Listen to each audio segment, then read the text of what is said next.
Hyundai Starex van cut through the sand-swept highway just north of the Yemeni port city of Aden at high speed. In the back was BBC foreign correspondent Nick Lowell and his crew, their local interpreter Nassim Al-Harazzi, cameraman Jeremy Evans from Blackpool, and soundman Alice Ferguson, an East Londoner with a penchant for loose women in dangerous situations. All four wore black bags, pulled down over their heads. In the front seats were two men from an al-Qaeda splinter group named the Islamic Liberation Organization. The organization's declaration of war against America hadn't been anything new, but the recent upstart's close ties with major Saudi power players were. That was the main reason Nick Lowell had spent the better part of a month in Aden, trying to secure an interview with the group's elusive leader, Abdul Shalah.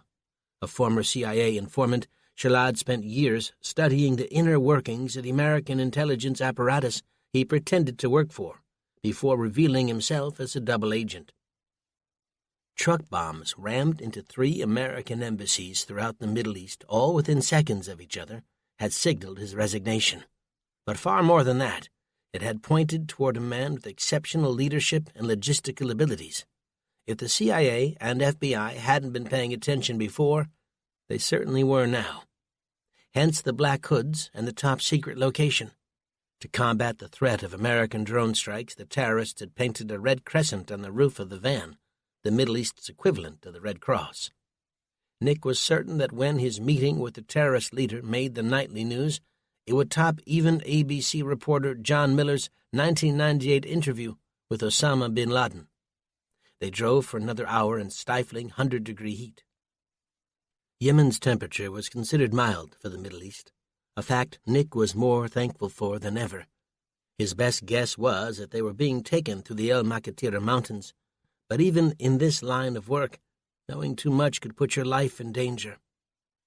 Nick squeezed his cameraman Jeremy Evans' arm as a way of making sure his friend and colleague was okay. A thirst was clawing at Nick's throat, made desperate with the knowledge he couldn't lift his hood even if he had anything to drink. Jeremy returned the gesture and passed it on to the others in the rear. The van slowed to the sound of goats crossing the road in front of them. The ILO fighter in the front passenger seat turned around and spoke in a thick foreign accent. "It will not be much longer," he said. "Do not try to remove your hoods." He didn't exactly say, "or else you'll be shot," but the implication was pretty clear. Nick's heart was pounding in his ears the way it always did before a major story. For a moment, he tried to place the man's accent. He wasn't a Yemeni, that was for sure.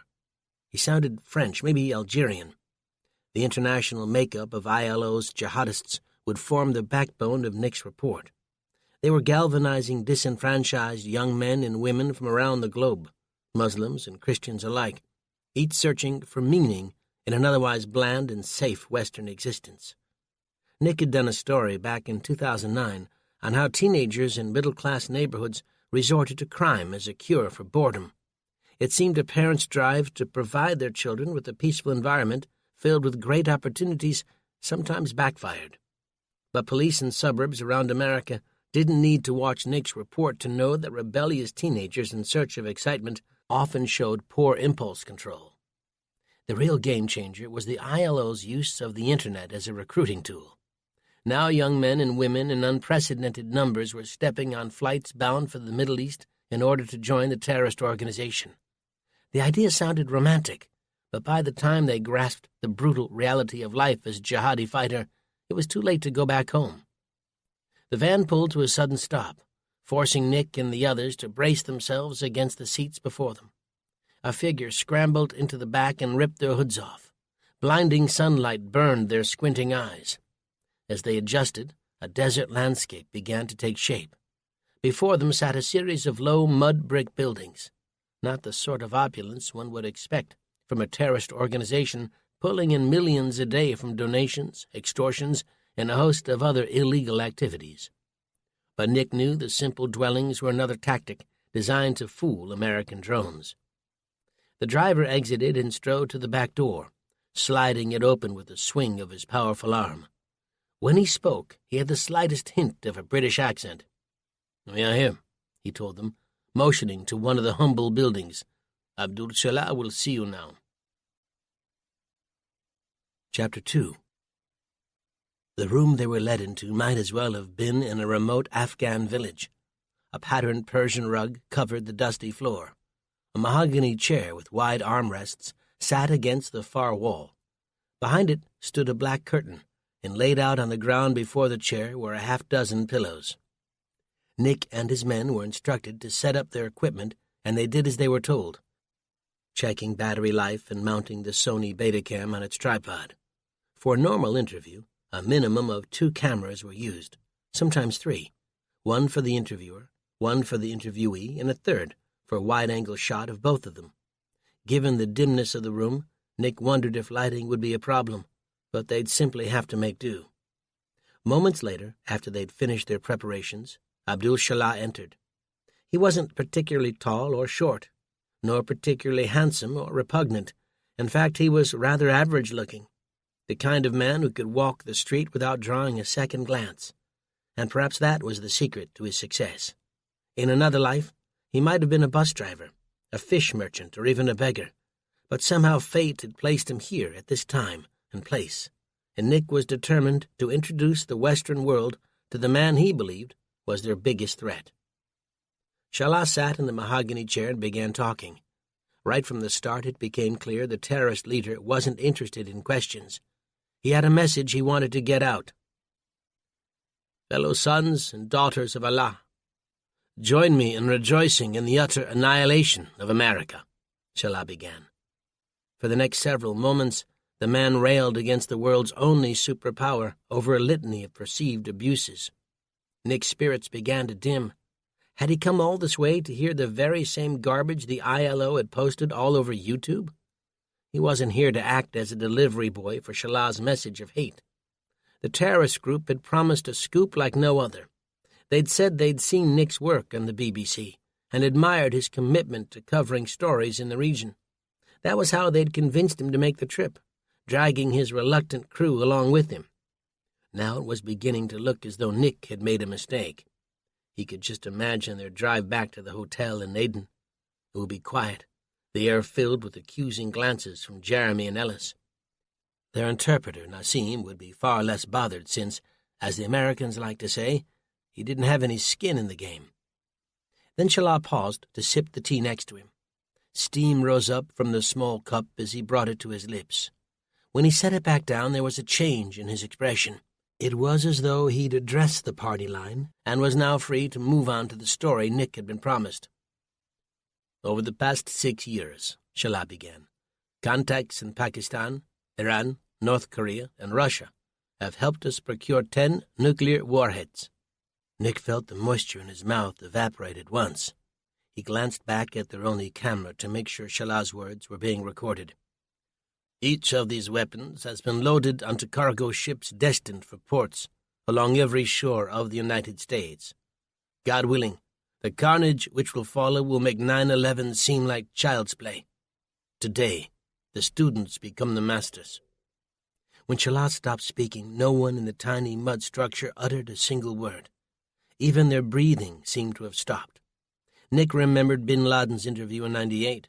He'd boasted about bringing America to its knees, but at the time he'd been vague, saying the world would learn about what they'd done on the news. Shalah's terrorist threat was far more specific. That sinking feeling in the pit of Nick's belly was still there as Shalah rose from his seat and left the room. Each of the men turned and stared at one another, but it was the look of fear creeping up Nassim's face which told Nick they had good reason to be worried, not just because of what was about to happen, assuming that Shalah's threat was real, but more because if it was, then Nick and the others knew far too much. After leaving the Westerners, Abdul Shalah found his second-in-command, Hassan al-Yumari. "Is everything in place?" "All ships have reported in," Hassan replied. He had pale skin even for an Afghan and piercing blue eyes to complete the illusion that he'd been born on a different continent. "They are approaching the shore as we speak. God willing, our plan has not been compromised." "Good. Tell them to await my command." Hassan nodded, lowering his head. "What should be done about the reporters?" "Hold them for now," Shalah said. "They cannot risk word getting out before the non-believers receive the full measure of the education in store for them." "Understood." Only then would the infidels see the face of the man who brought America to its knees. Chapter 3. 46-year-old Paul Edwards was fixing a leaky pipe in the basement of his house when the phone rang. At least he was doing his best, but a handyman he was not, and what had begun as a simple leak was fast becoming a flood. He glanced up briefly before returning to tightening the brass compression fitting. Might help if I cut the water first, he chided himself. Paul went to the main valve and twisted the blue handwheel until the dripping stopped. Voila! Whoever said he wasn't good with his hands, his wife would be proud. Upstairs, the phone was still screaming for his attention. After 8 rings, the voicemail would kick in. If it was important enough, whoever was calling would leave a message. No message meant they were probably a telemarketer. A call that usually went something like, "Hello, may I speak to Mr. Paul Edwards, please?" You got him. "Mr. Edwards, this is a courtesy call on behalf of Tri-America to let you know how you can lower your monthly interest rates. Thanks, but I already got that one covered. Don't borrow from the banks. Now it's my turn to ask you a question. You ever heard of the National Telemarketer No-Call List?" That was when the line usually went dead. Upstairs, the phone stopped ringing for barely a moment before it started up again. The only person who called back like that was Paul's wife, Susan, and the only time she did that was when there was an emergency.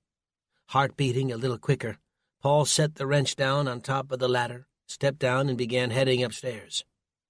Susan was down in Atlanta at Georgia State University, helping their daughter Autumn, a freshman, put the finishing touches on her new apartment.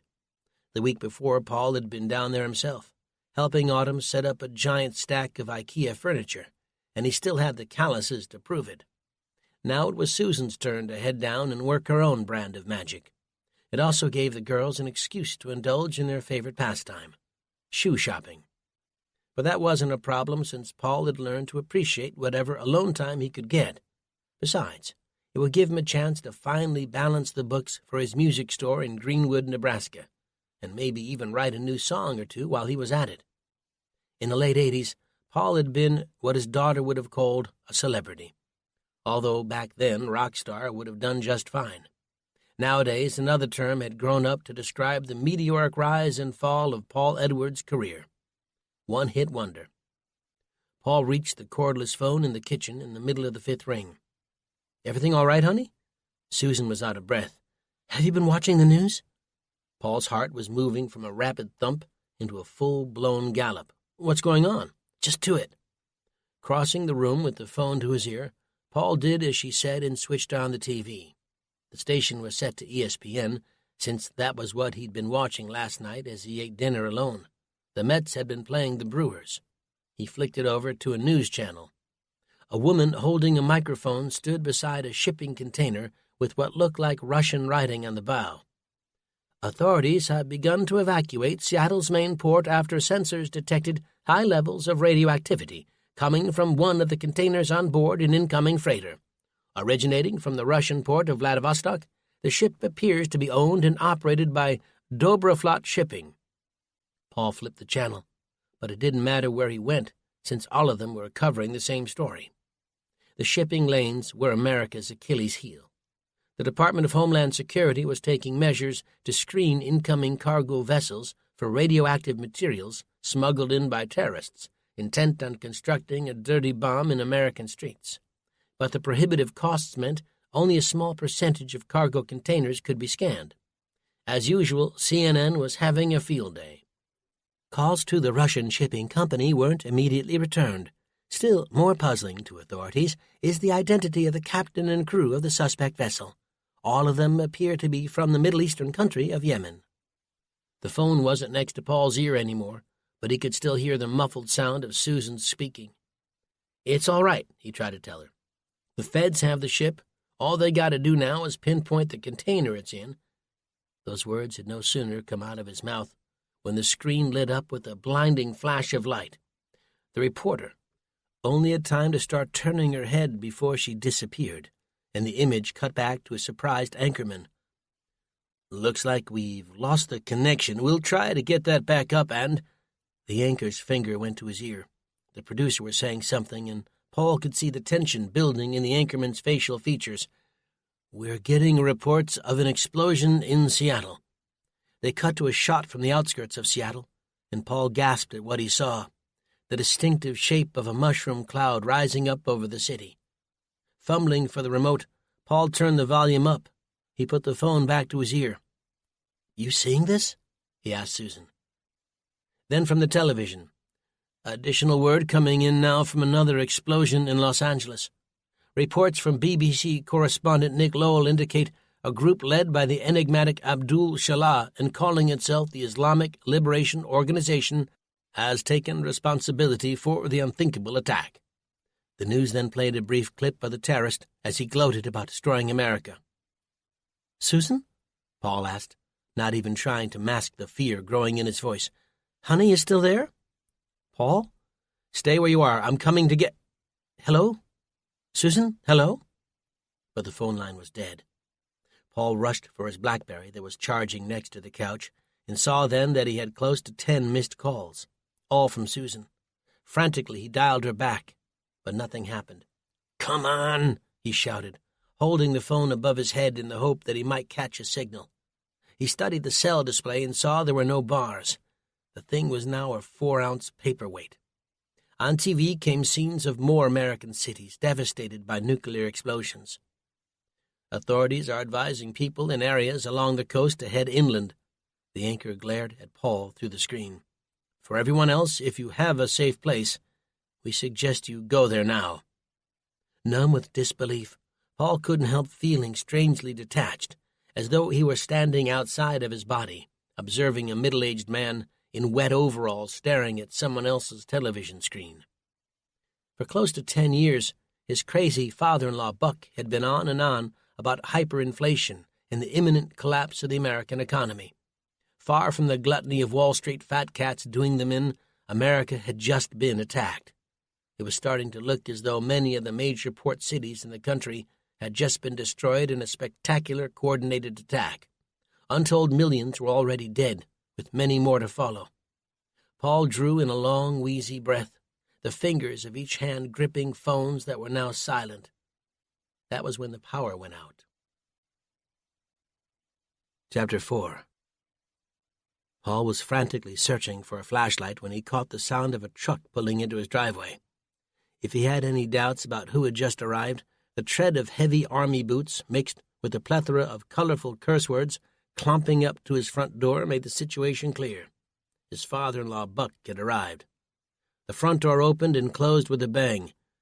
"All right, gang, get your stuff together. It's showtime." Buck's booming voice echoed throughout their small house.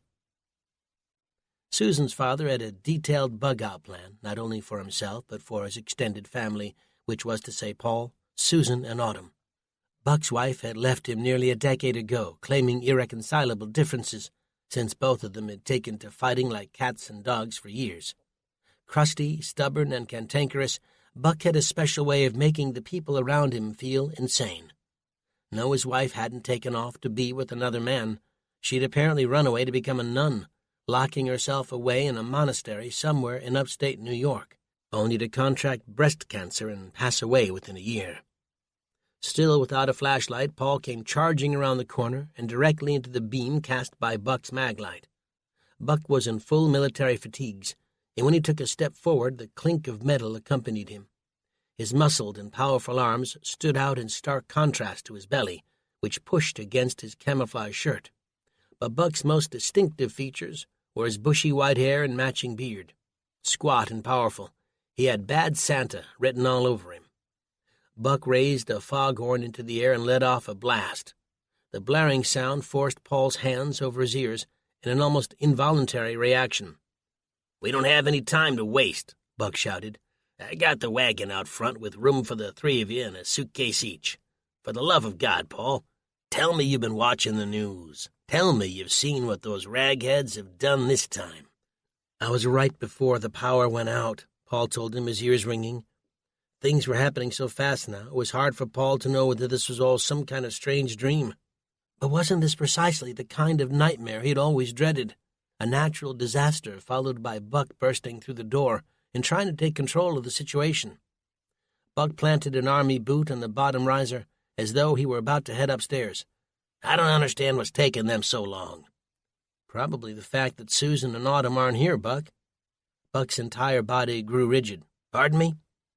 "Susan flew down to Atlanta yesterday to help put the finishing touches on Autumn's apartment." Buck was shaking his head in disbelief. "You sent your wife and daughter down there alone?" "What are you talking about?" The old man's voice was starting to rise. "It's your job to protect them, Paul." "My job to—" "This isn't the 1950s anymore, Buck. I don't tell my wife what she can and can't do, nor does she need to be escorted everywhere she goes. Not only that, but Autumn's an adult now.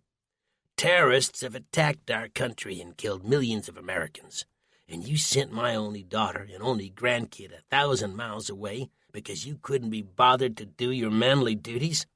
"That's it, Buck. I've listened to just about enough of this," Paul shot back. "Do you really think I would have sent them off if I'd known this was about to happen? Do I look like some psychic medium? I've been telling you for years something like this was on the cusp."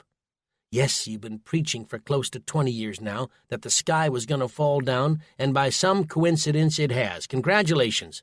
But that doesn't make you smarter than the rest of us. Now, if you'll get out of my way, I'm going to throw some things together so I can go get my wife and daughter." Buck poked a thumb over his shoulder. "In that Volkswagen Larva of yours?" "Volkswagen Beetle, it's a hybrid." Buck laughed. "It can run off farts for all I care. The highways are going to be clogged with folks trying to leave the cities. You ain't going to make it 100 miles from here." "You bet I will." Whatever hatred Paul had for the old man was growing more and more pronounced by the second. "I ain't kidding, Paul, and I don't mean no disrespect, but you aren't equipped to get them back safe and sound. You and I have had our differences over the years, ain't no denying it, but I think the one thing we agree on is how much we love Susan and Autumn." Paul's arms fell to his sides. "So what are you trying to say?" Buck's chin dropped. "I'm saying that you're not going there alone, and we're definitely not taking that thing you pass off as a car." Chapter 5. What Buck liked to call his Rumbler was really a second-hand Hummer he'd found on Craigslist 2 years ago. The bright yellow vehicle might be an eyesore, but it was the grill on the front bumper which was the old man's true pride and joy. He often complained that bumpers nowadays weren't what they used to be. They were plastic with a high, glossy finish. The slightest nick would send you to the body repair shop for an expensive fix and a hefty increase in your insurance premiums. Nah, a little fender bender for Buck was only a problem for the other guy's car. True to its name, they rumbled down Church Road, doing well over 70 miles an hour. Buck weaving through the growing congestion as the panic began to set in. With several American cities in ruins, and the power grid apparently shut down, it wouldn't be long before the rest of the country began to starve. Paul had spent enough time listening to Buck's sermons on the end of the world to know that most big cities didn't have much more than 2 or 3 days' worth of food. The big surprise was how most of the food arrived on 18-wheelers, and beyond that from the seaports on either coast. Now, with an untold number of those entry points either blocked or destroyed, the chances of enough food imports getting through was next to nil. Before long, the country would resemble those camps in Africa, with folks forced to gather near designated drop-off points, scratching and pummeling each other for a bag of rice. Perhaps the smartest thing for everyone was to leave the cities and head for the safety of the country. Urban areas contained the world's greatest conveniences, but as soon as the power went out, they could also become death traps. Buck veered off Church onto 226th Street before hitting a dirt road. "Where are we going?" Paul asked. "You don't expect us to head there as is, do you?" Buck asked, eyeing Paul with the leading edge of a grin. "This ain't gonna be no day trip. We're gonna need supplies, food, water, and most important, some weapons." "Weapons?" Buck reset the ball cap on his head. Underneath, his linen white hair was matted down under a ring of sweat. "Damned right. You're gonna have to be realistic with what's out there. A SHTF-type scenario is a funny habit of bringing the worst out in people. If you got it, you can be sure someone else is gonna want it, and I ain't giving it up without a fight." "This isn't some Dirty Harry movie," Paul said, feeling the situation was quickly getting out of hand. "I won't argue we need some form of protection, but I don't want this to turn into an excuse to shoot everyone who comes up to us looking for help." Rows of corn flickered by. "You ever fired a gun, Paul?" Buck asked without taking his eyes off the road. "Sure I have. I'm not talking about plugging holes in paper targets. Have you ever shot a man?" "Of course not. Have you?" He didn't reply, but one of the old man's eyebrows was cocked, implying he hadn't only shot a gun, he was a lethal weapon. Maybe back in the day when he'd served as a ranger in Nam. "If someone tries to take what we have or hurt the ones I love, mark my words, I will not hesitate to take them down." Paul shook his head, knowing where this conversation was headed. "I'm not arguing that we shouldn't defend ourselves or our family if they're facing some imminent threat. All I'm saying is that taking another man's life shouldn't be done lightly." "I've seen your type before," Buck said.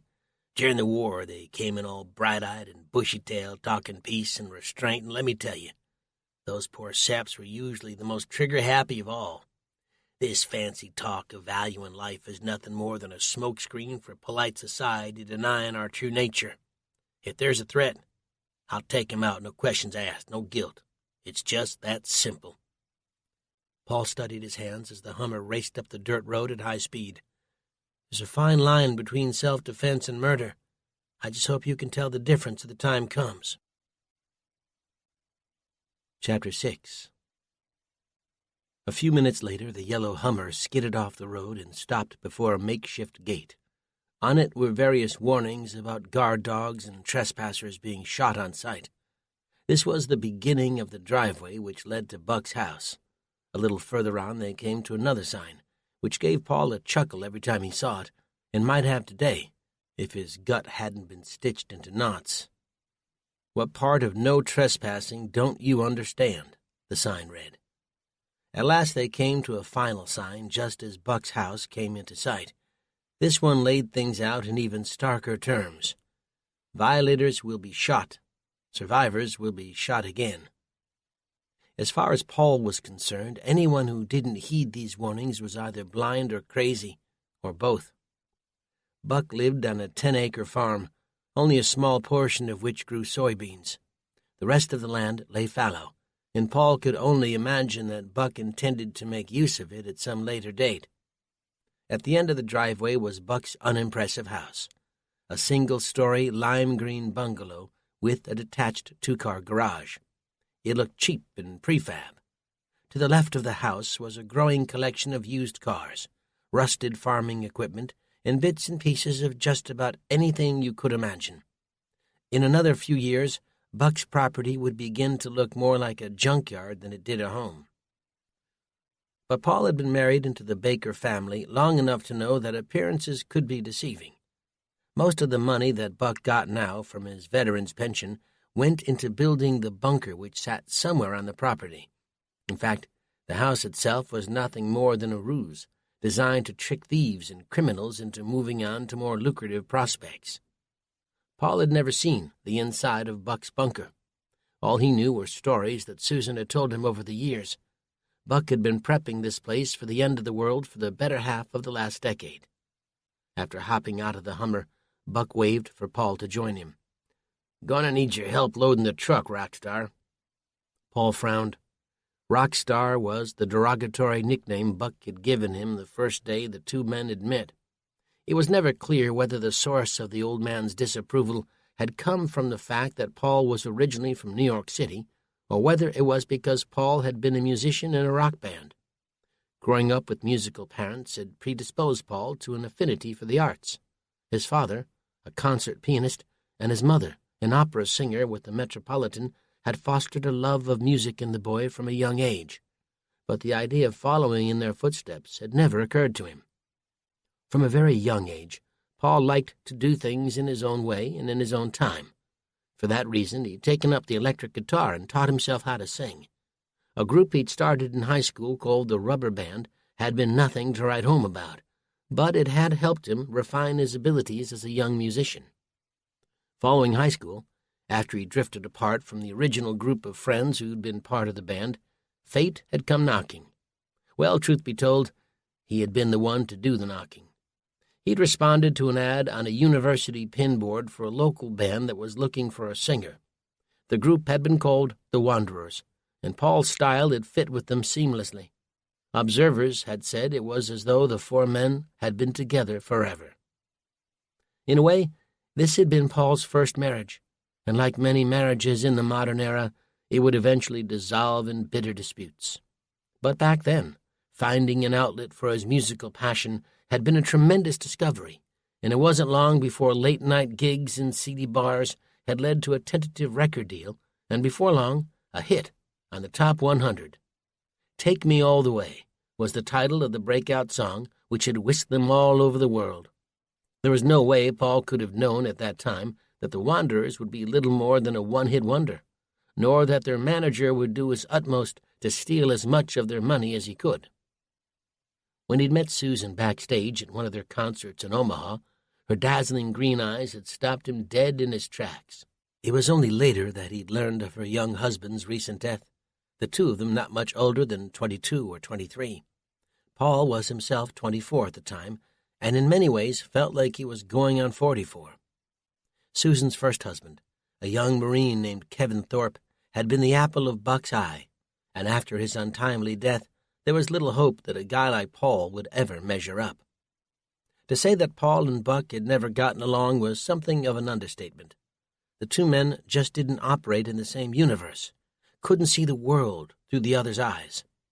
Needless to say, for Susan and Autumn's sake, they kept things civil, but the tension between them had been there from the beginning and pressed down like a weight whenever the two men were in the same room. In Buck's eyes, Paul was an East Coast hippie liberal, while to Paul, Buck represented the personification of shoot first and ask questions later. The booming sound of Buck's palm slamming against the hood of the car jerked Paul from his reverie. "Snap out of it, rock star. We ain't got time to lose." As much as Paul hated to admit it, Buck was right. They needed to load the Hummer with supplies and head out as soon as possible. If Susan and Autumn weren't already in danger with the breakdown of law and order, they soon would be. The very thought was terrifying. So terrifying that Paul didn't completely understand why the two men weren't already on the road. Why did they need supplies and weapons and ammunition when time was such a vital factor? The drive that lay ahead of them was close to 1,000 miles. But wasn't that all the more reason to head out ASAP? Surely anything they needed they could pick up along the way from somewhere. Paul jumped out of the car, and for a second an image flashed before his eyes. Susan and Autumn cowering in a corner of her new apartment, while a man with a giant hunting knife inched toward them. It was his imagination acting up, he knew that, but it made every second that they delayed feel like hours. Chapter 7. "You just don't get it, do you, Paul?" Buck was saying as they entered the front door of his house. "If we run off half-cocked, we won't make it 200 miles. Paul ran a hand through his thick, wavy hair. "Gas for the truck, maybe a pistol and a bit of food. That's all we need, Buck. I'm starting to feel like letting you talk me into this was a mistake.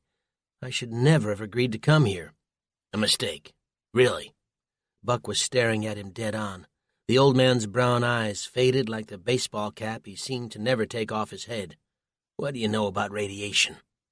Paul didn't answer. Like so many of Buck's questions, it had a rhetorical quality.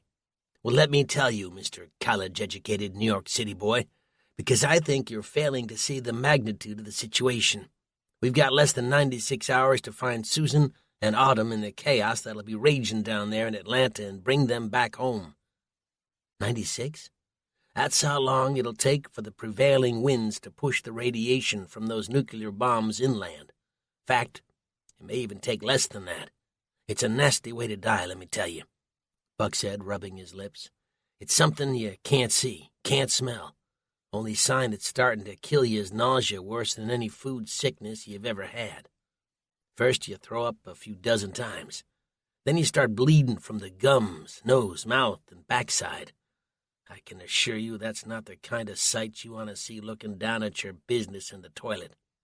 Ain't no Imodium on earth that can help you with that problem. Before long, clumps of your hair start falling out. You got a nice crop on your head for a man your age, Paul?" Buck motioned. "Would be a real shame to see that fine coif fall out overnight. But by that point, if you're not already dead, then the flu-like symptoms induced by radiation sickness should finish you off." Believe me when I tell you, if you make it that far, you'll be begging for someone to put a bullet in your brain." Buck opened a closet and handed Paul a yellow rubber hazmat suit. Paul took it, but Buck wasn't done. "See, we don't know exactly how many of our cities have been hit, but one thing is certain. Once that radiation begins to move, you're going to thank your lucky stars that you listened to old Buck, that we took the time to gather the supplies we needed. So if I tell you that we need stuff, you're just going to have to take the word of someone who knows for once in your miserable life." Neither man said a word as Buck plucked out another containment suit from a chest in the living room. He then turned and led Paul through the kitchen and out the back sliding door. His two Dobermans, Princess and Roscoe, were barking madly, as if they could sense their owner's energy. They charged out, only to be yanked back when their chains drew short. They were both tied to a tree, a fact that Paul was thankful for. "What are you going to do about the dogs when we're gone?" Paul asked. They were heading toward the barn behind Buck's house. "I'll get Sam Rafferty to feed and give 'em water while we're gone." "Doesn't he run the Greenwood junkyard?" Buck pulled open the barn doors, the dogs yelping less than 20 feet away. "He might not be up to your social standards, but he's a good man and I trust him." That wasn't what Paul was insinuating, but he didn't bother to argue. Buck was the kind of man where if you took issue with every rude thing he said, you'd be fighting from dusk till dawn. No wonder Susan's mother, Kay, had decided that enough was enough. The barn was modest, the floor covered by a layer of straw. Backed against the far wall was an old tractor. Buck went to the left of the vehicle and began swiping the ground with his boot, clearing away a patch of straw. On a wall nearby was a Confederate flag. The thumbtack holding one corner had come loose, and it hung limply, waiting for gravity to pull it to the ground. Buck grunted and kept shifting the dirty straw until a metallic trap door appeared. Gripping the stainless steel ring by the end, Buck yanked it open and exposed a wooden staircase leading down into darkness. "I'd say ladies first," Buck snickered, "but I know you're afraid of the dark." And with that, Buck climbed down and disappeared from view. "You coming?" he called up when he reached the bottom. Reluctantly, Paul followed behind him, the steps bowing and creaking under his weight. Buck probably outweighed him by 30 to 40 pounds, and yet the old guy seemed to have the agility, even at 63, that Paul, a man in his early 40s, couldn't match. Maybe there was something in those soybeans he seemed to like so much. Much to Paul's surprise, the bunker under Buck's house was far more impressive than he had imagined. 3 bedrooms, a living room, fully functional kitchen and working bathroom. Everything a family would need to ride out the end of the world. Buck explained that he'd built one room for himself, one for Paul and Susan, and the 3rd bedroom for Autumn. For a moment Paul was touched that Buck had included him in his survival plans, until he saw the 2 single beds in the room he was supposed to share with Susan and the nearly 6-foot distance between them. Even after 20 years of marriage, Buck still seemed to struggle with the idea that his daughter slept in the same bed as another man, especially when that man was Paul. Buck tossed a heavy pink knapsack at Paul, who scrambled to catch it. "What the hell is this thing?" Paul asked, setting it on the floor beside him. "Your bug-out bag," Buck shot back, throwing him another. "I made one for each of us in the event that the SHTF. So everyone gets green camo pattern but me." Buck let out a wheezy laugh. "I thought you artist types liked pink." Funny man, Paul thought as he brought each of the backpacks over to the stairs and set them down along with the 2 hazmat suits. Buck explained that each of the bags contained essential supplies, such as food in the form of MREs or meals ready to eat, needles, thread, and bandages for wounds, matches, 2 pairs of dry socks, water bottle, and purification tablets. The list, of course, had gone on, and Buck was happy to rattle through it at length before Paul cut him short, reminding him of the urgency of their mission. The bunker itself was laid out in a rectangular pattern, with a hallway that ran the length of the structure. Each of the rooms were set off to either the left or the right.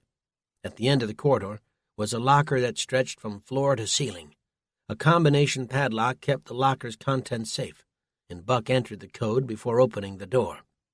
The sight that greeted Paul's eyes wasn't the least bit shocking. The locker was stacked with a number of rifles and pistols, crammed at the back, Paul even noticed the edge of a crossbow. "I'd love to take it all," Buck said, "but that just wouldn't be feasible. We need to travel light and not be weighed down by too much firepower. Since you ain't never fired a gun, I'm gonna give you a Ruger 22 bolt-action rifle and a pistol with the same caliber. You keep 'em on safety at all times and point it at the ground until, God forbid, you need to draw. But if it comes to that, I need to know you'll be willing to put a man down." Buck had a flair for the dramatic when it came to the loves of his life, his guns. But in this case, Paul could see the old man meant business. "If it comes to that, I'll do what I need to do," Paul replied. Nodding with rare approval, Buck stuffed the guns into a duffel bag along with a shotgun, Walther 9mm, his AR-15, and several boxes of ammo for each. The amount of weapons seemed like overkill to Paul, but he knew better than to question it. If he was lucky, the guns would sit in that duffel bag during the entire trip to Atlanta and back. It wasn't that Paul disliked guns.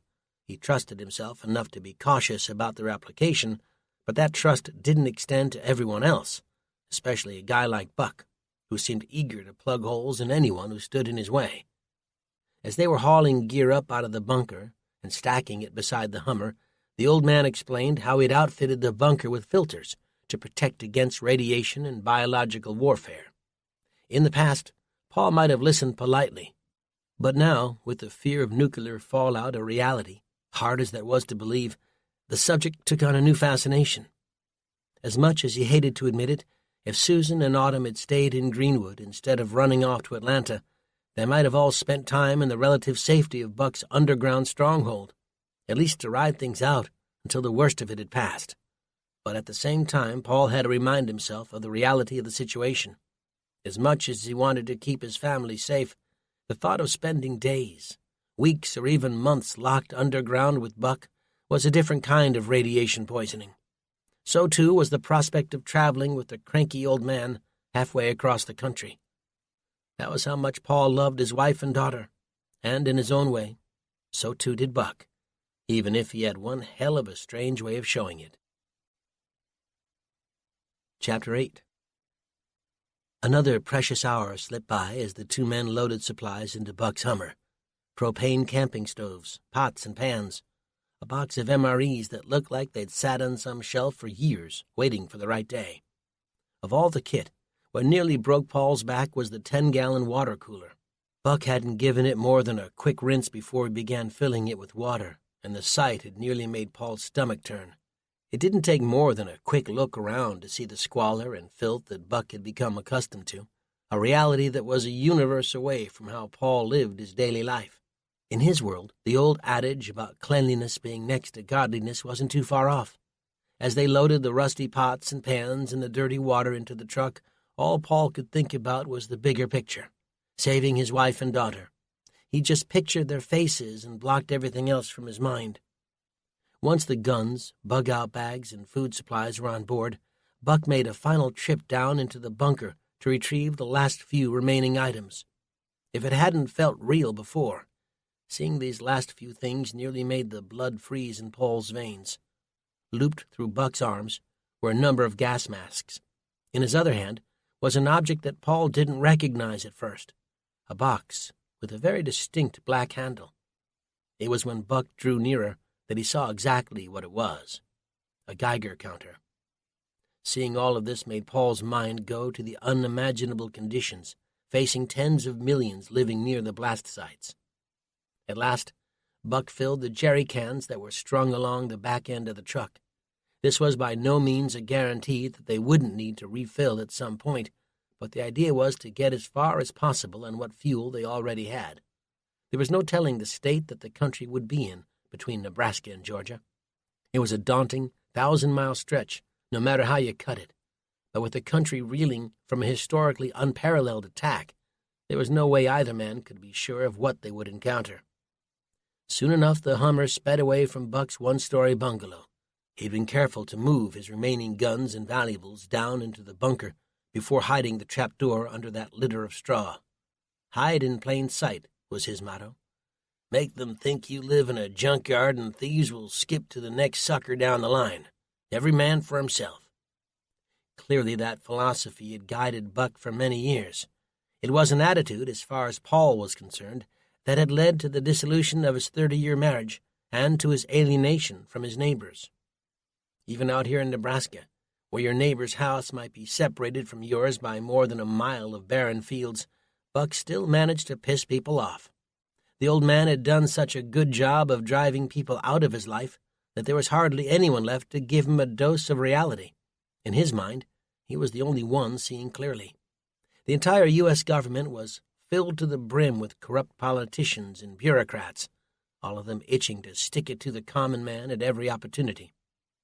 Paul poked a hand into his pocket and came out with his BlackBerry. The reception bars on the top right were still flat, which meant that he didn't have a signal. It'd been that way since he'd lost contact with Susan earlier in the day, which seemed now like days ago. Following 9/11, the cell and landline circuits had been so overloaded that it had been nearly impossible to place a call. Paul figured that the same thing was happening now. With dwindling hope, he dialed Susan's cell phone and hit the green call button. He waited several agonizing moments, studying the screen as the Hummer bounced around over country roads. Not long after, he realized the futility of the exercise. He prayed silently for them to stay safe and stay put, while he and Buck raced down to get them. The only problem was, the more he tried not to think about it, the more those horrific scenes were playing out before his mind's eye. Soon, Paul's heart was hammering in his chest. His lungs began to tighten, making the act of pulling in each breath a gargantuan effort. He turned and began rummaging through the bags they'd stacked on the seats behind them. "What you doing?" Buck asked crossly.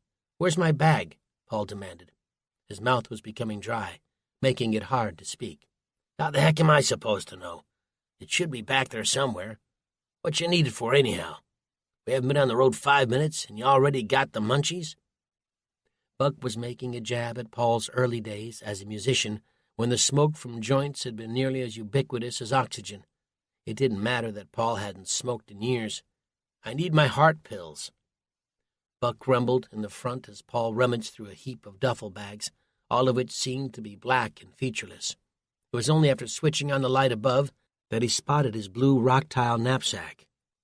Trembling, he jerked open the zipper and fished around until his fingers found the reassuring edges of that little plastic bottle. He slid back into his seat, reconnected his seatbelt, and popped open the lid. "Xanax?" Buck said, sneering with disgust. "I knew you were a dopehead." "I'm not a dopehead, Buck. I've got a condition, and this was what the doctor prescribed. I don't take them often, but if ever I was justified in doing so, this would be the time. Not that I need to explain myself to you." Buck didn't say a word, but it was clear enough what he was thinking. Paul washed down the pill with a sip from a bottle of water he'd brought from home. As his heart started to slow, Paul spotted a lone figure standing on the edge of his property. He asked Buck to slow down, and the old man complied, cursing under his breath as he did so. "I don't want nothing to do with that man," Buck spat. "He's nothing but a damned liar and a cheat." "Just let me do the talking," Paul told him. The Hummer slowed to a stop next to Jarvis Taylor, a cattle farmer in his 60s, who'd squabbled with Buck for years over a sliver of land between the two men's properties. At one time, Jarvis had built a barbed wire fence around his property to keep his cattle from wandering off, but part of it had apparently been on Buck's land, and he'd knocked it right to the ground with the front end of a backhoe. A number of trips to small claims court had followed, in which Jarvis was forced to admit the strip of land wasn't his, although Buck was remanded to pay for the length of fence he destroyed. Neither man had been satisfied with the result, and the consequences had been a long-standing feud. Even as the window was going down, Paul could see that Jarvis was greatly disturbed, no doubt by the events that had transpired only hours before. "I guess you heard," Paul said. Jarvis stared blankly at him as he nodded, his hair skewed to one side, his chin bristling with unshaven hairs. "I'm worried we won't be able to recover this time," he said. "One city gone, that's a blow that hurts, but this many. I just don't—" "Our country's been against the ropes before," Paul tried to tell them. "I'm sure those boys fighting in the Pacific after Pearl Harbor didn't think it could get any worse. Would have been hard for them to imagine, that only a handful of years later we'd be knocking on Japan's doorstep. And those Japs got exactly what they deserved, Buck shouted over Paul's shoulder. Jarvis nodded at this as well, as though for a moment a temporary armistice had been declared between the two men.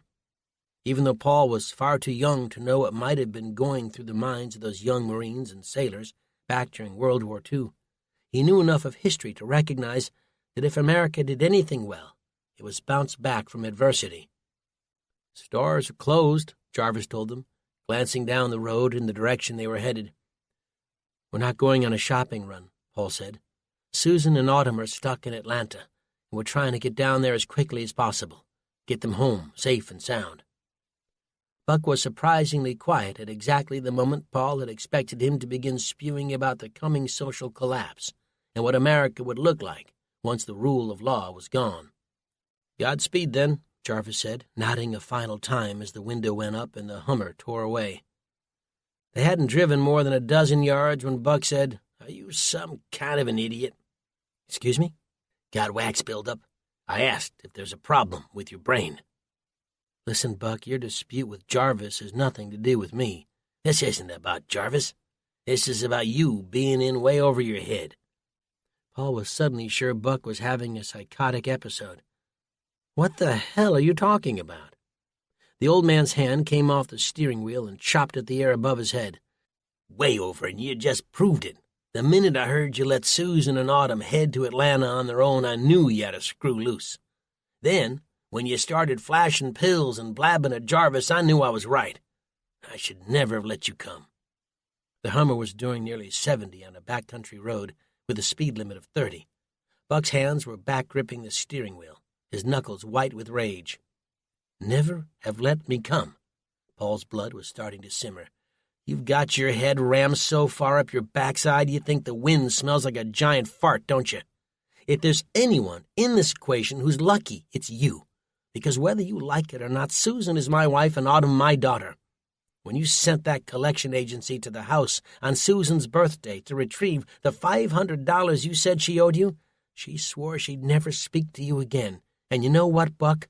I was the one who told her to take a deep breath and think it over.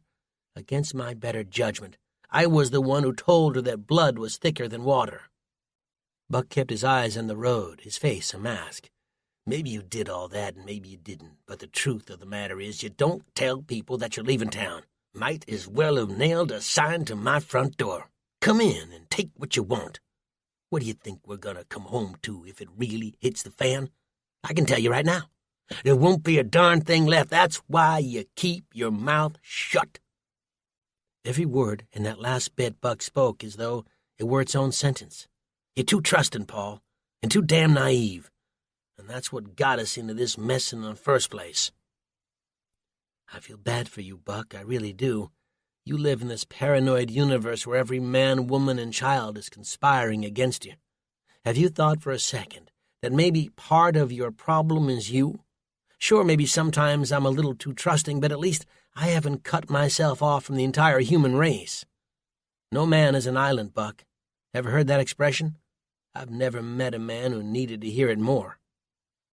After that, the two men fell into an uncomfortable silence, both breathing heavily as though they'd gone extra rounds in some sparring match. They hadn't been driving for more than a few miles, and already they'd nearly torn each other to shreds. This was shaping up to be the road trip from hell. Chapter 9. In Atlanta, Susan Edwards stood staring out onto Edgewood Avenue.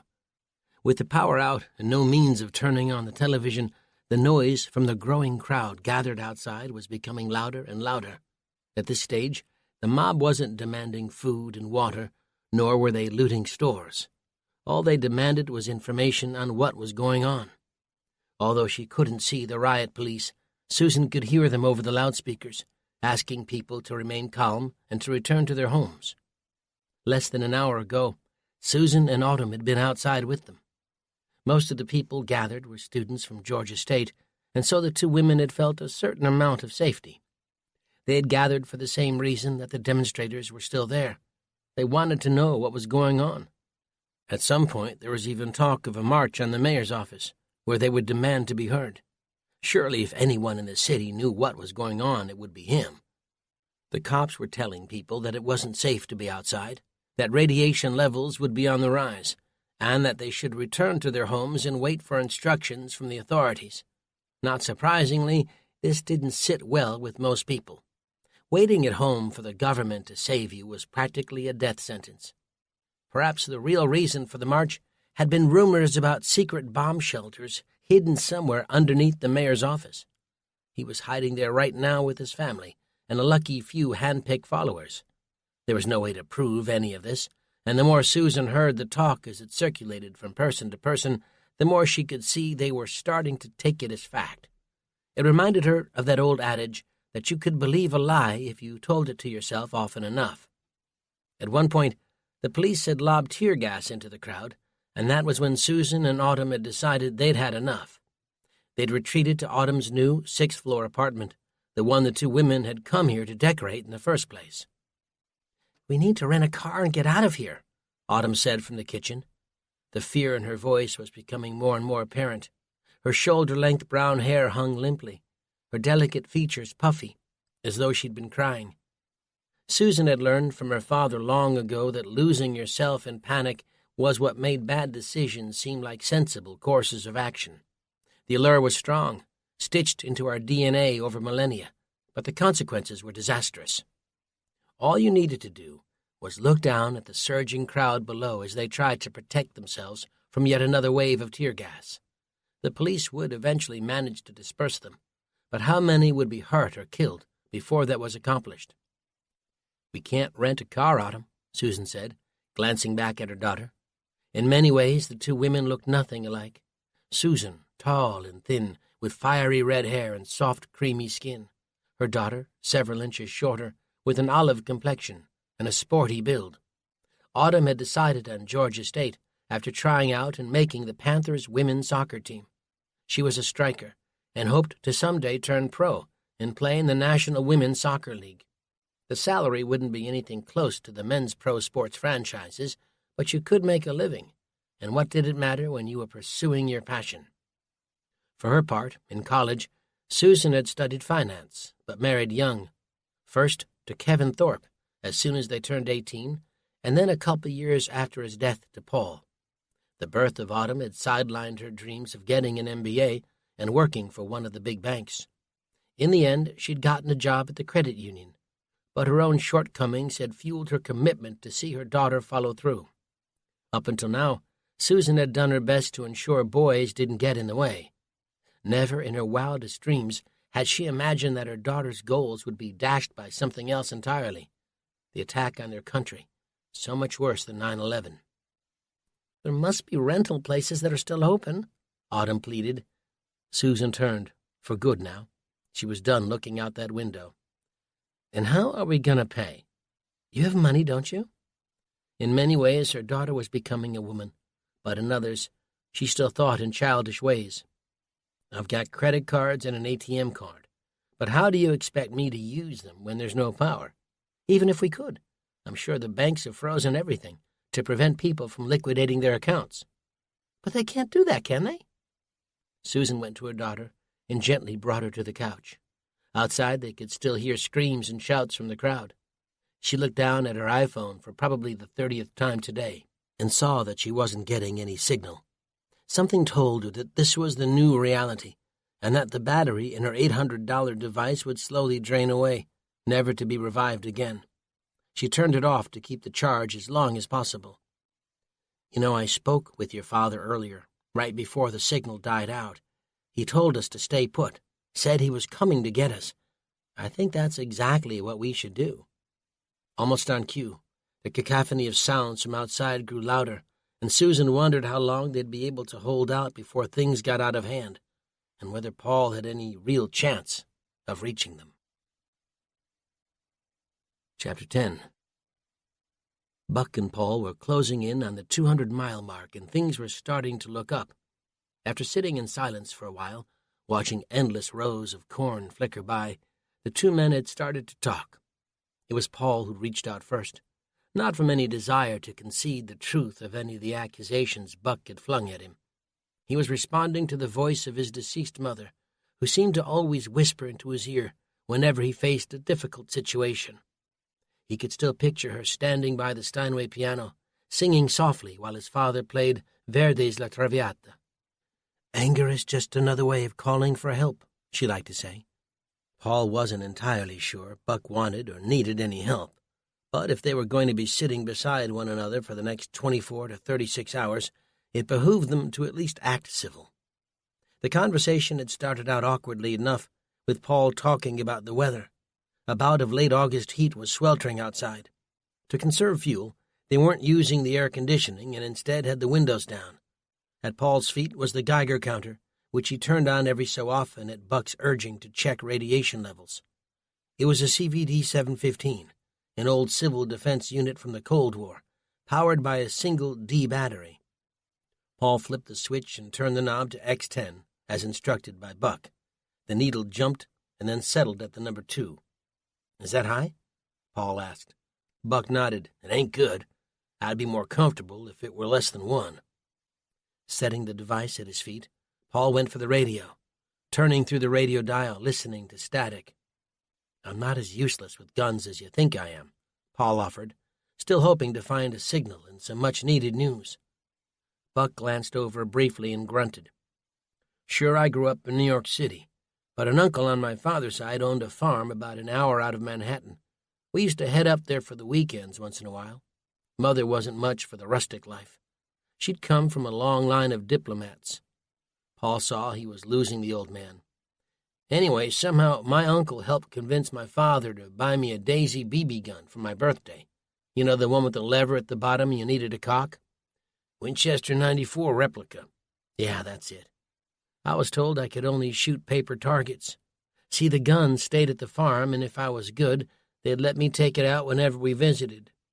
I was supervised at first, since everyone knew that guns were dangerous, whether or not they shot real bullets. But after a few visits, the rules started to slacken. You know how it goes. Mom, Dad, and Uncle Paul were in the house, drinking wine, laughing at jokes I was too young to understand. And there I was, plunking away at my targets, when along comes this big fat rabbit hopping around, like it was trying to tease me. It was practically screaming, 'Bet you can't hit me, bet you can't hit me.' That's when I had a real bright idea. I knew exactly what we should have for dinner that night. I swung my Daisy around, laid my sights over that little bugger and squeezed the trigger. I must have hit it square in the head, 'cause it stopped moving. Went right over and picked it up by the back legs, brought it into the house with the biggest grin on my face. Rifle in one hand, rabbit in the other. I felt like a real man, providing for his family. The hint of a smile was beginning to form on Buck's face. I think I know where this is going. My mom was the first one to scream. "You killed Mr. Fluffy," my uncle cried. Buck's big belly began to gyrate with laughter. Mr. Fluffy. Stories that highlighted wimpy city folk crying over hunting and eating wild meat were right up his alley. Paul was cackling too now. "I can't believe you killed Mr. Fluffy," he repeated. Oh, boy, was my uncle pissed. Paul wiped tears of laughter from the edges of his eyes. "Lost my Daisy and haven't fired a shot since. So I guess that makes me a certified killer. First blood, part 0. Buck could barely get it out as his thick arms swerved to stay on the road. They were both still chuckling when the Hummer passed a black sedan pulled off on the side of Interstate 29. In a split second before they rocketed past, Paul saw a mother and her daughter standing a few yards off the road, using a broken umbrella for shade against the blazing sun. This was farm country, and along the stretch trees were few and far between. A man stood near the back of the sedan flashing a sign which read, "Out of gas." Paul swiveled in his chair and watched them before they disappeared. The mother and daughter made him think of Susan and Autumn. "I think we should go back," Paul said. "Go back for what?" That crotchety look was back. "To help those people, Buck. It's sizzling out there. Didn't you see he had a wife and kid? We don't have enough for ourselves as it is. Well, I'm not saying we should fill his tank to the brim, but maybe we could have stopped and at least given him enough to make it there himself. We've been lucky so far, Paul. Not sure if you realize that or not. I expected these highways to be swarming with people heading for whatever they thought of as safety.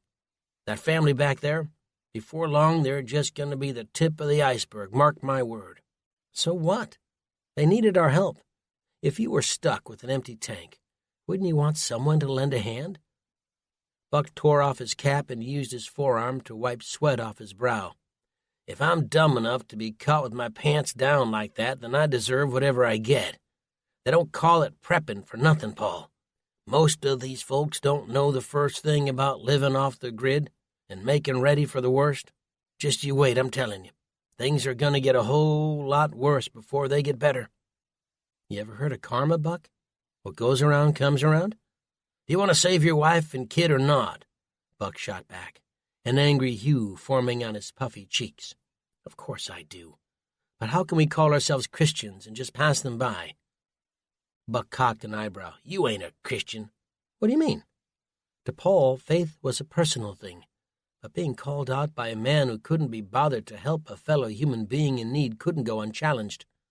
Who are you to question me? Were you baptized as a kid? Paul hesitated. Not as a kid, but I don't see why that matters. I was raised by secular parents. They believed that music and art were God's fingerprint. Hey, we lived in New York City.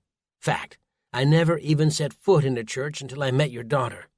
When things became serious, she asked if I'd become a practicing Christian. We had a ceremony where I was baptized. Susan never said anything about that. I'm sure she didn't. It was probably during one of those periods when the two of you weren't speaking. There's a lot about your daughter you don't know, Buck. Well, I know she lied to me. She withheld. It's not the same thing.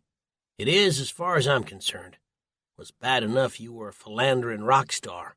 If I'd known you were an imposter, too, I'd have never allowed that marriage to take place. Paul laughed sardonically. In another life, you'd have made a fine dictator. Buck glanced over, not entirely sure if it was a compliment or not. They argued back and forth for several more minutes, Paul waiting the entire time for Buck's conscience to kick in and compel him to turn the Hummer around. But that didn't happen. Chapter 11. A few miles on, Buck looked down at the fuel gauge and cursed under his breath. Glancing over, Paul saw that they were down to a quarter tank. Simple math made it clear they wouldn't get all the way to Atlanta without needing to refill, even with the jerry cans. It was always better to fill up the main tank first and keep the rest in reserve in case they ran into problems.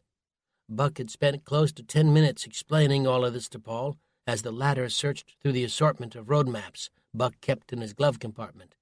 A GPS would have made far more sense, but Buck was sure the government used them as tracking devices. Paul's initial impulse to whip out his mobile phone and search on Google Maps for a service station died the minute he realized there was no more internet. Tracing a finger along the map, he said, "All right, so we're on Interstate 29 heading south. Seems to me we're right on the outskirts of Kansas City." "What's that over there?" Buck asked. He was pointing at a sign which read, Platte City. Paul had never heard of it, but it meant there was probably a gas station up ahead. Whether they could get any gas given the lack of power was another issue entirely. "You sure you know where we need to go once we hit Atlanta?" Buck asked. Paul fished into his pocket and produced a scrap of paper with Autumn's name and address written down in blue pen. 160 Edgewood, apartment 603, corner of Edgewood and Piedmont Avenue. I wrote it down before we left. Like I said, I was there before to help her build more IKEA furniture than I care to see again. Buck tisked. "You gave her that cheap foreign crap?" Paul nodded. "It's her first place. She certainly isn't going to get anything from Hellman Chang. Flew in about a week ago. Spent a long weekend eating pizza and working our fingers to the bone. Susan stayed at home for that part. Not that she didn't want to help, but it was our schedules. We must have crisscrossed in the air afterwards, me flying home and her heading to Atlanta to begin adding the feminine touches." Paul grew quiet for a moment. "Anyway, I'm sure if I can find a map from this century, then I'll be able to get us there. If you weren't so paranoid the government was tracking people through their GPS, this would have gone a lot smoother." He studied Autumn's address again, trying not to let the sentimentality get the better of him. After a moment, he shoved it back into his pocket. A short time later, the traffic on the interstate had grown heavier. Most of the cars were heading out of the city. But even so, their numbers weren't nearly what Buck had predicted they would be. He'd sworn the cities would empty out as panic set in. He'd read articles and seen programs on TV about how when folks got scared, they reverted to a herd-type mentality. Paul didn't doubt there was some truth to Buck's assertion, but in that big old theory there was one thing he was forgetting. Fear could also keep people frozen in place. How many had needed to be rescued during Katrina because they'd refused to leave their homes? The roads were quietest right before and right after a storm. No doubt things would pick up, but that wouldn't begin until folks began running low on food and water. They still probably believed that help was on the way. The nuclear detonations that, in a flash, had obliterated millions of square miles and just as many lives didn't feel real for the majority of people living far from the coast. Few, if any, had seen any mushroom clouds or bright flashes of light. A few minutes of a breaking news report, along with a major power outage, was thus far the extent of their exposure. Things would get worse. But how and when? Those thoughts were still making tight, frantic circles through Paul's head when he spotted a gas mart in Phillips 66 station. They pulled off. Again, the light traffic flowing into the city meant all the pumps were free. Buck hopped out and stretched his arms over his head till something popped. "Oh, man, I needed that," he said. "My legs feel like they're getting stuck with pins and needles. Hate that." He walked in circles before leaning into the truck to pop the gas tank release. "Top her up, would you, Paul? I gotta leak something fierce." That was when Buck reached under the seat and pulled out a semi-automatic pistol, one that had a square muzzle and looked to Paul like a Glock. "The heck you need that for?" Paul asked. Buck slid it into the waistband of his jeans. "I'd feel more comfortable going in with my AR-15 if it wouldn't make folks wet themselves." Paul shook his head, watching as Buck disappeared around the back of the service station. If that man wasn't careful, he was going to get them killed. After undoing the cap, Paul grabbed the nozzle, inserted it, and then squeezed the trigger. He held it on for a full 5 seconds before he realized nothing was happening. His eyes scaled up the pump to the display, which, predictably, he found blank. After he squeezed a number more times in rapid succession with the same disappointing result, Paul replaced the nozzle and headed inside. Surely there had to be another way to get gas. The mid-afternoon sun mirror-shaded the gas mart's windows, but nevertheless Paul could see an attendant inside. Just to the left of the convenience store were 2 garage doors. That meant there might also be a mechanic on site. In a worst-case scenario, maybe he might be able to suggest something about getting fuel. Thankfully, the Hummer wasn't bone dry. They still had a quarter tank as well as the jerry cans on the back. But if this was a hint of what lay ahead, they might never make it to Atlanta. That last thought weighed on his heart as he walked inside. 2 men sat behind the counter. Both of them looked like they might be mechanics. Paul stabbed a thumb over toward the Hummer, which the 2 men were already admiring. "I know the power's out," Paul began, "but I was hoping there was some way we could get some gas." "Gas?" the one nearest the cash register said, as though he'd never heard the word before. "Yeah. Is there a way?" The man waved him over. He was thin, and his hair looked greasy, and was flattened against his skull. "Pumps ain't working, but for the right price we might be able to help you." "I'd be happy to throw an extra $20 in for your trouble," Paul told him, grinning as he approached. The 2 men looked at each other and laughed. "It's gonna cost you more than that, hombre," the other one said. "That's right," Skinny said. "Runaway inflation." Paul frowned. "So how much are we talking about?" "For you," the skinny one said, flashing a mouthful of missing teeth, "let's make it $10 a gallon." When he spoke, the air passing through his mouth made a sharp whistling sound. A quick calculation told Paul that it would cost nearly $300 to fill up. "That sounds a bit steep, don't you think?" Both men shook their heads at the same time. "Not one bit. In fact, the price just went up to $11 a gallon." Paul realized the 2 men were having a good time at his expense. "All right, gentlemen, my friend and I are going to shop elsewhere. Sorry we wasted your time." The skinny one was looking outside as Paul spoke. "That the friend you were talking about?" Outside, Paul spotted Buck walking across the gas station parking lot toward the Hummer. Buck's hands were raised, and behind him were 3 men wielding shotguns and pistols. Paul felt the blood drain from his face. He didn't even have time to utter a word of shock before he heard a click. He looked over, his eyes wide like saucers, to find the barrel of a .45 aimed at his face. On the other end was the skinny gas station attendant. "Darrell," he said, "go on and search that man for the keys to that Hummer." He glanced outside again. "She looks like a mighty fine ride." Darrell did as he was told, pushing Paul up against the counter, rows of candy bars beneath him. He shoved his hands into Paul's left pocket and came away with his BlackBerry. Then a hand jammed into his right and emerged waving the paper where Paul had written Autumn's address. "This is all he's got," Darrell said, handing both to the skinny man. Tossing the phone aside, he flattened the scrap of paper on the counter, careful to keep the .45 on Paul. "Who's Autumn in Atlanta?" he asked, grinning. "That your girlfriend?" Paul didn't say a word, but the skinny guy must have read the anger building behind Paul's eyes. "That's a pretty name, whoever she is. You love her a great deal. I can see it in your eyes.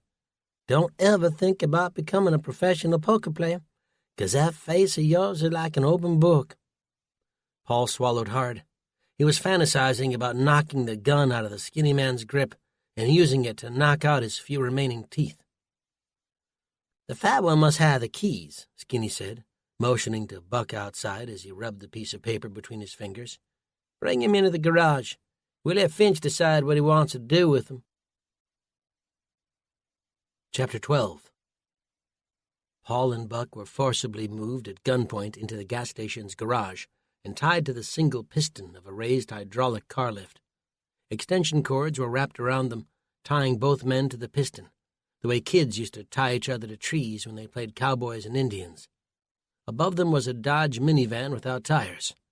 Their faces and clothes were slick, with oil dripping on them from the van's undercarriage. At the doorway stood one of the armed men who had captured Buck. "Did you at least get a chance to do your business?" Paul asked, trying to take his mind off the image of the skinny man making threats against Susan and Autumn.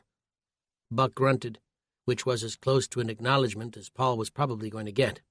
Through the frosted garage windows they were just able to see the outlines of the other men going through Buck's Hummer. The doors and rear hatch were open, and the contents from inside were being removed and inventoried. These guys didn't seem very worried about the cops showing up. "We ain't got no beef with you," Buck told the man in the doorway. "Country's gone to hell in a handbasket, and we're all in the same boat now. We do better looking out for the man next to us than stabbing him in the back." Even Paul was surprised to hear Buck speak of community and cooperation. These were 4-letter words to the old man. It could only mean he was buttering the guy up so they could make an escape. The slick metal of the hydraulic piston was cold against Paul's skin, and he couldn't tell whether this was the thing sending shivers up his spine or the idea that they were probably a few minutes away from being shot in the head. Buck went to say something else when the man at the door told him to save his begging for Finch. The guard at the door lowered the barrel of his shotgun and leaned his shoulder against the frame. He was wearing a blue coverall, which was nearly identical to the ones worn by the two who had pulled a gun on Paul inside. Paul had assumed they were mechanics, but something about the rough way that they spoke, acknowledging each other with a "yes, sir," or "no, sir," as well as the experienced way they seemed to handle their weapons, told Paul that he was wrong. It wasn't until a few minutes later, as Paul's gaze passed over his now all too familiar surroundings, that he saw the doorway toward the back of the garage. But it wasn't the door itself which caught Paul's attention. It was the trail of dark motor oil trickling out from under that drew his eye. The more he studied that trail, the more he was gripped with horror. The stuff coming out of that room wasn't oil at all. It was blood. "I see what you're looking at," the man in the blue coverall said. His hair was closely cropped. Peering out from the V of his one-piece outfit were a series of grotesque-looking tattoos. It was hard to tell from here, but none of it looked like butterflies or unicorns. A grinning skull with muscle attached to the bone was Paul's best guess. Paul didn't reply. "You're wondering what's in here, ain't you?" the man said, approaching the door. "What's going on?" Buck whispered. The guy in the blue coverall was gripping the door handle. His eyes locked on Paul as he rattled it back and forth. "You want to see what's in here?" Paul's jaw fell open, and he hoped his head was shaking vigorously that no, he didn't want to see what was in there. But in his growing terror, he couldn't be entirely sure what his body was doing. But it didn't matter because the guy with the shotgun and coveralls opened it anyway, and as he did, Paul felt a scream clawing at his throat and threatening to burst past his lips. He bit down hard to hold it in, all the while unable to grasp what his eyes were seeing. Inside the room was a stack of bodies. 4, maybe 5. It was hard to tell. Each of them wore nothing but underwear and undershirts, which used to be white, but were now drenched in the liquids of death. Piled on top of them were orange jumpsuits. Right away, Paul began to put the pieces together. These weren't car mechanics who'd gone off their rockers and decided to take advantage of people during the darkest days of the Republic. These men were convicted criminals who had somehow managed to escape during the chaos. Men who were waiting to draw in what supplies and weapons they could before God knew what. There was a good reason the man in the blue coverall had opened that door, and it wasn't just to scare the two of them. He was making a point, letting them know that their time here on Earth was ticking down every second. "Eckhart, close that damn door, will you?" a male voice shouted from the doorway. "You're stinking up the place." Eckhart did as he was told. Now Paul and Buck shifted their attention away from the gruesome scene to the man they could only assume was the leader of this gang. Was this the Finch they had heard about? He was short, maybe 5'5" or 5'6", with long tangled hair and wild eyes. His chin was covered in a short matted beard, making him an almost dead ringer for Rasputin. But unlike the Russian seer, this man wore a light brown coverall that had short sleeves and Phillips 66 stitched above the right breast. Above the left was the name Pete.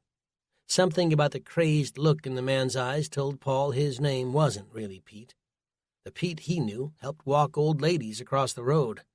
This one looked like he'd rather slit their throats. "We're just about done going through your truck," the new one said. "It seems at least one of you knows a great deal about survival, and I wanted to thank you personally for the supplies you've donated to me and my men." "Donated?" Buck cried. "We didn't donate nothing. You're a bunch of thieves." The man reached into the pocket, plucked out a wallet, and flipped it open. His eyes darted between the wallet and Buck. "You're Buck, aren't you?" More flipping. "I see you're a proud member of the NRA. Isn't that nice?" Out came another wallet. This time the man studied the image before his gaze rose to meet Paul's. "You know who we are," Paul said, trying to keep his voice steady. "I think it's only fair we know who you are." The man grinned. "What? Don't you recognize me?" "Should we?" Paul replied, trying to buy time before the inevitable. Buck tilted his head. "You sure do look familiar underneath all that hair." "I'm sure I do." "I hope you'll trust me when I tell you a shave and a haircut is one of my top priorities. My name is Staff Sergeant Finch." Paul recoiled. There was no way this guy was military. He was either crazy or lying. "I know who you are," Buck said, the edges of his white beard smeared with grease. "You were an instructor over at Lackland Air Force Base in San Antonio, sent to Fort Leavenworth a couple years back for raping 25 female cadets." The grin was back on Finch's face. 28, thank you very much, and I'm sorry to say that the two of you gentlemen aren't my type." Fort Leavenworth was only a few miles from here, which meant the men must have just broken out. Just then Paul felt Buck shift ever so slightly. Even though his eyes were glued on Finch, the old man's right leg was bent at an angle. There was something in his boot he was trying to get at. The other man, Eckhart, was looking over this way, and Paul realized he needed to distract him. "You didn't need to kill those men," Paul said. "That wasn't me," Finch replied. "See, killing's not my thing." That seemed encouraging enough, coming from a psycho-rapist. "You sound like a regular saint," Buck spat. "So when you gonna untie us?" Finch smiled, and this time the expression almost looked tender. That was when he turned and left the room. Eckhart followed him out, which gave Buck the chance he needed to reach into his boot. "What are you doing?" Paul whispered. "Trying to get us out of here. Or get us killed. Did you see what they have stacked in that closet?" Buck growled. Besides, I'm not about to let them take my truck." "You're as crazy as Finch, you know that? I wasn't sure before, but now I am." "If we don't get that Hummer back, we won't make it to Atlanta in time. And in a couple days from now, that radiation's going to come floating over and start melting people's faces right off." Buck had such a wonderful way with words. The old man was still working to cut the knot when they heard a noise. "Someone's coming," Paul told him, trying to keep his voice down. Buck tossed the pocket knife a few feet from where he was tied. "What'd you do that for?" Paul began, just as Eckhart reappeared. "I told you two to shut up," he said, stepping into the garage. "If it wasn't for Finch, we would have gutted you too long ago." Eckhart's eyes settled on the floor by Buck's feet. "That better not be what I think it is." He stormed over to the open pocket knife and reached down to grab it. That was when Buck kicked his feet out from under him. The gunman swung in midair and came crashing down, the rear of his skull making a sick sound as it thudded against the smooth concrete floor. The force of Eckhart's fall sent his shotgun skidding under one of the mechanic's red toolboxes in the corner of the garage. After that, Buck and Paul struggled against the extension cord. Now that it was loose enough, all they needed to do was bring it up and over their heads. They were nearly there when Finch came charging in, his eyes ablaze with rage. In a flash, he lunged at Buck. At precisely the same moment, the old man broke free from the cords. The two of them rolled around, fighting to grab hold of the other man's throat. Paul went to retrieve the shotgun under the toolbox when someone else entered the gas station. Paul snatched the shotgun by the stock with the tips of his fingers, pulled it out, and gripped it tightly. Without giving it another thought, he racked the weapon right as one of Finch's men came running in, a semi-automatic pistol in hand. Both men raised up at once, and two shots rang out. A flash and a deafening sound echoed from each weapon. One of the glass panes behind Paul's head shattered. Finch's man was thrown back against the wall, his chest torn open in a red mist. Still shocked at what he'd just done, Paul looked over just in time to see Buck, his pocket knife in hand, swinging the blade down into Finch's left eye socket. Finch let out a thundering howl as he clutched the wound. Almost on cue, a barrage of fire from outside tore through the thin garage door, filling the air with bits of glass and metal fragments. Paul and Buck dove to the ground as rounds ricocheted in every direction. There was an emergency exit over by the far wall. Paul pointed in that direction. "It's our only hope," he hollered over the noise. "We'll never make it if we try rushing out the front door." Buck nodded, and the two of them made a break for it, slamming against the push bar and into the open air, escaping the smell of death and motor oil. Chapter 13. Paul glanced over his shoulder as soon as they exited the garage. A handful of Finch's men stood by the Hummer, firing their weapons at the garage. Another group was moving toward the gas mart entrance, probably intending to storm in and kill them once and for all. When he looked back, Buck had already disappeared around the back of the service station. It looked like it was nothing but forest ahead of them, but Paul had spent some time studying the map during the drive and knew that if they cut through the woods, they would find a street and hopefully some houses. Surely by now someone, motorists or local residents, had heard the shots and was finding some way of contacting the police. The two men stopped long enough to catch their breath, Paul clinging to the heavy shotgun, which seemed to be gaining weight by the second. "What about the Hummer?" he asked when he caught up to Buck. The old man was bent over, his hands on his knees, sucking in air like it was going on special. With his white, bushy beard and overhanging belly, he looked like an overweight guy hitting the gym for the first time. "There's no way we'd get within 50 feet before those boys cut us down," Buck said with genuine sadness in his voice. He loved that truck. "We have nothing now, Buck. They took our supplies, weapons, even our darn wallets." They started moving again. "Well, unless the power magically comes back on, our plastic money's as good as useless. I ain't worried about the cash, though. It's losing all that other stuff that's going to hurt bad." Paul glanced down at his hands and saw they were shaking. Buck noticed it, too. "I didn't think you had it in you," the old man said. "Neither did I," Paul replied. "What do you think happened to Finch?" "You mean, do I think I killed him?" Paul shook his head. "To be honest, I'm not sure what I mean. All I can guarantee is he won't be getting much use out of that eye anymore," Buck said, proud of himself. If we'd had another few seconds alone, I would have had time to slit his throat and finish that rapist for good." Something in the direction of the gas station caught his attention. "Come on, let's go. We're not out of this yet."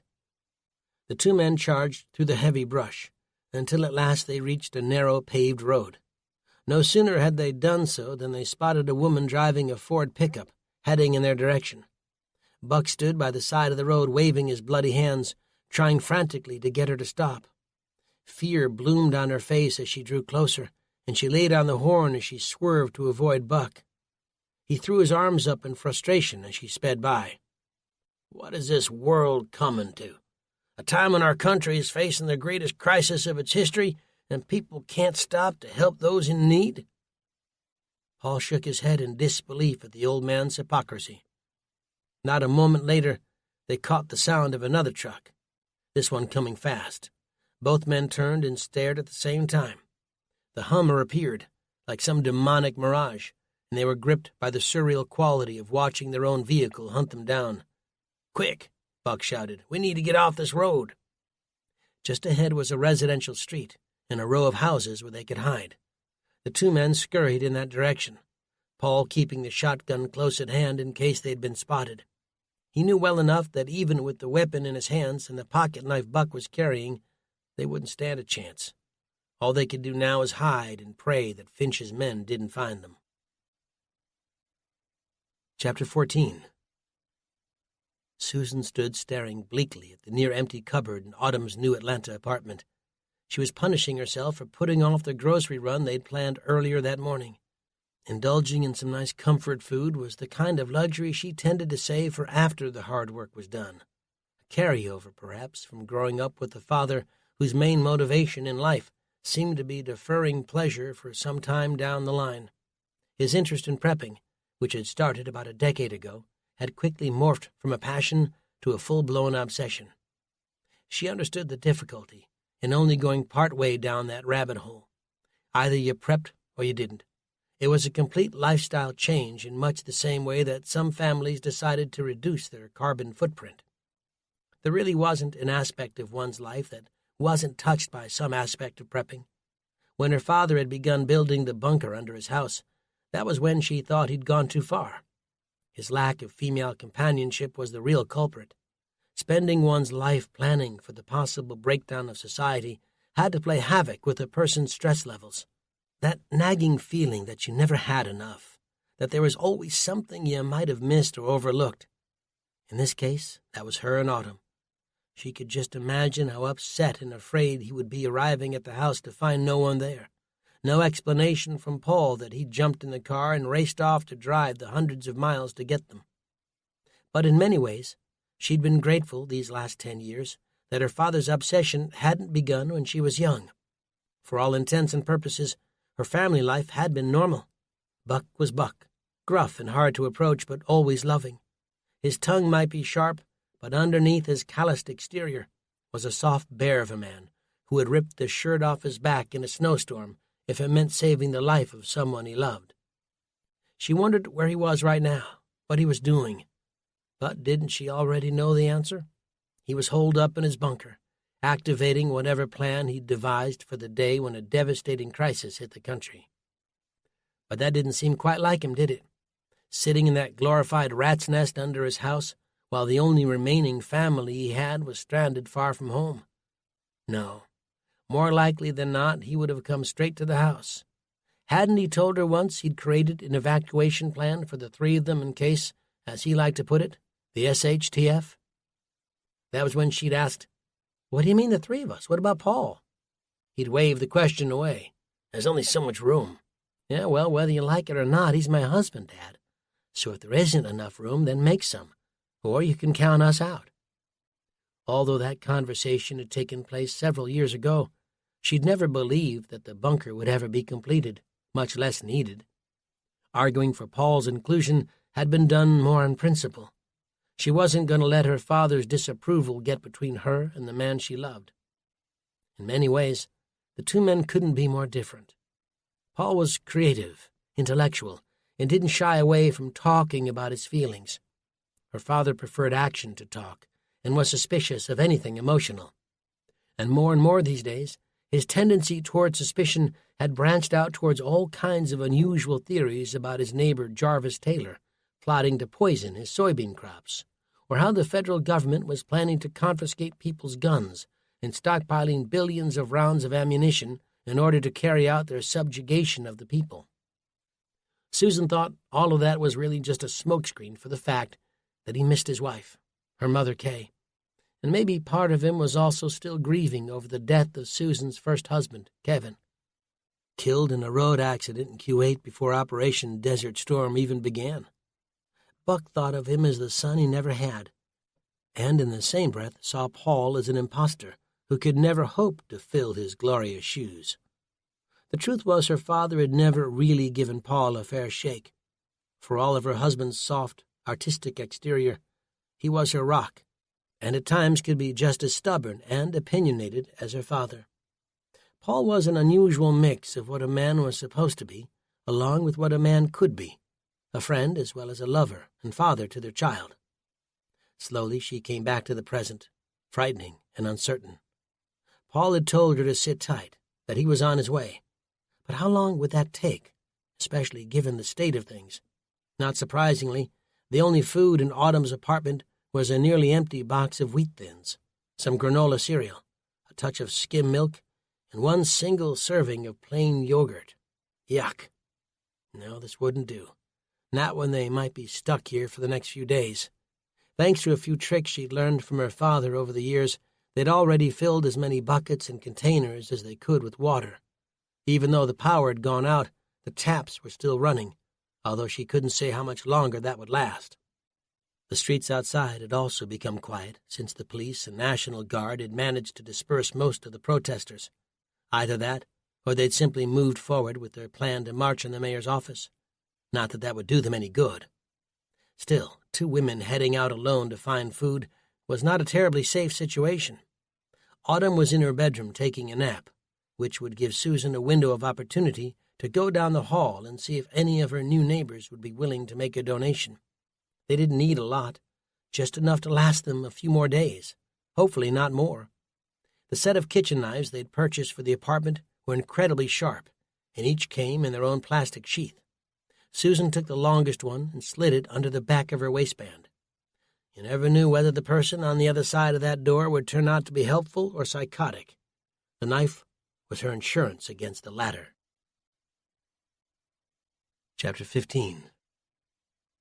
Paul and Buck knocked on 3 doors before they found someone who would finally open. Maybe the neighbors had heard the sound of gunfire and were fearful, or maybe knowledge of the nuclear bombs had triggered the desire to hunker down and wait for the government to signal an all clear. By now even Paul had to admit any sort of government assistance wasn't very likely. It seemed that with every passing hour he was starting to sound more and more like Buck, a thought which both surprised and concerned him. The house which finally opened for them was a quaint 2-story gray structure with a wide wraparound balcony. A beat-up red pickup sat parked in the gravel driveway, and sticking out the side of the slightly angled roof was a satellite dish. It was an old woman who answered, and she seemed startled to see 2 men standing there, one of them burly and mean-looking. Buck was the first to speak. "Listen, ma'am, we're sorry to disturb you, but we could really use your phone." "Who is it, Teresa?" a man's voice asked from somewhere inside. Teresa turned back and shouted, "2 men, and they say they need the telephone." "Phone's out," the man replied. "Same as everyone else's." "The truth is," Paul cut in, taking a gamble, "we were attacked by a group of armed convicts, and we need somewhere to hide." "We're not hiding," Buck said proudly. Outside, the sound of the Hummer made Paul's heart begin racing in his chest. "I'm not so sure," she said, her husband emerging for the first time. "I swear we don't mean any harm," Paul told them. The truck was about to draw even with the street, and once it did, the 2 men would be spotted for sure. "You boys armed?" the man asked. Paul nodded. "Yes, sir, we've got a shotgun, but I can empty all the shells out if you like." Behind him, Buck didn't say a word. More likely than not, he hated the idea of begging strangers for help, even if that might save their lives. "All right, come on in," the man said. "I'm sure if the 2 of you meant us any harm, we would have already seen it." They entered as quickly as they could, Paul wiping his feet on the rug by the front door and then leaning the shotgun against a nook in the wall. Meanwhile, Buck closed the door, peering out at the street through one of the tiny square window panes. "You see them?" Paul asked.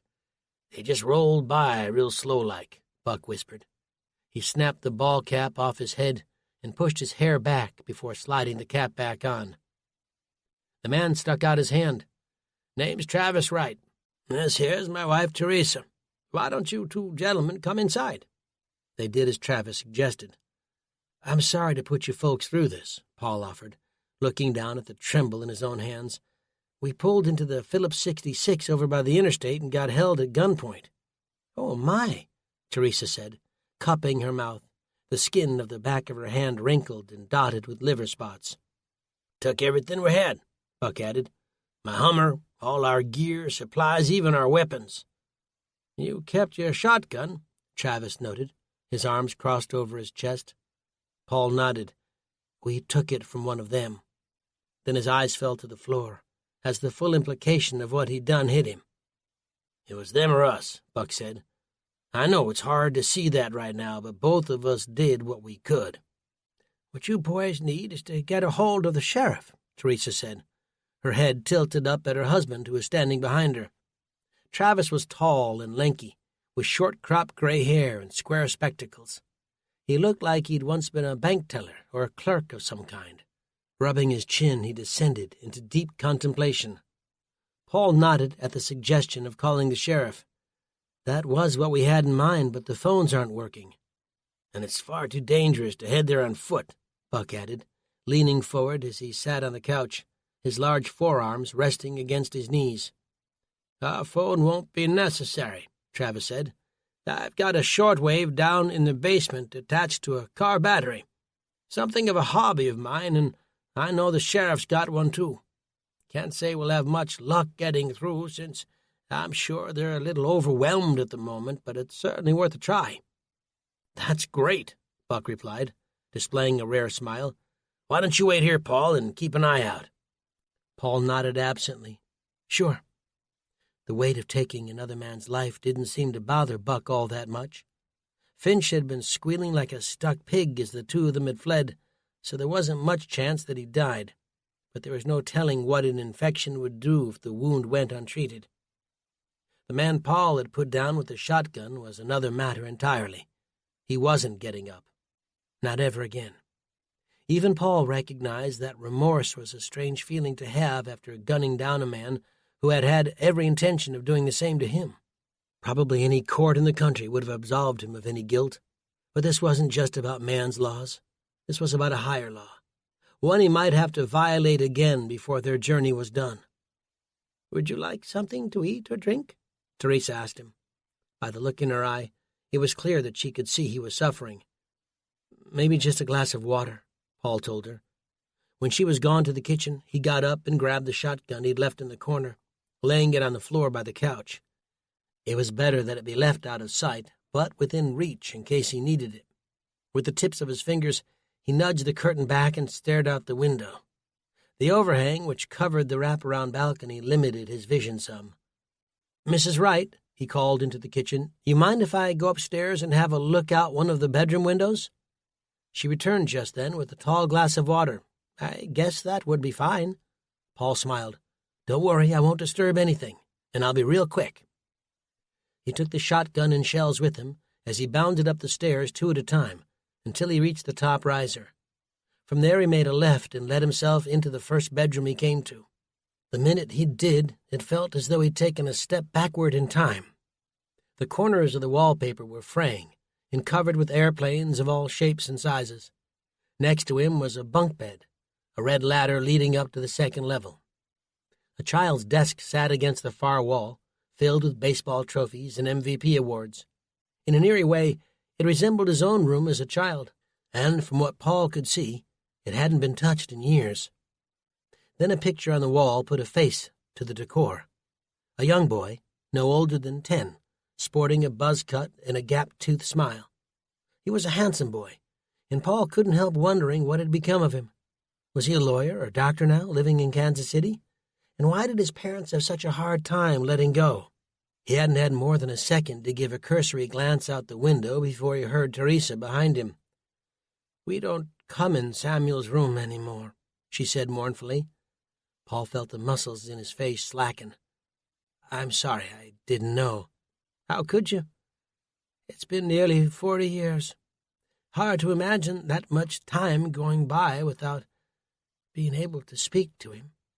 Well, that isn't completely true, is it? I still hear him most days when I'm drifting off to sleep. His teeth were still coming in, and he had this funny little lisp." She looked up, her eyes red with tears. "I can't even begin to imagine." "He was playing in the street with his friends. 15th of July, 1975. I'll never forget it.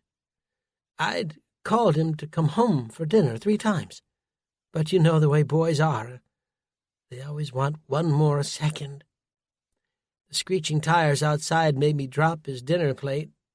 When I ran to the door, a group was gathering around a crumpled form lying on the ground. Even as the car sped away, the reality of what had happened didn't register. No one was hurt but Samuel. Ambulance arrived a few minutes later, but there wasn't any point. Our boy was already gone." She smiled weakly. "He's home with the angels now." Buck appeared then. The heavy thread of emotion hanging in the room made him uncomfortable.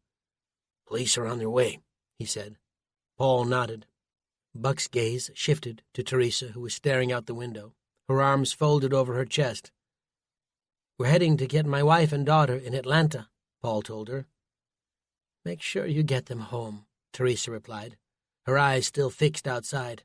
"Safe and sound, where no one can hurt them." Chapter 16. Back in Atlanta, Susan was in the hallway of Autumn's new apartment, knocking on her neighbors' doors. She wasn't having much luck. Her daughter would have been beside herself if she knew Susan was going around asking for food. That adolescent obsession with image was still strong in her daughter, despite the fact that the entire social edifice upon which it was built was quickly coming undone.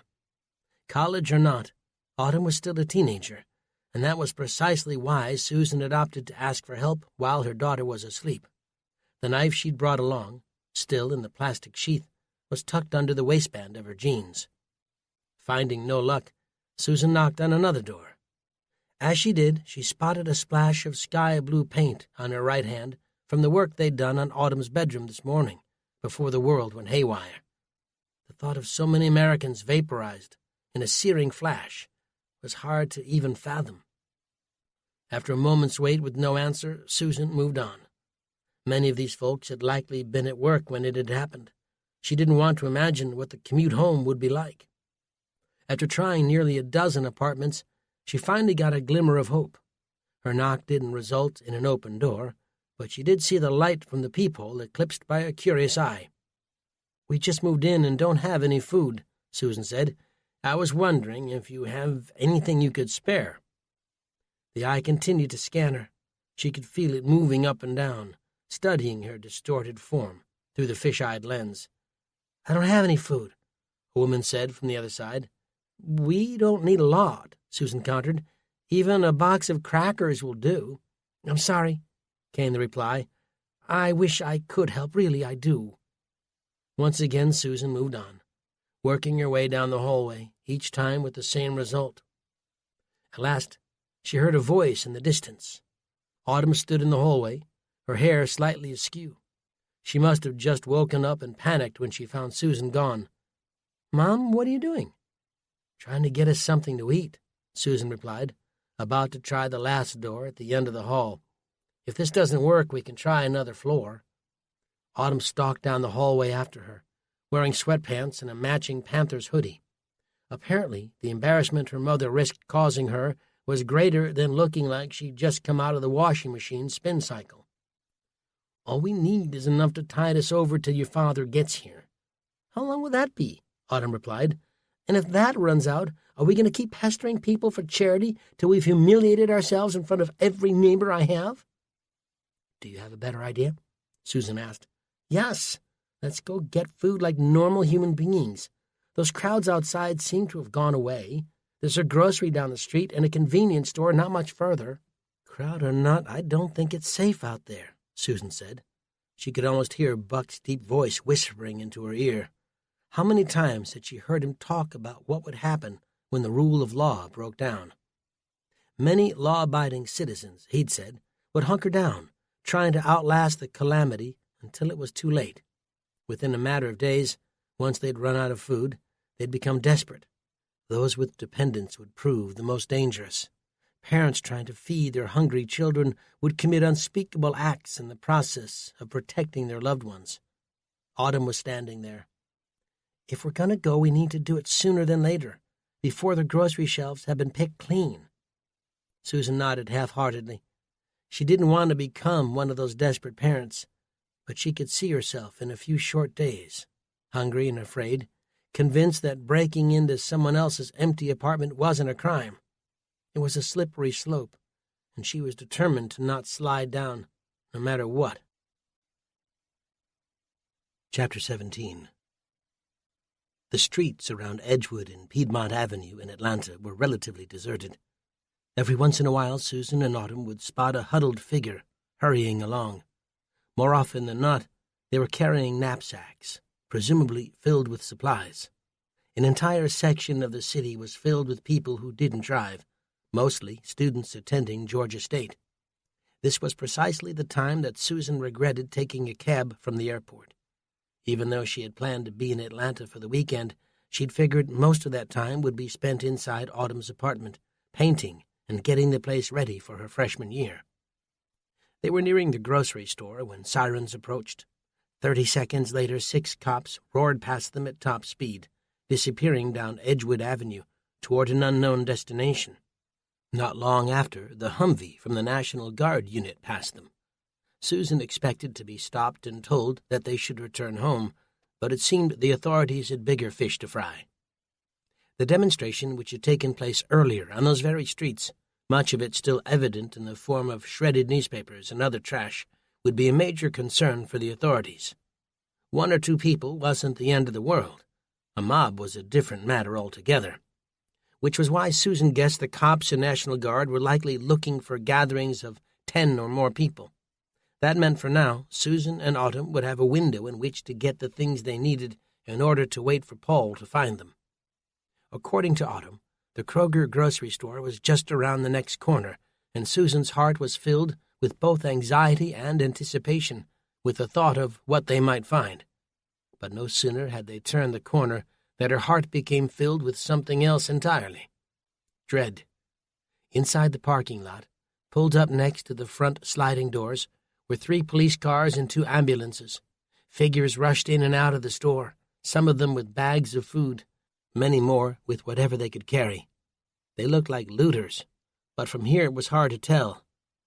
"I knew this wasn't a good idea," Susan said. Even Autumn looked frightened. "Our best bet is to keep going straight and hit the convenience store instead," Susan said. "The large chain grocery stores are the first places people are going to hit at a time like this. If we're lucky, the smaller ones may still be intact." If the convenience store looked anything like the Kroger's they had just passed, then the 2 of them would return at once to Autumn's apartment and think of a plan C. The idea that the government was preparing to swoop in and distribute aid was a nice thought, but one that wasn't entirely realistic. For at least the next 72 hours, they would have their hands full simply trying to maintain order. No doubt the National Guard's own command structure had been thrown into confusion when those tankers had detonated. From here on in, everyone would be limping along, trying to do their best under the circumstances. Not long after, the Edgewood Variety Store came into sight, a small red brick building next to an empty lot. The outer wall had been painted with colorful graffiti, not the kind of stuff that vandals and gangs tended to put up. This was beautiful artwork. But it wasn't the painting on the wall which lifted Susan's spirits. It was the lack of cop cars in front of the store, and the absence of looters. Susan reached for the door, half expecting to find it locked, relieved to see that it wasn't. A tiny bell rang overhead as she and Autumn entered. The place wasn't large.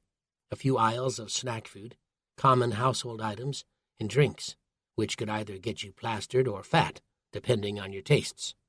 "You better make it quick, missy," the man behind the counter said. He was balding, in his late 40s, and heading to the door to lock up. Susan didn't like that, not one bit. "Why are you locking the door?" Autumn asked. "Because I'm getting ready to close her down before the looters show up," he replied. "It isn't safe out there. I heard what's going on over at Kroger's. Gonna take as much of this stuff as I can load into my truck, 'cause I'm not expecting there to be much left to come back to, which is why I need all of you to get what you're looking for and leave as soon as possible." What did he mean by all of you? Susan wondered, scanning the store. There was another customer in the store, a handsome young man around Autumn's age, his arms filled with packages of hot dogs and buns. Not very nutritious, but in a place like this, health wasn't really an option. He smiled and nodded at them. A flush ran up Autumn's cheeks. This was hardly an appropriate time to start thinking about boys. "Give me all the cash you have on you," Susan said. Autumn complied. Between the two of them they had $50, which Susan figured was more than enough to get them through the next few days. They grabbed some whole wheat bread, prepackaged cold cuts, mustard, beef jerky, Oreo cookies, and as many bottles of water they could carry, and headed for the register. The power wasn't working, and so scanning the items or using the till wasn't possible. The owner's eyes cut from one item to another as he made a mental calculation. "That'll be $65. "Excuse me?" Susan said. "You heard me, lady. That'll be $65. Listen, I was nice enough to let you in." "And we appreciate that," Autumn replied. "But there's no way this stuff costs that much money." The epiphany hit Susan all at once. "He's hiking the prices." Autumn turned to him. "You know that's illegal." "All I know is I'm closing, so do you want the stuff or not?" "We only have 50, Susan said, leafing through the bills in her hand to check again. "Will you take a check?" The man laughed. "To be cashed by what bank?" "We'll need to put some stuff back," Autumn said, frowning. Susan certainly wasn't dying to eat cold cuts for the next few days, but the thought that they might not have enough food any more was what frightened her the most. Maybe they could try another store, but who said it wouldn't be the same everywhere? "So what's it going to be?" the owner said, drumming his fingers on the counter in a beat that sounded like a military drum beat. "I got to get home to my family, too, you know." "I'll cover whatever they're missing," a male voice said from behind them. Susan turned to see the young man from before, leaning over the counter as he deposited his hot dogs and buns. "Fine, altogether it comes to 90. Susan handed the owner her 50, and the man next to her gave him the rest. "Are you sure about this?" Susan asked him, feeling both euphoric and guilt-ridden at the same time. He smiled, dimples forming on his cheeks. "I'm positive. I'm sure if the tables were turned, you would have done the same for me." Autumn was noticeably silent. Good-looking boys had a habit of turning girls into mutes. "Thank you," Susan told him, as they made their way to the door. "The Lord repays kindness and punishes people who take advantage of those in need." That last bit she tacked on for the store owner's benefit. Hopefully, if another opportunity to help someone presented itself, he wouldn't fail that test nearly as badly. Once outside, Susan thanked the young man again. "I'm Chet Harding," he offered, without being asked. Susan and Autumn introduced themselves. "We really should be going," Susan told him, "but we won't forget what you did." Chet nodded. The two women began walking away and noticed Chet was heading in the same direction. "He looks to me like a Georgia State student," Autumn said, "probably heading back to the dorms." "Let's hope so. Now we just need to put some distance between us." "Oh, Mom, you're such a paranoid android. You can't just take someone's help and then run away from them like they're some kind of demon. It seems so heartless, especially after he helped us like that." "Yes, but we don't know him." That was when Susan noticed the two men on the opposite side of the street, turning to look in their direction every few seconds. There was something about the way they walked. It had an almost predatory quality that made her uneasy. "See those two men across the street?" she asked her daughter. "Who, them?" "Yeah, don't stare. What about them?" "I'm not sure. They keep looking over here." Just then a cop car sped by, and one of the men stopped, pretending to look in a shop window. "I don't like this one bit," Susan said. What had begun as an uneasy feeling was quickly morphing into an all-out panic. Chet was less than 10 feet behind them now. A few seconds later, he drew even with the two women. Susan smiled. "Hey, Chet." He returned the gesture. "Would you mind walking us home?" Susan asked him. Since Autumn was still tongue-tied in Chet's presence, "We're just on the corner of Edgewood and Piedmont." "Sure thing." By the time they arrived outside their building, the two men following them had crossed the street and were gaining quickly. So far, Chet had been a perfect gentleman, a shining knight who, within the span of 30 minutes, had saved them twice. Susan also knew that if somebody wanted to get inside an apartment building badly enough, they would find a way. The prospect of being trapped up there with these two men looking for a way in was beyond disconcerting. "If you like, I'd be happy to see you right to your door," Chet offered. "Make sure you got in safe and sound." "Would you?" Susan asked. The two men were less than 10 meters away when Susan reached into her pocket and fumbled for the keys. If they broke into a run now, she wasn't sure she could keep her cool. Forcing her fingers to close around the lobby key in her pocket, she whipped it out and jammed it into the lock. A second later, they were inside, Susan rushing them in as she closed the door behind them. The two men stopped and glared at them, like a pair of lions eyeing a group of wounded gazelles who had narrowly escaped. Chapter 18. Paul and Buck remained in the upstairs hallway, while Teresa made her way downstairs. "You didn't tell the police we were here, did you?" Paul asked in a whisper. "Why would I?" "Because we killed a man back there, Buck." Buck pressed a finger into Paul's chest. "No, you killed a man. I only stabbed mine in the eye. Besides, I made sure that Travis only told the cops they had heard shots over by the Phillips 66. I'm sure those boys already got their hands full, which explains why those convicts haven't been picked up yet. We need to find a way of getting our hands on a car, and fast." "I took care of that, too," Buck said with a sly grin. "The old guy downstairs says he's got a neighbor with a virtual dealership of used cars on his front lawn. Might not be perfect, but at least they should get us going in the right direction." Paul nodded, not entirely able to ignore the ball of stress churning in his guts. "What were you and the old lady talking about in that creepy bedroom?" Buck asked. "Go easy, Buck. These are good people who lost their son years ago and never got over it." "That right? Half the country is mourning the loss of loved ones." The sound of police sirens drew their attention. Both men hurried downstairs. Over by the kitchen, Travis was filling an old backpack with cans of food and bottles of water. Teresa added half a loaf of bread she'd baked that morning. When they were done, Travis pointed to the kitchen table, where he had stacked a box of Remington shotgun shells. "I got a Colt 45 I bought back from Korea," Travis said, "but that one stays with me." If being shown so much compassion by complete strangers had taken Paul by surprise, it had left Buck completely bewildered. Beside him, his father-in-law stood frozen, all 250 pounds of him, his eyes ping-ponging between a sack full of food and the much-needed supplies they were being given. "We can't pay you for all this," Buck said. "Not after those men stole our wallets." "Don't worry about paying," Teresa told him.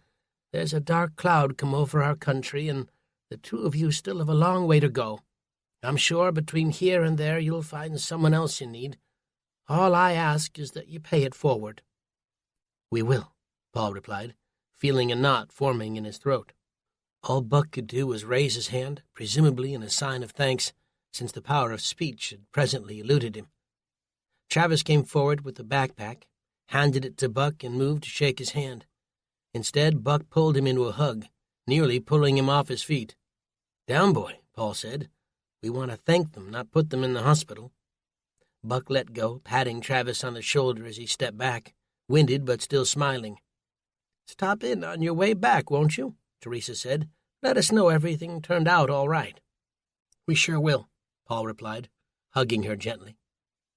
When all the goodbyes were said and done, Paul and Buck gathered the shotgun and the rest of their belongings and made for the front door.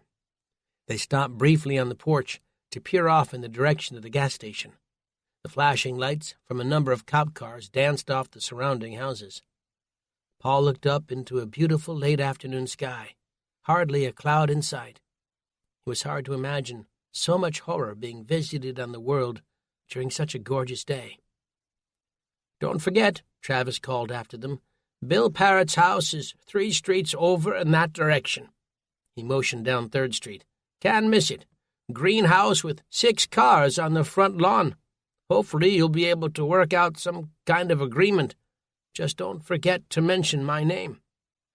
The 2 men staggered off at a rapid pace. It wouldn't be long before detectives came knocking on Travis' door asking questions, and Paul wanted to be as far away as possible before that happened. He trusted the nice old man, but there was no telling what Travis might reveal under closer scrutiny. On the other hand, Buck didn't mind lying to the cops 1 iota. The idea left Paul feeling less than comfortable, although he was even less at ease with the alternative. Even murdering a man in self-defense required a trial that could take months and, given the state of things, maybe even years. "Stop looking over your shoulder," Buck growled. "You're making us look like a pair of criminals." "I can't help feeling like one." "This is what I was talking about before, Paul. You're going to have to toughen up. It was either us or them back there. You didn't do nothing wrong." Paul kept nodding as though the act somehow made Buck's words go down easier. "Anything wrong," Paul said at last. "What?" "You said I didn't do nothing wrong. That's bad grammar." "Oh, thank you, Professor. I can't wait to see what that big brain of yours comes up with when the food and water in this here bag runs out." "We'll just need to find more," Paul replied, wondering if Buck was asking a trick question. "At the supermarket, I'll bet." Buck let out a bellowing laugh. "If I dumped you in the woods with nothing but this pocket knife," Buck yanked it out of his pocket, blood still on the grip, "you'd be dead in 2 days or less." "I could last longer than that." "Really? How? By drinking your own pee?" "Maybe," Paul replied, although he knew his false bravado was only making him look silly. "If thirst didn't do you in first, then the animals would. Being a prepper ain't just about being able to survive for a few extra days if the grid goes down. It's a way of life. It's about freedom and getting back to the things that once made this country great." "Made us? You make it sound like our greatness is long gone." "And for good reason," Buck replied as they passed the 2nd Street. "And I'm not just talking about those cities that got nuked. This sort of thing's been a long time coming. Over the years, there's been lots of voices trying to warn people that if something real bad happens, we don't have a backup plan. How many people know how their cars work? You ask them and they'll say, 'Sure, I hit the gas pedal and she goes.' But that's not what I mean. Very few know precisely what makes their cars work and the mechanics of the world, like the grease monkeys who worked at the Phillips 66 station aren't complaining one bit. Heck, other people's ignorance puts food on their table, and maybe even buys their kids an education." "Yeah, and what's wrong with that?" Buck shook his head. "Information is power. That's what's wrong with it. When you've got a country filled with people who rely on the expertise of others, you have a time bomb waiting to go off. We're seeing the proof of that right now.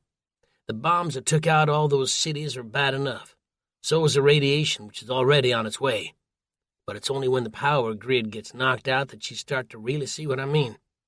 You ask a child where chicken comes from, and you know what he'll say? The supermarket." Buck laughed. "And he may even remember they stock it along the back aisle in the cold section. You think he understands it starts out as a bird? That it needs to be defeathered, gutted, the meat taken off the bone?" "No, of course not, but that's a child." "Once all those grocery shelves empty out and folks start feeling those hunger pangs, the desperation begins to take over. That's one of the reasons I insisted on coming along to clean up your mess. I wanted to get my daughter and granddaughter back to safety before things went completely to hell." "What do you mean cleaning up my mess?" "I told you before," Buck said, pulling the brim of his cap down an inch. "You dropped the ball the minute you let them go off on their own." "I can't follow them around. I thought we already went over this." "No, of course you can't, but what's the real reason you didn't stay there to help Paul?" "What do you mean?" "I mean, what's the real reason you went back to Nebraska? You said earlier you wanted the girls to have some time alone." "Yes." "So there wasn't anything else informing your decision?" "I had to work." "Oh, come on. You run a music shop.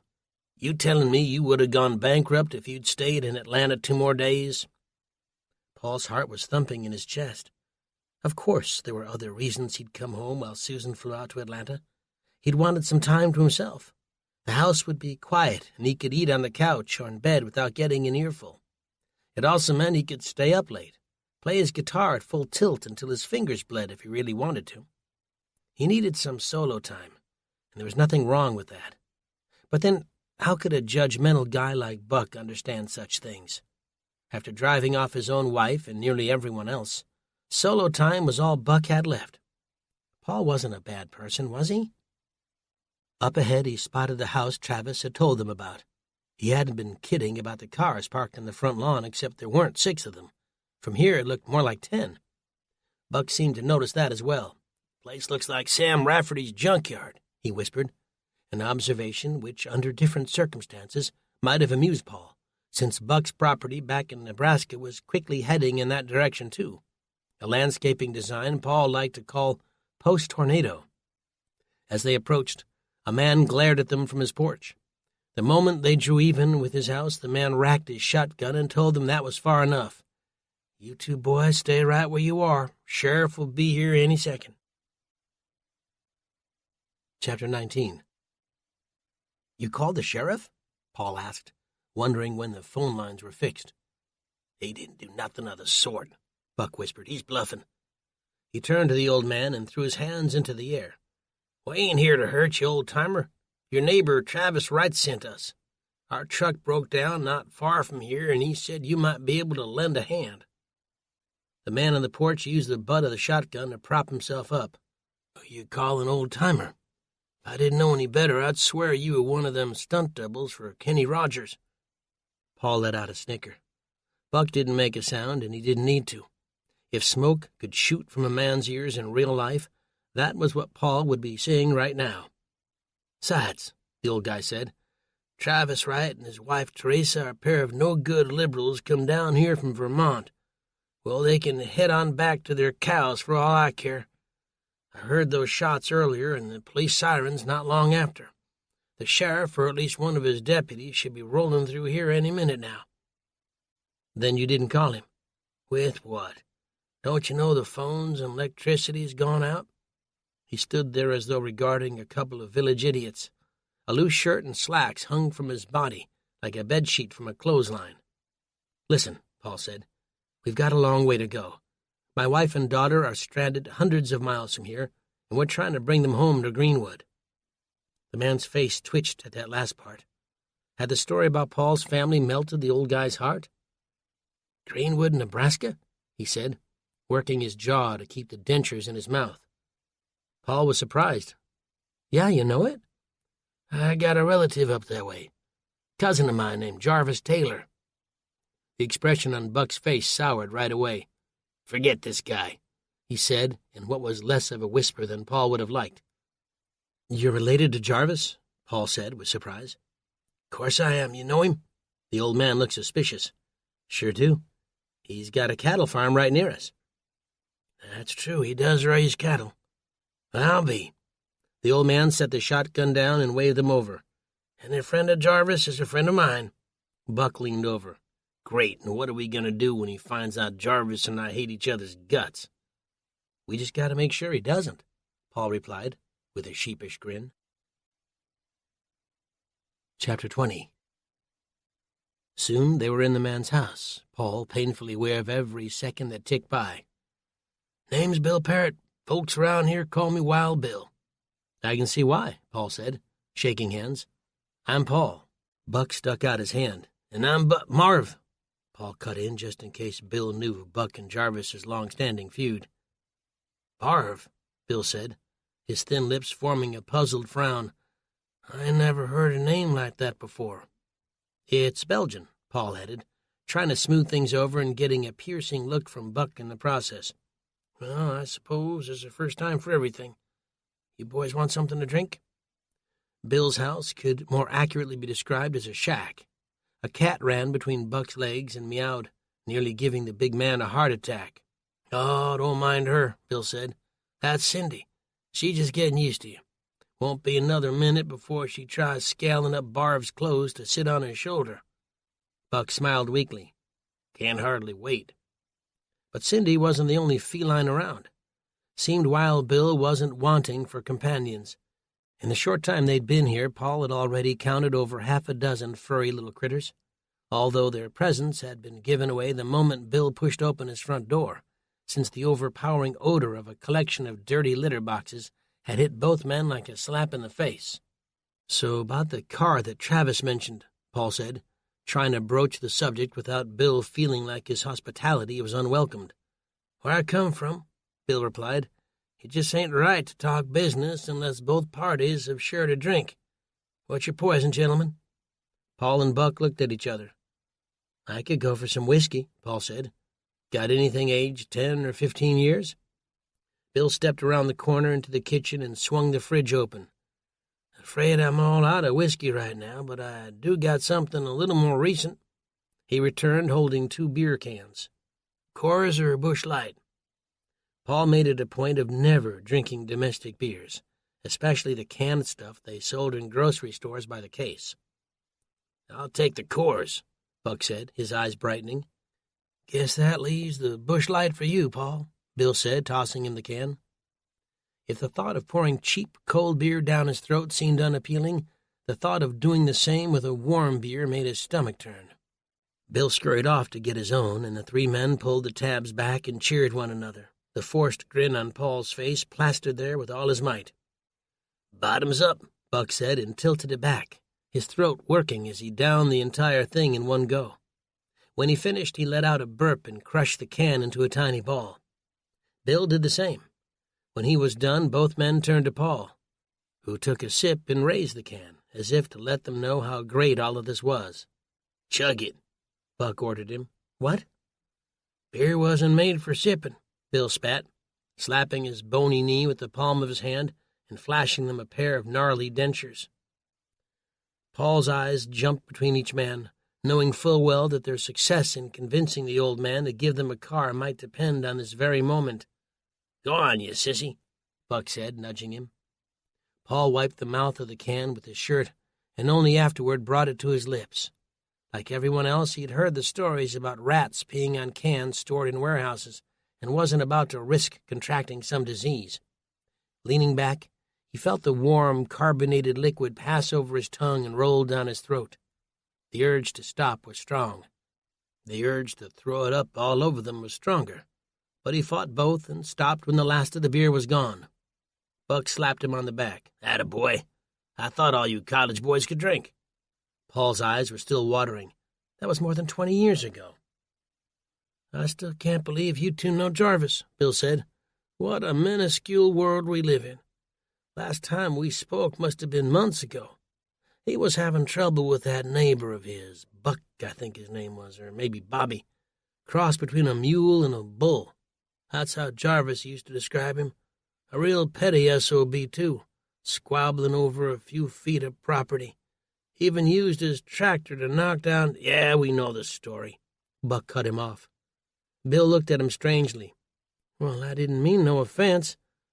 I take it you know this Buck character, too?" "You might say that," Paul replied, trying to keep from breathing in the cat litter fumes. Buck straightened his cap and fidgeted with the child squirt gun he found on a small table next to him. "Buck's not such a bad guy." "Really," Paul said. "Maybe you don't think so, but half of Greenwood does. That I can promise you.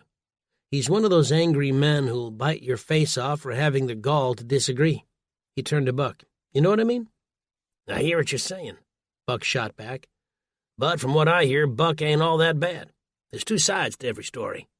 The way I heard it, that Jarvis was building on land that wasn't his. All Buck done was enact his rights." Bill didn't like the sound of that, and Paul gave Buck a reproachful look. This wasn't the moment to prove that he was right and Jarvis was wrong. Buck drew in a breath and let the air out real slow. "I will admit that sometimes Buck can be curt and unfriendly." "That's putting it mildly," Paul said, trying to have fun. "The man is like a bull in a china shop." Buck looked at him. "Maybe he's something like that." "A real unreasonable piece of dung," Bill added, smiling. Buck gripped the squirt gun and worked the lever with his finger, producing nothing but dry wisps of air. "All right, Buck's the biggest jerk in Nebraska." He turned to Paul. "You happy?" "Very," Paul said, his face split by a widening grin. Good, then I'd like another warm beer, Bill, and this time make it a Busch Light. Chapter 21. The three men had moved outside to the part of Bill's property where he kept his cars. The majority of them looked as though they had sat for some time. The rest looked in dire need of a mechanic or a one-way trip to the scrapyard. You sure these will run? Buck asked the old guy. There's quite a distance between here and Atlanta. Only one I know for sure is a Chevrolet Celebrity, Bill offered. She's an '88 model. American-made, Buck said with growing confidence. That's right, Barv. I don't mess with any of those foreign contraptions. American-built is good enough for me. Paul studied the car, burgundy with a matching interior. He wasn't going to be picky so long as it would get them from point A to B. Any gas in the tank? Buck asked, running his hand along the hood. I filled her up a couple days ago. Had a man here yesterday from Kansas City interested in buying her. I figure once the power comes back on, he'll be calling, but if you boys really want it, I may be able to lean him toward the Pontiac Grand Am. I wouldn't hold your breath about that buyer, Bill, Buck told him. There ain't no telling when the power's going to come back on. Bill fixed him in a puzzled stare. I don't think he knows, Paul said. Knows what? Bill asked, becoming agitated. We've been attacked, Bill, Paul said as plainly as he could. Attacked? The USA, Bill, Buck cut in. Terrorists went and detonated nuclear bombs in our biggest port cities, smuggled them in using container ships. It's about as bad as it gets. That's why we're heading to Atlanta, to grab our loved ones and bring them home. Bill's jaw was twitching wildly as his eyes darted from one man to the other, not entirely sure if they were pulling his leg or not. Paul put a hand on the old man's shoulder. See, Barv here's got a bunker under his barn that we're going to head to before the radiation reaches us. Buck dug an elbow into his ribs, and Paul let out a squeal. You two ain't pulling my leg, are you? No, sir, Paul said. It's hard to wrap your head around, I know, especially for us folks smack dab in the middle of the country. I can't even imagine what's going on up and down the east and west coasts. Not to mention the Gulf of Mexico, Buck added. Paul couldn't help feeling bad for the old man, but even stronger was his yearning to get back on the road as soon as possible. Those gunshots you heard before, Bill, I'm sure that's just the first sign that the threads of society are slowly coming undone. As if on cue, a police cruiser pulled to a stop in front of Bill's house. The passenger window rolled down, and a voice from inside asked if everything was okay. Not really, Deputy Brandt, Bill shot back, his voice tight with emotion. I'm not sure I believe what these two gentlemen are telling me. Brandt seemed to catch on right away. He got out of the car, and as he did, Paul's pulse began speeding up. Afraid it is, Bill, the deputy said, shaking his head. We're still waiting for more information to roll in. National Guard's on its way from Topeka. Seems like all hell's breaking loose, and we're seriously undermanned. Heard some automatic gunfire earlier, Bill added, and Paul wished he'd just kept quiet. Yep, it's a bloody scene up there. We're still putting the pieces together. Looks like a robbery, but we're not sure just yet. Got a few dead as well, including 2 men we're trying to identify. 2? Buck blurted out without thinking. That's right, the deputy replied. One took a shotgun blast to the chest. The other must have split his skull open when he fell. Buck grew quiet. You don't think there's some of them terrorists, do you? Bill asked. Tough to say, but I wouldn't rule it out entirely. Our biggest problem is the power in communication networks. They're overloaded, which means we're hard-pressed for a situation report. Deputy Brandt looked over at Paul and then over to Buck. You two aren't from around here. Paul shook his head and hoped he didn't look nervous. We're friends of Travis Wright. He suggested we pay a visit to old Bill here. Paul and Barv, Bill said, swinging a skinny arm around each man. 2 stand-up boys, that's for sure. Well, listen, Deputy. I've been hearing talk about radiation and nuclear fallout. The call right now is for everyone to stay inside and keep an eye out for anything unusual, Brandt said. That's why I'm making the rounds. So I'd appreciate if you gentlemen finish whatever it is you're doing and head inside." And with that, Brant got back into his cruiser and slowly drove away. Bill gripped his head with both hands. "I still can't hardly believe it," he said. It was becoming his mantra. "You live alone, Bill?" Buck asked. "Well, not if you count my cats, I don't." "But no other people, right?" Bill shook his head.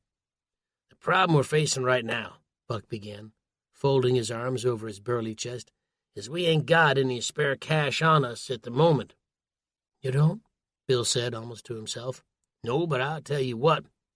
You give us the car you got that's in the best condition, and when we come back through here on our way home, I'll bring you to my bunker. It's nothing fancy, but it has filters to keep the radiation out." Bill took a step back. "I can't ask you to do something like that, Barv." Buck bit his lip. "You'd be doing us a great service. I can't promise we're going to make it back in one piece, if at all, but you have my word that if we do, you're coming with us." "What about my cats?" Paul's eyes went wide, and not just because of his allergies. He couldn't believe Buck was offering to bring a man who was practically a stranger into his top-secret bunker. "No cats," Buck said. "Let 'em go free when the time comes. At least they'll have a fighting chance." "I don't know what to say," Bill said, his eyes filling with tears, his thin lips quivering with emotion. "There's only one other thing I need," Buck said. "You name it, Barv." Buck pulled the child squirt gun he'd found in Bill's kitchen from his pocket. "This." Chapter 22. Susan, Autumn, and Chet had been putting away the food they brought back from the variety store when the knock came on Autumn's apartment door. The fridge still had some cool air locked inside, which would be more than enough to keep the meat from going bad over the next couple of days. "Are you expecting someone?" Chet asked. Susan thought immediately of her trek down the corridor, knocking on any apartment she could find, looking for someone willing to donate a bit of food. Perhaps one of the people who had been too afraid to open up before had finally found the courage. Walking briskly to the front door, Susan put her eye to the peephole and peered out. Out in the hallway was a sight which made the blood in her veins run cold. Turning toward the others, she whispered, "It's them." "Who?" Chet asked. "The men who followed us home. They must have found a way inside." The false sense of security Susan had felt the minute they'd locked the front door to the apartment complex behind them was now shattered. Susan went back to the peephole. One of the men, short, balding, and with the receding hairline, flashed a badge. "Police, open up," he ordered them. "What's this about?" Susan replied. "We've done nothing wrong." That was her first mistake. The two men didn't ask again, but instead began kicking at Autumn's apartment door. The hinges buckled every time the heels of their feet slammed into the wood. Her daughter screamed, and Chet ran over to help Susan buttress the door. "There's never a dull moment with you two, is there?" Chet observed. If he was afraid, he wasn't showing it, and at least that calmed her nerves a bit. "The knife set," Susan whispered to Autumn. "Grab two of them, one for you and Chet." The third was still tucked under Susan's waistband. She would pull it out if it looked as though the two men were about to breach the door. She glanced out the peephole again in time to see them continuing to batter away. It was clear by now the two men weren't cops. They'd only used the ruse as a way to determine if someone was home and possibly con their way inside. In her case, a lifetime of being a law-abiding citizen had nearly played right into their hands. If Buck was here, he probably would have run them off with a rack of the shotgun he kept by his front entrance. "Autumn," Susan yelled, "go lock yourself in the bathroom." Her daughter shook her head, holding a knife she clearly didn't know how to use. "I'm not going anywhere." The door continued to shudder under the relentless assault, and Susan knew for sure in a matter of minutes their attackers would be inside. Once that happened, there was no telling what they would do. Chapter 23. The growing chaos that Finch and his men found in Kansas City had proved to be the cover they were looking for. With two of their own dead, Finch himself wounded, and the cops on their tail, the gang had little choice but to lie low. The abandoned house on 41st Street in the seedier part of town was turning out to be a great choice. Altogether, they had commandeered 3 vehicles. The Hummer they'd ripped off from the men at the Phillips station, as well as 2 sedans they'd jacked along the way. Although the group had temporarily split up after the gas station debacle, they'd kept in touch via walkie-talkies they'd taken from guards at the prison during their escape. The instructions to Finch's men had been clear. Find the two who'd done this and bring them back. A bullet to the head was far too generous a death. These guys would be made to suffer. The second part of their mission had been to gather some supplies. With still no word back, Finch was beginning to worry. He leaned back in the dusty kitchen chair as PJ tended to his wounded eye. The pain was near excruciating, but Finch was careful not to show weakness. Not around this pack of wild dogs. Sometimes your reputation was all that stood between you and a shiv between the ribs. "How much longer is it going to be?" Finch barked, pulling out his silver .38 caliber S&W and placing it on the table. "Hold still," PJ said. PJ wasn't the kid's real name, of course. It was something like Salvador or Al. Finch didn't know and didn't care. What he did know was that PJ had once been an Air Force pararescue serving in Afghanistan, essentially a helicopter medic who was flown into war zones to retrieve the wounded. Seemed like a far cry from doing time in Leavenworth, but everyone had a sob story, and Finch had heard them all. In PJ's version, patients under his care kept not making it home. The Air Force had investigated and found the levels of morphine he was administering were far too high. PJ claimed the other medic he worked with must have done it, but when that same medic testified against him during the court-martial, the avalanche had proven too strong. He was buried up to his neck by military bureaucracy and should have been locked away for the next 50 years. He still proclaimed his innocence. That part was no shocker, but PJ's desire to join Finch's group during their daring escape certainly had been a surprise. PJ had been a model inmate who only wanted to get back to his wife and child. The pair lived in Gainesville, Florida, and that would be his final destination. Finch winced as PJ worked to stitch up what was left of his eye. The real shame would be losing someone with his skill set. The front door burst in just then, followed by boisterous voices Finch knew all too well. "Darrell, Jack's that you?" Finch called out. "Da, Sarge," Jack responded.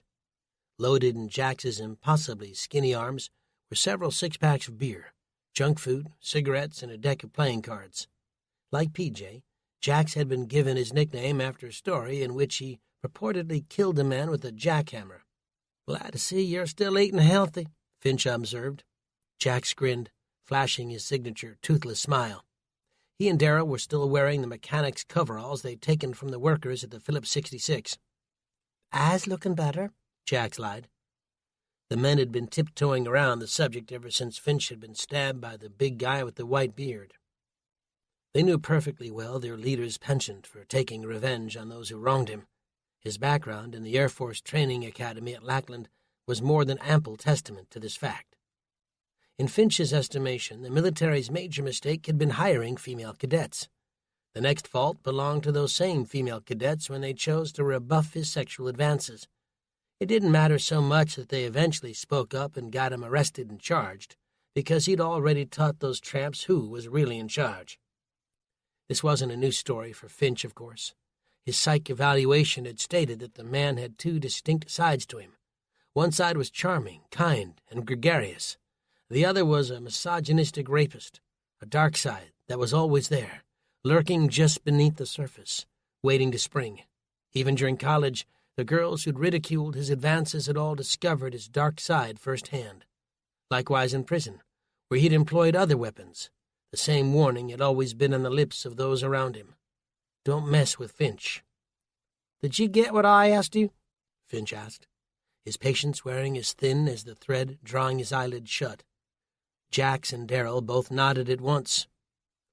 "Sweets and Huckleberry got the rubbing alcohol and painkillers you asked for." Darrell pulled a stack of bills from his pocket. "We also grabbed some spending money from the pharmacy in case certain needs arose." "Did you kill anyone?" Finch asked. Jax hesitated.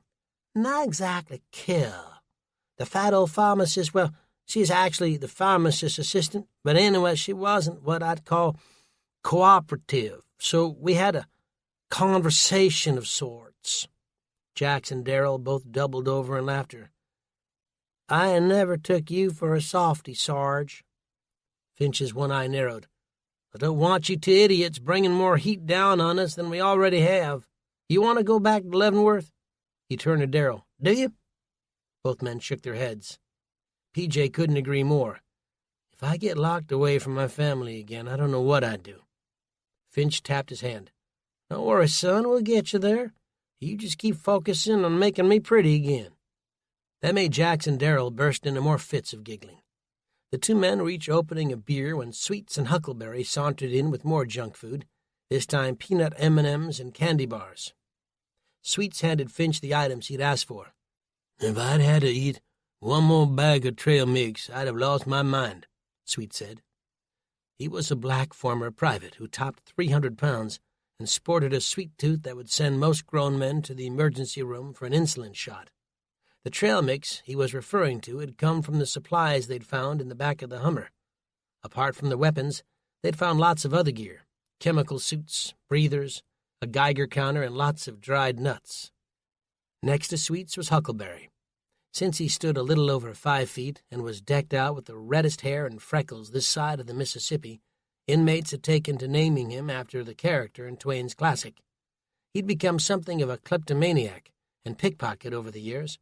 As far as Finch was concerned, the kid's only real mistake was plying his trade on a general's pocketbook, and then running the man's credit card up on prosties and liquor. That had gotten him a solid 6 years, 2 of which he'd already served. "So I'm guessing you couldn't find—" Finch paused and glanced down at the 2 driver's licenses he'd plucked from the men's wallets. "William Buck Baker and Paul Edwards?" Sweets had his hand buried wrist-deep in a 42-ounce bag of peanut M&Ms. "No sign of them, Sarge. We spent a real long time looking all over the place. At least until the cops showed up and we decided to book it." Jax nodded.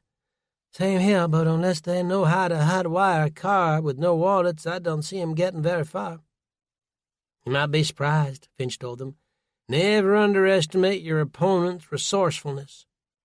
PJ finished sewing Finch's eye and leaned back to examine his handiwork.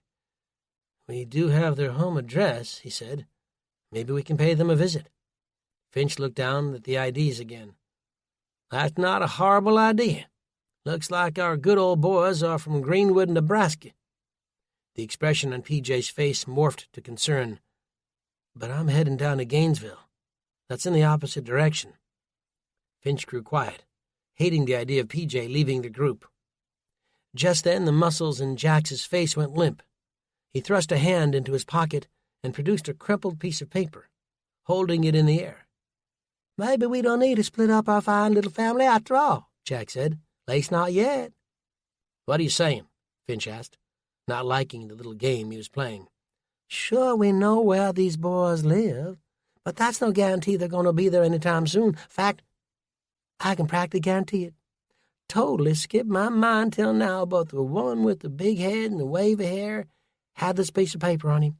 Jax read it aloud. "Autumn's address, 160 Edgewood, apartment 603. Corner of Edgewood and Piedmont Avenue." "That's in Atlanta," PJ said. Darrell added, "They were headed in the right direction, and that Hummer of theirs was packed to the gills." Finch was nodding, scanning between them with his one good eye. "So then we know where they're headed." The men around him were smiling now. "And you know what that means, don't you?" Finch asked. None of them answered because they understood the Sarge liked to be the one to say it out loud. "It means we need to get there first." Chapter 24. Chet was doing his best to brace the door against the flurry of kicks coming from the 2 men outside. The hinges were showing signs of giving way, and with each boom came the distinct sound of wood cracking.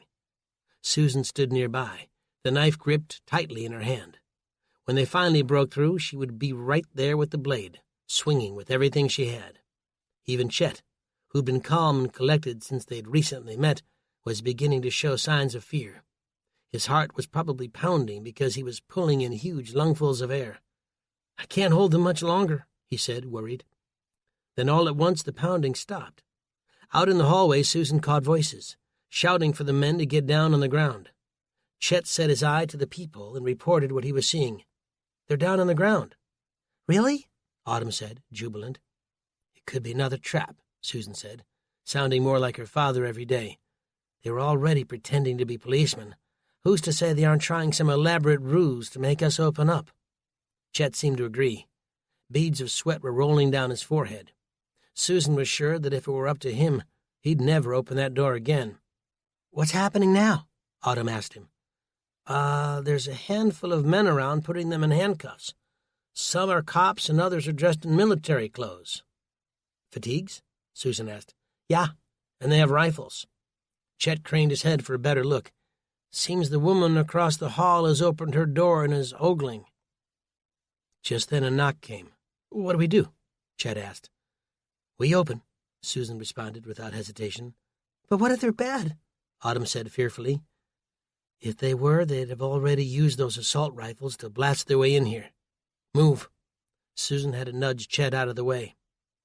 The door swung open, revealing a handsome soldier with spiky, dirty blonde hair and strong features. He appeared to be in his early 20s, and a barely audible gasp escaped Autumn's lips when she saw him. "You folks okay in here?" "We're fine," Chet said quickly. The soldier looked from Chet back to Susan. The name stitched onto his chest read Stevens. Behind him, the two men were being read their rights. Then they were lifted onto their feet and marched away by a combination of policemen and soldiers. Over the handsome soldier's shoulder, Susan could see the late middle-aged neighbor getting an eyeful. "Name's Brett," the soldier said, holding out his hand. Susan shook it. Autumn was next to her. Chet stood a few feet behind them, not saying a word. "We were making a sweep of the sector when we saw the lobby door to this apartment complex had been kicked in. I'd hate to think what might have happened if we'd missed that." Susan flashed her knife as well as a grin. "We girls aren't as helpless as you might think. My father's a vet." A voice down the hallway called after Brett. "Those men said they were cops," Susan told him, "but we didn't believe them." "It may shock you to hear this, but those men were police officers." Susan felt the muscles in her face go limp. "I don't understand." "Sometimes a state of emergency can bring out the worst in some people." "What do you think they wanted?" Autumn asked. "Money?" "Two beautiful women all alone," Brett said. He and Chet then made eye contact. "Well, not quite alone," he amended. "But you know what I mean." A quick glance at Autumn told Susan her daughter hadn't heard a single word he said after beautiful.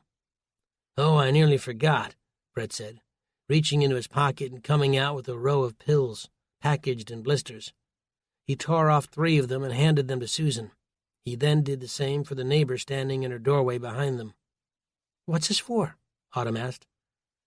"Protection against radiation," Brett replied. "As you may already know, we've been tracking the prevailing winds coming in from the coast where the detonations occurred, and they're heading this way." "Will you come back to check up on us?" Autumn asked him. Brett began to back away, grinning. "I'll see what I can do. You folks take care." Autumn, Susan, and the middle-aged neighbor watched him disappear. After that, they closed the door and locked it. "I think I should probably go," Chet said, his cheeks a distinct shade of red. Fear flashed across Autumn's face. "Really? Can't you stay a little longer?" He sighed and stared down at the coffee table.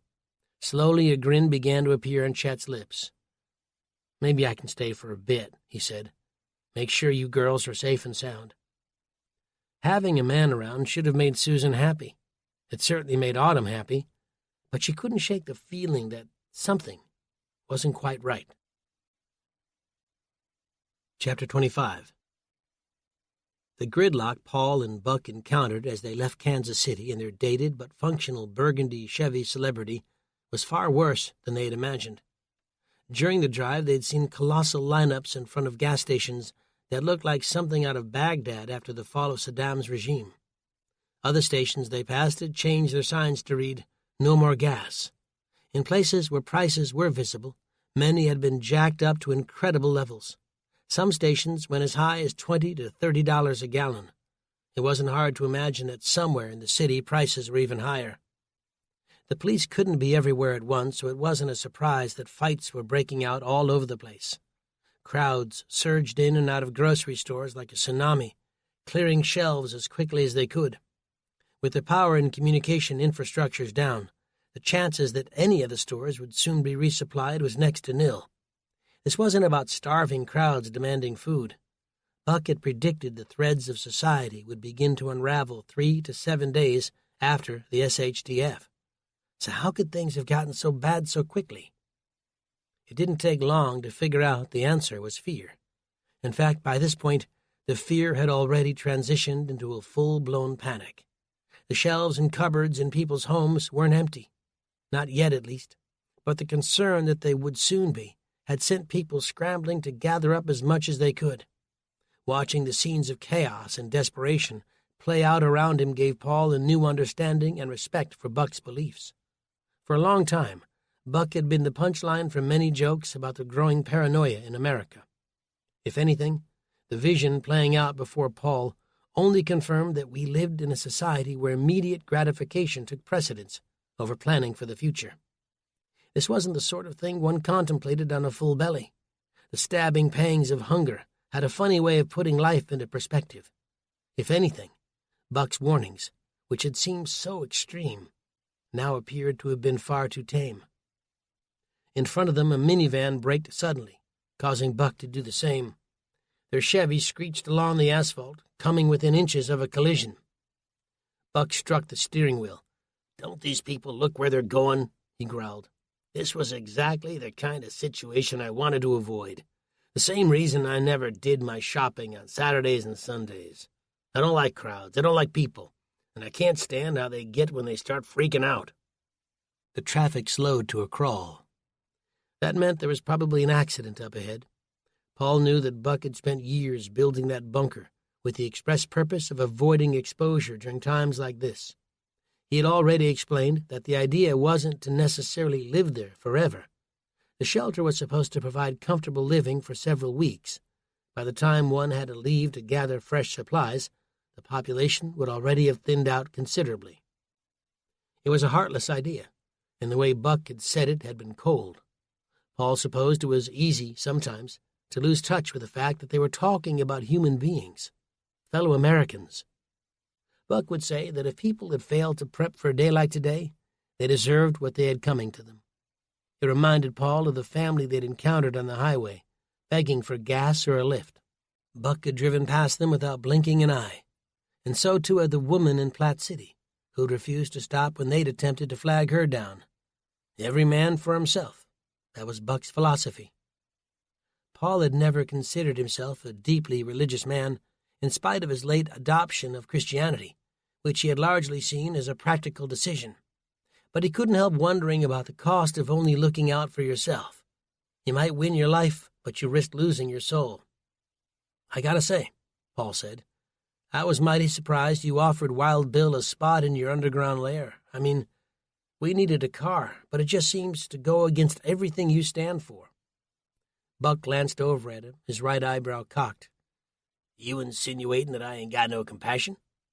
Paul thought about that for a moment. "I'm just surprised, that's all." "I like that old coot," Buck said. "But right then I was willing to say whatever needed saying if it got us that car. You seem to forget that we were two strangers without a penny to our name when we showed up on that guy's front stoop."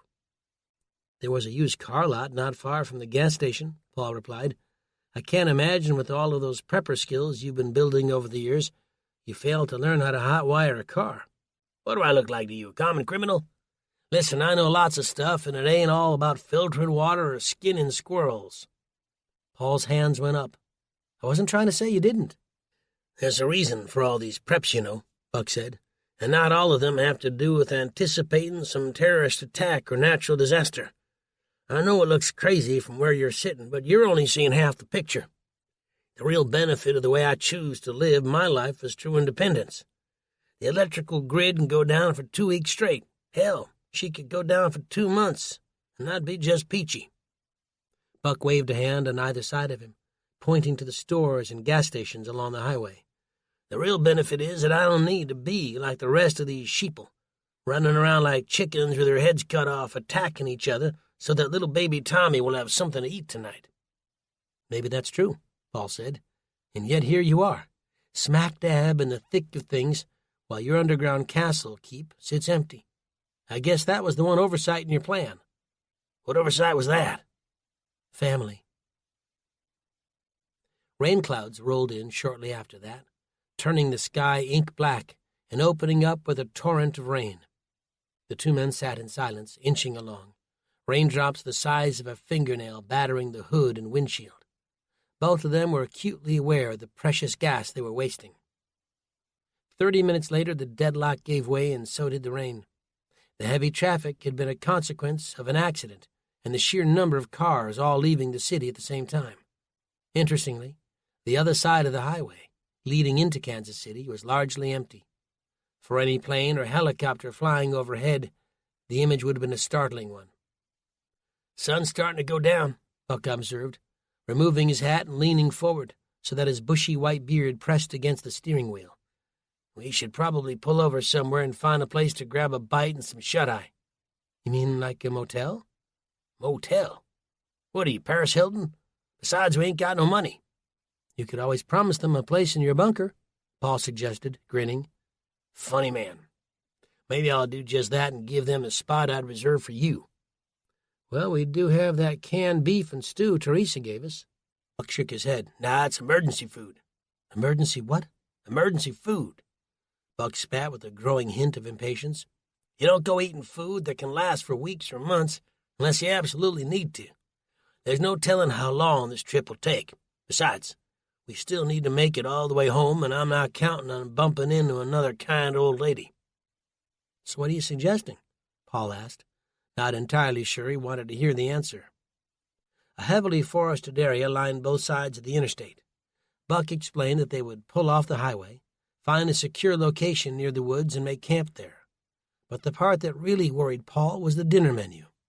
Buck refused to tell him what they were going to eat, only that Buck would take care of it. The rain, which had been coming down in buckets for close to an hour earlier, meant that building a fire would pretty much be impossible. That left Paul to wonder whether Buck's plan had anything to do with picking wild berries. If this was what independence felt like, Paul felt a growing conviction he didn't want to have anything to do with it. Chapter 26. They pulled off the highway outside of Deepwater, Missouri, a few meters past Truman Lake. Most of the traffic had thinned out, allowing Buck to cut off the interstate at a break in the guardrail. Beyond was an open field which led to a lush tree line. The celebrity's tires struggled to keep traction on the wet grass, and the car fishtailed more than once. Buck brought her out of sight along a dirt road that ran along the highway, probably used by ATVs. After they stopped, Buck exited the car and went to the trunk. A minute later, he returned with the length of fishing wire Travis had given them. "You're going to go fishing?" Paul asked, feeling like the mystery had finally been solved. "Nope," Buck replied smugly. He proceeded to tie what he explained was a slip knot. He made more than one of them and exited the car again to search among the nearby trees for appropriately sized branches and twigs. After that, he disappeared into the forest for nearly 10 minutes. When he returned, Paul was out of the car, listening to the occasional car passing them by out of sight. "Care to fill me in?" Paul asked, the cuffs of his pants along with his shoes wet from the damp grass. Buck let himself into the car and reclined the seat, his ball cap perched over his face. "Now we wait," he said, enigmatically. He'd obviously set some kind of trap, but a trap for what? More importantly, how would they cook it? Hungry as they were, Paul wasn't going to eat anything raw. Getting sick and maybe dying from some disease wasn't worth it for Buck to prove a point. In the fading light, Buck lay back in the driver's seat, his heavy forearms crossed over his chest. "You know, I've been meaning to ask you something." "Uh-huh," Buck said from under his cap. "When we were at Wild Bill's place, why'd you ask him for that child squirt gun? I mean, it just seemed like such a strange thing to ask for. I was sure you were going to ask him for a road rocket." Buck peeked out from under his cap. "A what?" "A road rocket. Back when I was on tour with the Wanderers, we drank them all the time." "I'm sure you did." "Any time we had a beer in the tour bus or in one of the cars that followed close behind, we referred to them as road rockets." "Oh, you thought I was going to ask him for a beer to drink while we drove." "Yeah, but instead you asked for a squirt gun." Well, we only had one real weapon. The shotgun, Paul said, suddenly remembering with horror the ashen look on the man's face a second before Paul had killed him. But I don't see how a kid's toy is going to do much. It's purple and shaped like a ray gun.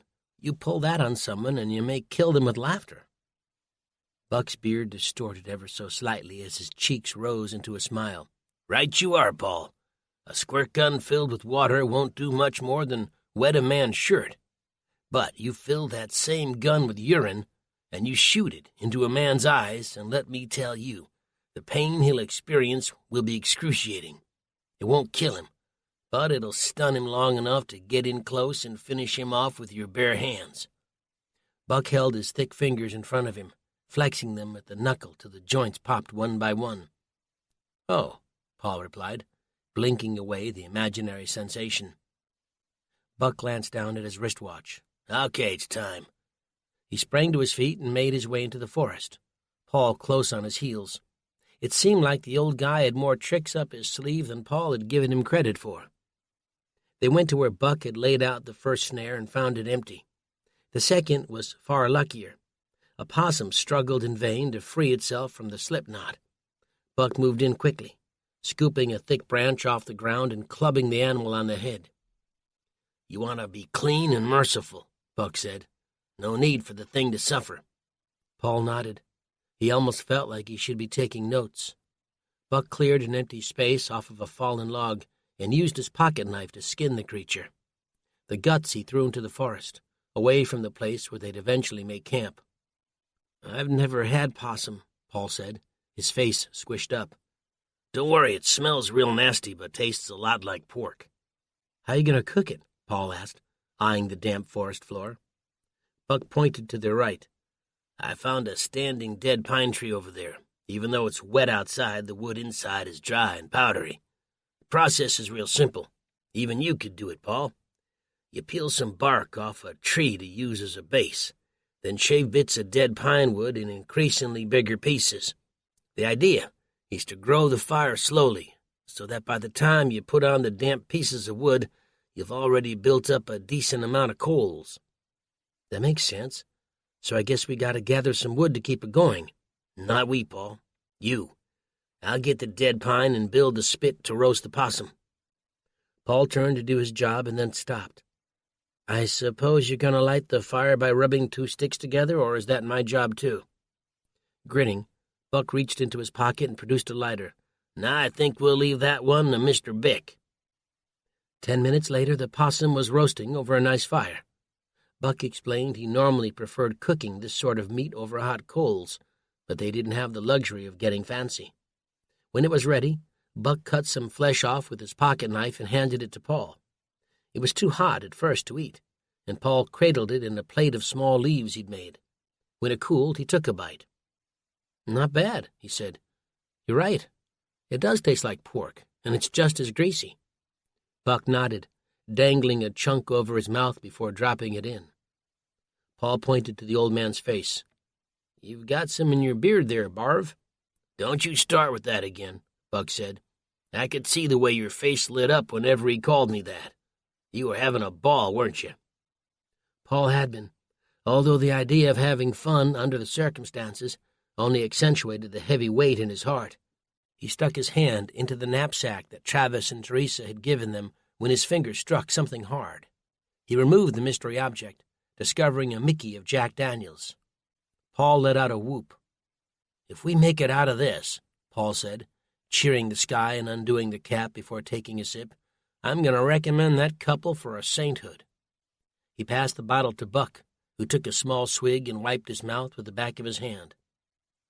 Last time I drank out of a bottle like this, Paul said, we were opening for Def Leppard at Madison Square Garden, our biggest gig to date. 20,000 drunken and rowdy fans chanting, "Start the show! Start the show!" And there I was backstage, feeling like my heart was about to explode. The room was spinning like you wouldn't believe. I mean, you spend your whole life praying for a moment like this, and then when it comes, you aren't sure if you've got the courage to walk out on that stage. I said I was backstage, but what I didn't tell you was that I was on the can. The drummer, Rick Allen, knocks on the door and says, "You all right in there, mate?" I told him I wasn't sure. He probably thought I was doing a line of coke, but I never touched the stuff. He pushes his way in and hands me a bottle of J.D. He's only got one arm. Not sure if you knew that or not, but when a one-armed drummer hands you a bottle of booze, you take it. And I did, and gulped half of it down. Paul looked over at Buck, who was listening with a skeptical look on his face. When I got out on stage, I realized I'd forgotten the words to every song we'd ever written. It was straight out of a nightmare, like the ones where you get to school only to realize you've got no pants on. So I got to the mic and held it for a minute, the crowd chanting so loud I couldn't hear myself think. But through the noise, I heard the music start up. By the third bar, the first line still wasn't there, but I decided to start singing whatever came to mind. To this day, I don't remember what words I was belting out, but women were showering me with panties and bras. It was a crazy night and one hell of a crazy life. And I gave all of it up to marry Susan. And let me tell you, Paul said, pausing briefly, if I had to do it over, I'd do the same thing.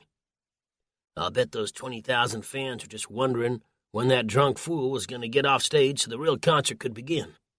Paul cackled laughter. I never thought of that, but you may be right. They would have thrown tomatoes, but all they had on hand were panties and bras.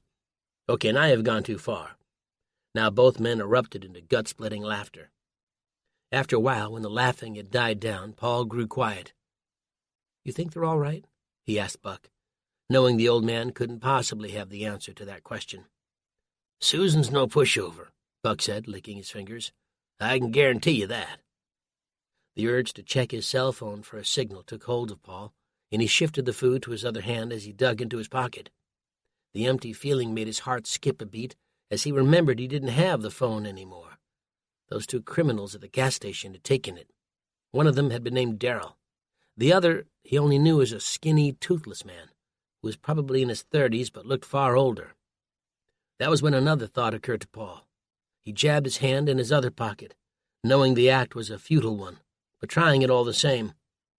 "The note," he said, fear clawing at his throat. Buck stopped what he was doing. "What is it now?" "The note I showed you in the car before we stopped for gas. The one where I'd written down Autumn's name and address." Buck's voice dropped an octave or two. "Yeah, what about it?" "I didn't think too much of it at the time because of the bullets and the killing, but one of them took it from me. They knew it was someone important, someone we were heading to see." The muscles in Buck's face fell flat. "And you can bet your sweet behind that when they can't find us, they'll head down there to grab the girls." God, I hope you're wrong. But even as Paul spoke the words, he knew deep down that Susan and Autumn were in even greater danger than before. Chapter 27. With that unsettling realization, the two men gathered the last of the food they had made and hopped back into the Chevy Celebrity. The plan was to drive through the night. They would even break Buck's rule of conserving the canned food and eat while they drove where necessary. For a while they made great time, slowing down here and there to avoid abandoned or crashed vehicles. Most of the wrecks they encountered were empty. In the few that were not, the driver was deceased. Buck said he knew a handful of first aid techniques, not that any of those would have helped the unfortunate souls they'd found. More than once, Buck insisted that they be vigilant for stopped cars, since they might be walking into an ambush. They'd already fallen victim to one such incident near Platte City, and he swore it wouldn't happen again. Paul had tried to explain that there was no way they could have known the station had been co-opted by a gang of escaped convicts from Fort Leavenworth prison. Still, the need to be careful remained. At night, the interstate was particularly eerie. For a stretch, the occasional car would travel alongside them, the occupants staring back, probably asking themselves the same thing Paul was. Where are they heading to at this time of night? A cabin somewhere in the woods? Or are they off to rescue someone? For the most part, Buck didn't concern himself with the other travelers who crossed their path, other than to swear under his breath whenever they wandered into his lane or neglected to use their turning signals. There was a bizarre connection between people now, one born out of living through a tragic event. More and more, Paul could see it in the empty and shadowed faces looking back at him. Sure, they were doing what they could to protect the people around them, but Paul was also sure many more were wondering What lay in store for the country after it had been dealt such a terrible blow? The very fabric of civilized society was starting to crumble, a process that would only accelerate in the coming days. Without proper communication, it was hard for the average person to gauge the level of damage. How many cities had been destroyed? A handful? A dozen? Or could it be double that number? That was probably one of the major reasons he couldn't get any cell reception. The moment the power went out, everyone had run for their landlines and cell phones. Paul knew that cell towers had batteries and generators that would last for hours, perhaps even days, in the event that the grid was taken down. He'd read an article back in 2012 about how after Hurricane Sandy, a few million Americans along the eastern seaboard couldn't turn their lights on, but still had access to spotty cell reception. He tried not to think about his BlackBerry, taken by those thugs at the Phillips 66 when they robbed him and Buck of nearly everything they had, almost including their lives. Be that as it might, unless they came upon someone with a cell and it happened by chance to get a signal, there was no way he could get a hold of Susan. Not long after, as the two men barreled through the darkness, their headlights catching yellow lines flying by like blasts from a giant laser gun, Buck began to grumble. "I just hope those fat cats aren't behind this," he muttered. Paul paused and studied Buck's face in the dim light. In spite of the clutch of white hair on his face, it was clear that he was clenching his jaw. "What are you talking about?" Buck glanced over and then back to the road. Never mind." "You hope the fat cats aren't behind what?" Paul asked, curious for the old man to make some sense. "This mess we're in," Buck shot back. "I was just saying that I hope this whole thing wasn't some scheme cooked up by the bankers and the elites to usher in a new world order." New world order? Paul had never heard the term used like that before. Come on, Paul. After all the time we spent together, you can't be that naive. You don't actually think our government runs this country, do you?" Paul was quiet for a moment. Yeah, I guess I did. At least when there was a country to run. Does that make me naive? "Look, if you can't see the world the way it is, there ain't much more I can say to help you." "You're entitled to your opinion, Buck. It's just that you're stating something as a fact, like everyone should take it on faith as the gospel. It sounds like you're claiming some evil cabal of crusty white men in suits secretly controls the world." "Ever heard of OPEC?" "Yeah. It was put in place to protect oil-producing nations who'd been raped and pillaged of their resources for years," Paul shot back. "Imagine a foreign government had been pumping U.S. wells dry. How would we like that?" It was beginning to seem as though the two of them could only get along when they avoided certain subjects. "You're the one who brought up this New World Order stuff without offering any evidence to back it up. Please tell me you're not going to start telling me that 9/11 was an inside job." Buck changed lanes to avoid a slow-moving car. "Does that sound so crazy?" "Yes, it does." "You liberals live in a fantasy land." Paul shook his head. "Who said I was a liberal?" "Well, you sure do sound like one sometimes." "And if I'd served in the military, you'd be singing my praises, the way you always talk about Kevin, as though he was the greatest guy on earth." "Don't you disparage his name," Buck hissed. "You ain't half the man he was." "Maybe not, but you might not know him as well as you think you do." Buck snapped a look at Paul as though searching for a tell that he was bluffing. "What kind of nonsense you on about now?" "Did you know I used to beat your daughter?" A long, pregnant silence filled the Chevy. "That's bull." "I take that as a no," Paul said. "That black eye Susan told you she got bringing a basket of laundry upstairs. Well, let's just say she wasn't being completely truthful." "You're saying she lied to me?" "Of course she lied. She knew you loved that boy like a son, and knew even better what you'd do to him if he ever discovered the truth."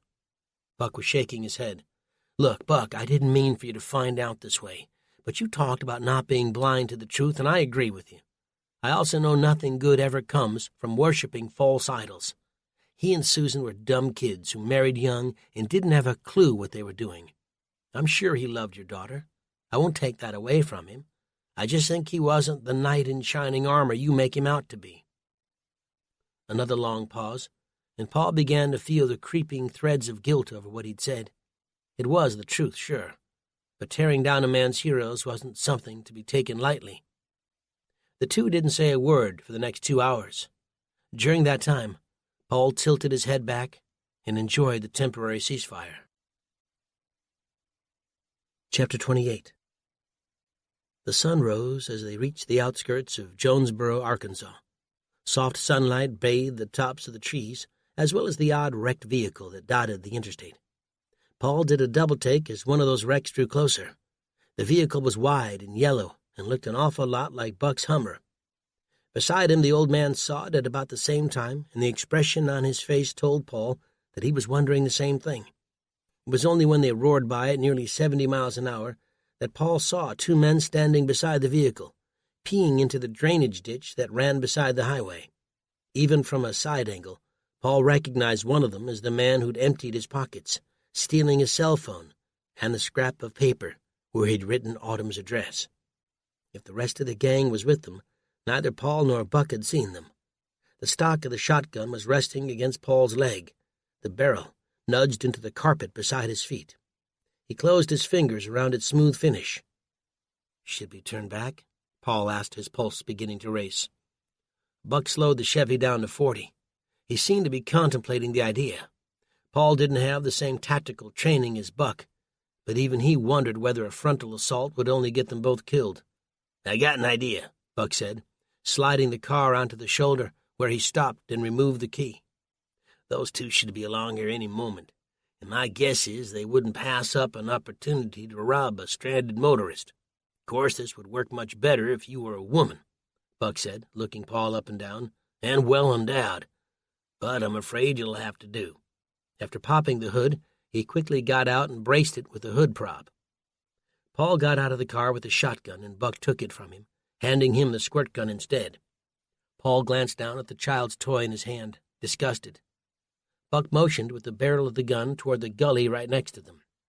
"I'm going to hide down there about 20 feet ahead of the Chevy. You just stand here on the side of the road, waving your arms as they pass by. My guess is they're going to stop, but if they do, it won't be to give you a hand. As soon as they do, that's when you hightail it back to the Chevy and hunker down behind the engine block. Then you just let me do the rest." "So you're using me as bait," Paul said, beginning to wonder whether a frontal assault was such a bad idea after all. Either Buck didn't hear him or didn't care, because he was already down in the gully, mucking through 6 inches of water as he moved into position. Less than 3 minutes later, the Hummer appeared in the distance, first looking like little more than a toy car. That was when Paul's heart really started to hammer against his ribcage. His mind raced with the possibility that the convicts might simply use him as drive-by target practice, the way kids in the 50s used to hammer mailboxes with baseball bats from a moving car. They were about 50 meters away when Paul began waving his arms, positioning himself toward the front of the Chevy. This way, if there was any indication of a drive-by, he could dive into the drainage ditch before he got shot. To his surprise, the Hummer began to slow down, and the driver, the man named Darrell, who had stolen his things, said something to his companion. Although Paul couldn't hear what was said, the sneering expression on their faces spoke volumes. The Hummer pulled in front of the Chevy, and both men got out. For a moment, Paul could only see Darrell, who had the grip of a pistol sticking out from the waistband of his pants. Paul really hoped that Buck's plan, whatever it was, worked. "Got yourself some car trouble?" the convict with the pistol asked him. Both men had drawn about even with the back of the Hummer when Paul got a better look at the second convict. He had a shock of deep red hair and pale skin which made him look more like a high school kid than a cold-blooded killer. The smug look on Darrell's face turned to shock. "Hey, I know you," he started to say, when the air was rocked by the deafening sound of a shotgun blast. The red-haired convict's chest exploded in a crimson mist, his body thrown face first into the gravel. Darrell's eyes grew wide with shock and terror as he went for his pistol. For a split second, Paul contemplated reaching for the squirt gun filled with urine, but quickly realized he'd be dead long before he got a chance to blind his opponent. He scrambled for the driver's side door of the Chevy, his chest heaving with fear. 3 shots rang out. The first ricocheted off the asphalt 6 feet in front of him. The second grazed the left side of his skull, tearing a gash near his temple. The third was a different sound altogether, the thunderous boom from Buck's shotgun. Paul turned back in time to hear his assailant yelp with pain as he tumbled to the ground, a sizable chunk torn out of the left side of his hip. The pistol flew from his hand and skittered several feet away. "You killed Huckleberry," was the first thing Darrell screamed, clutching his hip while blood oozed out between his fingers. "You stole my truck," Buck replied. "I'd like to say that we're even, but I got a gut feeling we haven't even started." Paul ran over and grabbed the man's pistol. "Where are you headed, Darrell?" Buck asked matter-of-factly. Darrell winced from the pain. Already he was beginning to look pale as the life force slowly drained out of him. He looked like he really didn't want to answer the question. "I saw your friends weren't in the Hummer," Buck stated, "which means they're either somewhere behind us or somewhere ahead. So I'll ask you again, where were you guys headed to?" "Just give me something for the pain. It hurts so much. Give me something for the pain, and I'll tell you anything you want to know." "I'm not in the habit of negotiating with criminals," Buck said, "but I'll tell you what we'll do. You tell me what I want to know as quickly as you can, and I'll give you something for the pain." "There should be some morphine in the back of the Hummer," Paul said, "unless you boys took everything we had." Buck stood expressionless over the wounded Darrell, waiting for his answer. Darrell took a final glance down at the bloody mess which used to be his hip and gave in. "Atlanta," he stuttered. "We couldn't find the two of you, and so Finch decided he would take the next best thing." The only visible area of Buck's face not covered by that thick white beard reddened with anger. Paul was also fuming, but to him a far better solution was to get back on the road as soon as possible and leave this guy here to die. "Finch," Buck said. "He the one I stabbed in the eye?" Darrell nodded. "I've never seen anyone double-cross Finch without regretting it. He's got a real stubborn streak in him." Paul pointed a thumb at the old man. "He doesn't know Buck very well, then. You spend a couple of days with this guy, and you'll see what I mean." "So where are they?" Buck asked, and just as he did, the cackle from a radio sounded from somewhere nearby. The two men searched around before they discovered the noise was coming from a walkie-talkie attached to the redhead, Huckleberry. "The man, stop messing around and answer me." "How many of you were in Finch's gang?" Buck demanded, snatching the walkie from Huck's belt. "Us and 4 others. Come on, man. I've told you everything I know. Give me some help." "Name them." "Shouldn't we get him something first?" Paul suggested. "Shut up," Buck barked. "Name them." "Finch, Sweets, Jax, and PJ." "Who's the skinny one with the bad teeth?" Paul asked. Darrell's head fell back against the pavement. "Jax." "So are they ahead or behind us?" "They're close to Memphis," Darrell said in a whisper now.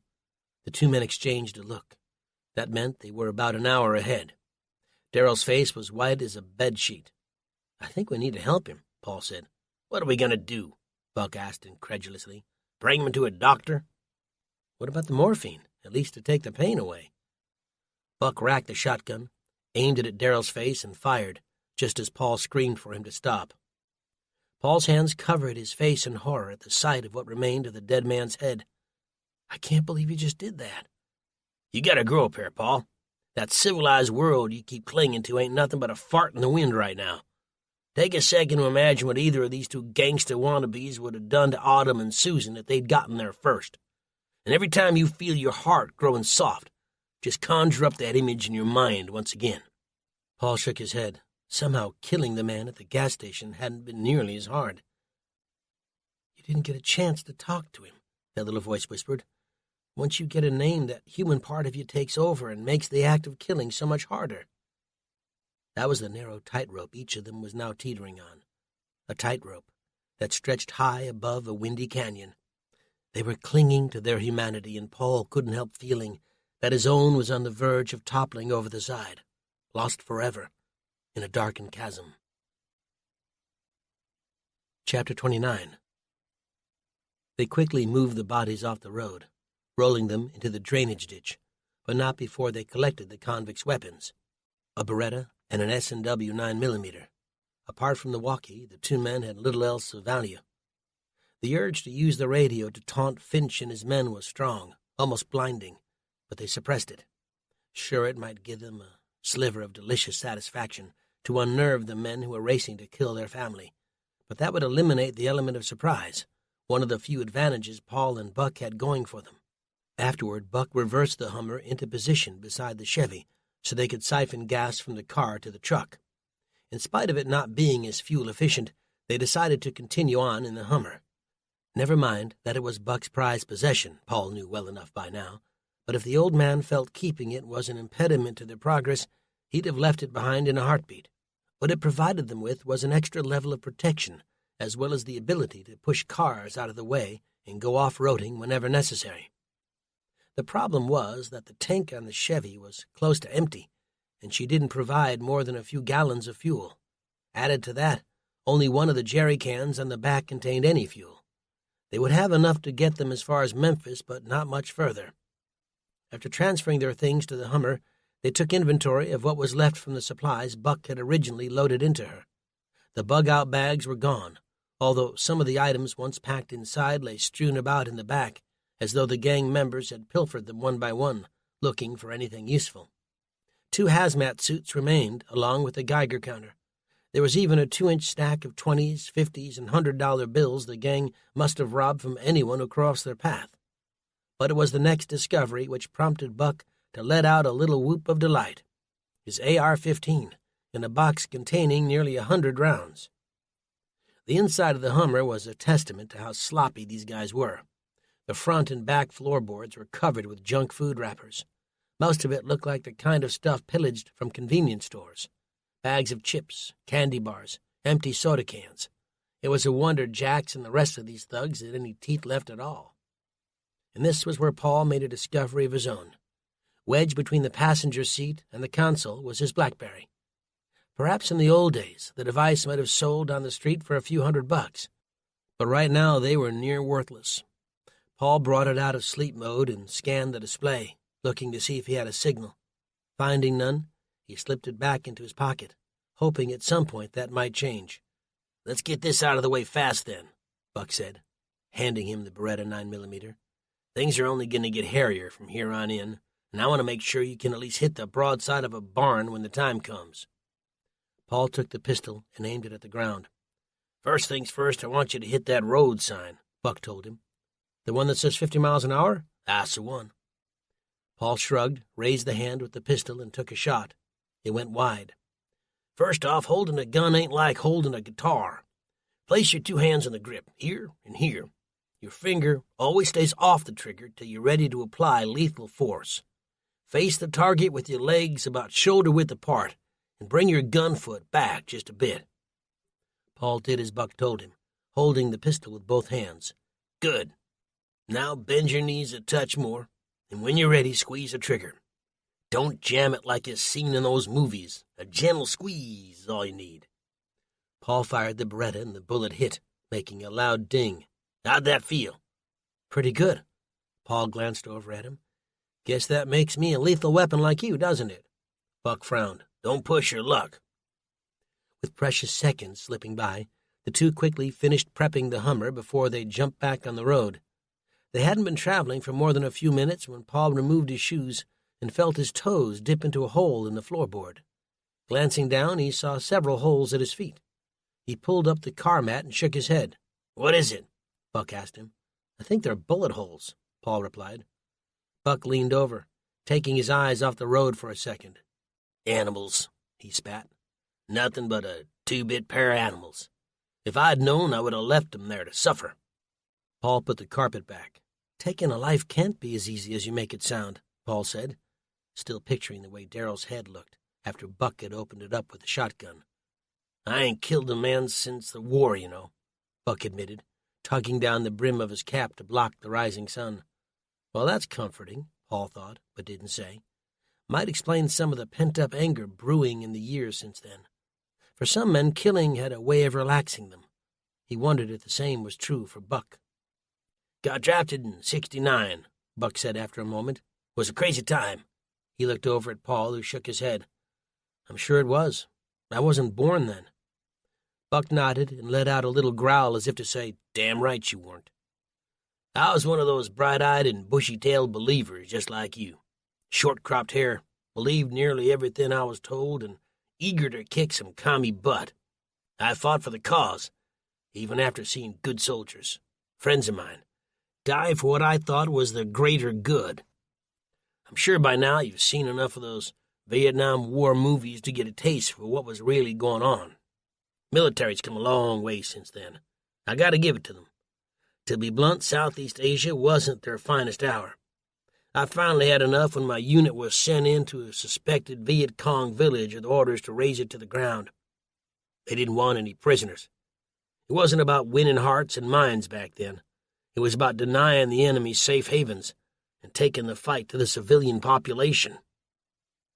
Buck was still talking about his days in Vietnam when Paul spotted a convoy moving on the interstate in the opposite direction. It was a strange mishmash of black SUVs, Humvees, 18-wheelers, and a flatbed truck. A corner of a tarp covering the flatbed hadn't been properly secured and was flapping in the wind. Underneath were what looked like artifacts from the museum, classical statues and stone tablets and who knew what else. "What do you think that's all about?" Buck asked. "My guess is the government is trying to save what's left of civilization." Buck looked at him quizzically. "What's left?" "Yeah, paintings, historical treasures, that sort of thing." The convoy roared by, and Buck leaned forward to catch the tail end in his side mirror. "You know what that means, don't you?" he said, and it sounded like another one of his rhetorical questions. "I imagine it means a lot of things. The situation in the cities has probably deteriorated, and the government wants to prevent looting of precious objects. They saw what happened in Baghdad after Saddam's regime fell, and I'm sure this is only the first of many such trips. Of course, we don't know what they had in the belly of that 18-wheeler, Paul went on, but I'm sure important state and federal documents won't be far behind." "Well, as far as I see things," Buck said with a touch of venom in his voice, "it means the government's given up on the people. You can't tell me this sort of thing isn't going on all over the country right now. Don't you think those men would be put to better use helping to restore law and order?" "Maybe," Paul said. "But for all we know, things have gotten too far out of hand." Buck nodded. "The feds are always looking out for number one, which is why I asked you a second ago what you thought it meant. Those trucks ain't going just anywhere. I'd be willing to bet a pretty penny they're heading to some top-secret bunker." Paul was about to contradict that view when he realized what the old man was saying made perfect sense. He'd read an article once about a top-secret bunker designed for Congress in the event of a nuclear holocaust. It was built in plain sight, right under people's noses, and stayed a secret for decades before some reporter stumbled onto it and blew the whistle. If D.C. wasn't a nuclear wasteland, then Paul was sure that that bunker and many others like it around the country were being filled with the chosen few, the lucky ones the government had deemed worthy to live and carry on. But even if the feds labeled people like him and Buck a lost cause, Paul wasn't going to lie down and die, even if the country came crumbling down around them. Chapter 30. Crumbling was also on Susan's mind as she slowly came awake in Autumn's bedroom. Reaching over, she felt for her daughter and realized she was gone. The sheets on her side were still warm, which meant she couldn't have been gone long. In her groggy state, Susan vaguely remembered Autumn saying something about going to the washroom to clean up. The water had stopped for good yesterday, and they'd been reduced to using water filled in pots and buckets for both hygiene and hydration. On the couch in the living room, Chet snored loudly. Susan was doing her best to stay strong for her daughter, trying to keep at bay her own doubts that Paul would ever make it to them. Chet's presence helped some. He was little more than a college student, maybe 19 or 20, but already he'd helped keep them from being attacked by the two men who'd stalked and nearly killed them. Although she'd seen a glimmer of something in his eyes when the soldier from the National Guard had showed up to save the day. Was it suspicion or something else? Jealousy? Susan opened her eyes and checked her cell phone. The battery was down to about 10%, but more importantly, she still had no signal. She'd seen half a bar appear late last night as she got ready for bed and had frantically dialed Paul's phone, only to be sent directly to his voicemail. Technology had a wonderful way of simplifying our lives or making them a living hell when they didn't work. It was about that same time that Susan thought she heard a strange noise. At first, she assumed it was the steady rhythm of Chet snoring, but now, listening closely, she could hear that had stopped altogether. No, this wasn't snoring, this was something else. It was the muffled sound of a woman in distress. Susan jumped out of bed and rushed into the living room. half expecting to find the front door to the apartment ajar, but it wasn't. She scanned over toward the couch and saw a pile of crumpled sheets, but no Chet. Then she heard the noise again, this time from the bathroom, and with stark horror immediately became aware of what was happening. Susan rushed in. Chet had Autumn bent over the sink, pushing her down with his left hand, while with his right he was trying to pull down her pajama bottoms. Susan fell on top of him right away, pounding on his back with everything she had. Chet swung his fist back into Susan's face, knocking her backwards against the far wall. An explosion of stars burst before her eyes as the world threatened to go black. In that split second of time, she had seen Chet's soulless eyes, and she knew the two of them were about to die. His hand was covering Autumn's mouth, and she bit his fingers and tried to kick him with her powerful legs. He squealed in pain and grabbed a handful of her hair, using it to bash her head against the sink. Gripped by terror, Susan stumbled out of the bathroom and went for the knife that was under her pillow. Autumn continued crying out for help as Susan raced back in and raised the knife over her head. Somehow, as quickly as things were happening, she still had time to remember something Buck had told her years ago. A knife in the back could be blocked by the ribcage, and if you wanted it to go all the way in, you had to turn the blade at an angle. Without thinking, she did just that and jammed it down into his back, plunging it as far as it would go. He let out a strange, sickly sort of moan as his body went limp and slid to the ground. Turning, Autumn looked down at Chet's dead body and covered her mouth with her hands before she let out a silent scream. Susan whisked her from the bathroom before making a final check that Chet was no longer living. They hugged each other tightly after that, both of them still in shock. But Susan knew that the worst was yet to come. Warranted as she felt in killing Chet, she now had a dead body lying on the floor of the bathroom. With no cops to call and a police force stretched so thin they probably wouldn't respond even if she could get through, Susan wondered how much longer they'd be able to stay in the apartment. Chapter 31. Paul and Buck both watched the fuel gauge on the Hummer as the needle sank past the letter E. 30 minutes earlier, as they'd sped toward Memphis, a warning had come over the walkie-talkie that the streets in the city proper were gridlocked. Like the other radio traffic from Finch's men they'd been listening in on, Buck and Paul had fought the urge to answer back. As far as the gang was concerned, Darrell and Huckleberry were having radio trouble, but weren't far behind, and that was exactly what they wanted them to believe. From what they could gather, the gang was driving in two separate vehicles, stopping every now and then to steal fuel and kill anyone who stood in their way. But entering a big city had come with the warning from Finch to behave themselves until they worked their way through. He promised that once they got to Atlanta, they would have all the fun they could handle.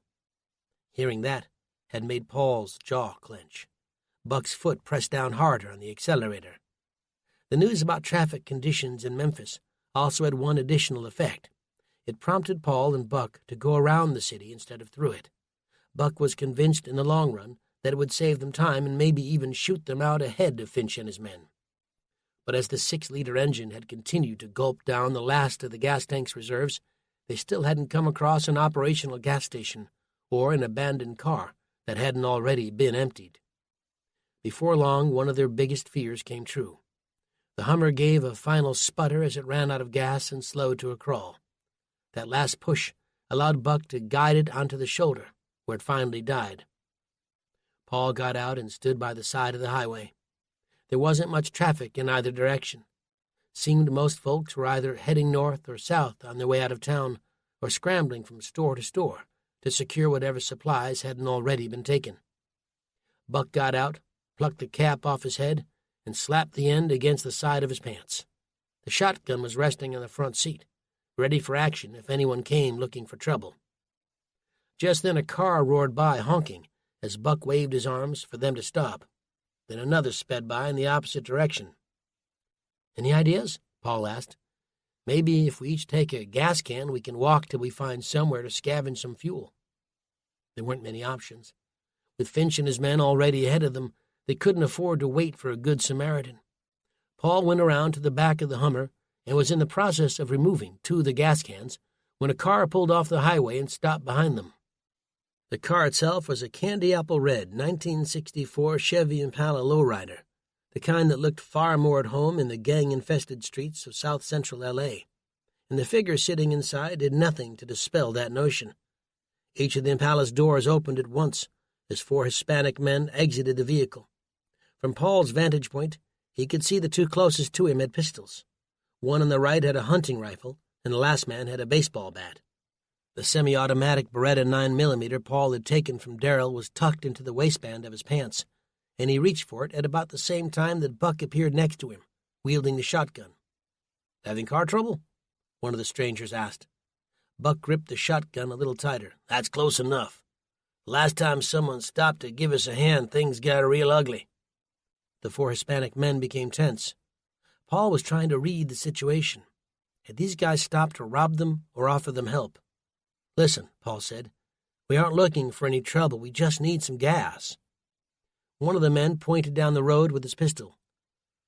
"There's a station maybe 10 miles down the road," he said. His skin was darker than the others, and he was by far the oldest. Buck quickly racked the shotgun, bringing it into a firing position. All 4 men did the same, including Paul, and suddenly it looked like things were rapidly getting out of hand. "Folks who show up to help don't start waving guns around," Buck said. "I've been around the block before. I know a group of gangbangers when I see 'em." "Who are you calling gangbangers, Santa Claus?" the older one said, his pistol aimed at Buck's head. He turned to Paul. "Your friend is a real redneck, you know that?" Paul tilted his head in agreement. "Whose side are you on?" Buck barked. "Listen, gentlemen, we don't need your help, so why don't you just get back in your car and drive away? We stopped to help you gringos, and this is the way we're treated? We should leave the 2 of you here to rot." "Don't listen to him," Paul stammered. "We don't really think you're gang members. Look, we've been through a lot in the last 24 hours. My wife and daughter are in danger." The older Hispanic man's eyes narrowed, his lips curling down to a thoughtful expression. "Do I know you?" Paul was positive he'd never met any of these men before. "Not unless you boys are from Greenwood, Nebraska." The older man continued to stare until his eyes lit up. "You aren't Paul Edwards, the lead singer from the Wanderers, are you?" he asked. The gun in Paul's hand sagged. Even Buck glanced over in surprise. "Hey, you're right. It looks just like him," the guy with the baseball bat said. "I loved your music, man," the older one said. "I just wanted you to know you inspired me years ago to quit my deadbeat job and start my own band." "I did?" Paul replied, stupefied. "Yes, this is them," he said, waving his hand toward the other 3 men. "Please allow me to introduce you to El Niño, the best mariachi band north of the Mexican border." The men then threw their weapons into the car and fished out 4 guitars, launching into an impromptu mariachi version of That's Amore. For once, even Buck was speechless. Once they'd finished, they proceeded to introduce themselves. The older one with the acoustic guitar was Jose. Playing the 5-string was Vicente. On bass was Salvador, and on rhythm was Cuco. "I did love your hit, Take Me All the Way," Jose told him, "but for me, the Wanderers were about so much more. Alice, Drop Your Keys, and Don't Deny My Love. Those songs were where the real magic happened." "I wrote those," Paul said, still feeling numb from the neck down. "Sam Watson wrote Take Me All the Way on the back of a cocktail napkin in a bar one night, and it seemed that every day after the release, that was all anyone wanted to hear. I got so sick of the crowds begging for it everywhere we went." For a moment, Paul forgot he was standing in the stifling summer heat along a highway, hundreds of miles from home. "Would you do us a great honor," Jose said, "and play Alice, Drop Your Keys?" "Oh, I don't know," Paul said, feeling bashful. "I mean, I do own a music store in Nebraska, but it's been a while since anyone asked for my—" A nudge from Buck. "Play the damn song." Cuco handed him a guitar, and Paul reluctantly took it, pulling the strap over his head. He spent a moment tuning it before he started to play. The 4 mariachi men stood transfixed, even as a truck sped by and drowned out Paul's singing for a second. They clapped when he finished, all except for Buck. "I never understood why the band broke up," Jose said. "He finally got his head screwed on straight," Buck cut in. "We had a creative difference of opinion, I guess you could say. Sort of like Buck and I. They wanted to make fast food, and I wanted to make something a little deeper, even if it didn't sell nearly as well." Paul rubbed his hands together. So about that gas. Chapter 32. The station Jose brought them to was pumping gas from underground storage tanks, using a long hose and a nozzle, which acted as a vacuum pump when the handle was squeezed. The only bad part was that it cost them every penny of that stack of bills they'd found in the back of the Hummer. After the Hummer was filled up, the two groups said their goodbyes and wished each other well. Jose and his band were heading east toward Jackson, Tennessee, to meet up with their families. When they were 20 miles from Atlanta, Paul's BlackBerry chimed, indicating there was a voice message. That was the first sign he had of a signal. What it also meant was that someone had tried to call him. He quickly dialed Susan's number and felt a moment of despair as it was picked up by the answering machine. He pulled the cell phone away from his ear and stared at it for a moment, as though waiting for it to tell him what to do next. He dialed in to check his own missed messages. Each of them was from Susan, and they spanned the moment the nukes had detonated to sometime last night. The sound of her soft voice brought tears to his eyes. With each message she'd left, her fear had become more and more visceral. In her last message, she wondered out loud if he was still even alive, and for some reason that weighed on his heart most of all. "Anything?" Buck asked. Paul shook his head. "What's left of the cell infrastructure is under so much pressure that we've been playing the world's most soul-crushing version of phone tag." That was when the traffic, which had been light, began to thicken. Soon, just like their approach to Kansas City, things began to slow down. "I would think people would be rushing to leave the city," Paul said with surprise. Buck glanced over to the other side of the interstate. The cars heading out of Atlanta were stacked more heavily than those going in.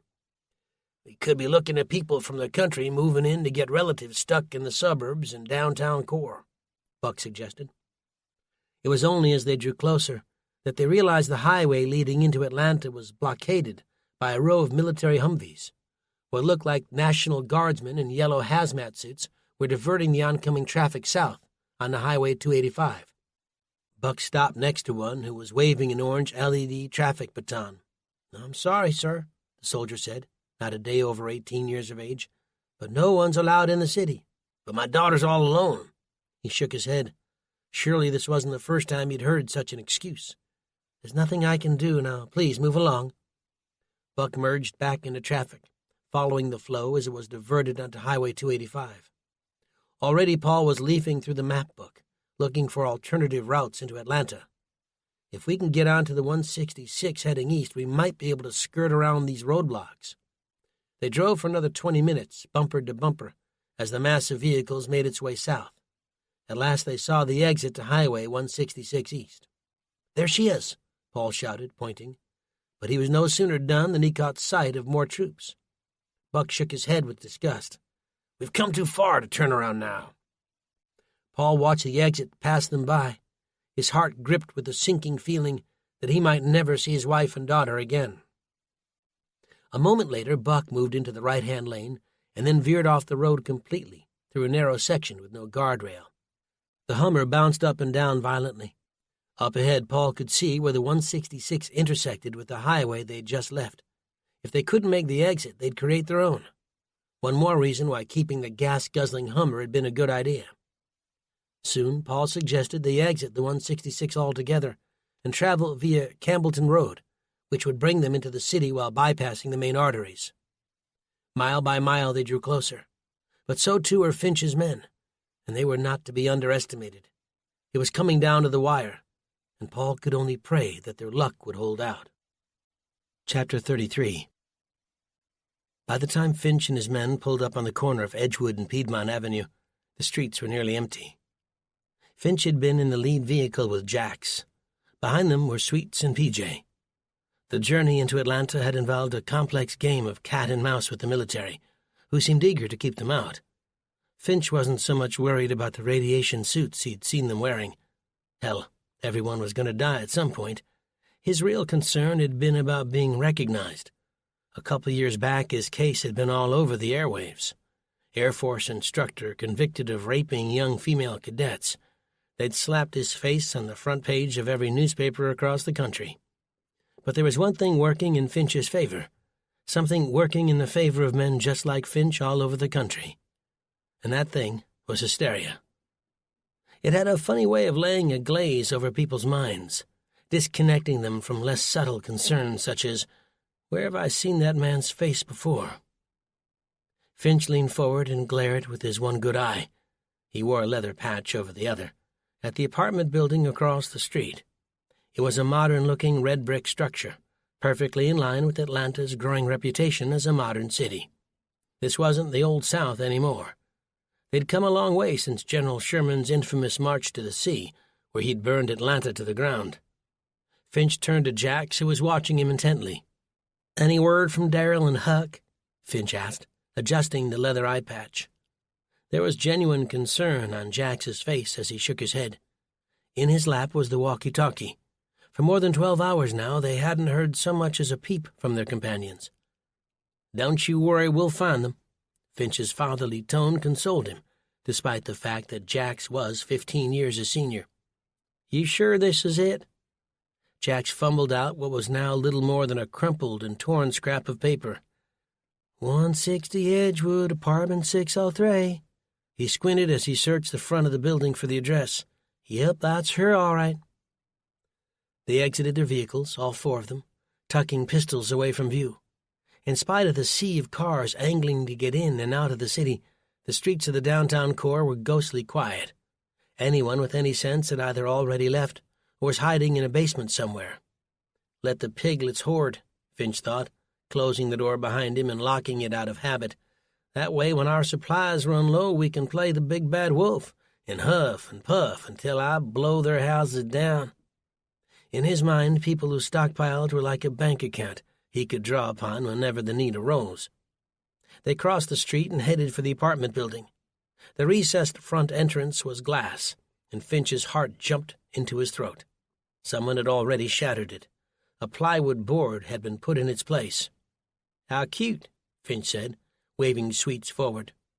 The 300-pound black man stuffed a baby Ruth in his pocket as he ambled up to the entrance and smacked the plywood board with the palm of his giant hand, sending it crashing to the ground. The elevators wouldn't be working. Now the real huffing and puffing would begin. PJ and Finch were fine, but Jax, who'd smoked like a house fire from the age of 12, and Sweets, who hadn't exercised in about as long, were having a rough time. By the second-floor landing, both men were wheezing like demons. "Don't you die on me, Sweets," Finch told the fat man. "No, sir." They reached the 6th floor and came to a long hallway with apartment units on either side. Finch checked the numbers as he hurried on, Sweets and Jax several meters in the rear. At last he saw what he was looking for. Apartment 603. The door frame was already cracked in places. It was starting to look as though someone else had had the same idea. "I hope we haven't arrived too late," Finch said to PJ, who nodded with concern.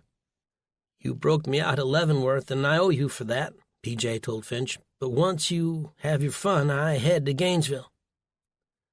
"These men cross me, PJ. I'm not sure if you fully understand that. You'll leave when I tell you you can leave." An eerie look settled over Finch's face, the one that normally signaled a psychotic shift. PJ's hands rose in a defensive gesture.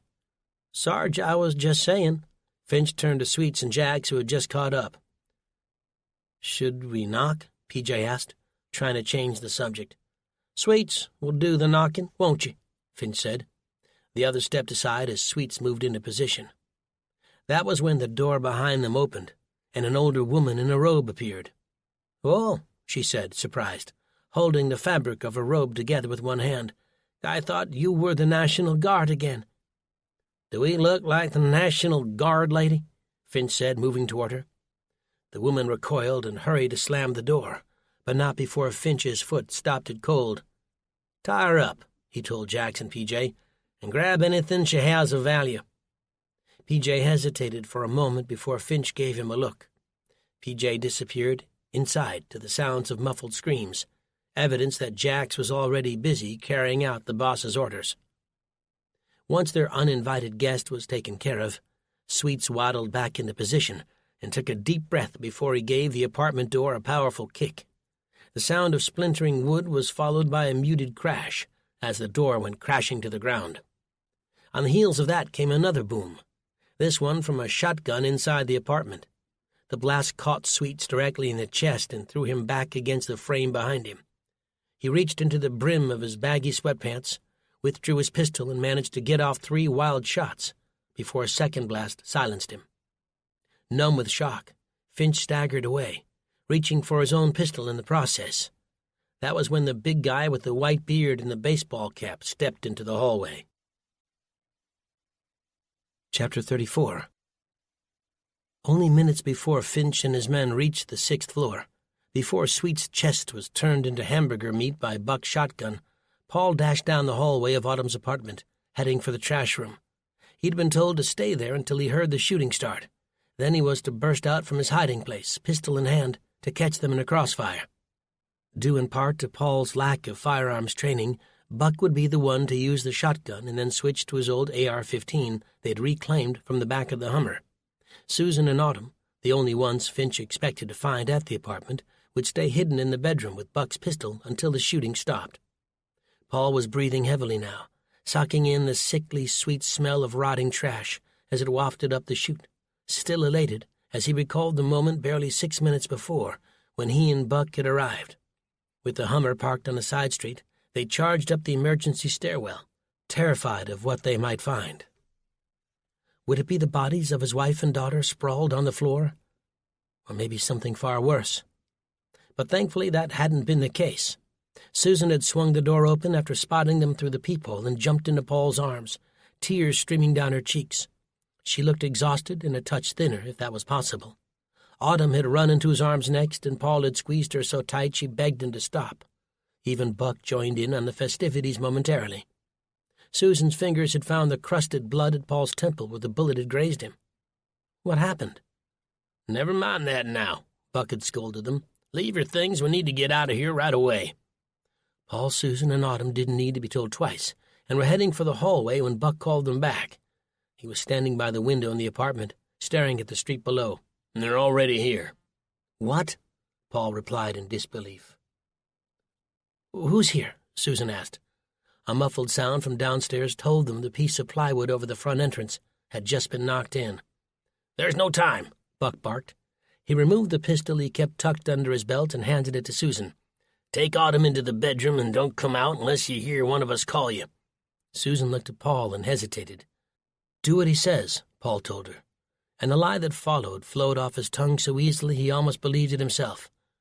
"Buck and I will be fine." When the signal came, Paul felt all the moisture in his mouth evaporate. 2 deafening blasts rang out, and with that he charged from his hiding place, holding the pistol with both hands as Buck had showed him. The scene which greeted his eyes was one of pure chaos. On the ground near Autumn's apartment was the body of a large black man, his chest a mess of blood and bone. Standing over him was Buck, kicking the gun from the dead man's fingers. Between them was Finch, a thick leather patch covering the spot where Buck's pocket knife had torn open his eye. Paul fired at once, and puffs of drywall exploded around his target. Finch did the same, and Paul closed his eyes, anticipating the searing bullet that never came. Now it was Buck's turn, and he began to level his shotgun. From out of the apartment behind him came Jax with a silver pistol, and Paul barely had time to shout a warning.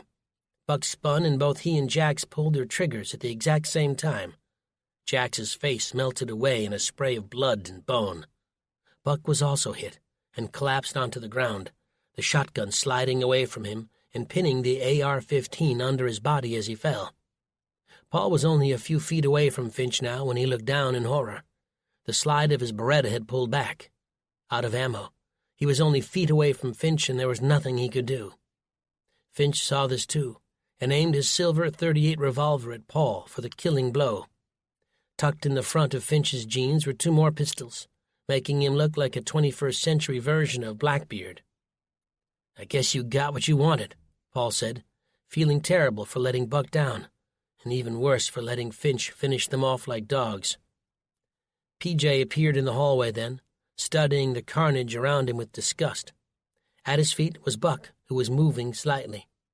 "Kill the fat man," Finch ordered PJ. But PJ didn't budge. From where Paul was standing, he looked like he'd had enough of all this. "He's your prize," PJ said. "Why not kill him yourself?"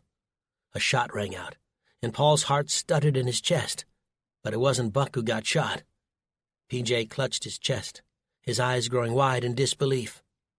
"You killed me," he said, before crumpling to the floor. "I don't tolerate insubordination," Finch said, "nor do I let the guilty go unpunished." He squeezed the trigger of his .38, and the cylinder made a slow, lazy roll before it clicked empty. Finch looked down at his pistol with surprise. That was when Paul remembered the squirt gun in his pocket.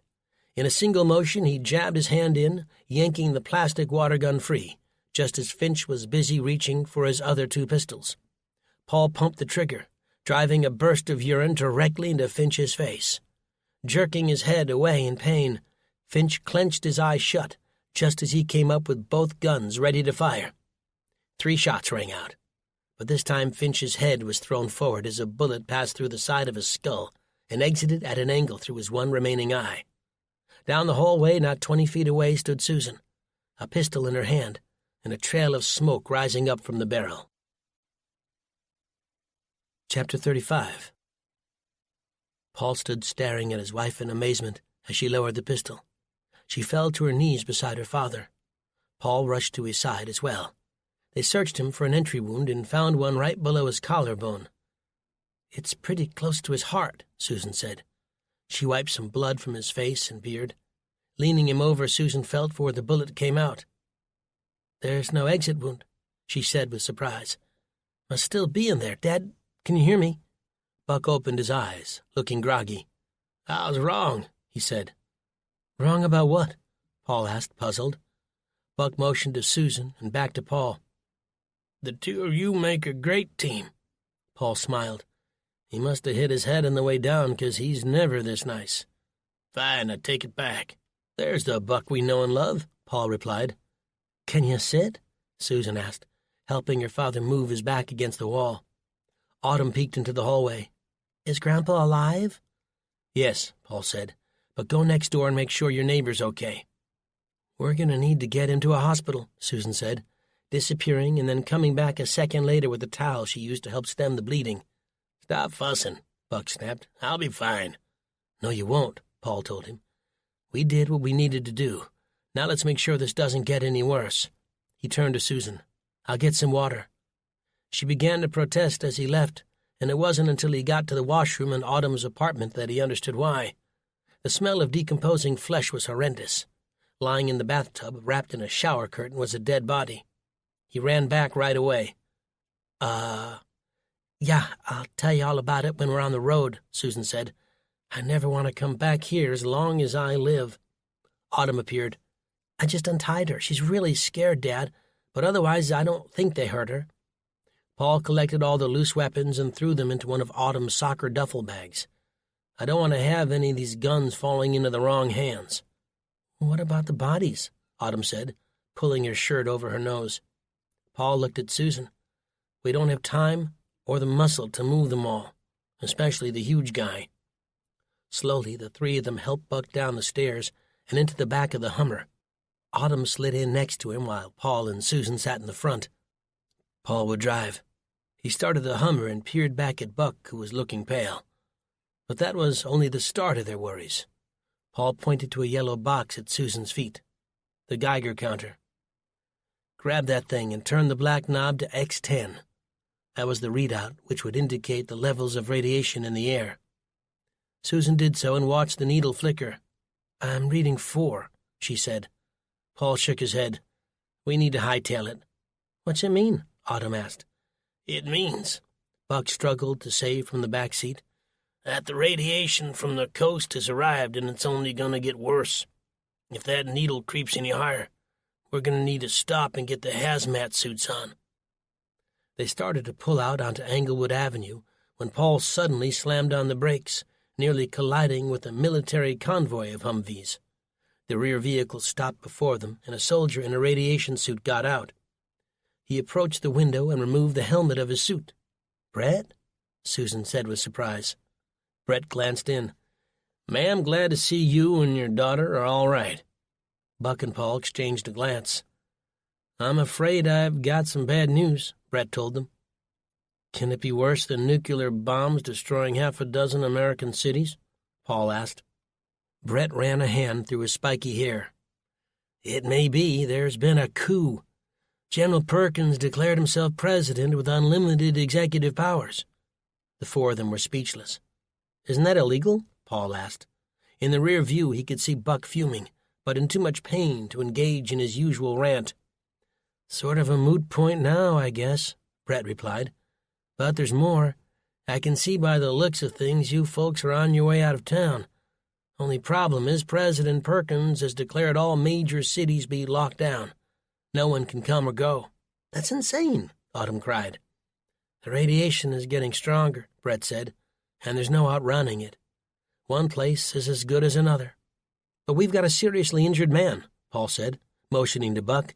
Is there a hospital somewhere we can take him to? I'm sorry, Brett said and started to walk away. A second later he came back to the window. Wait here a minute, will you? Paul nodded, watching Brett walk back to his vehicle. Is there something we should know? Paul asked, referring to Susan's familiarity with Brett. I didn't think we were gone that long. He saved us from crooked cops who are trying to break in, Autumn told him. Crooked cops? Susan touched Paul's knee. I'll explain later. What now? Autumn asked fearfully. Buck took a deep breath. I told you the government couldn't be trusted. They were being locked into what was quickly becoming a death trap, and there were only 2 hazmat suits in the back of the Hummer. Finch and his men had likely taken the others. They needed to find somewhere to hide until it was safe to travel outside again. Susan kicked the Geiger counter back on and listened to it click and chirp. The needles moved up to 5, she said. At this rate, it wouldn't be long before they all received a fatal dose of radiation. Buck's untreated wound might eventually kill him, but that might make him the lucky one. A knock at the window startled Paul. Brett was back. Our unit's pulling out, Brett said. We're relocating to a bunker outside the city. Seeing that you have someone in acute need of medical attention, I've managed to secure permission to bring you with us. The smiles on Susan and Autumn's faces were stretched from ear to ear. Thank you, Susan told him. You've saved our lives twice now.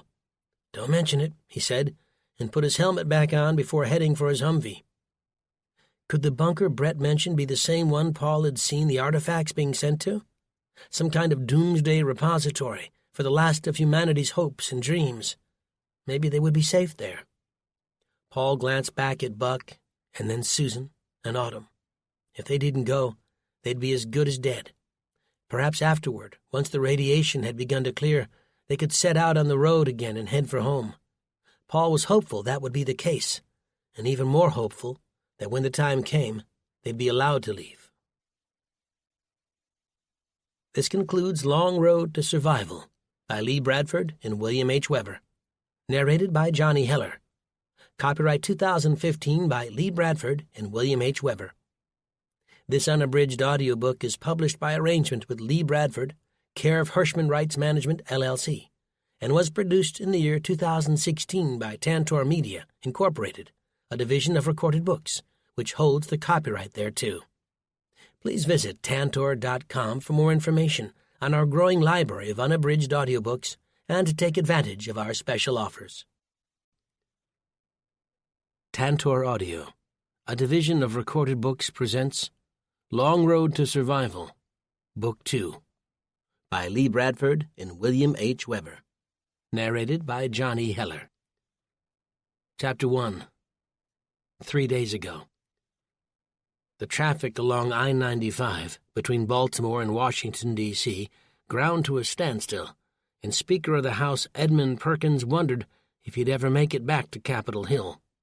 The weather outside the protected confines of his Mercedes S600 armored limousine was well on its way to becoming a typical southeastern summer day, which was to say that it was hot, muggy, and made Perkins thankful for the breeze from the air conditioning brushing his face.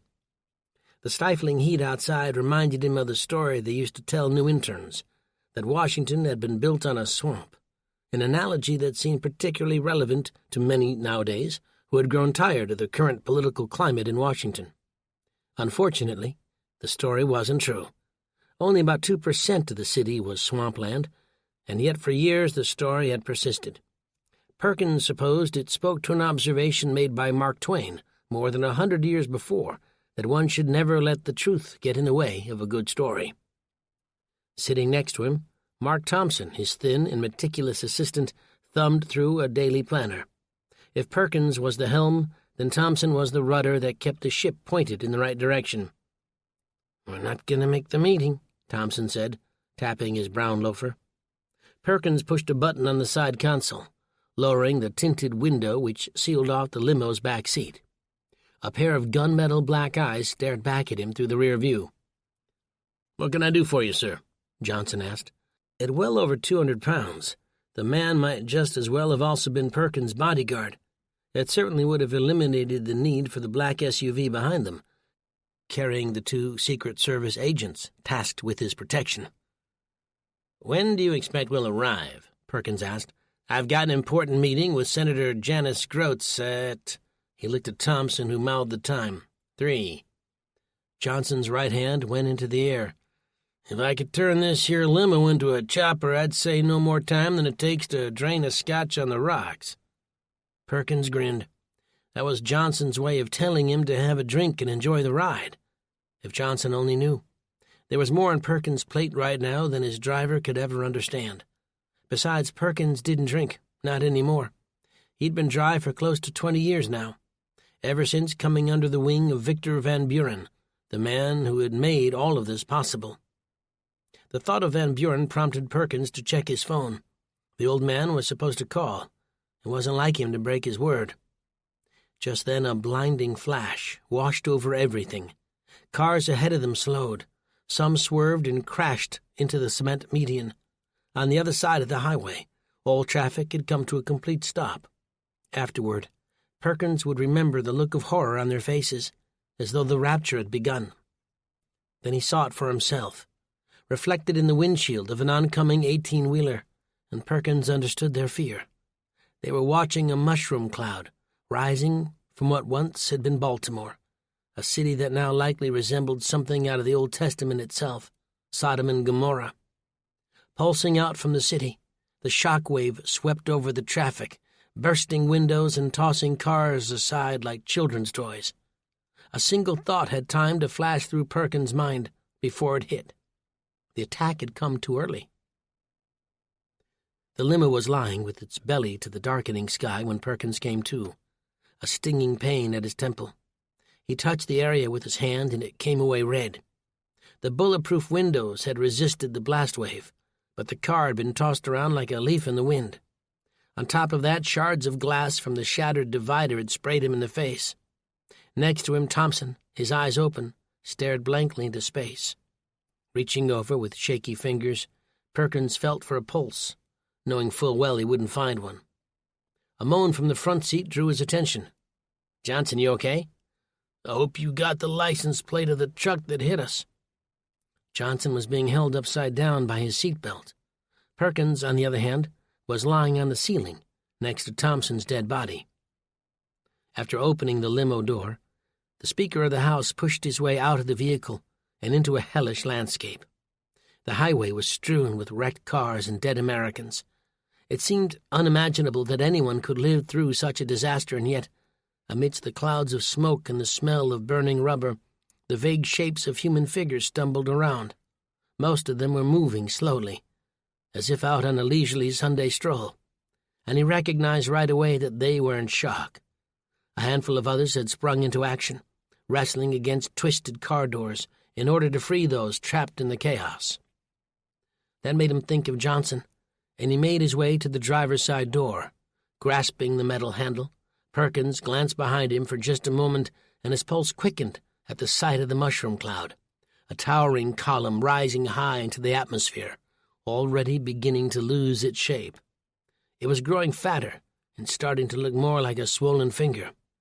Soon the fallout, radioactive debris sucked high into the air with the initial detonation, would begin descending back to Earth.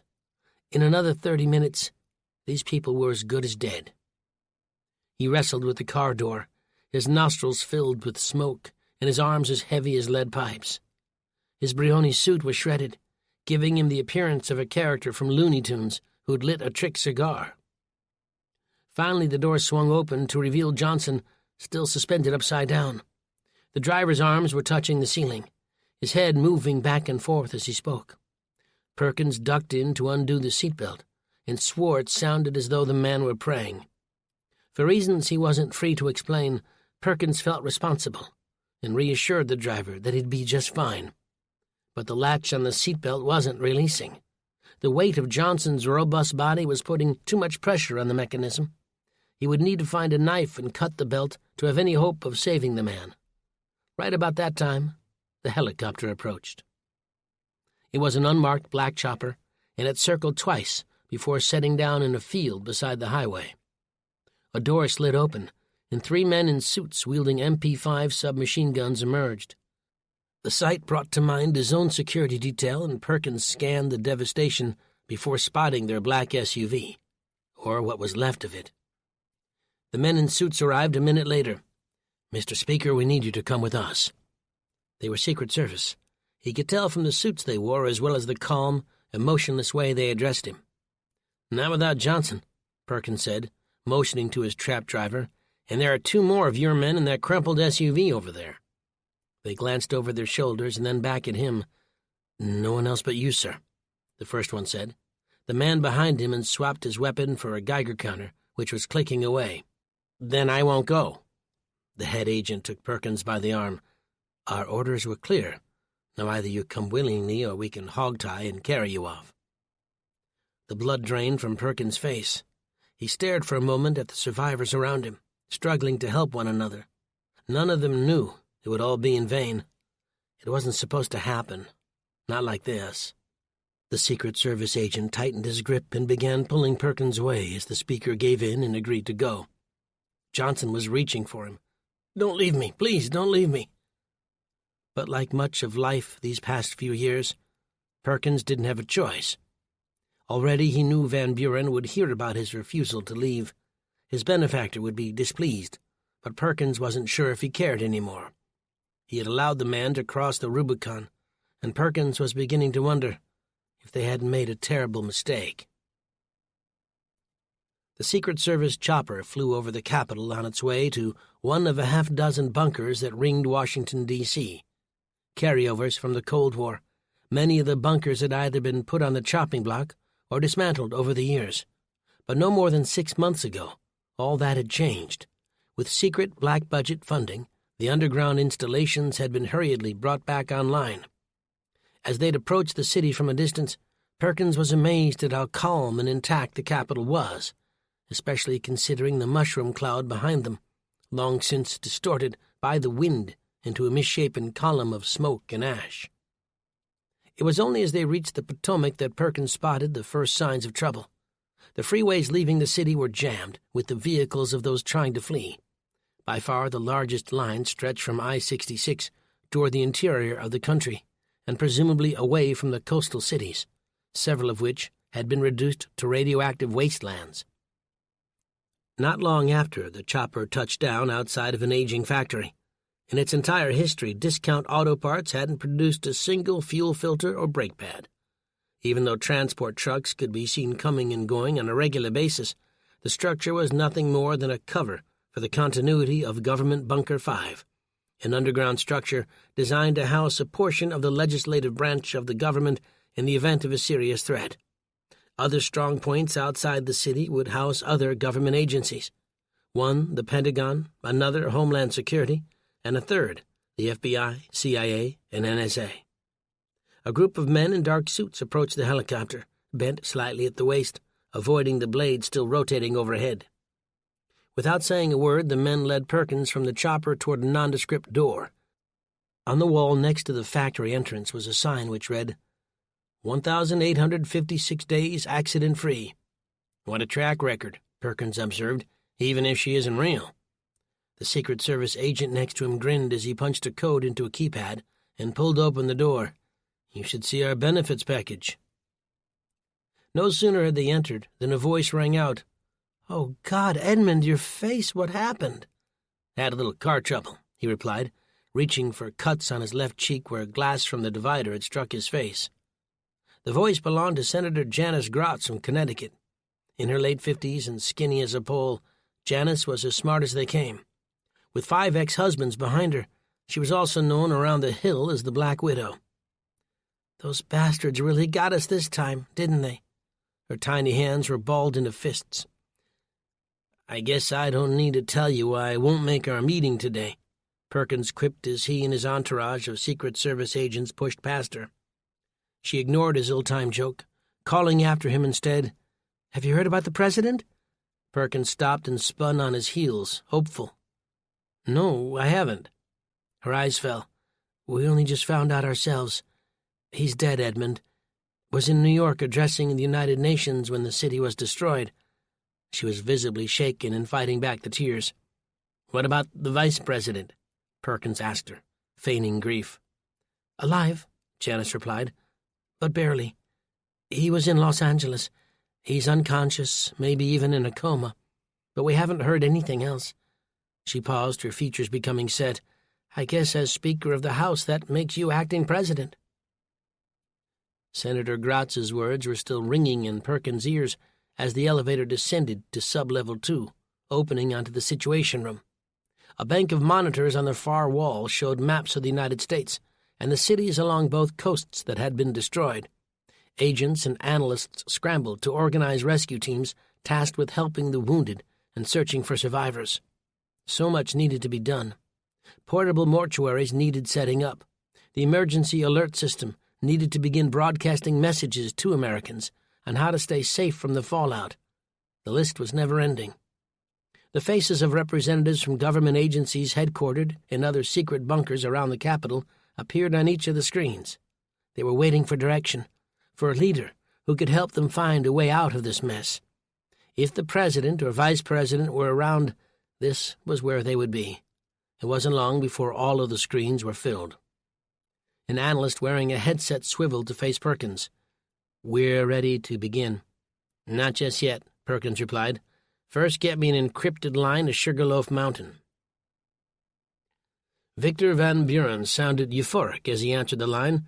"I would normally be cross you took so long to report in, but under the circumstances I find myself in a rather forgiving mood. Are you alone?" "For now," Perkins told him, trying to calm the rising panic in his voice. "There's a room full of people next door waiting for me to act presidential." "Then all is unfolding as we intended." "Not exactly." Van Buren's smooth voice became icy. "What do you mean?" "Vice President Trindle, he's still alive." "Really? He must have been right at the edge of the blast radius," Van Buren said almost to himself. "But he may be in a coma," Perkins assured him. "At least that's what I've heard so far." Van Buren paused, presumably to savor the Earl Grey he was always drinking. "Then you'll need to make sure that he never wakes up." Perkins went to respond, but the line was already dead. Chapter 2. Present. Paul Edwards opened his sleepy eyes as the strangely shaped mountain came into view. From its flattened crest rose a crop of tightly packed trees, and his first impression was that it resembled a stumpy loaf of bread. Rubbing at his eyes, he couldn't help wondering whether he was still asleep. "Looks kind of like an old man wearing a bad toupee," Susan observed from behind the wheel of Buck's Hummer. The convoy leaving Atlanta had pulled over somewhere outside of Memphis, and they'd swapped places. During their race south to rescue Susan and Autumn, the two men hadn't slept more than a handful of hours, and before long the exhaustion had started catching up with them. Paul glanced into the back seat to find Buck out cold, a patch of blood staining his bandaged wound. The young soldier who'd talked his commanding officer into allowing them to come along, Paul thought his name was Brett, had said they were heading for a bunker somewhere outside the city, but they'd already driven through 3 states over the course of several hours. As the long column of military and civilian vehicles drew closer to the mountain, Paul could see it stood in the middle of the lake, like a medieval castle, surrounded by a deep moat. A pontoon bridge spanned the waterway, and as the first vehicles began to cross, Paul was suddenly sure they were about to enter the most secure piece of real estate in the country. Autumn leaned forward from the back seat, staring through the windshield, wide-eyed. "Are we there yet?" "Seems that way," Paul replied. "How's your grandpa doing?"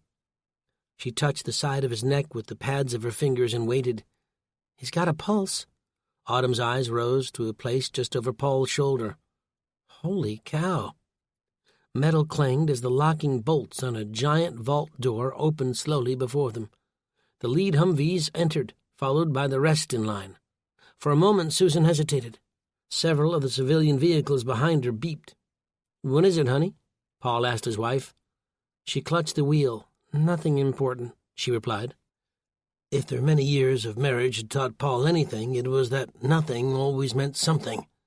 Susan nudged the Hummer's front tires onto the pontoon bridge and drove them across. "Besides," she finally said, "we need to get ourselves out of this radiation as soon as possible." "We do," Paul added, "especially before too many rads mutate Buck into a grouchy old coot." "Dad, I think we're a little late for that," Autumn replied, grinning nervously. Almost on cue, Buck rolled over and began to snore. The three burst into fits of laughter, which continued until the vault door closed behind them with a thunderous boom.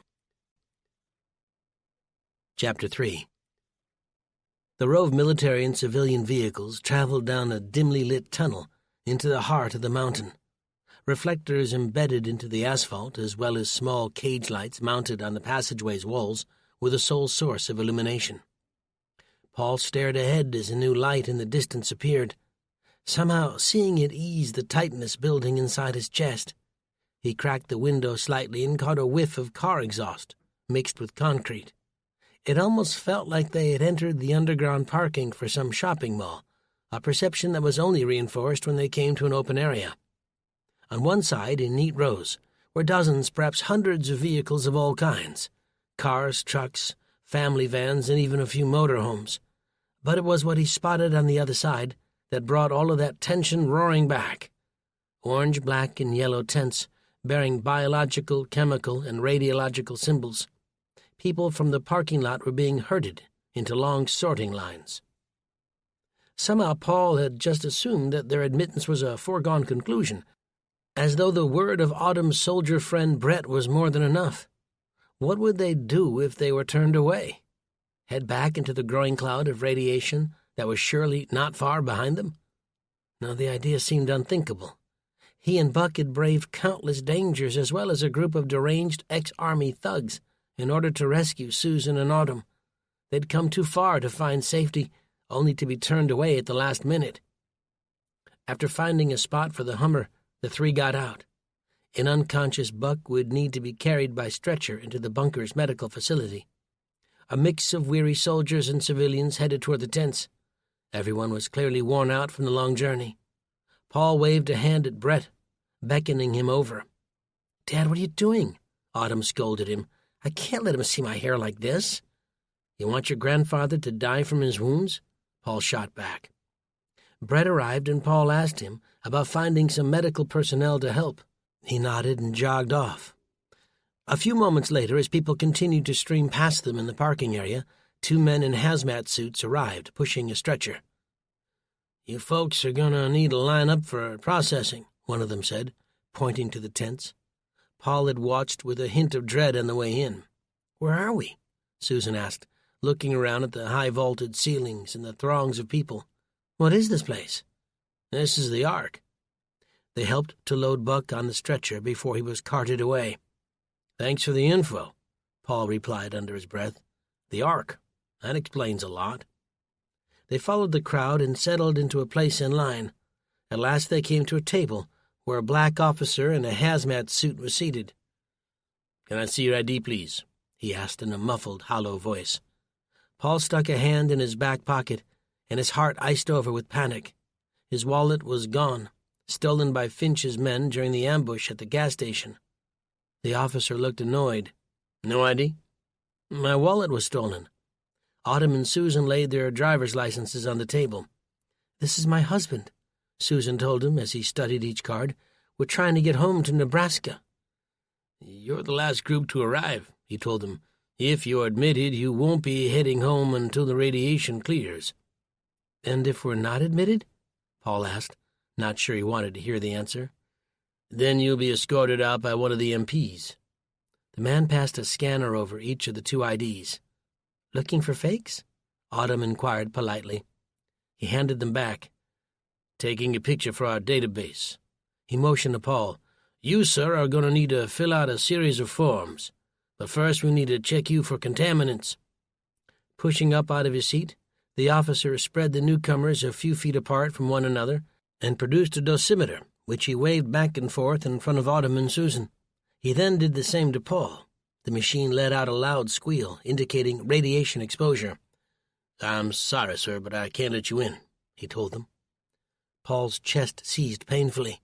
Beside him, another man was being told the same thing.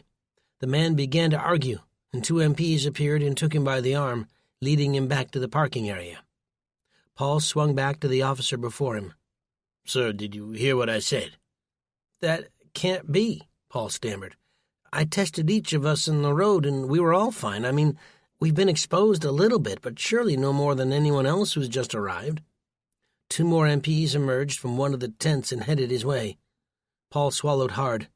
"Maybe your machine's not working properly." "I'm sorry, sir." "Just try it again, would you?" Another officer with deep-set eyes wearing a hazmat suit showed up. "What's the problem here?" The first officer showed him the dosimeter. "His reading's way off the chart." "There must be a mistake," Paul told them. The concern was starting to show on Susan and Autumn's faces. "I'm sorry, but the dosimeter doesn't make mistakes," the second man said. "Maybe we should leave," Susan cut in. "What about Grandpa Buck?" Autumn asked. Paul had contemplated what might happen if all of them had been denied entry to the bunker, but he hadn't considered the possibility that only one of them might not make it. "You two stay with Buck," he told them.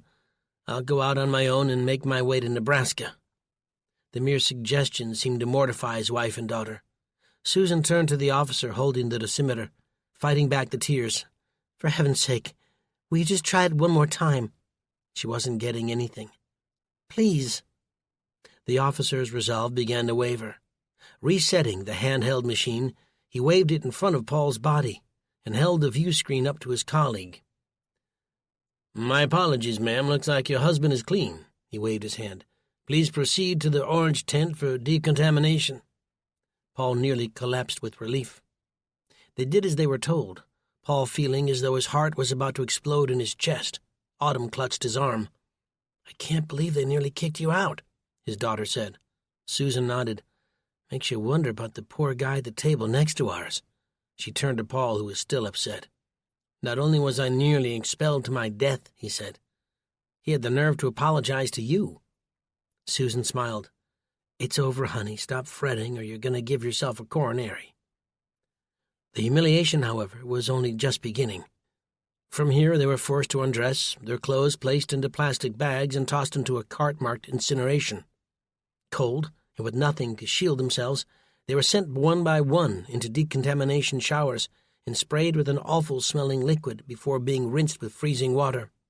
Emerging on the other side, they were handed a towel and escorted into one of several improvised medical booths.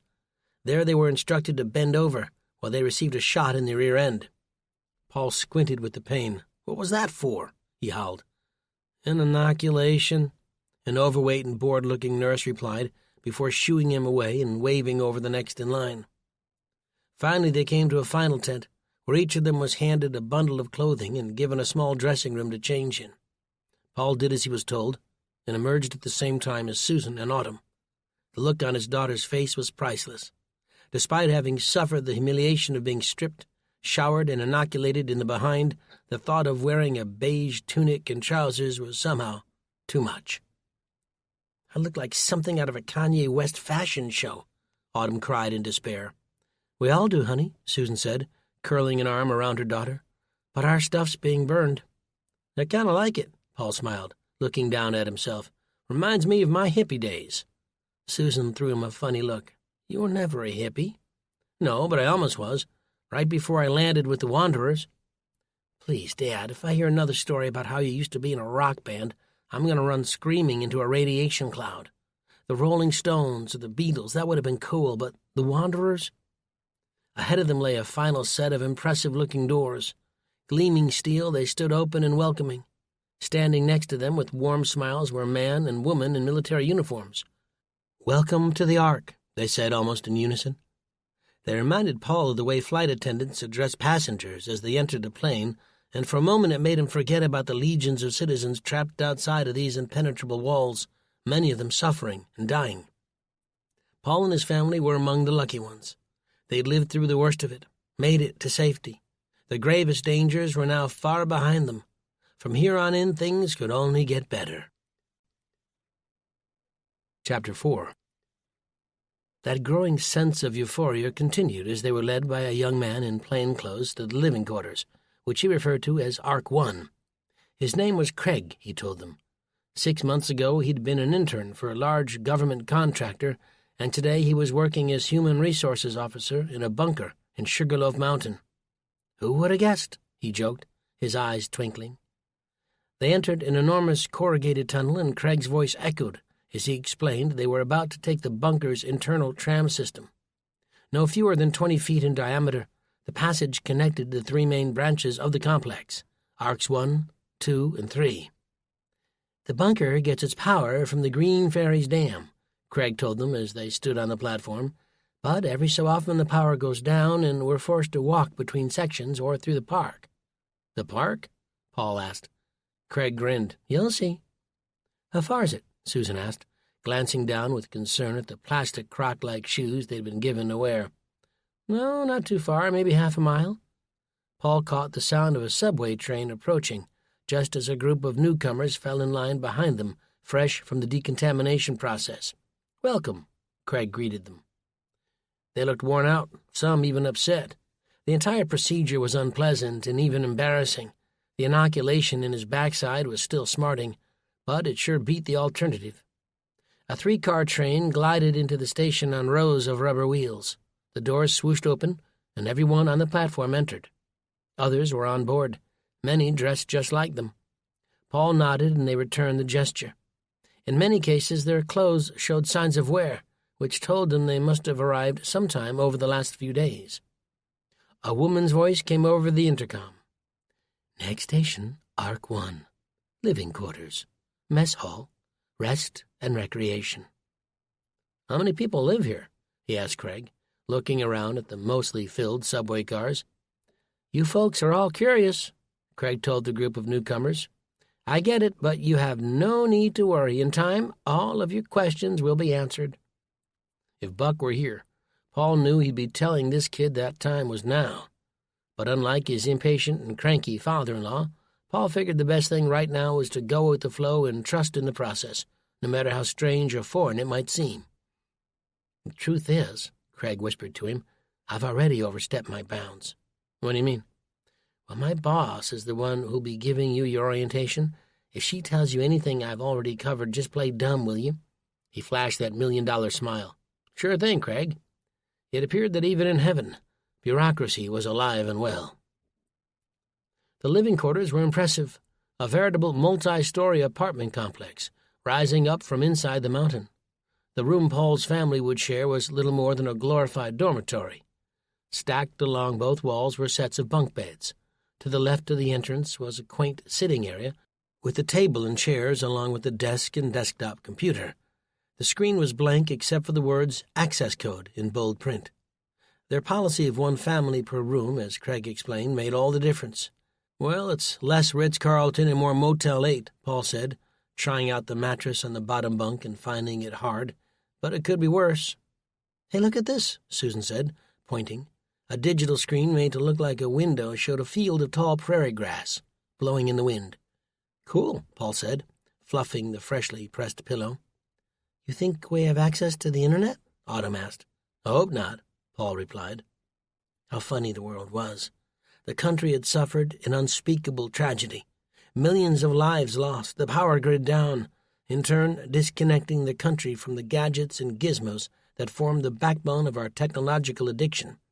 And while the first part was enough to make a person shudder, the death, temporary or not, of cell phones and the internet had brought his family closer together. The drive from Atlanta had been the first time in forever he and Autumn had had a real conversation, not the distracted words between incoming texts that had replaced actual human interaction. There was more than enough to be sad about, no doubt about it.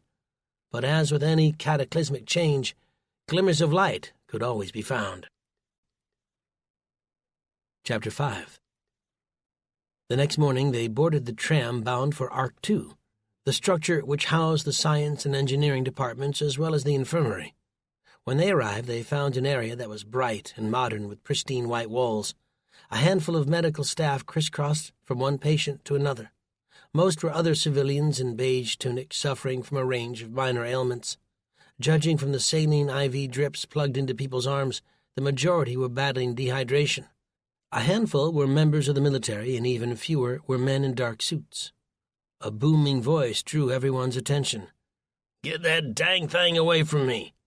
"Sir, would you please cooperate?" a male nurse could be heard saying. "You've just had an operation." "Come one step closer and you'll be the one needing a doctor." Paul caught the knowing expression on Susan's face. "Sounds like Dad's awake." A blue light blinked above the doorway to one of the rooms, and the three of them rushed in that direction. 2 nurses pushed past them. They entered to find Buck backed into a corner, dressed in little more than a blue patient gown. The nurses must have been in the middle of giving him his inoculation when he began fighting them off. "What'd you animals do with my clothes?" he bellowed. "The same thing we had to do with everyone else's clothes, sir," a female nurse shouted. "We burned them." "Buck," Paul yelled, hoping the forcefulness in his voice might help get through to his father-in-law. "These people are here to help you. Take the shot like the rest of us." Buck's eyes darted around the room. "Where the heck are we?" "Dad, we're at a government bunker called the Ark," Susan said, trying to soothe him. "Paul's right. These people aren't going to hurt you." "Yeah, that's what you think." "He hates needles," Susan told the nurses gathered in a half circle around her father. The head nurse held up what looked like a plastic gun. "Mr. Baker, this is an auto-injector. It shoots the inoculation directly into the body." Paul nodded. "Your backside won't hurt for more than a day or 2. Susan elbowed him in the ribs. "You're not helping." She turned to the nurses. "Why don't you let me see if I can help?" As his daughter approached, Buck's arms fell to his sides, his face returning to a measure of sanity. Slowly, Buck pulled the drawstrings of his robe and tied them together. With the awkward balance of a man who'd come awake in the middle of the night, Buck moved to the examination table and sat down. "You're in remarkable shape for a man your age," the head nurse told him. "But what you need now, Mr. Baker, is some rest and relaxation."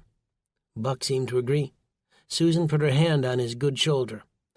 "Now roll over onto your stomach and undo the back of your robe," the nurse said in a soothing voice.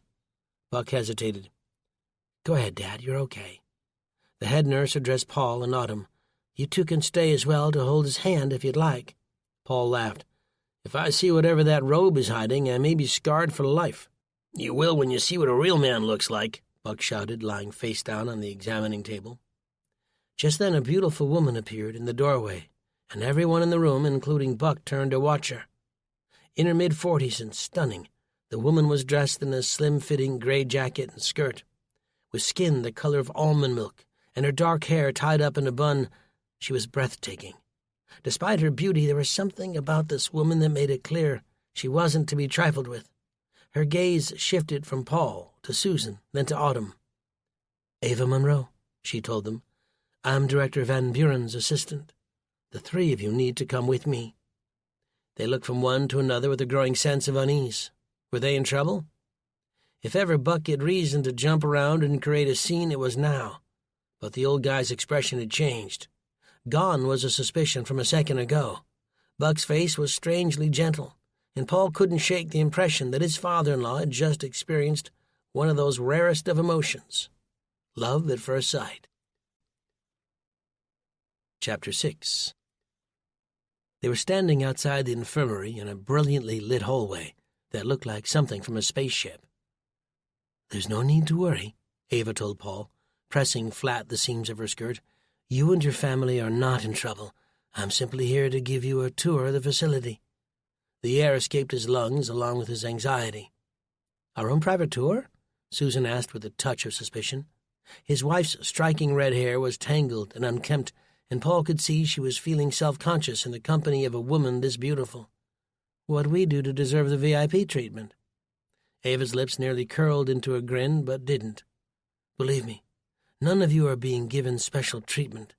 As we make our way through the Ark's various facilities, we'll be seeing lots of other groups. Mr. Victor Van Buren thought that since we'll all be spending some time together, it was best that our civilian guests be shown around." "Van Buren?" Paul said. "He run this place?" "Think of him as the appointed mayor." Susan shook her head. "What you really mean to do is show us where we can and can't go." Autumn tugged at her mother's sleeve. "Mom, be nice." Ava paused. "Please let me remind you, Mrs. Edwards, that you and your family are currently in a top-secret government facility. Our instructions were to seal the blast doors and leave civilians on the other side, and yet the director defied protocol and did exactly the opposite. And you're right, some parts of the facility are strictly off-limits, but that's to prevent sensitive information being leaked to the very people who may wish to destroy us." The muscles in Susan's face settled. "You're absolutely right. Please, accept my apology." "Hey, this whole situation is messed up," Paul chimed in. "We've been through a lot in the last few days, and tensions are high. We don't mean any disrespect." "And none was taken," Ava replied. "Whether we like it or not, we're all in this together. Part of that means learning to trust one another." She motioned to Buck, who had wheeled his bed over for a better look. "As for your father, once he's back on his feet, I'll show him around personally." Buck leaned back with a grin that covered his entire face. "I'm sure he can't wait," Paul said. They were on the tram when Ava described the bunker's layout. "As you may have already discovered, portions of Sugarloaf Mountain were hollowed out to accommodate the bunker's 4 main facilities. Arc 1 is a 10-story structure, which houses the living quarters along with a mess hall and entertainment area. Meals are served at 0900, 1200, and 1800, respectively. 45 minutes is the allotted time to eat. Miss your window, and you don't eat." Autumn crinkled her lip. "Ouch." "The entertainment area contains a movie theater with seating for 300.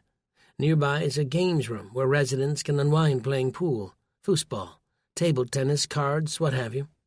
"What's table tennis?" Paul asked. Susan punched his shoulder. Ping pong?" "I knew that." The tram sped through the tunnel as Ava went on. "For those who are so inclined, the living quarters also house a fully equipped gym." "Sounds more like a country club than a bunker," Paul observed. "That's precisely why we don't use the term bunker," Ava replied. "A bunker's an ugly slab of concrete with dim corridors and tiny, square rooms, the sort of place where Hitler spent his final days. The Ark is new, modern, spacious, perhaps the only one of its kind." She seemed to be savoring the words the way a connoisseur might savor a vintage bottle of wine. The tram slowed and then came to a gentle stop. The doors slid open with a hiss, and the 4 stepped onto the platform marked Arc 2. Ava led them through a set of doors into what might have passed for the reception area of an office building. People here were mostly dressed in either white medical robes or orange coveralls, but all moved with a purpose, flashing identification cards at wall panels to open doors or pass through turnstiles. 2 guards sat at a desk lined with monitors, while another pair roamed the corridors, disappearing out of view. An elevator opened and took on a group of workers heading for God knew where. "This is the Science and Engineering Wing," Ava explained. "The upper floors of each arc contain additional residences for those working in each area." "Where do you stay?" Paul asked, resulting in an elbow from Susan. "I didn't mean it like that." "I stay in Arc 3, the Administration and COG Department." "So I guess the living quarters are sort of like steerage on the Titanic?" Ava checked her watch, seeming to ignore the comment. "COG?" Autumn wondered out loud. "Continuity of government." That was when the stark reality of the situation hit Paul. This wasn't a country club or some fancy vacation spot. This was the country's final and desperate attempt to hold itself together before it was ripped apart by anarchy. Ava waved her hand in front of her. "Electricity from the Greer's Ferry Dam nearby is sent via underground cables to Arc 2. If the outside supply is somehow cut off, deep reservoirs of diesel fuel will power a series of generators for a month or more. Arc 2 is also responsible for sustaining life in other ways. Air from outside is drawn inside, purified and circulated throughout the main facilities." "What about water?" Paul asked, suddenly becoming aware that his throat was parched. "A massive aquifer beneath the mountain is our main source. Should that run dry, there are reservoirs available in addition to the ones dedicated to cooling the generators. If push comes to shove, we always have Greer's Ferry Lake." "Sounds like this place has backup plans for the backup plans." This time Ava did smile, sort of. "Is there any other way?" Just then they heard a familiar voice behind them. They turned to find Brett, wearing green fatigues and looking bashful. "I was hoping I could steal Autumn away for a moment," he said. "Show her around a bit." Paul opened his mouth to tell Brett, "Thank you very much, but she's already on a tour," when Susan cut him off. "I think that's a fine idea, Brett, as long as you're okay with it, Autumn." His daughter was beaming. Her cheeks, touched with the remains of a summer tan, now glowed a brighter shade of red. The two of them left, leaving Paul concerned. "I don't think that's such a good idea," he half-whispered to Susan. "I knew what you were going to say, and I think you need to relax a bit." "Relax? We hardly know this boy." Susan fixed him with one of those stares which usually signal trouble. "That boy is the only reason we're alive right now. If it wasn't for him, we'd probably be dead along the interstate from radiation poisoning. Besides, he's kind of cute, and Autumn could use the distraction." "That's what you thought about the last one, and look what happened there." He had a point, and he could see it slowly registering in Susan's eyes. Chet had also seemed nice before Susan had been forced to plunge a knife into his back. "This one's different," she protested. "I can feel it in my gut." Paul folded his arms. Brett hadn't need to lend them a hand. She was right about that. She was also right about him saving their lives. Paul swallowed hard, making an audible clicking sound. "Okay, but the first sign of trouble, and I'm calling it off." Susan smiled. "Your daughter's a stronger person than you sometimes give her credit for, Paul." He winced. Perhaps she had a point there, too. Arc 3, the administrative area, was the next stop on their tour. This place was occupied almost entirely by military personnel, along with government types in dark suits. Ava led them up a few floors and into an impressive command center. The focal point was a semicircular wall brimming with giant screens. Each displayed a map with a portion of the country. Many showed red blobs, which Ava told them represented nuclear fallout. Facing that wall were rows of desks with men and women in front of computers wearing headsets. There was so much frantic action that it was difficult to catch more than a word or two from any one of them. As they were turning to leave, another tour group of wide-eyed civilians entered behind them. More and more, this was starting to feel like a trip to Disney's Epcot Center. "In a worst-case scenario," Ava told them once outside, "the remaining congressmen and senators will take up residence here to continue running the country." "But this place already seems kind of full," Paul noted. "I mean, there are over 500 members of Congress with another 400 in the Senate. Where'd you put them all?" She didn't answer, not at first, but Paul thought he already knew the answer to that. "But what about the rest of us in the living quarters?" Ava looked grim. "You're right. The Ark is already operating at near full capacity. Let's just hope we never need to make those kinds of decisions." By the time they reached the fourth and final area of the bunker, the heavy mood had been dispelled. "So this is the park we've heard so much about," Susan exclaimed as they exited the airlock. All at once Paul was hit with a barrage of sensations. A cool breeze, the smell of pine trees, and another sound he couldn't believe. "Are those real birds I hear chirping?" Ava nodded with pride. The size of the place was more than impressive. If each of the other arcs formed a triangle, then the edges of the park probably touched each of the tunnels connecting them. Paul glanced up at the ceiling, only to shield his eyes from what looked like a glaring sun. "How is this possible?" "An LED projector that emits white light in a spectrum designed to mimic rays of sunlight," Ava explained. "In order to simulate Rayleigh scattering, we've added a thin coating of nanoparticles. It's easily the largest indoor biosphere on Earth." A small bridge led across a babbling brook and onto a gravel path. But there wasn't only a single path. There were several, and they led in a number of different directions. All around was lush grass and every kind of deciduous tree you could imagine. Even more impressive was a large body of water with people in rowboats enjoying a beautiful summer's day. The three of them crossed the bridge and followed the path, Paul marveling at the sights around him, big and small, the wind whispering through the leaves, the gravel crunching under his feet. He was in a dream, he was sure of it. Susan pointed to a field where animals were playing in the grass. Paul wanted to rub his eyes. "Are those cats and dogs?" he asked in disbelief. Ava nodded. "We have over 50 species in the park, all of them specially bred to coexist in the Ark. We've tempered their more aggressive genetic traits." In a moment I just know Susan's going to nudge me to stop snoring." Susan giggled, sounding like the young woman he'd known years ago. "When I told you the ark was one of a kind, I wasn't exaggerating," Ava told them. "Like the real sun, the lights above will track across the sky, changing to shades of red, orange, and yellow.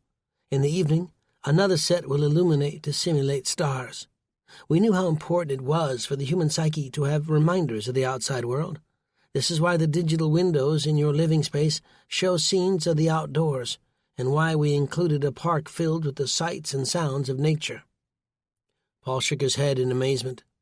Cats and dogs getting along. If ever I needed proof that the world was ending, this was it. "But this isn't the end," Ava told him. "Think of it as a new beginning."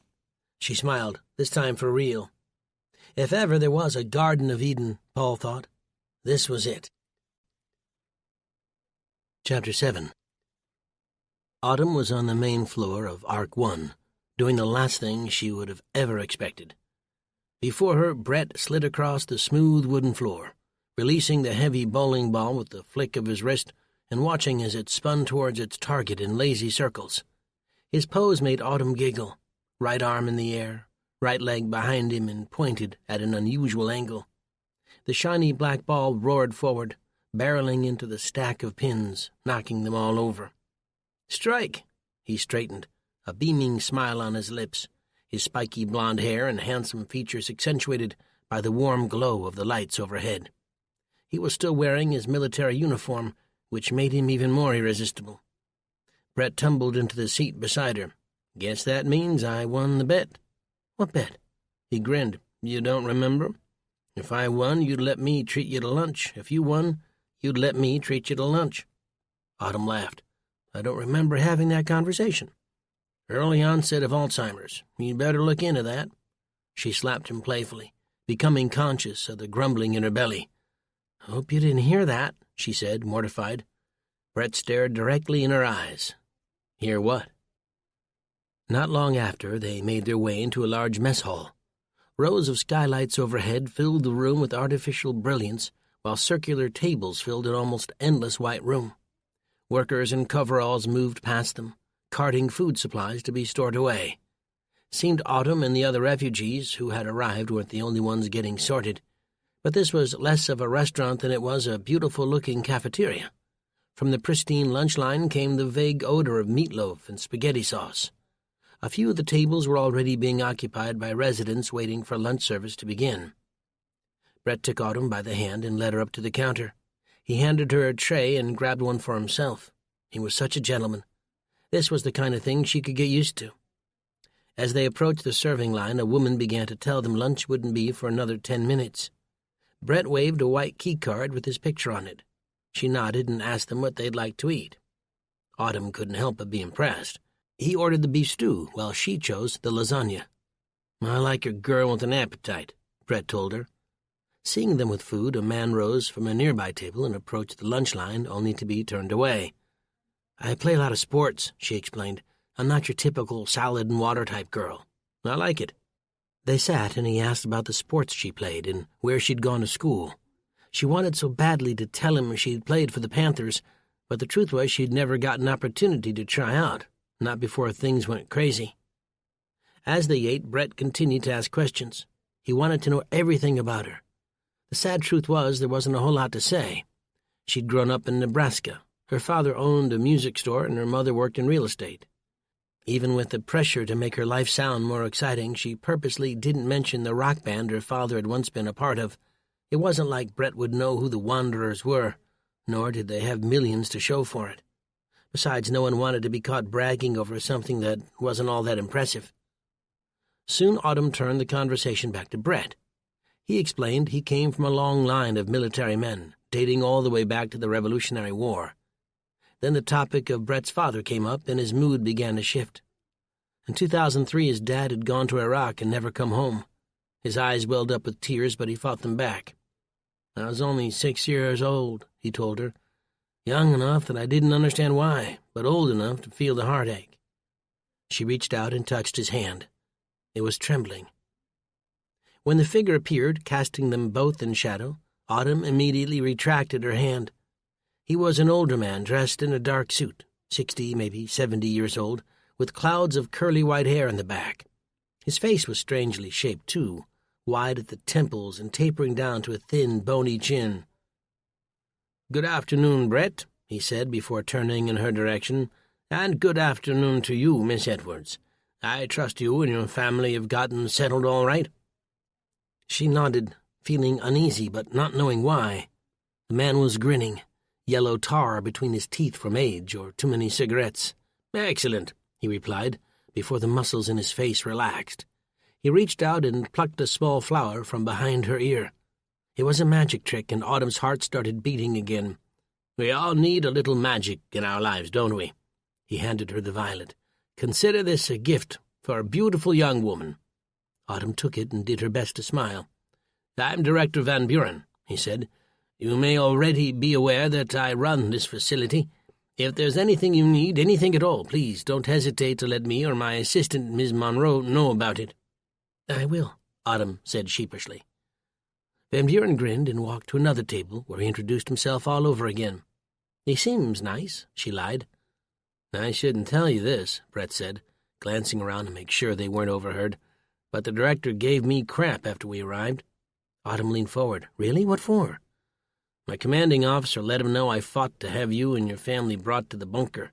Said you weren't on the list." Autumn's brows scrunched with confusion. "The list?" "Of the chosen few, I guess. Isn't a big shock the rich want to keep this place all to themselves. Van Buren's the head of some big military contracting company hired by the government. I'm pretty sure he was letting me know that inside the Ark I answer to him." "But shouldn't your commanding officer have been the one to speak with you?" "Normally, yes, but in here, all bets are off." Chapter 8. Paul, Susan, and Autumn were back in their single-room suite when they heard a rapid series of knocks at the door. "You expecting someone?" Susan asked Autumn. Her gaze soon found Paul, who had returned from the men's communal bathroom at the end of the hall, his wet hair slicked back from a nice hot shower. A few more of those, and he might begin to forget about being doused with ice water during the decontamination process. "I'll bet anything it's Brett," Paul said, straightening his tunic. Autumn threw him a sharp look. The knock came again, this time louder. "Well, if no one else is going to answer it, I will." In 3 quick strides, she was across the room, gripping the handle before flinging it open. On the other side of the door was a man with a wild head of white hair, decked out in a tunic similar to theirs, several sizes larger. The grumpy look on his face left no doubt who it was. "Grandpa!" Autumn shouted, jumping into his arms. "You're better!" Buck rocked back on his heels, gripping the doorway with both hands. She was still hanging on to him as he entered, swearing. "The shoulder, honey," he squealed. "For the love of God, watch the shoulder." She bounded to the ground, apologizing. "Shouldn't you be in the infirmary?" Paul asked. "With those masochists?" Buck shot back. "Always taking blood, sticking me with needles, not to mention my backside still hurts from that auto-injector." He made air quotes as he said it. "Heck, I was starting to feel like a slab of meat. One more day and you'd have seen the last of old Buck, let me tell you." Paul laughed. "We could only be so lucky." "But your IVs," Susan said. "Tore 'em out." "Dad, the doctor said you were dehydrated, that you needed liquids." "Ain't you never heard of tap water?" Susan crossed her arms. "Don't be fooled, that wasn't no doctor. He's a quack with a wall full of fake degrees." Paul hung the towel up, laughing. "He isn't in the room 5 minutes, and the conspiracy theories are already flying. Listen here, Rockstar. I'd like to see you in there. You wouldn't last 5 minutes." "How did you find out what room we were in?" Susan asked, apparently abandoning all hope of talking sense into her father. "I followed the stench," Buck said, grinning as his eyes settled on Paul. "No, I made him tell me. Same way I made him give me something to wear other than that god-awful robe. Would you believe even the smallest draft crawls right up your legs?" Paul went to the table and sat down. "I believe it. Has anyone shown you around?" Buck's hand went to his hip. "Show me around? Are we at Disneyland or something?" "I thought you were excited to see Ava again." Buck's face soured. "I don't know where you're getting your information, but it's wrong. I gave myself a tour before I came and found you. Wanted to get my lay of the land and all that." "So you saw Arc 2 and 3? Paul asked. What about the park, Grandpa? Tell me you saw the park. Yeah, I saw it. And let me guess, Paul said, you weren't impressed. Why should I be? It's a bunch of grass and trees and lovey-dovey animals. Susan smiled. He was impressed. He just doesn't want to admit it. What I did see were those radiation meters on the wall in every corridor. Judging by the readings, things are getting a little too hairy out there right now. But as soon as they clear up, we'll make our way home. To what, Buck? Paul wondered. The tiny bunker under your barn? Well, it's better than the non-existent bunker under yours. He's not knocking it, Susan cut in. Paul's just wondering what the rush is to leave when we have more room and resources here. Maybe, but I don't like it. Even Autumn was surprised. Really, Grandpa? It's actually quite beautiful. How can you not like this place? The ark itself isn't the problem, Paul said. What Buck's trying to say is that he can't deal with authority. You never could, Susan observed, folding a towel in the bathroom and setting it back on the rack. At least not since you served in Nam. Buck's face reddened. I don't need to explain myself to you. All I know is as soon as the air outside is decent, I'm out of here, with or without the rest of you. Chapter 9. The next morning, Paul made a decision. If they were going to be stuck in this bunker for the foreseeable future, then he would do his utmost to get back into shape. His first task was to find Craig and beg him for a pair of shorts, sneakers, and a T-shirt. It took some time to find the man, and when he did, the expression of confusion on Craig's face wasn't a complete surprise. From what Paul had seen so far, the military, scientific, and political personnel in the complex had little time for luxuries like staying in shape. They were a busy bunch, securing the facility and organizing a response to the terrorists who had done this, while trying to maintain at least a semblance of government. It was the busy bees, wearing the science lab coats, who puzzled him. Why were they always rushing about so frantically? After a moment or two of begging, Craig finally caved in and finagled an extra pair of beige pants, which he said could be cut into something resembling shorts. And who knew, Craig told him. Maybe Paul would start a trend.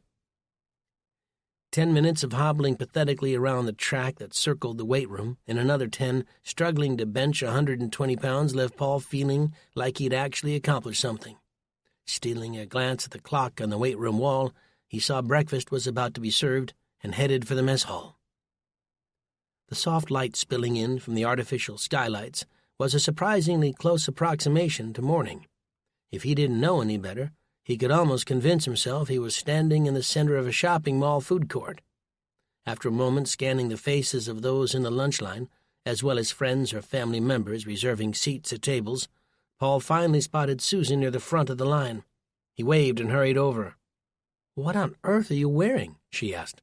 Others around them were starting to stare. "Shorts," Paul told her.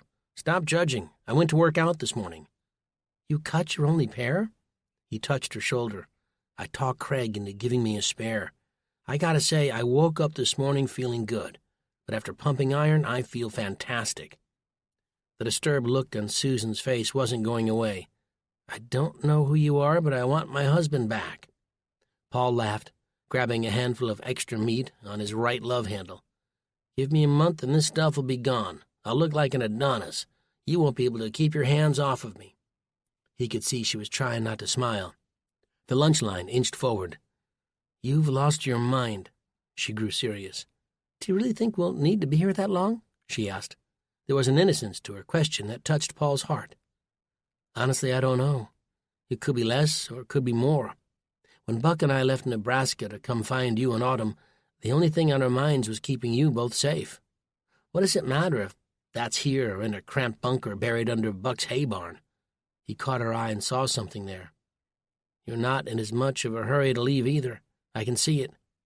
"Don't forget I know you, honey," Paul said. "You're afraid that if you let down your guard, this place will grow on you, and you might never want to go." After they got breakfast, Paul a cup of fruit and a mineral water, Susan 2 eggs, bacon, and hash browns, Paul and Susan found a seat. "Did you know that next to the weights is a music room?" he told his wife. She cut open her egg, sunny side up, and let the yolk slowly cover the bottom of her plate. "You must be happy." "Happy? I'm thrilled. I saw a rack of acoustic guitars by the back wall. After breakfast, I might swing by and exercise my fingers a little." He smiled and swirled his spoon before diving in and scooping out a melon ball. Susan scanned the mess hall. The hum of conversation from the tables nearby was loud, and he wondered why she was so preoccupied this morning. "What is it, honey?" He followed her gaze and spotted Buck, several tables over, engaged in a boisterous discussion, waving wildly. "Oh, no," Paul said, letting his spoon fall into his fruit cup. "When Buck gets excited, bad things happen. He's talking to a group of men we haven't met before. Your father may not be the most agreeable man on the planet, but he's certainly no wallflower. Paul, go over there and sit with them." "What?" "Look, you know my father. He's probably trying to convince them the moon landings were faked." Paul wasn't convinced, but she wore the pouty face that always got her way. "You know his heart's in the right place," she said. "He's probably hurt because we didn't back him up yesterday." "I'll go," Paul said, "but mainly because I'm sure those poor folks are too polite to admit he's driving them crazy." Paul got up and headed over, past a young family of 5, and a table of men and women in military uniforms. As he drew nearer, Buck's voice grew louder and louder, until there was no longer any doubt what he was talking about. "If you thought we had a democracy before all this, then you're a bigger fool than I took you for, Earl," Buck shouted. Across from him were 4 other men. The one he was calling Earl was a thin, middle-aged man with pleasant features. A patch of curly hair around his chin made him look like a billy goat. "I ain't no fool," Earl said in a thick Arkansas accent. "Maybe not," Buck replied. "but there's been a coup d'etat. President's been usurped by a man named Perkins. He's already declared martial law in the big cities. Who knows what he'll do next?" "Who is this Perkins?" one of the other men at the table asked. "I think he was a congressman." "What does it matter?" Buck said, bringing his fist down on the table. Some of the people around them were starting to look uncomfortable. Others got up and left. "The illusion of democracy is gone, gentlemen. That's the point I'm trying to make. We're living in a dictatorship, unchecked executive powers. President Saddam Hussein." "You don't know that," Paul said from behind him. Buck turned, his cheeks blooming red. "I wondered when you were going to show up. Tell them what that soldier said back in Atlanta. Go on, tell them." Paul swallowed hard. "First of all, Edmund Perkins isn't a usurper. He was the Speaker of the House and next in line if anything should happen to the President and Vice President." "Yeah, ain't that convenient," Buck said. "When we're stuck down here, it's hard for any of us to know what's true and what isn't," Paul told them. "Buck is telling the truth, though. We did hear news that Perkins had assumed power in a coup, but if any of you have ever played the telephone game—" "Telephone smellophone," Buck chimed in. "Whatever those terrorists were hoping to achieve, they've done so much more. When we start throwing out the rule of law in order to fight back, then you might as well kiss the whole thing goodbye." The folks seated around them weren't the only ones feeling uncomfortable. Paul didn't think this kind of talk, true or not, did anything to help the people who'd come here searching for a safe haven. Paul had faith that whoever the new president was, he would do everything in his power to uphold the Constitution and restore the rule of law. On that front, he did agree with Buck. Without those two things, there was no longer a country worth fighting for. Chapter 10. Later that afternoon, following a stint in the music room tuning guitars, Paul borrowed the Gibson acoustic and brought it to the park. Getting there from Arc 1 wasn't all that difficult. Each of the 3 main facilities had their own access point. In this case, a pair of heavy steel doors led to a kind of airlock. The purpose was to maintain the park's environmental conditions while also ensuring that none of the wildlife escaped. A woman standing next to Paul in a white lab coat was holding a plastic container with a sandwich. "Lunch break?" Paul asked, making polite conversation as the group shuffled into the airlock. She nodded. "We don't get much time to eat, but I find the park relaxing, so I try to make the most of it." "I couldn't agree more." The strap holding the guitar to his back was over his shoulder, and he gripped it with one hand to make sure it didn't hit someone. The airlock quickly filled up. Lunchtime rush, Paul supposed. Soon a red light became green and the forward hatch opened. "I'm new here," Paul told her as they began moving out. Already he could hear birds chirping in the distance. "Yes, I can see that." He smiled. "I was given a tour the other day, and I couldn't help but wonder." He paused, searching for the most diplomatic way of asking, "What exactly do you science folks do around here?" Smiling, the woman looked up at him. She was shorter by about a foot, with pale skin and tightly cropped black hair. "The trees, bushes, flowers, and grass you see in the park?" she said, motioning around her. "That's us." "Oh, yes, that makes sense. You're a botanist." "Some work in genetics, breeding the aggression out of some of the wilder beasts." "I'm sure I know a human or two who could use some of that." She smiled politely. "I heard there was a jaguar in here somewhere," he said, kicking a stone off the gravel path. Her face lit up. "There is. Her name is Inti, after the Incan sun god. But I've only seen her once. She's magnificent. To answer your question, the bulk of my colleagues work in virology." That last part took a second to sink in. "Virology? Doing what?" "I'm not sure," she replied, tightening her grip on her sandwich container. "I guess you could say I don't have a need to know. Maybe you should ask one of them yourself." "Maybe I will," Paul said, holding out his hand and officially introducing himself. "Victoria," she replied. "This is a good place, Paul. Don't ruin it by asking too many questions." She walked away then, leaving Paul to ponder whether she was offering him a bit of friendly advice or a warning. Not long after, Paul was strolling along, soaking in the artificial sunlight, when he spotted a familiar face seated at a bench nearby. He swung his guitar around and began his best rendition of Moon River. Susan saw him coming, and her face lit up with surprise and embarrassment. He loved teasing her, and the playfulness of their relationship had kept them going through the rough patches any couple faced. As he drew closer, strumming and drawing hoots of encouragement from passers-by, Paul noticed Susan wasn't alone. Nestled in her lap was a tabby cat. When he was a few feet away, Paul dropped to one knee and ended with a grand finale. A small crowd had gathered around, and they applauded. Susan shook her head. "You're such a show-off," she chided him, as he set the guitar down and plopped into the seat next to her. "That's why you love me." Slowly the audience evaporated once they realized there wasn't going to be an encore. "What's her name?" Paul asked, decidedly uncomfortable. Susan dug out the cat's name tag. "Simba." "Cute?" "You're allergic, I know," she said. "But it says here he's hypoallergenic." Paul laughed. "I didn't know they were making cats the way they made pillows. Go on, pet her. See what you've been missing." With some reluctance, Paul reached out and stroked the animal's back. "Oh, come on, don't be a wuss. You don't pet a cat like it was a dog." She took his hand and used it to really massage Simba's back. Purring, the animal rolled over and exposed her belly. "See, she likes you." And much to Paul's surprise, he liked her too. The sensation of running his fingers through the cat's orange coat was more pleasant than he'd imagined. There was something almost relaxing about it. Staring at her belly, Paul noticed something strange. "You said this was a female." "That's what the collar says." "Why? Were you going to ask her on a date?" "It's just, I don't see any nipples." Susan looked. "Yeah, you're right, that's weird." "I met a woman in the airlock on the way in," Paul told her. "She worked in the science facility and said they had botanists and geneticists who'd made everything in the park. Made? It sounds so strange when you say it that way." He nodded, pausing as he ran his fingers through the cat's fur. "I felt the same way. Growing life in a test tube just feels unnatural." He trailed off, deciding there was no sense telling her about the rest of his conversation with Victoria, at least not before he could make sense of it for himself. "The rad levels got higher today," he said instead. "That's the scariest part," she said. "If you were outside, you'd never know there was anything wrong. Radiation isn't something you can smell, taste, or see, not before your skin starts to bubble and your hair falls out." She was petting the cat faster now.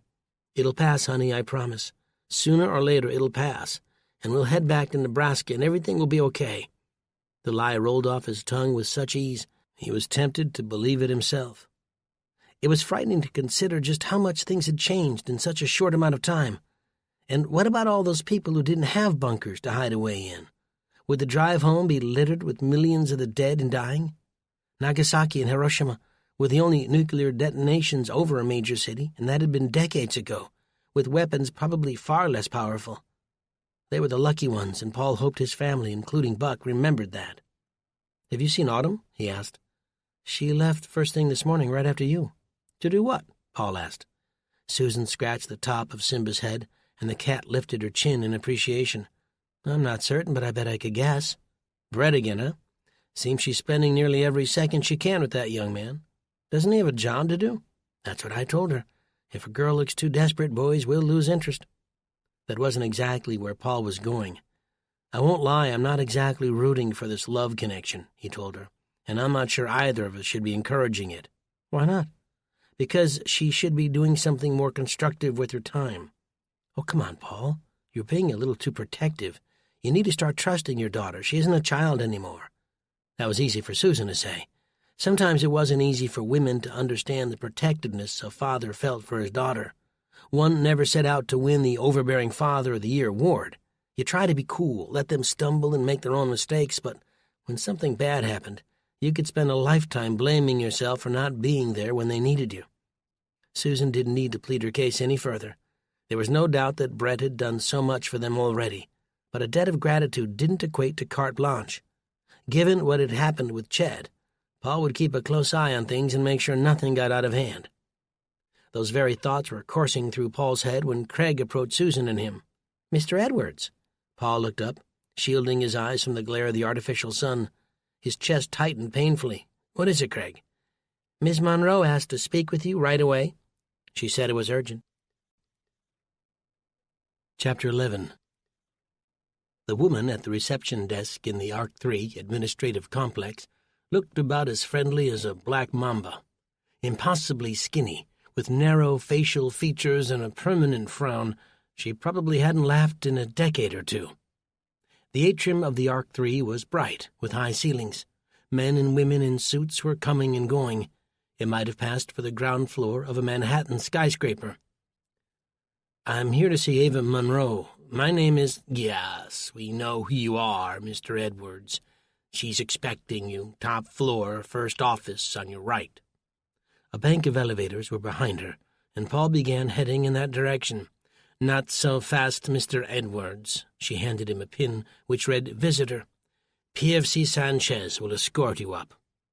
A soldier with tightly cropped dark hair stepped forward. "Shall we?" The receptionist buzzed them through a turnstile. Once in the elevator, Sanchez used a white keycard to unlock the control panel. Paul's stomach churned as they shot into the air. He couldn't shake the sensation he was being sent to the principal's office. The whole way here, he had run through what he might have done wrong. He'd been on the tram when he'd finally figured it out. They discovered one of the guitars was missing from the music room and figured out he'd been the one who took it. A high-tech place like the Ark surely had cameras all over the place. The elevator doors swished open, and Sanchez motioned him forward. Ava's office door was open. The decor was simple enough. A desk, computer, and 2 chairs. It was more what was missing that struck him. Plants, pictures of family or beloved pets, the sort of things most people kept close at hand. "Thank you," she told the soldier who stood by the entrance. "Close the door behind you." Her voice sounded cold and a touch dismissive, and Paul couldn't help but notice how that frigid demeanor tempered her stunning good looks. "Grab a seat, please, Mr. Edwards." She indicated a chair on the other side of the desk. Paul did as he was told. "You can call me Paul." She smiled weakly. "Am I in trouble or something? I mean, I didn't see a sign-out sheet for the guitar. It needed a little tuning up, and I had every intention of bringing it back when I was done." He was babbling, and the confusion on her face told him it was best to shut up and let her do the talking. "This isn't about a guitar," she told him. "This is regarding a disturbing event which occurred in the mess hall." "I don't follow." "Your father-in-law, his name is Buck, I believe?" "Yeah, what about him?" She leaned forward and laced her fingers together. Her nails were short and devoid of polish, and Paul didn't notice a ring, not that he was looking for one. "He was heard spreading false information and frightening several of the other residents." "The rumors of a coup," Paul said, the pieces clicking into place. "Yes, that's exactly what they are. Dangerous rumors, and he needs to stop. I shouldn't have to explain to you how grave the country's predicament is at the moment. No, trust me, you don't. You may see them as harmless, but that kind of talk is a poison. A single careless comment could easily distort the delicate equilibrium inside the Ark, Mr. Edwards." "Paul," he interrupted. "A poison that eats away at the morale," she went on without taking a breath. "Losing that is akin to pulling a thread on a sweater. Before long, the whole thing begins to unravel." "And Buck's right to free speech?" She smiled condescendingly. "We want Buck to exercise his better judgment, just as you've chosen to exercise your physique." Paul's eyes went wide. "How on earth did you know about that?" Craig told us about your conversation earlier, and we commend you for keeping yourself busy in a responsible fashion. That's the point I'm trying to make. Buck has time on his hands, and you know what they say about idle hands. Yeah, they're the devil's workshop. A grin formed on Ava's glossy lips. That's right. But why are you telling me this? Shouldn't Buck be the one in the hot seat? I'm appealing to cooler heads, she replied. Buck is more likely to listen to a family member when it comes to matters like this. You don't know Buck. Her face grew serious. And you don't know us. I'm sure I don't need to remind you that your wife, your daughter, and father-in-law are all here as our guests. We're United States citizens, he protested. A cute line from the movies we've heard often lately. You are citizens, and as such your responsibility is to maintain the collective peace. If that means a bit of self-censorship and common sense, then so be it. I would hate to be forced to eject you all from the facility. As you know, the conditions outside are getting worse by the day. Without the proper protection, the cells in your body would begin to break down almost at once. Radiation poisoning is a horrible way to go, let me assure you. She grinned again, opened a drawer, and produced a piece of cake. Do you like cheesecake, Mr. Edwards? No thanks. I just lost my appetite. The last thing he saw was her look of disappointment as he walked out, making sure to close the door behind him. Chapter 12. Still in the COG bunker on the outskirts of Washington, President Edmund Perkins entered the cramped office, closed the door, and took a deep breath. His body felt weak and his throat was killing him. In the last several days, he'd been in meeting after meeting, trying to pull the country away from the brink. It wasn't a surprise that everyone wanted a piece of him. The Joint Chiefs of Staff, the heads of the FBI, CIA, NSA, DHS.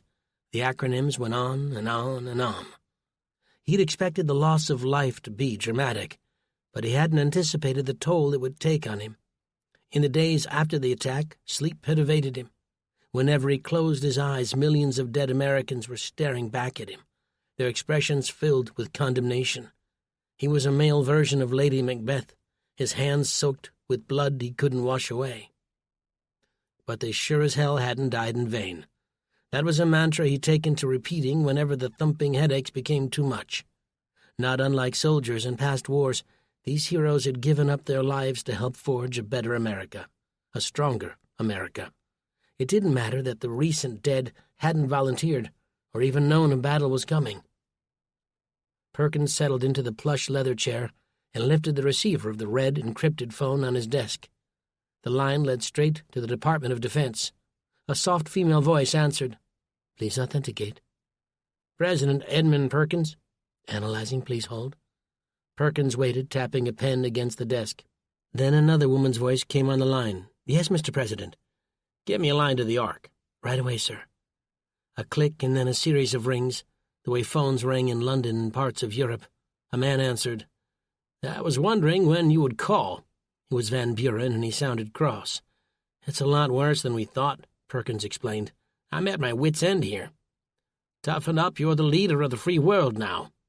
The DHS is estimating 5 million dead already, with plenty more to follow. That's a start, at least. Have you ever tended a garden, Edmund? No, I can't say that I have. Van Buren let out a hollow laugh. You had people who did that for you, didn't you? Perkins didn't answer. Sometimes, to save a plant, you need to trim some leaves. You're doing the right thing. Do not despair. He sounded so sure of himself. Perkins wished his faith was as strong. If the old man only knew the half of it, the true nature of their relationship. Listen, Edmund, there's something I need to talk to you about. Rumors of a coup have started trickling through the complex. Talk that the president's been overthrown. The breath caught in Perkins' throat. I don't see how that's possible. Those Secret Service men assured me they would use the utmost discretion. Well, they didn't, Van Buren barked. And now I'm sitting in a bunker beneath 1 million tons of rock, reading reports about riffraff agitating an already precarious situation. Part of our strategy involved a seamless transition of power. That's why we made you Speaker of the House, remember?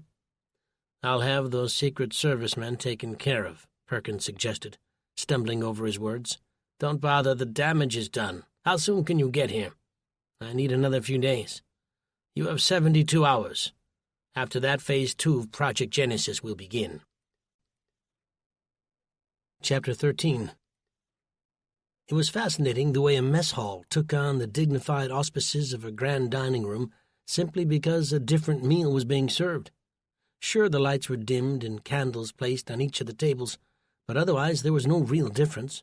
One was still required to line up clutching a plastic tray, like they had all those years in high school. Without a doubt, the military personnel as well as ARC employees seemed a little cleaner and more comfortable, some even wearing casual clothes like jeans and T-shirts. Civilians, on the other hand, didn't have that option anymore, since their clothes had been torn from their backs and incinerated during processing. All civvies were dressed in the same dull earth-toned tunics and loose-fitting pants.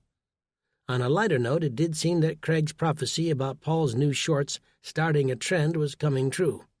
As early as mid-morning, Paul had noticed more than a few slacks cropped at the knee. Most of them, he guessed, were unaware that Paul had only mangled his reserve pair. Either way, the trend was catching on, and the sight offered Susan and him a nice moment of levity. Unlike breakfast and lunch, which were governed by the first-come, first-served rule, dinner-time was a different beast altogether. This was Paul's second such experience, and each time the rules changed. Day 1 had seen a single sitting, which had quickly become a disaster since everyone showed up at once. On Day 2 there were 2 sittings, one at 1800 and another at 1845. On Day 3 there were 3 sittings, the last marked for 1930. The warm lighting and candles were a nice touch. Susan and Buck had gone early in the morning to reserve a table for the first sitting, only to discover yet another change had been made. Civilians were to eat at one end of the room, while military and ARC personnel ate at the other. A distinct class system was beginning to emerge, and its appearance did nothing to settle Paul's nerves, still frayed after his conversation with Ava earlier in the day. She'd threatened to have Paul and his family, Buck included, ejected from the bunker and left to die in the cloud of radiation sweeping over them at this very moment. The digital rad readouts dotting every other wall made it clear that the levels outside regularly exceeded 6,000 MSV, well within the zone of lethality. Since the meeting, Paul had struggled with whether or not to tell his wife about the rather unveiled threat Ava had delivered. Keep Buck quiet or else. Paul knew he'd have an easier time convincing the Columbia River to flow in the opposite direction than he would telling Buck to watch what he said. And when he'd attempted to protest on constitutional grounds, Ava had practically laughed in his face. He'd been under the mistaken impression that free speech, even during a national disaster, was a right worth fighting for. But to what authority would he appeal to enforce his inalienable rights? If the director's assistant would have none of it, then how could he expect to find a sympathetic ear with Van Buren himself? As they shuffled through the growing dinner-time crowd to their designated table, the anxiety in Paul's gut became downright painful. With every step it was becoming increasingly clear what he must do. Pull Buck aside after dinner and try to talk some sense into him. If the crotchety old bugger could be made to see the bigger picture, they might all get through this in one piece. The first sign Paul's plan was destined to blow up in his face reared its ugly head the minute they took their seats. The table sat 10 apiece.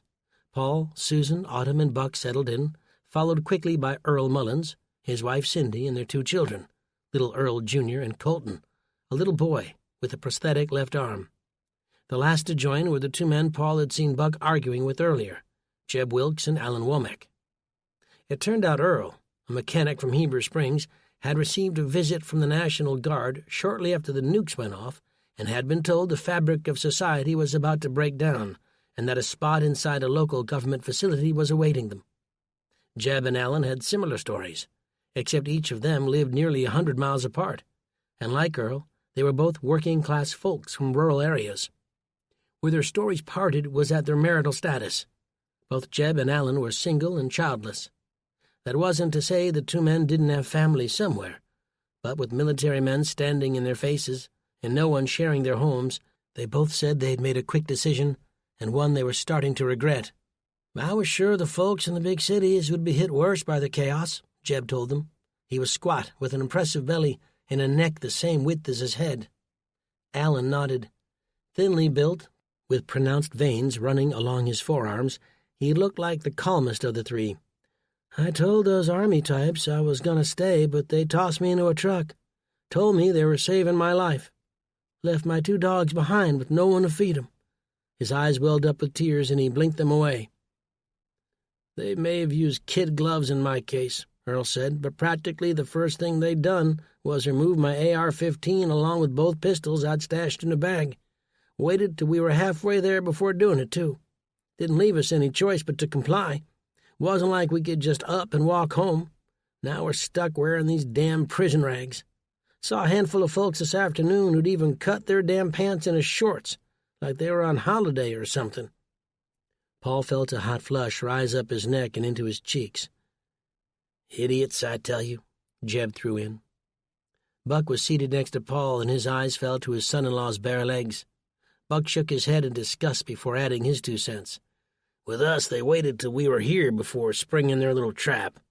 I was unconscious at the time with a gunshot wound, but let me assure you, if I'd been up, no one would have taken my guns." Buck was leaning forward now, his own protruding belly pressed against the edge of the table. In usual style, Buck was taking a shot at Paul for not arguing to bring his guns inside the bunker. It was only a question of time before he laid the entire terrorist attack at Paul's feet. "I think the line's dying down," Paul cut in, trying to diffuse the escalating tension. "And maybe we should get some food." "Any of you notice something different about the dining room tonight?" Buck asked the group. "Come on, Buck," Paul pleaded. "Don't do this." "I'll do what I damn please." He looked at the others seated there. Even with Buck's raised voice, Earl didn't seem worried his wife or children might be upset. In fact, they were hanging on Buck's every word. "Well, the lights are a touch more romantic," Jeb offered. Autumn smiled. "The candles are a nice touch." "I'm not talking about the candles. Look around you. We're sitting in a sea of puke beiges and barf browns, while the upper classes have a section all their own. Mark my words, it won't be long before civilians are forced to eat during the last sitting, if at all." "They have to feed us," Paul protested. "Do they? These people have already taken our clothes, our guns, our dignity. It's bad enough we've suffered a devastating attack by a bunch of savages who hate the freedom we stand for. And then to top it off, our rights and liberties are stripped away one at a time. I wonder what Emperor Perkins will have to say about this." Paul snapped and shouted before he could stop himself. "Stop it, Buck, or you'll get us thrown out." People around them had stopped eating and were staring, some with open mouths, tonight's dinner on full display. Not far away, Van Buren leaned against a pillar, arms crossed, watching the spectacle for himself. "Thrown out for speaking my mind?" The look of disbelief on Buck's face surprised even Paul. "You're quick to toss away your rights and freedoms for what? So you can live another day. Is that all it takes? The promise of a warm meal and a roof over your head? Regardless of what you might have heard, this is still the United States of America. I'm not going to give up on my constitutional rights just yet, and I hope the rest of you won't either." The crowd erupted in applause, and Buck stood there, just as surprised by their reaction. Earl rose to his feet and whistled loudly. When Paul looked back, Van Buren was gone, and along with him any hope of talking some sense into Buck. In the old days of sail, the seaman's greatest fear, apart from fire, was that a cannon would come loose in the heavy seas and smash through the hull, sinking the ship. That was the reason they were lashed with heavy rope. It was also the origin of the term loose cannon. As Paul had come to discover, the Ark was a kind of ship, and Buck the cannon, threatening to tear from its berth and send them beneath the waves. Ava had ordered Paul to use those heavy ropes to silence his outspoken father-in-law, and he had failed. And yet, as frustrated as Paul was with that failure and Buck's stubbornness, he also recognized the truth in what the old coot was saying. Deciding between a set of sacred principles and the lives of your family wasn't easy. Paul had hoped in entering the bunker he would be shielded not only from the radiation, but from the requirement to make those kinds of life-and-death decisions. Not only had he been wrong, fate had a rather sick sense of humor.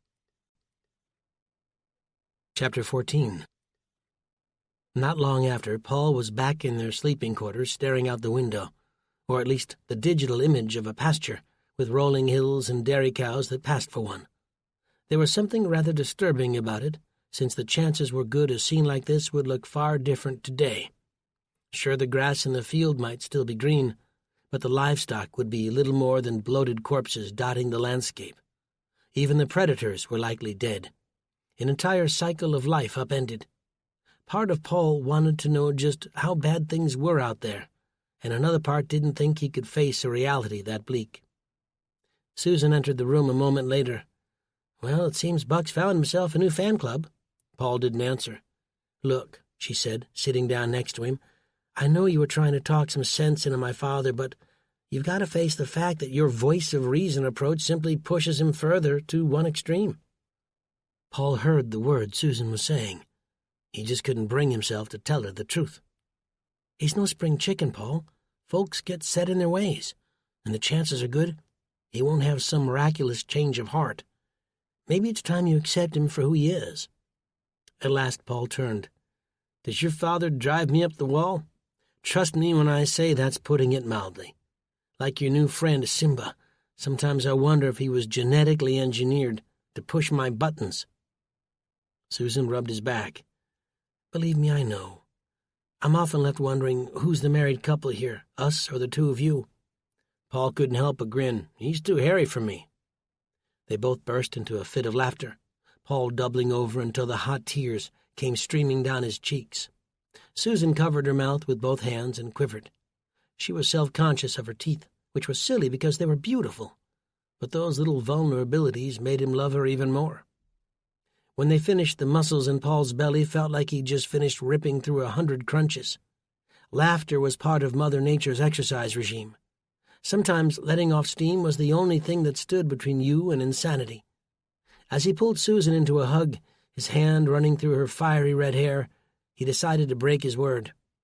"Buck is a big mouth," he began, and she pulled away and gave him a face. "I know I'm not telling you anything you don't already know," Paul said. "Much to my own surprise, I learned the hard way there are moments when that big mouth and belligerent attitude can come in handy.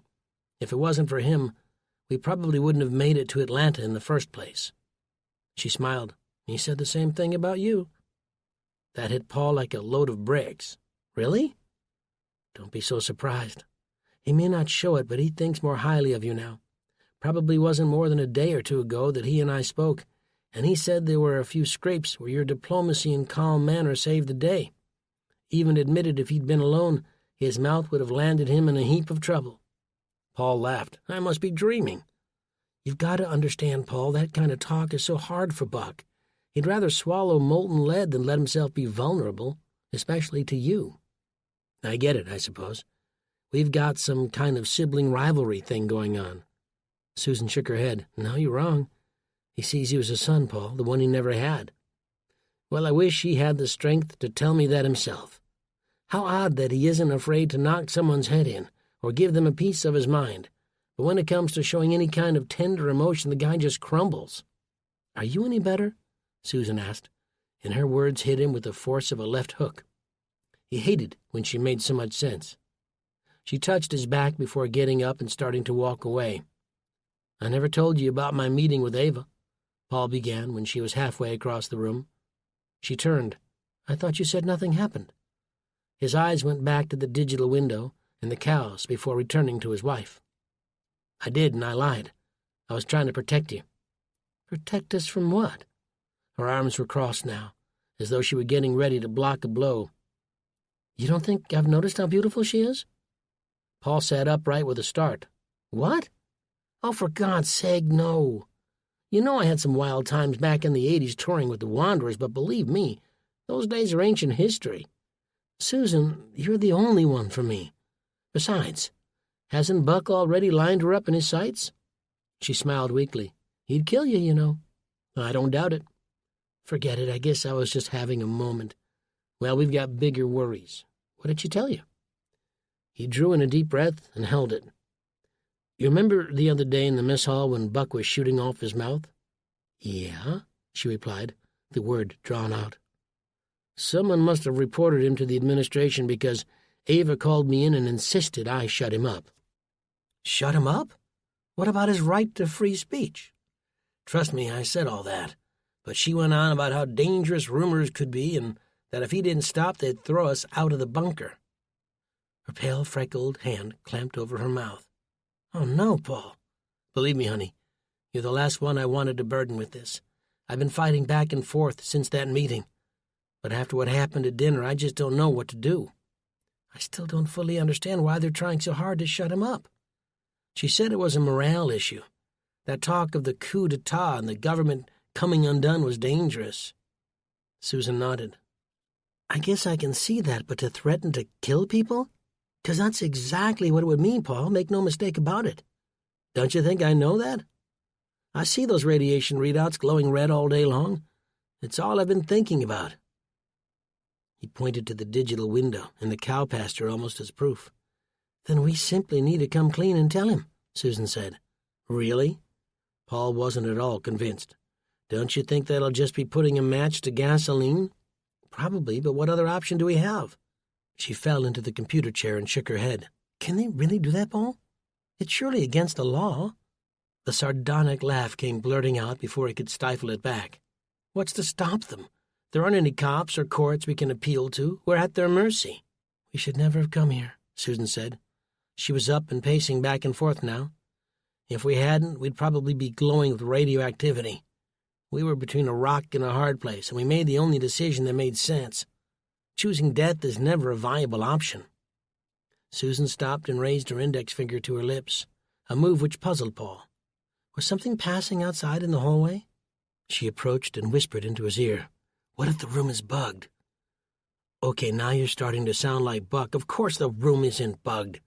There's nothing worth listening to, Susan, and I'm sure those suits in Arc 3 have better things to do with their time. The entire fabric of our country's on the brink of unraveling." Susan paused before her gaze rose and caught his. What if they're the ones responsible? Chapter 15. Susan's words were still ringing in Paul's ears the following day when Paul asked Buck to join him in the park after breakfast. With a "sure, why not," Buck had agreed and followed him for a bite to eat. But even the early morning crowds gathered in the mess hall, shuffling for seats in their designated areas, couldn't shake that strange feeling he had. The very thought that even a faction of the U.S. government had had anything to do with the terrorist attack was too egregious an accusation to take seriously. Susan had thrown it out there the way most of us tend to with wild theories, without contemplating the larger implications. Although he hadn't admitted it at the time, the idea that the rooms were bugged had stuck with him, and was the reason why Paul had wanted to speak with Buck in the park. At least there, nature might provide the sort of privacy they needed. Not long after they finished eating, Paul and Buck excused themselves and set off for the airlock, which led from Arc 1 into the park. "I heard a rumor they might be adding snakes," Paul said, trying to make polite conversation. Buck grunted. "I hate snakes." "These ones will be genetically modified." "Yeah? Well, look where our GMO food got us. Ain't never a good idea to muck with nature." So much for polite conversation, Paul thought, as they entered the airlock. It wasn't as full as the other day, even though there were still quite a few people. On their way out of the airlock, another group entered on their way back to Arc 1. In the middle of the green space was a large artificial pond, and that was where Paul and Buck were headed. Along the way, they crossed paths with a man pushing a woman in a wheelchair. Paul had seen them around from time to time during these first few days, noticing they mostly kept to themselves. From what he'd gathered from Susan, they were a young couple, the wife suffering tragically from osteogenesis imperfecta, a disease which made her bones so brittle a single pat on the back could crush her spine. The illness had reached the point where she could no longer walk and was wheelchair-bound. Paul waved as they passed, the man waving back. "Hell of a life," Buck commented before they were out of earshot. "Geez, you could at least wait till they can't hear you." Buck laughed. "You PC types kill me. You don't mind one bit making snide remarks behind someone's back, but God forbid they should hear you." "I just don't see the point in hurting her feelings." "But you were thinking the same thing I was, weren't you?" Paul wanted to lie, but didn't. Maybe I was. A degenerative disease like that is worse than a death sentence. Let me tell you, they wouldn't get much further than a diagnosis before old Buck took matters into his own hands.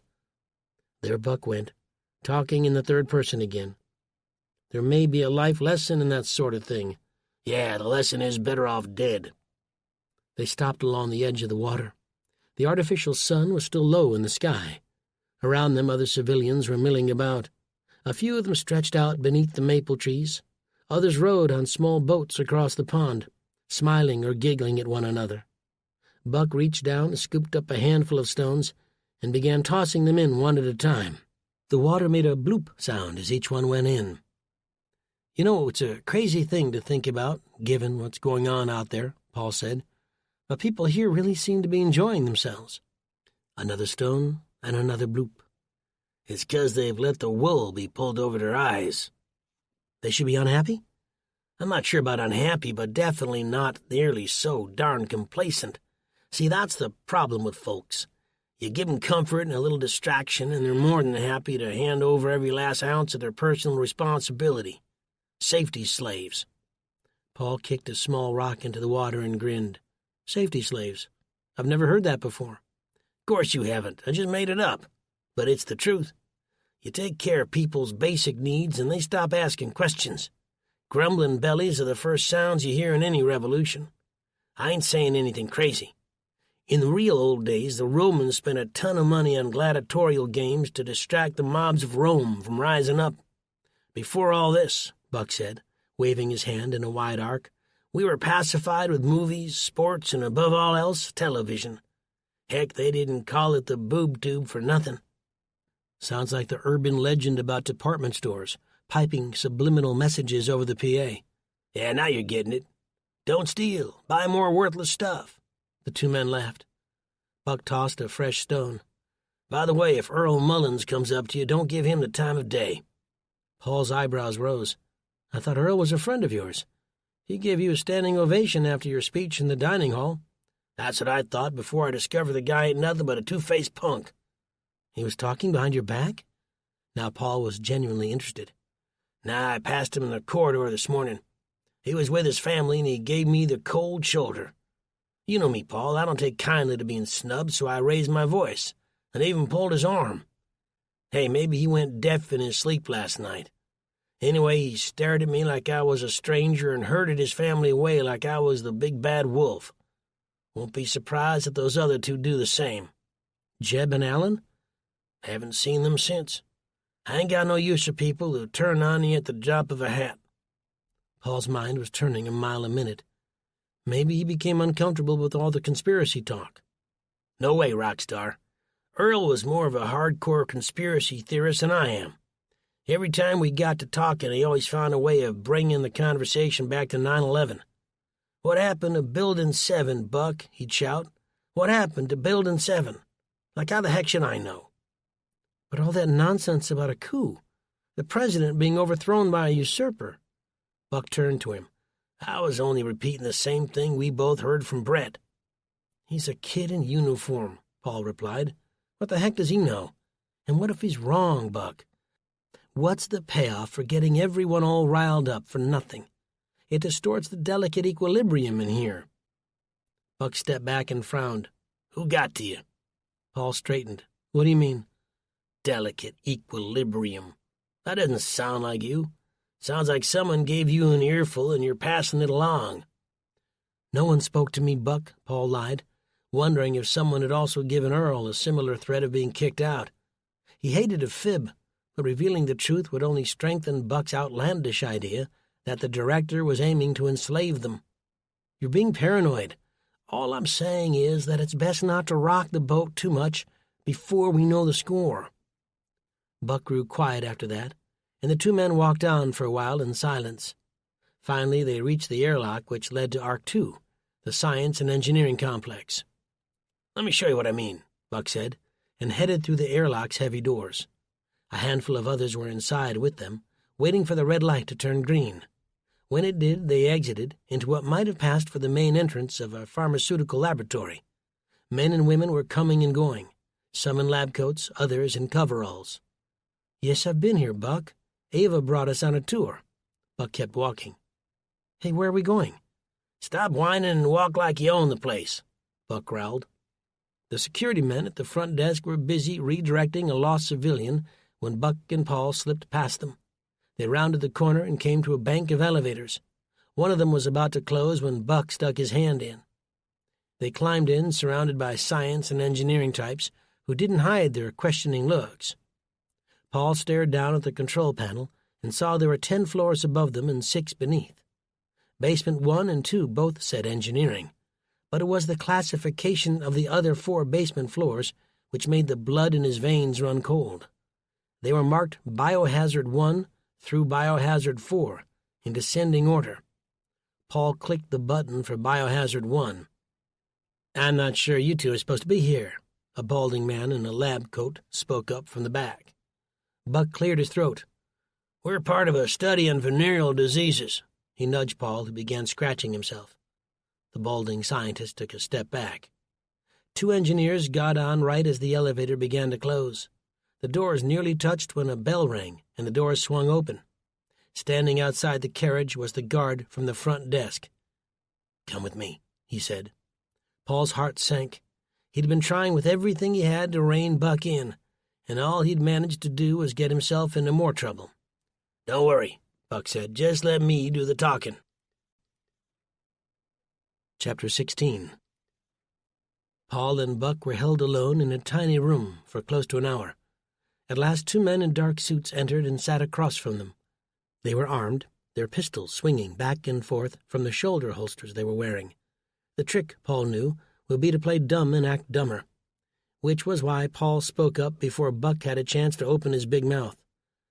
"Listen, gentlemen, my father here is old and senile," he told them. "What are you talking about?" Buck shouted, but the bone-white hair on top of his head wasn't doing him any favors. Paul gave them a pained look and half-whispered, "Denial. It ain't just a river in Egypt, let me tell you." They smiled weakly. "You gentlemen were in a restricted area," one of the agents said. "See, here's the thing," Paul told them. "Pa loves to ride the elevator, up and down all day long. It's like a religion for him. Only thing that keeps him from pulling his hair out. A side effect of all the medication he's on. Anyway, we were walking through the park and he started yelling upsy-downsies, which is his way of asking for an elevator ride. You can't imagine how unbearable he gets when he doesn't get his way." One of the security guards poked his head in. "Agent Vickers, phone call for you. It's the director." Paul's pulse quickened. Vickers rose and left the room. "Is there anything else you want to add?" the other agent asked. "Yeah," Buck replied. "Something in this place stinks."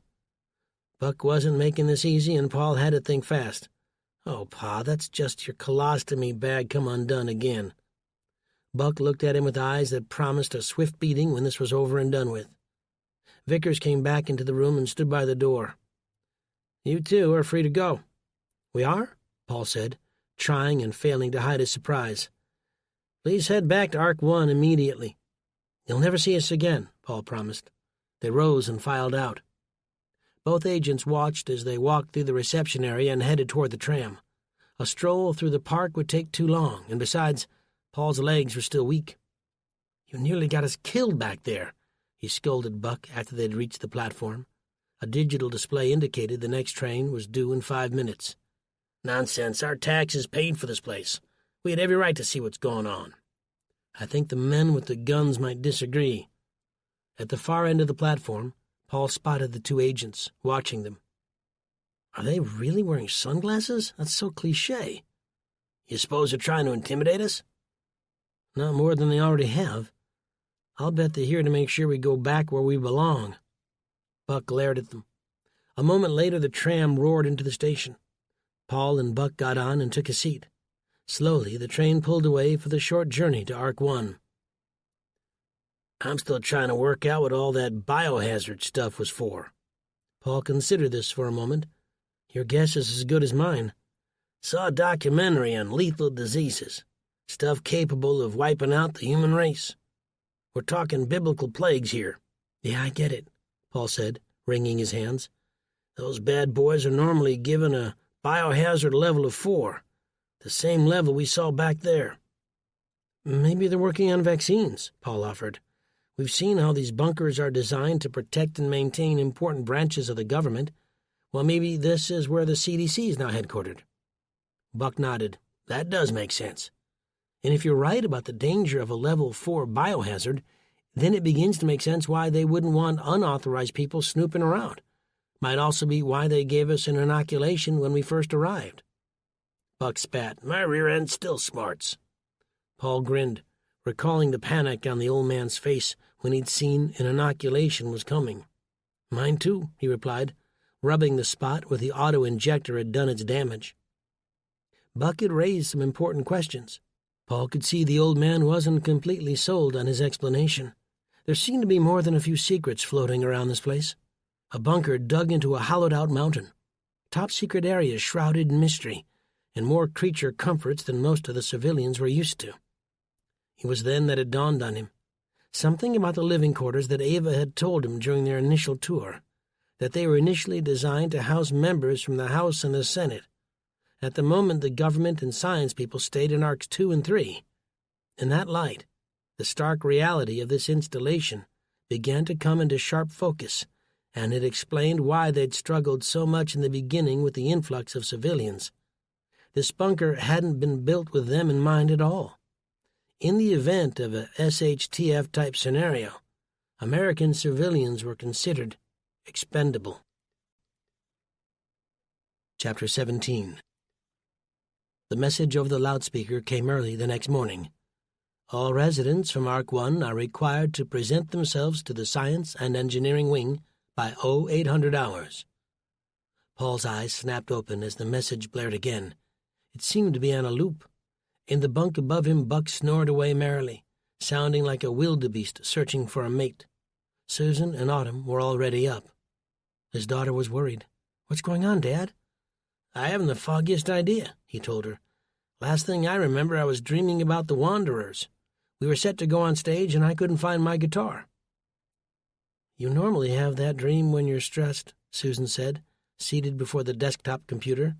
A ticker tape along the top and bottom of the screen was repeating the message as it played over the speaker. Even the digital window was doing the same.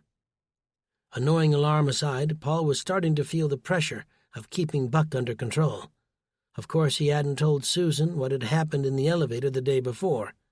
Wasn't any sense worrying her for nothing, although Paul couldn't help but wonder himself if this assembly was somehow connected. "How long before we need to be there?" he asked, feeling the overwhelming need to brush his teeth. 20 minutes, Susan told him. Paul looked up at Buck, the mattress on the upper bunk sagging under his weight. That should be just enough time to get Buck on his feet. They reached the Science and Engineering Wing 25 minutes later. Turned out waking Buck from a bad dream was just as deadly as waking a sleepwalker. Paul rubbed the bump on his forehead where Buck's knuckle had caught him square in the noggin. "Could have been worse," the old man said, looking rather satisfied with himself. "A few inches down and I'd have given you a real shiner." Paul shook his head, eyeing the crowd already gathered. While most had opted to wait for the tram, others had chosen to cut through the park. For the two men, this was something of a déjà vu, since it had only been a few hours earlier they'd nearly been imprisoned on these very grounds by Secret Service types. There must have been several hundred civilians gathered in Arc 2's atrium, all of them dressed in the same drab potato sack outfits. At least, that was what Autumn had taken to calling them. All she'd talked about on the way over was Brett, and what a sweetheart he was for trying his best to get her a better outfit. Paul's attempts to remind her she wasn't away at summer camp had been swiftly shot down by Susan. Since when did fathers no longer have a say in who their daughters dated? An improvised platform and podium blocked off the narrow approach to the elevators. The crowd was filled with nervous energy. A million rumors were buzzing through the crowd. "They're throwing us out," some said. "They've run out of food and they're kicking us to the curb." Others joined in, offering a historical basis to back up the possibility. Castles under siege during the Middle Ages, they argued, often ejected the peasants and townsfolk as soon as the stores of food and water got low. Additional theories came, each more outlandish than the last. "They got these people exactly where they want 'em," Buck said. "Frightened?" Paul replied, not entirely sure he believed it. "Don't you see? These sheeple have already jumped to the worst possible scenario." "So?" Buck gave him the look which said, "Stop being such a dullard."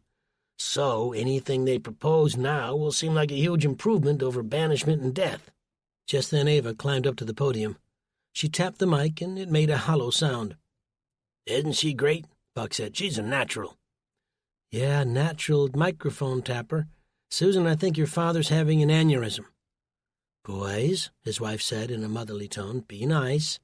"Tell him that," Paul protested. Buck shushed him. "I'm trying to listen." "First and foremost," Ava began, "I'd like to thank you all for assembling this early. My apologies for our methodology, but we didn't know a less intrusive way of getting all 950 of you here on time." Heads in the crowd looked around, as if to see what nearly 1,000 people standing in one room looked like. "In a moment I'll be bringing Director Van Buren on stage to address you. Some of you have already been introduced, others have seen him around, but I'd like to take a moment to tell you a little bit about the man. Mr. Victor Van Buren came from humble origins. His parents both survived the Nazi camps and dreamed of a fresh start in America after the war. Starting out as a shoeshine boy, Mr. Van Buren quickly demonstrated a knack for business the New York Times said was unparalleled since the likes of Cornelius Vanderbilt. In a few short years, he transformed a humble shoeshine business into a veritable empire. Always in search of a challenge, in the 1980s he bought a little biotech company named Novagen and grew it into one of the largest Fortune 500 companies in the world. With architecture, construction, and bioengineering firms, Mr. Van Buren was an easy choice to build the next generation in protective installations. The Ark was a facility we hoped we would never need, but America's enemies made sure we did. The country outside the protective confines of these walls has been hurt, horribly wounded, but not fatally, not by a long shot. The dust will settle as it did after 9/11, as it did after Pearl Harbor, and when it does, we'll leave here together, knowing within each of us is the key to rebuilding a better, stronger America. Please join me in welcoming the man to whom we owe a tremendous debt of gratitude, your director, Mr. Victor Van Buren." The reception area exploded with thunderous applause, and it only increased as Van Buren stepped onto the stage. Tall and dressed in a dark gray suit, he reached the podium and adjusted the microphone. "It won't be easy following up that wonderful introduction," he said, nodding to Ava Monroe. A smattering of laughter from the crowd. "Our great country will rise again one day," he began. "This isn't a political slogan. I'm speaking from the bottom of my heart. I'm also speaking as a man with a plan, as the kids like to say these days, because the first step in America's rise begins with a brand-new initiative. Work for food." Paul and Buck exchanged an uneasy look. "Each and every one of us needs to pitch in and do our part. This nation achieved greatness on the shoulders of generations of hard-working Americans, and I plan on calling on that strength today. There are jobs for everyone here in the Ark, and the rules of the program are simple. The work you do will be paid in vouchers, which you can exchange for food and drink." Murmurs passed through the crowd. People might have hated the circumstances that had brought them here, but they had certainly grown accustomed to a leisurely existence. As Buck had mentioned earlier, many lived their day-to-day existence as though they were on vacation. The lack of newscasts showing the devastation and desperation outside only helped to cement the illusion. And now the director was telling them all that was about to change. They would be expected to earn their keep, and worse, failure to work would result in a failure to eat. He hadn't exactly come right out and threatened to have them ejected, but many probably sensed it was not far off. "What about those who can't work?" a woman near the front row shouted. "I'm 59 and on disability." A man close by joined the growing chorus. "My wife is wheelchair-bound with brittle bone disease. Will she be expected to work?" Van Buren seemed to be prepared for this reaction. "Those with legitimate claims can make an appeal to be excluded. Remember, not every job need be strenuous. Even routing incoming calls or filing documents can be helpful. I will, however, offer a warning. Anyone of sound body or mind falsely claiming disability will be subject to the harshest penalty." He never came right out and said the word banishment, but the implications were clear enough. Van Buren grinned. "You look like a terrific group of people, you really do. I'm certain it won't come to that." Ava came and whispered something into his ear. "Oh, yes, I nearly forgot. The forms you see being passed through the crowd are to be filled out by anyone 14 years and older. Remember to list any applicable skills, no matter how insignificant they may seem. Tables with clerks are being set up on your way out to collect the documents." Buck received one and read it aloud with derision. "Do you have any experience in the construction field? Have you ever worked in a hospital?" Then Paul received a stack and passed one to Susan and Autumn before handing them to a man behind him. "Have you served in the military?" He looked over at Buck. "That's a yes for you." "Here's what I think of Van Buren's work program."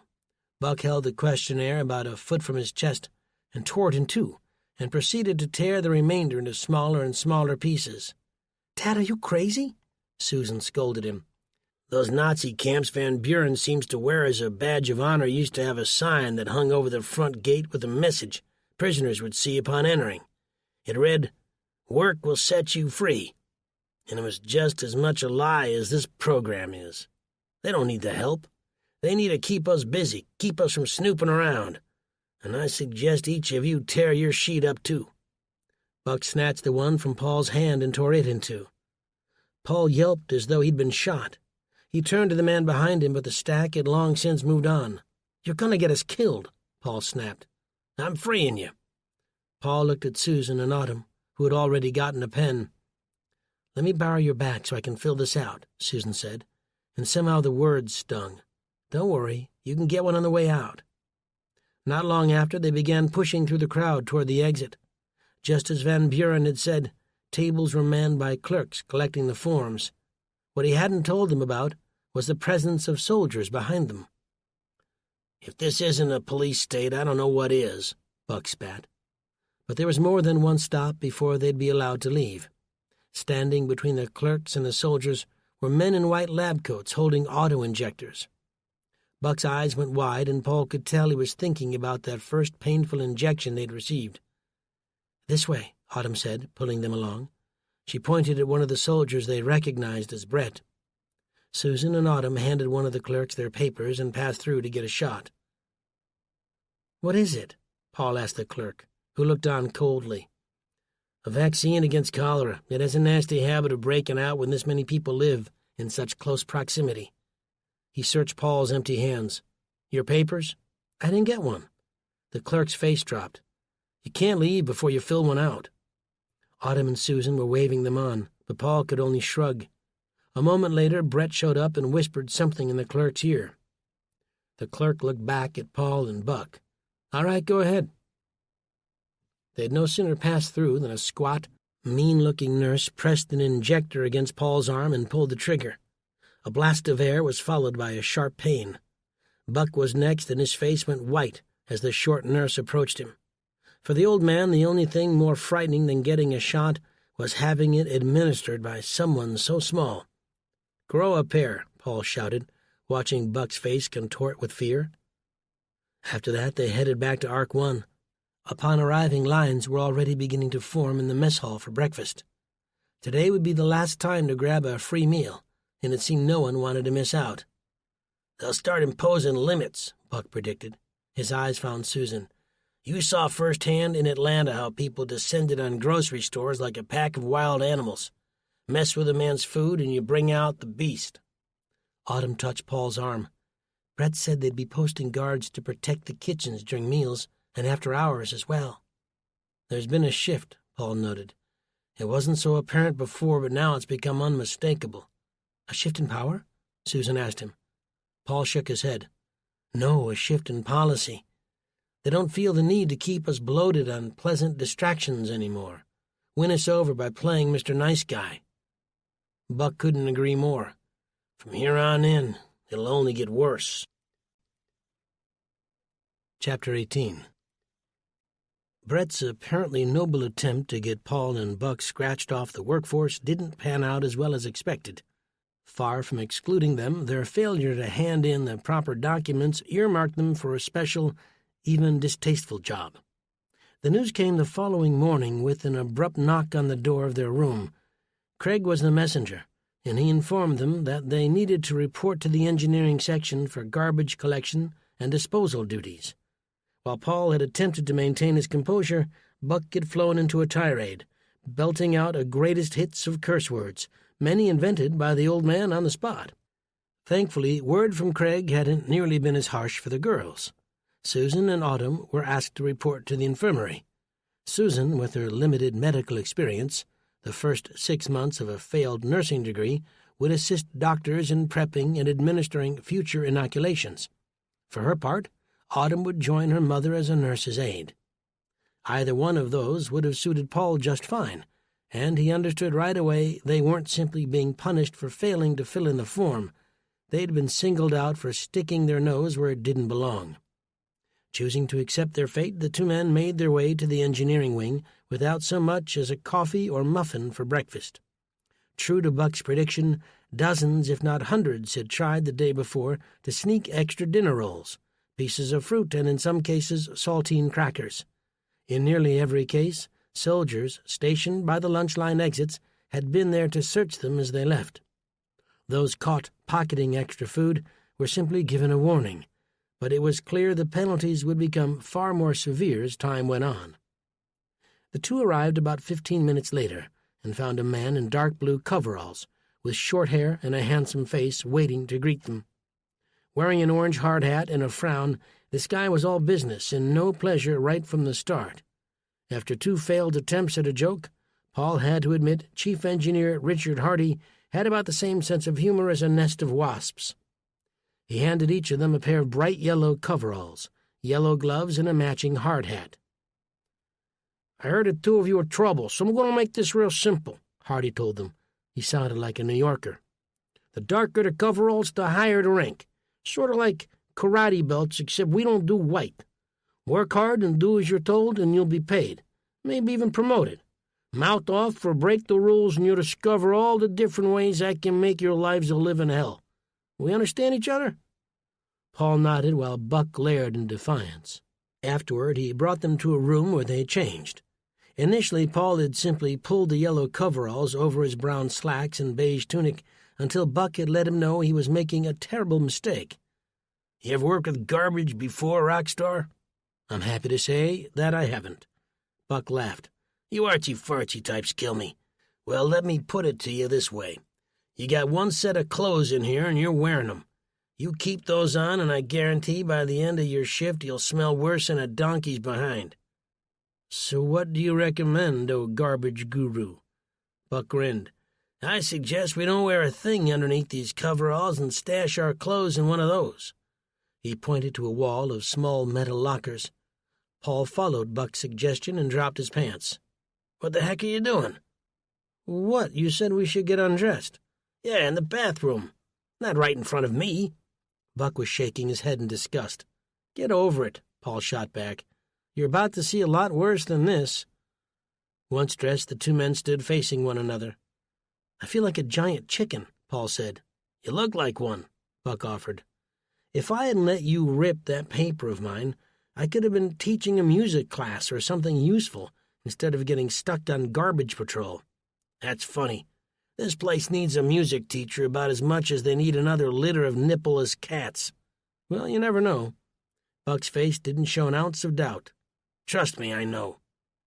Trying to hide their embarrassment, they returned to the spot where they'd met Chief Engineer Hardy and found a handful of men and women in yellow coveralls already gathered. Hardy was busy giving them his no-nonsense speech. On the far side of the atrium, government types in suits were chatting and laughing. "Get a load of that," Buck pointed. Paul looked, wondering which of Buck's arbitrary rules they had broken.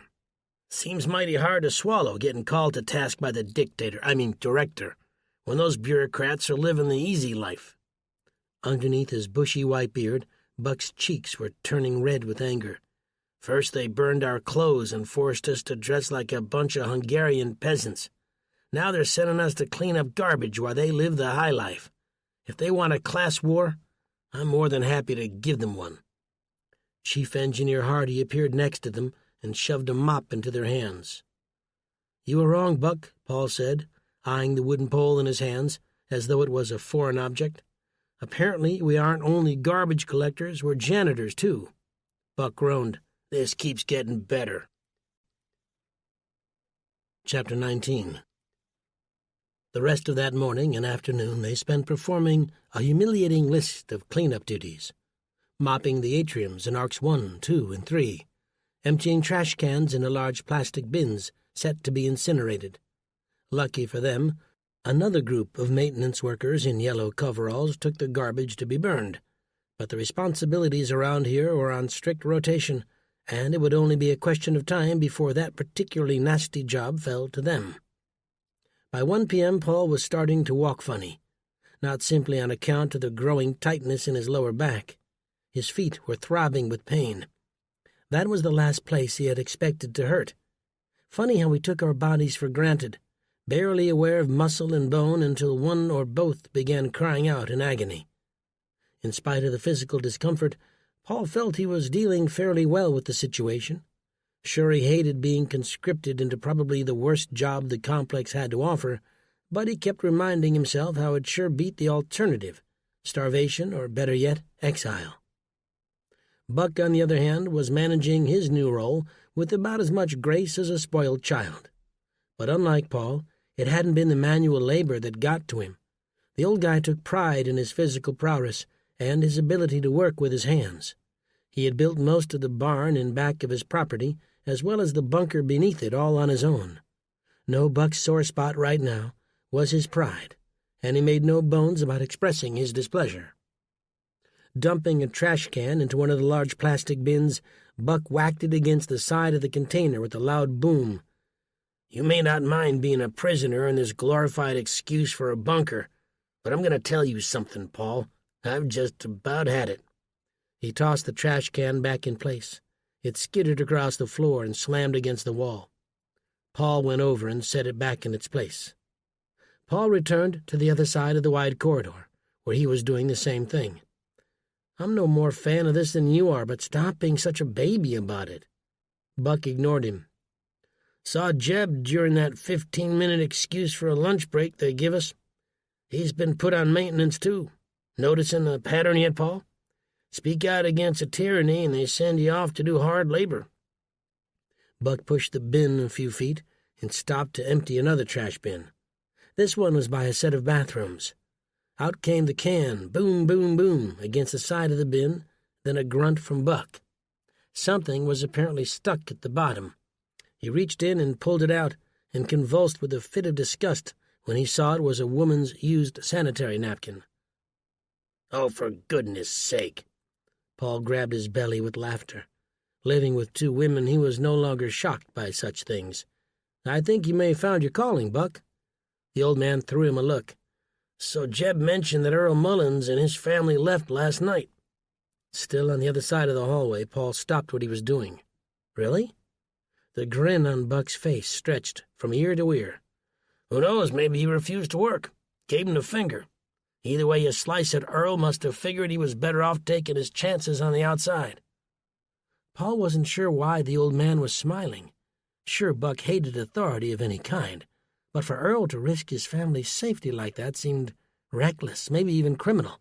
The last rad meter he'd seen had shown levels still clearly in the red. Given that, their departure was hardly cause for celebration. Perhaps seeing the objection on Paul's face, Buck said, "You can't stomp on a man's rights and expect him to sit back and take it." "Well, you're arguing from principle, but Earl just doomed his wife and kids." "I had a feeling he'd say that. Sometimes a principle is worth dying for." Paul gave that one a moment to sink in. "I suppose that shows you were wrong about one thing." Buck's eyebrow perked up. "Really, and what's that?"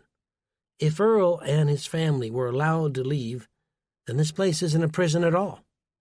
Buck didn't like that one and went back to his trash collection. Not long after, they moved to the second floor of the administrative building. A meeting had been underway between the few members of Congress who'd made it to the complex. Since the Arc's blast doors had sealed shut behind them 5 days ago, not a soul had arrived, and only Earl and his family had left.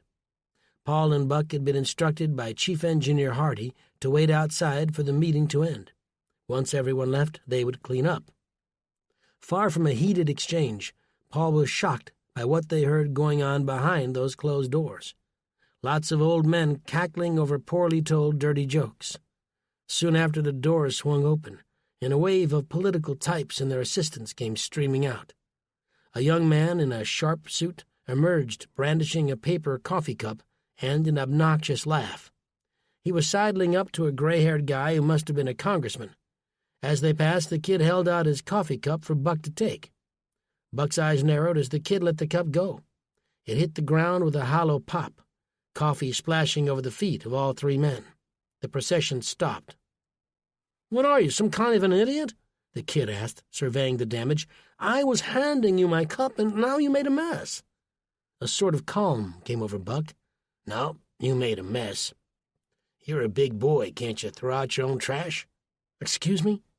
The congressman stepped in to prevent the situation from escalating. Buck stuck out a hand and pushed him away. "Let your son fight his own battles. He's got a mouth on him, writing checks I'm sure his diapered backside can't cash." Some of the congressmen chuckled. The young assistant was half Buck's size, but his face was 3 times as red. Winding up, the kid swung a wild fist at Buck, who raised one of his giant forearms to block it. "Thank you," Buck said, and with that the blood drained from the assistant's face. One of Buck's giant paws clamped around his tie, while the other curled into a fist and struck with the speed of a coiled serpent. Buck's first punch made the assistant's knees give out. He drooped, Buck holding him up by the tie. Like the early heavyweight boxer Jack Johnson, Buck didn't want this to be over too soon. The next blow landed into the mouthy assistant's gut, knocking the wind out of him, and satisfaction bloomed on Buck's face as the arrogant 20-something crumpled to his feet. It would only be later that Buck would complain about the pain where Finch's bullet had punched a hole below his collarbone during their struggle in Atlanta. Predictably, the hallway erupted into chaos. But what they hadn't counted on were the 2 Secret Service agents who jumped on both of them, slapping Buck and Paul in handcuffs. Chapter 20. The defiant look was still on Buck's face when both men were marched into the director's office. Dark and velvety, the room was spacious and filled with antiques. Van Buren was apparently something of a collector. On the wall were old paintings, many of them from the old masters. Paul wasn't quite educated enough to know them by name, but several he'd seen gracing the pages of many a coffee-table book. In one corner stood the armor of a 12th-century knight, not the full-plate stuff you saw in museums. This was a suit of chainmail. The frayed white robe draped over it was emblazoned with a faded red cross. "Once belonged to Sir Archard of Montmel," Van Buren said from behind them. He was standing in the doorway, leaning casually against the frame. "He defended Jerusalem before it was taken back by Saladin in 1187. He'd sworn an oath to protect pilgrims traveling through the Holy Land from the west." He entered, followed closely by Ava Monroe. She was wearing a pair of horn-rimmed glasses, and Buck's face changed right away. "Your girlfriend's here," Paul said. "Shut your mouth," Buck snapped. "I see the 2 of you have a difficult time getting along with others," Van Buren told them as he circled around his desk. "We had a similar problem with another resident here." He paused.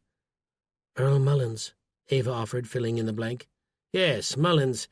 I provided him with options, but he chose to leave. Accused me of keeping them here against their will. But I assure you that isn't true. The military personnel here at the compound hate to open those big doors unless they really need to. But I never want to be thought of as a warden." "You people are treating us regular folks like peasants," Buck told him. "I think you forget who you're really working for." Van Buren's lips curled into a smug little grin, and even Paul wanted to punch him. "Have we?" Buck's hands clenched into fists. "Treating us like second-class citizens, forcing us to work for food. How's that any different from your everyday life?" Van Buren asked. "I suspect it isn't. Do you not need to work in order to live? Does your government not already treat you with derision?" It was clear Buck wasn't going to win this argument. "We know about the labs in the basement, Franz," Buck said, struggling against his handcuffs. "I think we'd all like to know what killer bugs you're studying down there." Van Buren's momentary surprise turned to wry laughter. "Believe me, we have nothing to hide. If you haven't already figured it out, the Ark is a repository for all the world's knowledge." He scanned the room.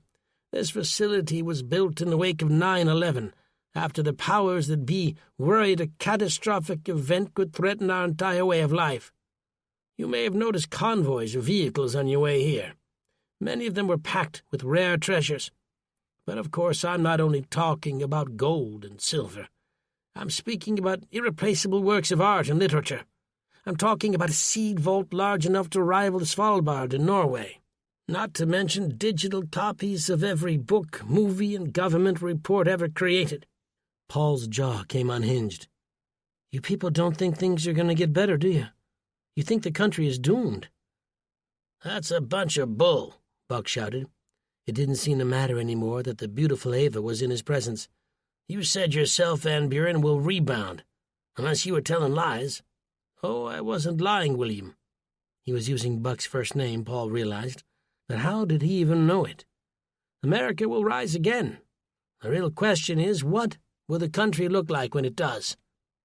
Van Buren waved a hand at Ava, who went behind Paul and undid his handcuffs. She then did the same for Buck. "It's a real shame to see you mixed up in this mess," Buck told her. "You're a beautiful woman. You can have any man you want." Ava circled around, both sets of cuffs dangling from her index finger. "Who says I need a man?" Buck's voice deepened. "I'd say you're wound up tighter than an 8-day clock, but that's nothing a good massage couldn't help alleviate." Paul was starting to feel uncomfortable. Ava was younger than Buck's daughter, Susan. Van Buren had apparently also heard enough. "What you've been told today was in the strictest of confidence. I trust you gentlemen will keep it between us." "You mean keep our mouths shut that this place and the people in it represent the last remnants of a country we knew and loved? Those poor folks out there deserve to know they're locked in some sort of wacky social experiment." "This is no experiment," Van Buren assured them. "When we emerge from here, we're all going to find a very different place than we left. That is beyond question. But spreading rumors of coup d'etat and biomed facilities will only serve to create discord." Buck shook his head. "Make the civilians harder to control is what you mean, Franz. Let's speak plain English and quit beating around the bush." Van Buren lowered himself into a plush leather chair. "I was told you had a stubborn streak, and I believed it. But this is no longer stubbornness we're seeing. This is folly." Buck perked up. He didn't seem to mind being called pig-headed, but he drew the line at being called a fool. "Pardon me?" "A man concerned with his own preservation and the welfare of the ones he loves knows when to fall in line and do as he's told." Paul couldn't help but laugh. "You don't know Buck." Buck threw him a scowl. Paul's hands flew in the air. "I'm just saying." "Well, you ain't helping this situation." Van Buren's eyes moved from the computer monitor back to Paul. "Mr. Edwards, I see here you own an instrument store up in Nebraska." Paul's throat tightened. "Yeah," he squeaked. "I did before all this happened. Probably isn't much of it left by now." "And you were once part of a musical group called the Wanderers." Van Buren grinned. "Even played on David Letterman in '89, is that right?" "Only once, and it was toward the end of our career." Clicking the mouse again, Van Buren said, "I have no use for television. Rots the mind." Paul nodded. "It can, some shows more than others. I guess what I don't get is how you know all this." Van Buren's gaze returned to the screen. "I see your daughter was enrolled at Georgia State. Did she ever make the Panthers?" Now Paul's discomfort rose a notch. "No, the terrorist attacks put an end to that." "And they said the NSA wasn't tapping people's phones," Buck groaned. "Oh, William, we know a great many things. You're right about that." Van Buren made another click and appeared to be reading something. "For instance, we know of your military service in Vietnam." The muscles in Buck's jaw flexed. "Where's all this going?" Paul asked. He looked at Buck, and something in the old man's face told him he knew perfectly well. We also know that on August 15th, 1969, you were dishonorably discharged." Now it was Paul's turn to be surprised. "Dishonorably discharged?" "It's a long story," Buck snapped. Van Buren was enjoying this. "Oh, I'm happy to get into the gory details if it'll help." Buck stood rooted in place, his face looking more and more like a freshly pickled beet. Finally he said, "That's ancient history. Ain't no sense dredging up the past." "I couldn't agree more," Van Buren said. He was standing now, his hands clasped in front of him. "I'm hoping we have an understanding, then." Buck's eyes fell to the floor, leaving Paul to wonder what the heck had just happened. Never in all the time he'd known Buck had he seen the old guy shut down so thoroughly. What had happened in Vietnam all those years back was still a mystery, but Van Buren had made it perfectly clear that if Buck wouldn't keep quiet, then neither would he. A threat which had achieved everything it was intended to. Paul convinced himself that by the end of this, when they were finally allowed to leave the Ark, far from any resentment, they would feel a tremendous debt of gratitude for Van Buren. He might not win any popularity contests, but when the chips were down, he had taken them in, kept them safe, and given them another chance. Paul couldn't have been further from the truth. Chapter 21. Susan had spent most of her first day at the infirmary trying to swallow a sizable dollop of guilt over the cushy jobs she and Autumn had managed to land, while Buck and her husband had been conscripted into garbage disposal and floor mopping.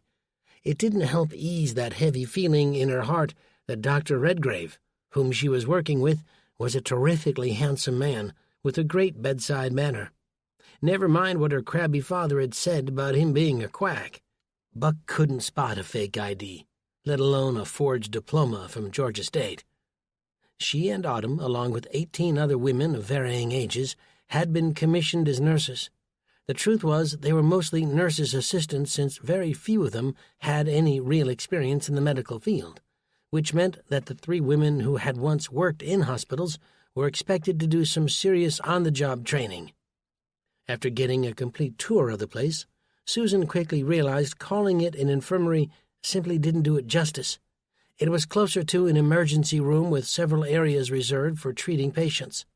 Upon arrival, senior nurses would provide triage for newcomers to determine the level of attention they required. The categories were straightforward. Priority 1 meant anyone with a life-threatening case. Priority 2 was for patients with serious issues without the immediate threat of death, mostly lacerations, severe pain, high fever. Priority 3 catered to those who needed minimal care, small lacerations, sore throats, which led to the second area the newcomers were responsible for, prepping for inoculations. It had been less than 24 hours since they'd received the last one. As Dr. Redgrave explained, these were preventative measures designed to reduce the spread of potentially deadly diseases.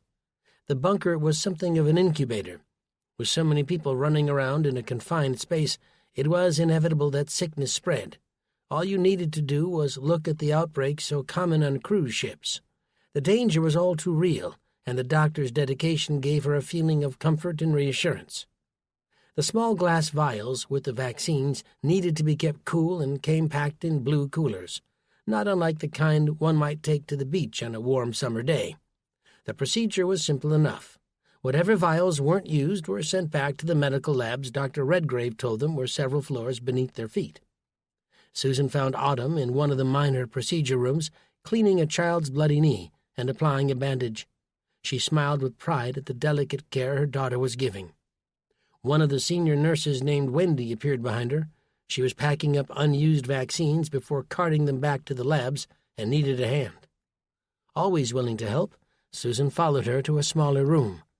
In one corner a table was stacked with blue coolers, and against the far wall stood a row of waist-high refrigerators. Inside the fridges were dozens, perhaps hundreds of vials. Without delay, both women began carefully emptying them into the coolers. Before long, the back-and-forth repetition became second nature, and Susan slid into a groove. It was only as she was filling the final cooler with vials that she actually read one of the labels. The writing on the tiny glass bottle was hard to read at first. Then, as the letters came into sharp focus, Susan was left scratching her head. "What's Project Genesis Phase 2? She asked innocently. "And why underneath that does it say placebo?" Wendy certainly wasn't new here. She was one of the senior nurses and had been there to help inoculate Buck when they first arrived. She clearly had more experience here than many of the others, so if anyone should know what was going on, it was her. Wendy had her hands elbow-deep in one of the coolers. With the puff of air, the senior nurse blew the bangs out of her eyes and glanced up, looking decidedly uncomfortable. "It's nothing. Don't worry about it." Susan continued scanning the label, all manner of internal alarms going off at once. "I suppose I'm mostly wondering why it says placebo? What exactly is in these vaccines?" Without saying a word, Wendy straightened her back and glanced over her shoulder at the open door. "I really don't feel comfortable talking about this," she said. Susan walked past her and pushed the door closed. "How about now, Wendy?" Her eyes fell to Wendy's hands, and she saw that they were trembling. The sight sent a bolt of fear shooting up Susan's spine. She took the senior nurse's hands into her own. "Don't worry, whatever it is, you can tell me." After taking a deep breath, Wendy spoke. "All I know is about 2 weeks ago, coolers filled with these vials began showing up." "Before the attacks?" Wendy nodded. "I asked Dr. Redgrave about them, and all he said was they'd come from the biolabs on the lower levels." "Biolabs?" Wendy explained. "Van Buren did own a biomed company," Susan said, putting some of the pieces together. "Listen, I can get in a lot of trouble talking to you about this. Before arriving here, we were all made to sign strict non-disclosure agreements." Susan closed the lid on one of the coolers and crossed her arms. "Maybe, but we're talking about people's lives here. This isn't only a legal issue, it's a moral one." Wendy nodded. "Believe me, I take my job very seriously. I didn't sign up to hurt people, but these shots, they're giving our only saline solution. We don't even inject it into the bloodstream. It's perfectly harmless." None of this was making any sense. "Maybe it is," Susan said. "But what's the point of it all? Are they just trying to keep people busy or in line?" "Those are questions I don't have answers to," Wendy told her, and Susan believed she was telling the truth. "But I might know someone who does. I'm listening. First, you need to be aware that for all intents and purposes, you aren't in the United States anymore." Susan took a step back. "What do you mean, not in the United States?" "We're locked up inside a mountain, Susan. There aren't any courts in here to enforce any outside laws, and in case it hasn't already become abundantly clear, there's only one judge, jury, and executioner in the Ark." "The director?" Susan asked in a hushed voice. Wendy squeezed her hands in affirmation. "I appreciate the word of warning, but I still want the name of that contact." "Dennis Dresselhaus. He's the supervisor for Biohazard Level 1. Wendy closed the last of the coolers and began putting them onto a trolley. "Bring these to him and say that I sent you." Susan's lips curled into a humorless smile. The Ark was starting to feel like an onion. Wrapped in dark layers, she was about to start peeling back. Chapter 22. The walk from the infirmary to the elevator bank in Ark 2 couldn't have been more than 100 feet. But for Susan, every step of the journey was taking monumental effort. She wasn't the kind of woman who liked to stir up trouble. She was a simple country girl who'd married the wrong guy when she was far too young to know what she was doing, become a widow soon after, and finally met the love of her life. Her philosophy of towing the line and listening to authority had always worked in her favor. But now another of her strongly held beliefs was causing her to throw all of that into question, an internal voice urging her to do the right thing.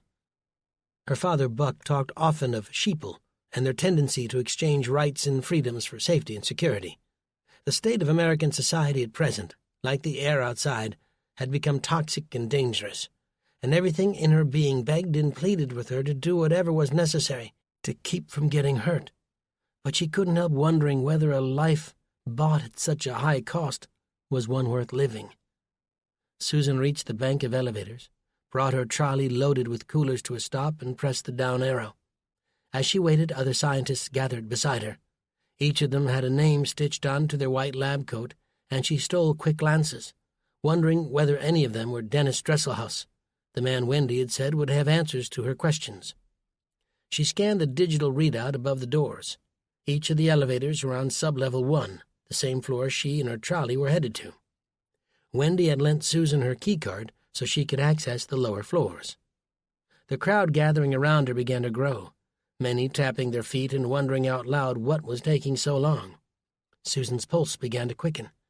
Maybe this wasn't such a good idea. Besides, who was this Dennis person she was searching for? And how exactly did one begin that kind of conversation? "Hi, my name's Susan. Don't worry, Wendy already showed me the secret handshake. Do you have the microfilm?" The mental image made her smile. She was being dramatic. Nothing foul was afoot in the Ark apart from an overactive imagination. At last all 3 elevators arrived at once, and those assembled filed in. A single floor down, that was how far she was going, and for some reason this high-tech box seemed to be taking forever. Suddenly that strange feeling of increased G-forces hit her as the elevator came to a stop. The doors opened and Susan got off, pushing her trolley, searching around like a kid on her first day of school. She found herself in a brightly lit tunnel. Something about it reminded her of a spaceship. Perhaps a corridor on the International Space Station. The analogy worked except for 2 noticeable differences. The first was the lack of zero gravity. The other was the metal grate flooring. The trolley rumbled over it as she went, making a racket. Soon she came to an area divided by glass walls. Behind them, men and women wearing lab coats, blue gloves, and small masks were hard at work. This was Biohazard Level 1, as Wendy had explained, the floor which housed the least lethal bacteria and viruses. If this was the kind of precaution they took here, she didn't want to know what things looked like 3 floors down. Near the end of the hallway, a security guard approached her. She explained who she was and why she'd come. He told her he'd take the trolley and deliver it. "I was told to speak with Dennis Dresselhaus." The guard gave her a funny look. He was somewhere in his 30s, his face pockmarked, with a nose far too large for his face. "Who sent you?" She hesitated, the blood draining from her face. "I'm asking because Dr. Dresselhaus was just arrested." Susan's heart nearly burst in her chest. "Arrested?" "Yeah. The director's personal bodyguard came in and took him away." Hand cupped over her mouth, Susan said, "I didn't even know he had a bodyguard." "Secret Service man. But all this is above my pay grade." "Was that why the elevators took so long?" He nodded. "They had me shut down all of them till they'd carted him away." "I can't believe it." Susan's mind was spinning in a million different directions. "Do you know why?" "They only said they wanted to ask him a few questions, but I won't lie. Dr. Dresselhaus was about to pee his pants. A man who has nothing to hide shouldn't be that nervous." "I guess not." Susan turned to leave. "Hey, if he ever comes back, I'll tell him you were looking for him. What's your name?" Susan stopped, hesitating. "Don't worry about it. I'll come back another time." She couldn't get back into the elevator and up to the main lobby quick enough. The whole time the hairs on the back of her neck were standing on end. Had her conversation with Wendy somehow been responsible? Or was this just some terrible coincidence? The answer to her question arrived as she returned to the infirmary and saw the commotion. Autumn ran up to her, practically in tears. "The police just came and arrested one of the nurses," she stammered, and Susan didn't need to hear the woman's name to know who Autumn was talking about. Wendy had been right when she'd said the Ark was operating under its own set of rules. Susan removed Wendy's keycard from around her neck and discreetly threw it into a trash bin. They were no longer in the America she knew. This was a new land, run by a man who called himself a director, but was in truth something far worse. Chapter 23. Paul returned to their apartment in Ark 1, feeling like a man who'd just been soundly beaten by Bobby Fischer in a chess tournament. The similar look of defeat on Buck's face had stayed with him until the two had parted ways by the park. It was clear the old guy needed some time. Paul supposed he was sitting on a bench somewhere, soaking in the artificial sunlight, wondering how Van Buren had known so much about them. It was a good question, and one Paul had asked himself more than once. More surprising was that the two of them hadn't been arrested. If there was such a thing as a guardian angel, then one was surely looking over their shoulder. Paul closed the apartment door behind him and found Susan sitting at the table. The room was dark except for the warm glow from a hanging light above her. Judging by the pained expression on her face, she must have heard about their arrest. She looked up, distant, making him suddenly wonder if he'd been wrong. "I'm guessing you heard?" he probed. Her sad eyes found him in the gloom. "Heard?" "Our arrest. Buck punched a congressman's assistant. Got us both hauled up before Van Buren." She shook her head. "Was he okay?" "Who, Buck?" "No, the assistant." Paul grinned. "Hope not. Buck laid him out cold. Couldn't believe it. She didn't seem all that interested." "Hey, did you know your father was dishonorably discharged from the military?" Almost in response, her fingers closed around a scrap of paper in her hand. "What's that?" For the first time he noticed Susan was fighting back tears. "Has someone been hurt?" he asked, feeling panic grip him. "Where's Autumn?" "Autumn's fine, Paul. But I think I may have put us in danger, and I'm feeling sick to my stomach." Paul came forward and curled an arm around her. "What happened?" She told him about the vials, about her talk with Wendy, and how the senior nurse and Dr. Dresselhaus had both been arrested. "What for?" "I don't know for sure, but it must have something to do with our conversation. There's nothing else it could be." "But no one came after you?" Her head sank. "Not yet." Susan held out the crumpled scrap of paper. Paul took it. "When I came in, I found this. Someone must have slipped it under the door." Flattening the paper on the table, he scanned the handwritten note, pulse thumping in his neck. "Your lives are in danger. Do as you're told." Those last words shouted off the page. "Did you see anyone suspicious when you came home?" he asked, playing detective. "No, everything was normal. A man passed me in the hallway, but he was a civilian. I've seen him here since day one, and he barely looked in my direction. You never know who's capable of such a thing. Becoming paranoid isn't the solution," she answered, wiping her eyes. "I'm scared, Paul. I'm frightened and feeling terrible inside, like I did something wrong and now innocent people are going to pay the price." "Honey, you didn't do anything wrong. You asked a question. Has that become a chargeable offense in the last week?" She glanced up at him as if to say, "Maybe it has." "Well, that's not the kind of country I want to live in, and I can assure you it isn't the sort Buck wants either. The real question is, how did they know what Wendy told you?" Susan shrugged her shoulders. "She seemed really scared when the subject came up, to the point where I closed the door so no one would overhear us. I can't imagine she would have gone and opened her mouth to the wrong person." "You mentioned bugs the other day," he said thoughtfully. "Maybe you were right." "Really?" She seemed to be having a hard time buying the idea. "It's just hardly a likely place to plant a listening device. Hardly anyone goes in there except to store vaccines." A horrible thought bloomed in Paul's mind just then, and the implications chilled his blood. He pointed an index finger to his ear and then to the ceiling. She flinched.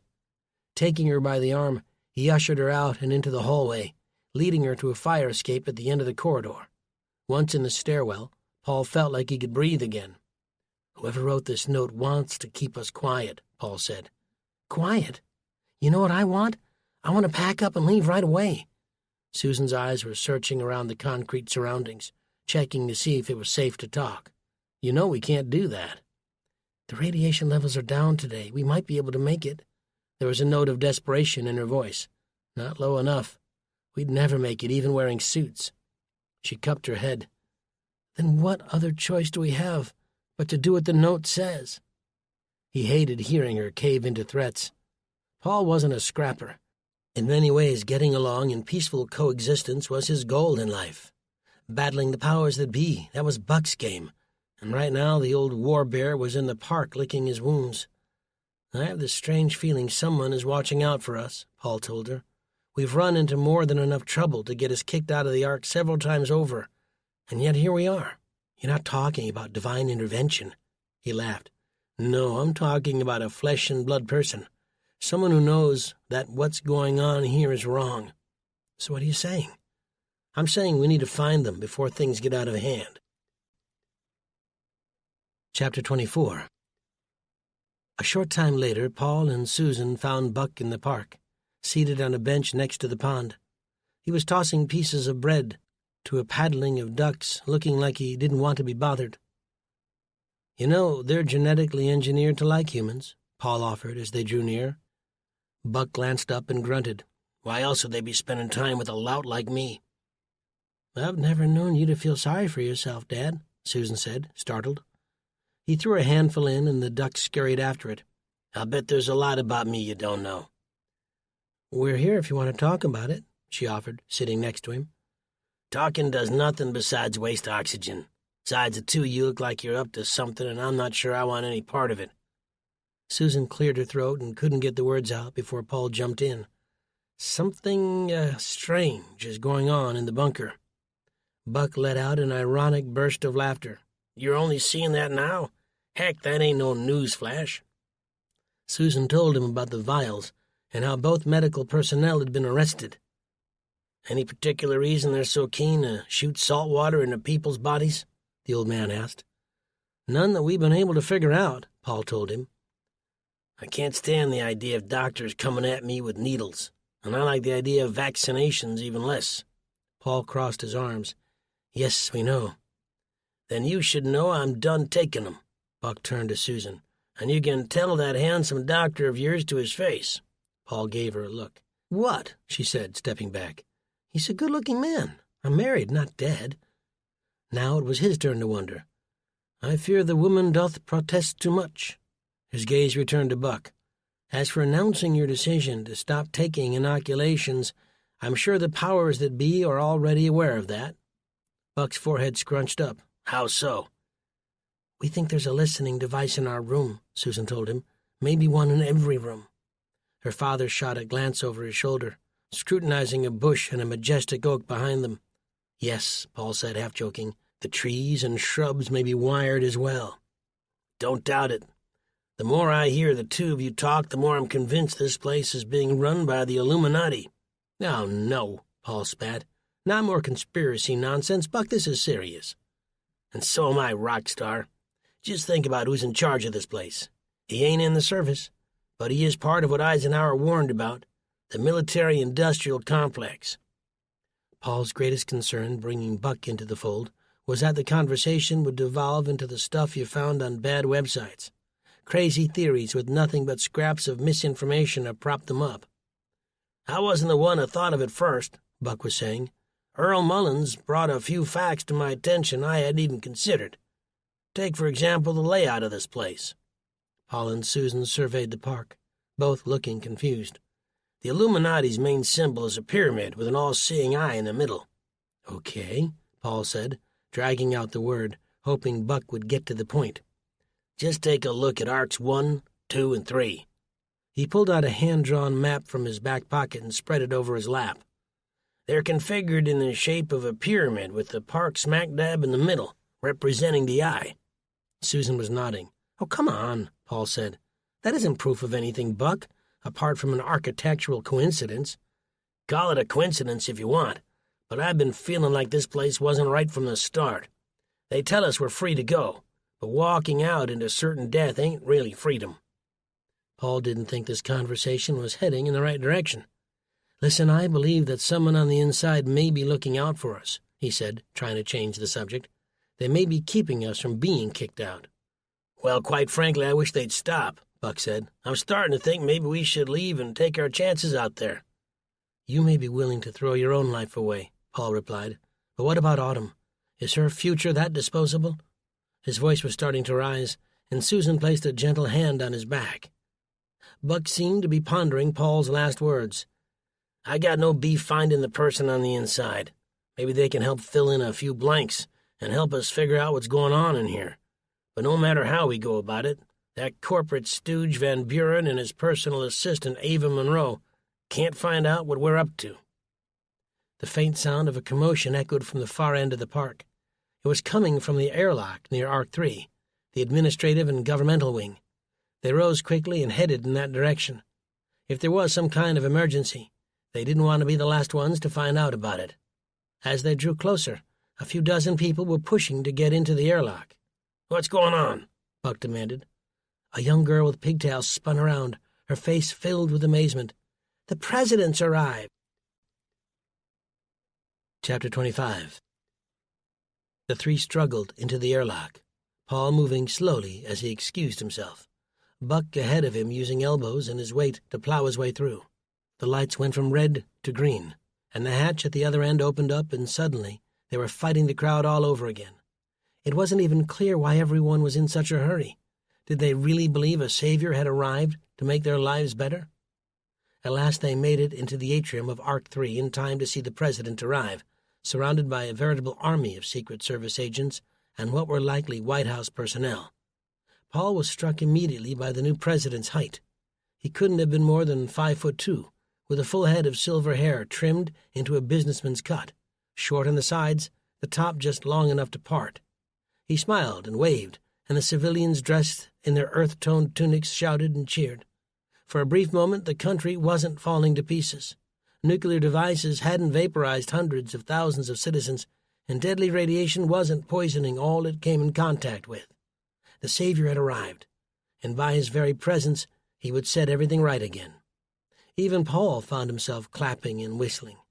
Only Buck was booing and hissing, a response that even the president's Secret Service agents seemed to notice, some of them pointing in their direction. "What are you, dumb?" Paul shouted over the jubilation. "He's a usurper," Buck yelled back. "Maybe, but now's not the time to draw attention." Van Buren and Ava were there to greet him. It was as though Air Force One had just touched down, and the dignitaries were there to say hello. Without a doubt, the new president's entrance had been choreographed, the way every little bit of politics was nowadays. "This is your new leader," was the message, and a man like Van Buren was surely eager to get the point across. Buck's fists were still clenched as President Perkins passed, shaking hands as he did so. Buck's elbowing technique had gotten them right to the front of the crowd, and now here they were in a kind of presidential receiving line. Shadowed by his agents, Perkins moved along, shaking hand after hand, even offering the occasional fist bump, so the kids knew he was a cool customer and not some crusty old guy. Perkins arrived before Paul, who held out his hand. The president took it with his left and pumped it twice, reaching past him with his right to a woman standing behind them. "I love you," she shouted, leaving Paul to wonder if he was in some kind of bizarro world. Buck was next, and he stood there, arms at his sides, hands curled into fists. The president reached out, his hand seeming to hang in the air for an eternity. Time slowed as the Secret Service agents zoomed in to what was happening, or rather what wasn't happening. "Don't be an idiot, Buck," Paul kept thinking over and over, hoping his thoughts might somehow penetrate the old man's impossibly thick skull. This wasn't the time to make a stand and draw the wrath of the powers that be. Paul's heart was pounding against his ribcage as the president's expression changed. His agents stepped forward, and that was when Buck at last took his hand and shook it. "Glad you arrived safely," Buck said, his voice low and raspy. President Perkins smiled, not entirely sure what had just happened. "Trust me, you don't want to go outside. The weather's a real killer." He moved on after that, pushing down the line until he cut back and went to Van Buren, who'd stood there waiting patiently. They exchanged pleasantries. Some members of the president's entourage were taking pictures, shots which would surely grace an exhibit in a museum decades from now. Then the presidential mob moved away, disappearing into the bowels of Arc 3, leaving Paul to wonder what these men would talk about next, when the cameras and the average citizens weren't there to hear them. Over in the mess hall of Arc 1, Autumn and Brett were locked in a passionate embrace. She pulled away, unable to wipe the smile off her face. "You know, if my grandfather caught us, he'd kill you." Brett looked visibly concerned. "He's a scary man." "Sort of, but deep down he's really a big old teddy bear. The bear part, I believe. I'm not so sure about the teddy part, though." They laughed, and he went to kiss her again before stopping short. A smattering of civilians were nearby, seated at tables and chatting. Dinner wasn't for another hour, and many of them had probably recently finished a shift in whatever line of work they'd been conscripted to perform. "What's wrong?" Autumn asked. "I was wondering why you mentioned your grandfather being upset. Most girls warn you about their dads." Her chin dropped. "Most girls?" Brett blushed and tried to backtrack. "You know what I mean." "I don't know. I guess my dad's kind of laid back. Sometimes I wish he'd been a little stricter. Sounds weird to say it, but I do." "Not weird at all," Brett told her. An eyelash was on her cheek, and he blew it away. "It would have made you feel more protected." Who wouldn't want the freedom to do whatever they wanted? But there's something about boundaries that helps, sort of like the Ark. That got his attention.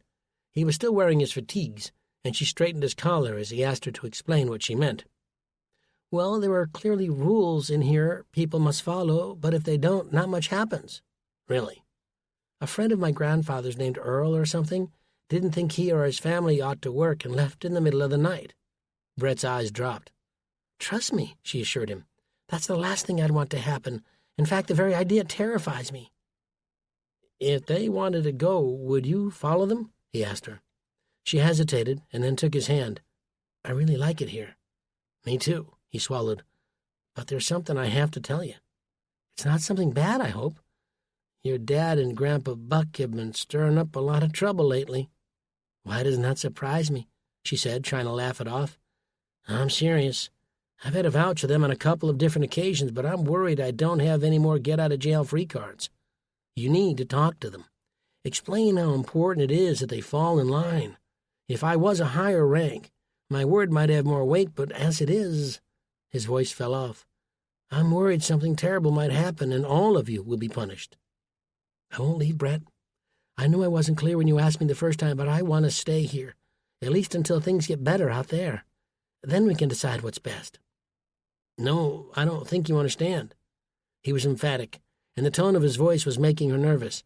"This isn't about packing your things and going away. If there's one thing about the Ark you need to understand, it's that no matter what they tell you, no one leaves here alive." Chapter 26. The following morning, Paul and Buck headed off to work, a cloud still hanging over them. A digital readout on the wall by the elevator told them the air outside continued to be deadly, leaving both men to wonder if this had become the new normal. The mood the evening before had been quiet and subdued. Even Autumn, who was normally full of energy and eager to discuss anything and everything Brett-related, had little to say. Donning their now dirty yellow coveralls, the two men assembled for the assignment of daily responsibilities. Today was their turn to push the giant collector bins around, gathering trash from the other maintenance workers and bringing it to the incinerator on sub-level 1 of Arc 2. That meant they would spend the day stinking of garbage, since they would need to dump the trash into sorting piles before being burned. Nothing that could be reused would go to waste. Before someone threw out a tube of toothpaste, it had to be squeezed dry. A comb missing a few bristles could still be used. It was nasty work for sure, but Paul saw a certain amount of logic in it. Paul and Buck signed out their collector bins and set to work in the atrium, following maintenance workers ready to offload what they'd already gathered. But their silence had a more practical reason: the possible presence of listening devices in their room. Generally speaking, the mood among the civilians inside the Ark was at an all-time high, and Paul expected much of that had to do with the arrival of the president. The unspoken expectation was that his arrival might signal a shift in the growing inequalities. A short-mouthed Italian worker named Gabby stopped to offload his container into Paul's bin. "I don't know," Gabby said with the slightest hint of a New Jersey accent. "I kind of expected him to be taller." That last word he pronounced taller. Buck glanced over and kept on going, not wanting to waste another second talking about a leader he considered illegitimate. "I see what you mean," Paul replied. "Now we gotta wait and see how he shakes things up around here." Gabby's face lit up. "First things first, he better end these work details. I mean, what are we? A bunch of slaves?" "Not us," Paul said, not believing a word of it. A final bag of trash flung into the bin, and Gabby was off, leaving Paul to wonder if anyone here had any idea what was really going on. There wouldn't be any changes, at least none in the direction they were hoping for. He crossed the atrium and caught up with Buck. "How's your load?" Buck smacked the side of his bin, listening for the echo. "Sounds like she's about half full." Almost on cue, a maintenance worker appeared and offloaded another bag. "Make that 3/4, Buck amended. "Listen, I've been meaning to ask you about something." Buck suddenly looked unsure. "Your dishonorable discharge." Groaning, Buck kept pushing his bin. "Listen, I get you don't want to talk about it, but you know, there's a lot about each other we don't know." "And I'd like to keep it that way," Buck snapped. Paul smiled and tried to keep up. The bin was getting harder to push. "I've got something I want to confess," he told his father-in-law. "If it's got anything to do with dressing in women's clothes, I don't want to hear it." "What?" "Of course not, Buck. I don't even know where you get these ideas." Paul collected himself. "In the 2000 presidential election, I voted for George W. Bush." Buck stopped cold. "I know, it's hard to believe, but I did." A dyed-in-the-wool liberal from the far left like yourself?" Buck said in shock. "I'm speechless." Fifth-generation liberal, I might add, although I wouldn't say I'm far left. "I know about your past. You're far left." The two men continued through the atrium. "When I was younger, that might have been true, but this is my point, Buck. As a man gets older, he tends to see the world in a different light." "That's so. What about 2004? Buck asked. Paul grinned. "Same. Listen, when I saw George W. able to cast doubt on John Kerry's bravery, a decorated war hero, and Kerry didn't fight back, well, I realized right then this wasn't the kind of guy I wanted at the helm." The subject of war heroes wiped the grin off Buck's lips. He grew quiet for a moment. Two more workers dumped their trash, and now both bins were full. They turned and headed for the lift and sub-level 1, where they would sort and burn what they'd collected. "That discharge wasn't what it looks like," Buck said. "A quaint little village in the Iron Triangle called Ben Suk. I was with the 1st Infantry. About 30,000 American forces in all. 173rd Airborne Brigade, 11th Armored Cav, among others. We were out on an operation codenamed Cedar Falls. The objective was to encircle and destroy the Viet Cong and North Vietnamese regulars in the area. Deny them bases from which to launch attacks. Safe havens, we call them now. Major General William Depew was our commander. Short man with a slight build. Normally the kind of person I don't have much use for. But this guy had cojones the size of cantaloupes, a real scrapper. See, I thought we were going in to kick some commie butt. That's what I'd signed on for. Turns out we hardly found any butts worth kicking. Most must have heard the attack was coming and fled the area. And that's when things started turning ugly. A major phase of the operation involved taking locals into custody for resettlement and burning their villages to the ground. Stories started circling around about atrocities, soldiers taking out their frustrations on innocent civilians. My platoon had already reduced 2 villages to ash when we were ordered to hit a 3rd, and that was when something inside me just snapped. Both men were standing by the elevators, Paul hanging on his every word. Went up to Depew myself and told him I wasn't going to do it. That it was wrong. These people were innocent, and we were only making ourselves look worse than the Viet Cong we'd sworn to destroy. Even with a French name like Depew, our commander wasn't a hothead. He made it real clear. Get back in there and destroy those villages and put the inhabitants into camps or face a court-martial. So what'd you do? I went to jail, Paul. That is until a media firestorm blew up bigger than an atom bomb over the whole campaign. They knew a court-martial would only draw more negative attention and turn me into a martyr, so they set me free. The next day I was given a dishonorable discharge. The elevator doors opened, and with some difficulty, both men squeezed their bins inside. But how could you be ashamed? You did the right thing. Buck scoffed as he tapped sub-level 1 with the side of his fist. I suppose it depends which end of the barrel you were looking down. The left-wing hippies approved, but the truth was I disobeyed orders. Shaking his head, Paul said, "You never could take being told what to do. You stood up for what you believed in." He paused. "If you could go back, what would you have done differently?" Buck regarded him thoughtfully. I called foul after our platoon had already torched 2 villages. As far as I'm concerned, that was 2 too many. Chapter 27. The elevator doors opened onto a corridor.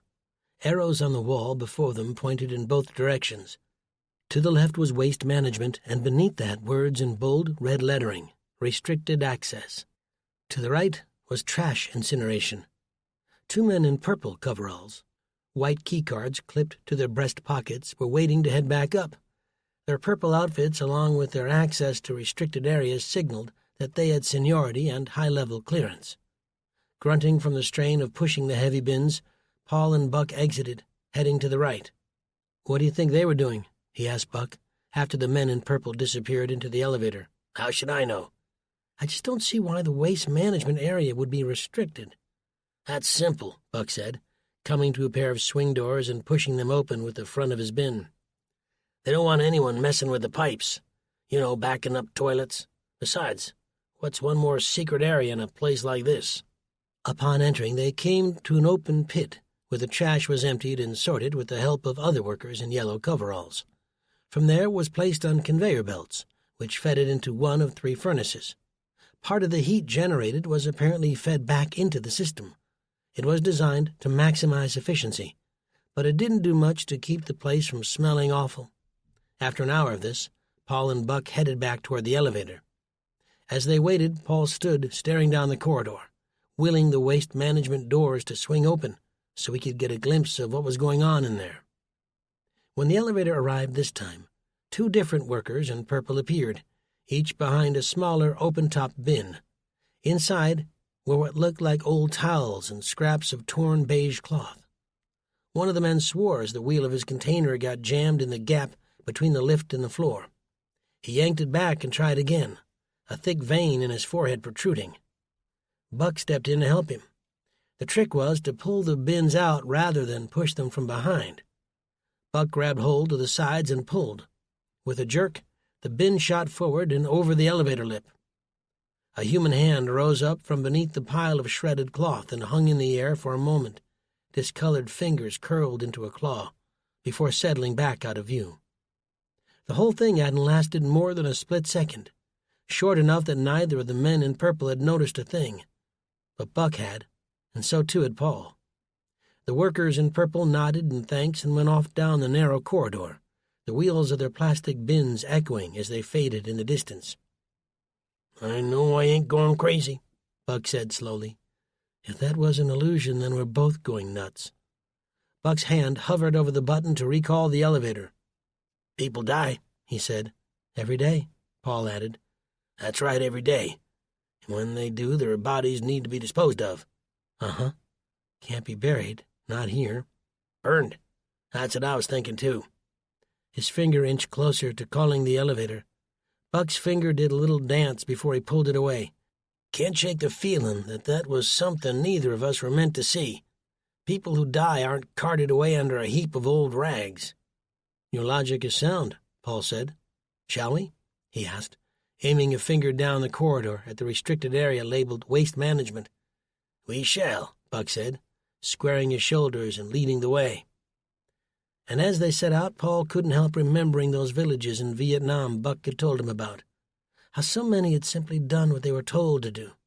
Had he been present, Paul might have done the same, followed orders and destroyed the lives of innocent people. But that was before he'd known Buck, before he'd seen there was another way. Chapter 28. A small janitor's closet at the end of the hall stood less than 10 feet from the double doors securing the waste management area. Paul stopped and tried the door handle. It was open, and he let himself inside. "What are you doing in there?" Buck barked. The old man was standing by the double doors, examining the keypad. "Unless you know the code to get in," Paul replied, "I suggest we hide in here until those 2 come out. We might be able to catch the door before it shuts." Buck gave one last look at the keypad and grunted. With obvious reluctance, he followed Paul's advice, and both men squeezed into the small closet. Inside was a mop bucket, a hose jutting out from the wall, and shelves filled with cleaning products. Buck's large girth meant there was even less room.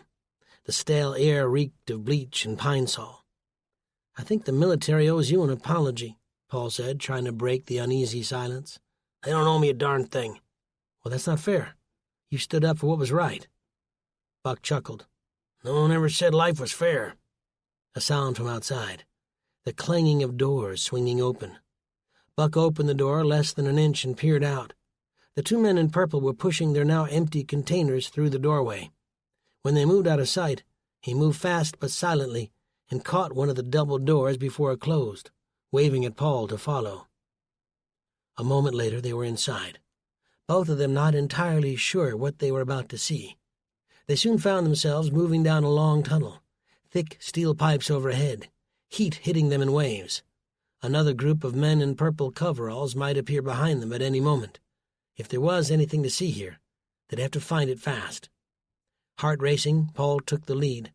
Soon they reached a set of swivel doors, each centered with a small porthole.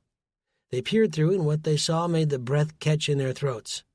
A dozen men in purple sorting through mountains of personal possessions, tossing items left and right into smaller piles. Watches, pants, T-shirts, pots and pans, paintings, silverware. The list went on and on. It didn't take long for Paul to realize what he was seeing.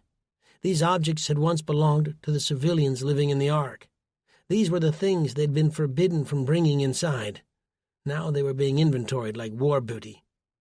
He and Buck exchanged a look. Further down they saw more swing doors and headed in that direction. There the sight was even more disturbing.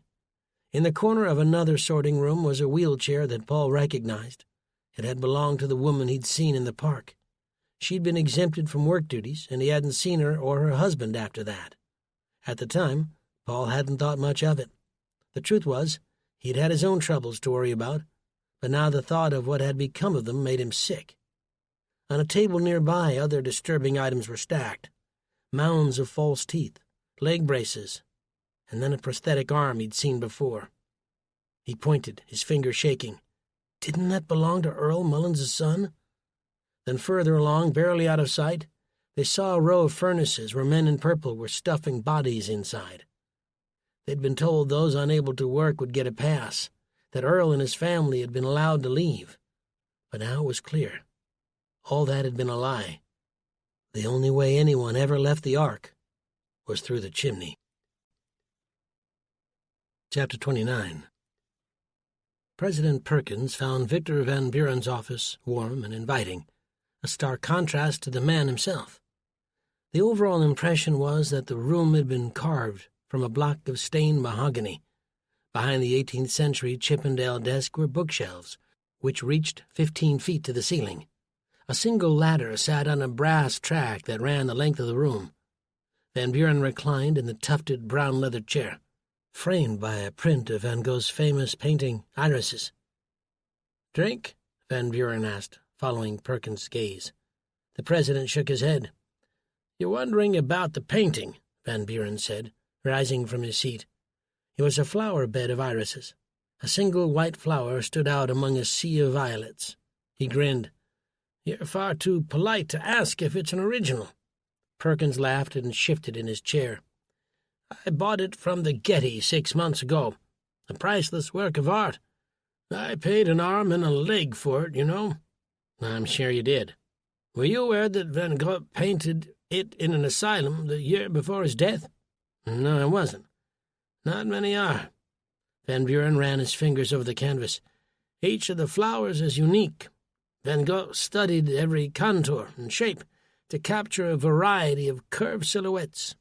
The overflowing borders are influenced by Japanese woodblock prints." "It's beautiful." "One of his best," Van Buren said as he opened his desk drawer, removed a box cutter and swung it, slashing the painting. Perkins stood, alarmed. "What are you doing?" Van Buren brought the blade down again, cutting so deep he scored a chunk out of the wall behind it. After a few more frenzied moments he stopped, his white hair out of place. With the palm of his hand he fixed his coif and sat down, and replaced the box cutter. Perkins was standing now, eyes wide and fearful. "Why did you do that? You said yourself it was priceless." "It was, Edmund," Van Buren assured him. "One of a kind, and I did it to make a point." "I don't understand." "That if need be, I'm perfectly at ease destroying something beautiful, especially when something better is set to take its place." Van Buren was referring to the country, but did he need to nearly give Perkins a heart attack to make that point? And hadn't he proven himself in this regard already? They were here, after all, which meant the plan had worked, the cost in human lives be damned. That last word was one Perkins had thought of often these days. They would be damned for what they'd done. "Those congressmen and senators shuffling about on the floors beneath us don't know you've enacted Executive Directive 51, do they?" Van Buren asked, dusting flecks of paint off his shoulders. "Not yet, but they will soon. That's what took me so long to get here, tying up loose ends." ED 51, signed into law in 2007 by Bush, essentially bestowed full executive powers on the president in the event of a catastrophic event. The aim was to facilitate the continuity of government, but in effect it facilitated the creation of a dictatorship. All they needed was a catastrophe, Why am I getting the overwhelming feeling you're having second thoughts?" Van Buren opened his desk drawer, removed a silver coin, and began deftly flipping it over his knuckles, another one of his magic tricks. Perkins' eyes fell to the floor. How can anyone ever be prepared for something like this? So many people have died. And so will many more. Eventually we'll all be dead, Edmund. Is that what's got you scared, death? Of course not. You knew what you were getting involved in. I know. Van Buren set the coin down and steepled his fingers. Have I ever told you about Jocelyn? Perkins glanced up. I don't think you have. She was my only daughter, Van Buren said. A lovely girl. Smart as a fox with a head for business. She was 20 when we discovered she had a rare, incurable blood disorder. Like all parents, my first response was shock, then disbelief. But unlike most parents, I had billions at my disposal, and I threw the weight of my considerable fortune into finding a cure. Donations to research and pleas to politicians came to nothing as I watched my daughter wither away. It was about that time that the anger began to settle in. How was it, with all my resources, that I couldn't save my daughter's life? I was at a biomedical conference in Switzerland when I heard the news about Jocelyn's passing. Perkins exhaled loudly. Oh, no. I'd been so focused on finding a cure, I hadn't even been by her side during those final days and hours. You never gave up. That's right. But one good thing did come of my trip. A great thing, in fact. I met a gentleman at the conference in Zurich named Samuel Rutledge. The oil tycoon? That's the one, Van Buren said. But I was less interested in what he had to say about the future of Arctic drilling than I was in the ring on his finger. I saw it when we shook hands. A simple band, with a triangle centered with an eye. He said it had something to do with the Bilderberg Group, but wouldn't say more. A secret society of wealthy businessmen, that was all I knew. Over the succeeding months, I peppered him with a barrage of letters and phone calls until he finally relented. I suppose in my grief I needed something new to channel my energies into. Then one night I received a phone call from a man I'd never spoken to before. He gave me an address in New York City and told me to be there at 8 sharp the following evening. He then proceeded to give me a list of instructions, things I wasn't supposed to do between now and then.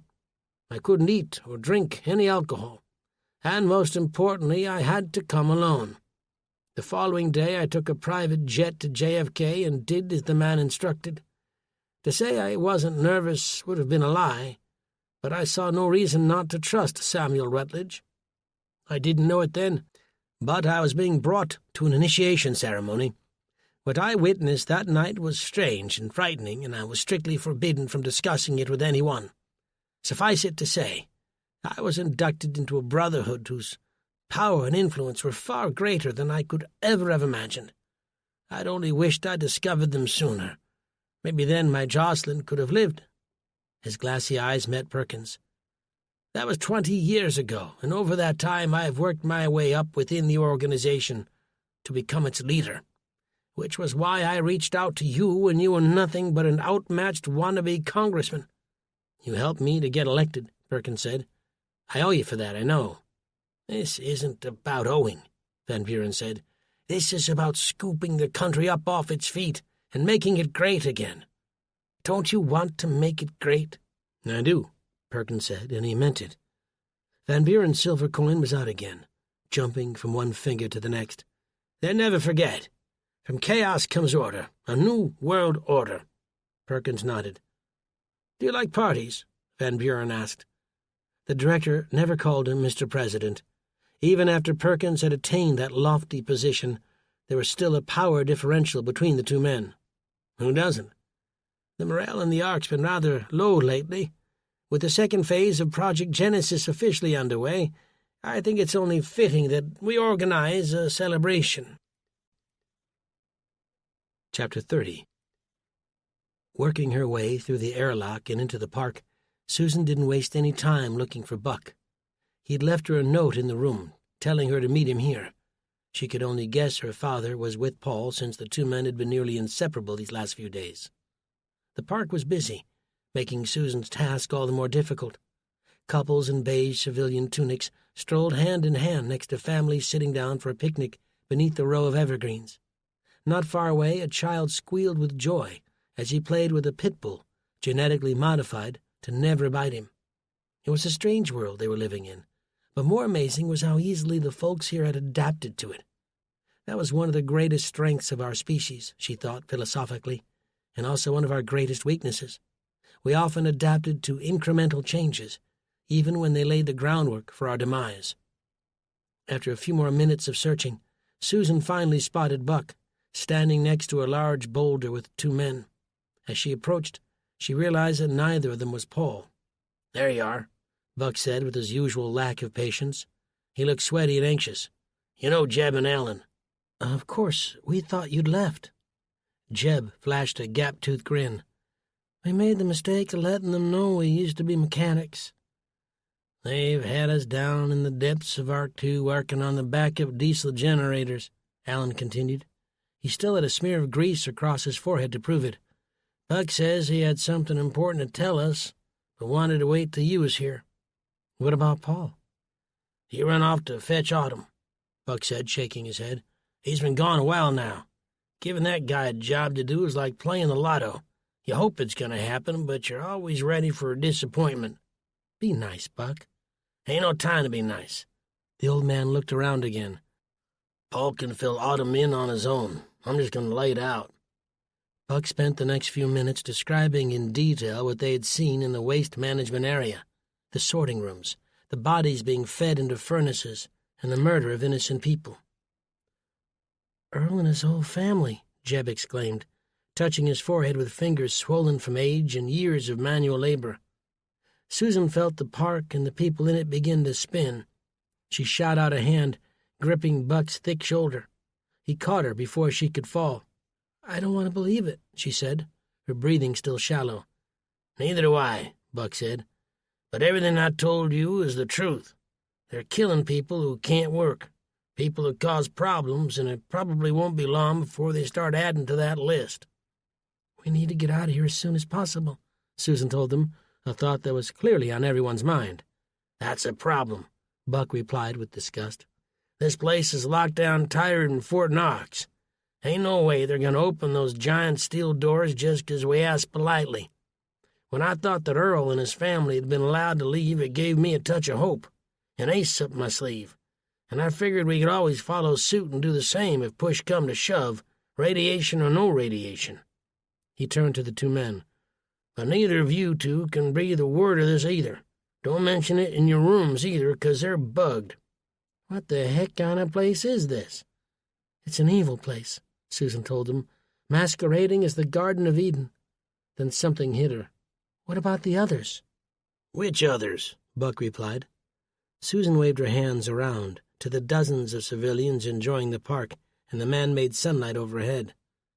"You're starting to sound like that bleeding hard husband of yours." "Dad, leaving them here to be killed is just as bad as killing them ourselves." She could see the battle going on behind Buck's eyes. His intense need for self-preservation was in a cage match against the empathy he tried so hard to deny. "You're asking me to risk my family to save a bunch of people I barely know?" Jeb and Alan were watching the back and forth like a tennis match. "How can we plan an escape and leave everyone else behind? Could you really live with yourself knowing they may all be killed?" Buck swore. "Why do you always need to complicate things with morality?" The old man and Susan were still having it out when Paul showed up. "About time," Buck snapped. "You stopped for a snow cone?" "I was looking for Autumn when something strange happened," Paul told them. Susan grabbed his arm. "Right now we don't need any more strange, Paul. 2 Secret Service agents found me in the mess hall during my search and told me the president wanted to have a word." "Have a word?" Buck said in disbelief. "Are the two you pals or something?" "I didn't think so. But they brought me into this tiny room, looked almost like an interrogation booth, and I was sure this was it. They knew Buck and I had seen something we shouldn't, and he was going to have me choose from a list of horrible options." "So what'd they say?" Susan demanded. "The president said he'd been a big fan of the Wanderers." Buck threw his hands into the air. "Oh, no." Said he was sad we'd broken up all those years back, asked me for an autograph, and then said he was putting together a little celebration and wanted me to be the headline act. Did you agree? Susan asked. I didn't have a choice. I tried to tell him I was rusty and didn't remember the lyrics anymore, but he insisted. Wouldn't take no for an answer. You've got to be kidding me, Buck shouted. He wasn't just mad, he was seething. Don't you see what you've done? How was this my fault? All that fancy schmancy music stuff. I knew it'd come back to bite us in the big one. A tiny dollop of anonymity was the only thing we had going for us. Now that you're the president's new best friend, we won't be able to fart without him smelling it. Paul swallowed hard. There's more. Buck froze, fighting back the eruption bubbling beneath the surface. After I agreed and they let me out, I found Autumn. I told her we were leaving the bunker as soon as possible, that it wasn't safe here. And she lost it. Said we were being unfair, that things were great here. You didn't tell her what we saw? Buck said, throwing his arms up. How could I? We were in the atrium of Arc 3, dozens of government stiffs walking by. What was I supposed to say? Hey, honey, we need to motor it 'cause these maniacs are killing people? I don't think that would have gone over very well. So what'd she do? Susan asked. Paul sighed. She ran off and I couldn't catch her. Right now she could be anywhere. Not anywhere, Susan said. I know, Autumn. She went to Brett. Now Buck's rage was complete. That's what you get with liberal parenting. Kids who think they know best. He ran his fingers down the front of his face. I can't believe this is happening. Paul spoke up. How we raise our daughter is our business, Buck, not yours. Jeb and Ellen looked on, entranced. Their jaws dropped. Sure it is. All I'm saying is when you let your kids run wild, don't be surprised if they wander off and get themselves into trouble. I bear a lot of the responsibility, Susan said. Paul tried to discourage her relationship with Brett, and I told him it was fine. I thought she needed a little distraction, given the situation. The features of Buck's face settled. Listen, right now we need to figure out where to go from here. The others were in the process of agreeing when a nurse showed up, startling them. Sorry to interrupt, she said, looking at Susan, but you're needed in the infirmary. Do you know what for? Susan asked, trying to mask her unease. We're rolling out a new inoculation, and we need everyone on deck to help prepare. When will it be administered? Paul asked. Tomorrow morning, she said, after the celebration. As the nurse walked away, the five stood, staring at one another. That might not be such a bad thing, Buck suggested. Really? Paul replied. I thought you, of all people, hated getting inoculations. Oh, I do. But if they need Susan, that means they'll also need Autumn. He turned to Susan. When she shows up, tread carefully. This may be our only shot at convincing her to come with us when we break out of here. Chapter 31. Paul and Buck made it back to the room in Arc 1 in record time. The chances that Autumn would be here were slim, but they needed to check nevertheless. As Paul pushed the door open and stepped inside, something on the floor went skittering under one of the bunk beds. What was that? He asked, flicking on the light. Huh? Buck asked, heading straight for the bathroom to see if Autumn was there. The entire apartment, if you could call it that, was 300 to 400 square feet tops. If Paul's daughter had been there, they would have known the minute they walked in. Paul went to the bunk bed and dropped to the floor, not to look for Autumn, but for whatever he'd kicked when they walked in. And it didn't take long for him to find it. Reaching into a patch of shadow, he emerged with the USB drive. "This yours?" he asked, holding it up to Buck. The old man glanced over and shook his head. "Why would I have one of those?" He was running his fingers along the wall, tapping every so often. "What on earth are you doing?" Paul asked. "Searching for little critters," he replied and winked. Paul's face fell in confusion. "You know," and Buck pointed at his left ear. He was referring to the bug they suspected was in here somewhere. "Do you even know what you're doing?" "Course I do. You just think of a way to—" Buck made a walking motion with his index and middle finger, a sign for help us escape. Paul hoped he found that bug soon, because talking like this was starting to feel silly. He headed to the computer and inserted the USB. No sooner had he done so than a series of letters began scrolling across the screen. Buck, I think the listening device is in the light switch." Don't be an idiot, Paul. No one puts a bug in a light. Buck turned around and saw the same letters dancing across the computer's digital display. Step 1. Remove the bug from the light switch by the main entrance. The two men looked at one another. Well, I'll be, Buck said, moving to the switch. Hey, pass me a screwdriver or something. Paul laughed. Sorry, I don't have my tool belt on me. You're gonna need to use your fingernail.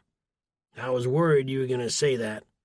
Buck slid his thumbnail into the groove on the screwhead, his face twisting in pain as he began rotating his wrist. There you go, Paul encouraged him. You're getting it. Keep quiet or you're gonna get it. This hurts like hell. Several agonizing rotations and a bloody thumbnail later, Buck was done.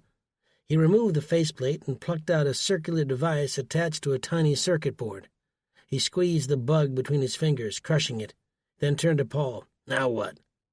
Not sure. Paul hit the enter key.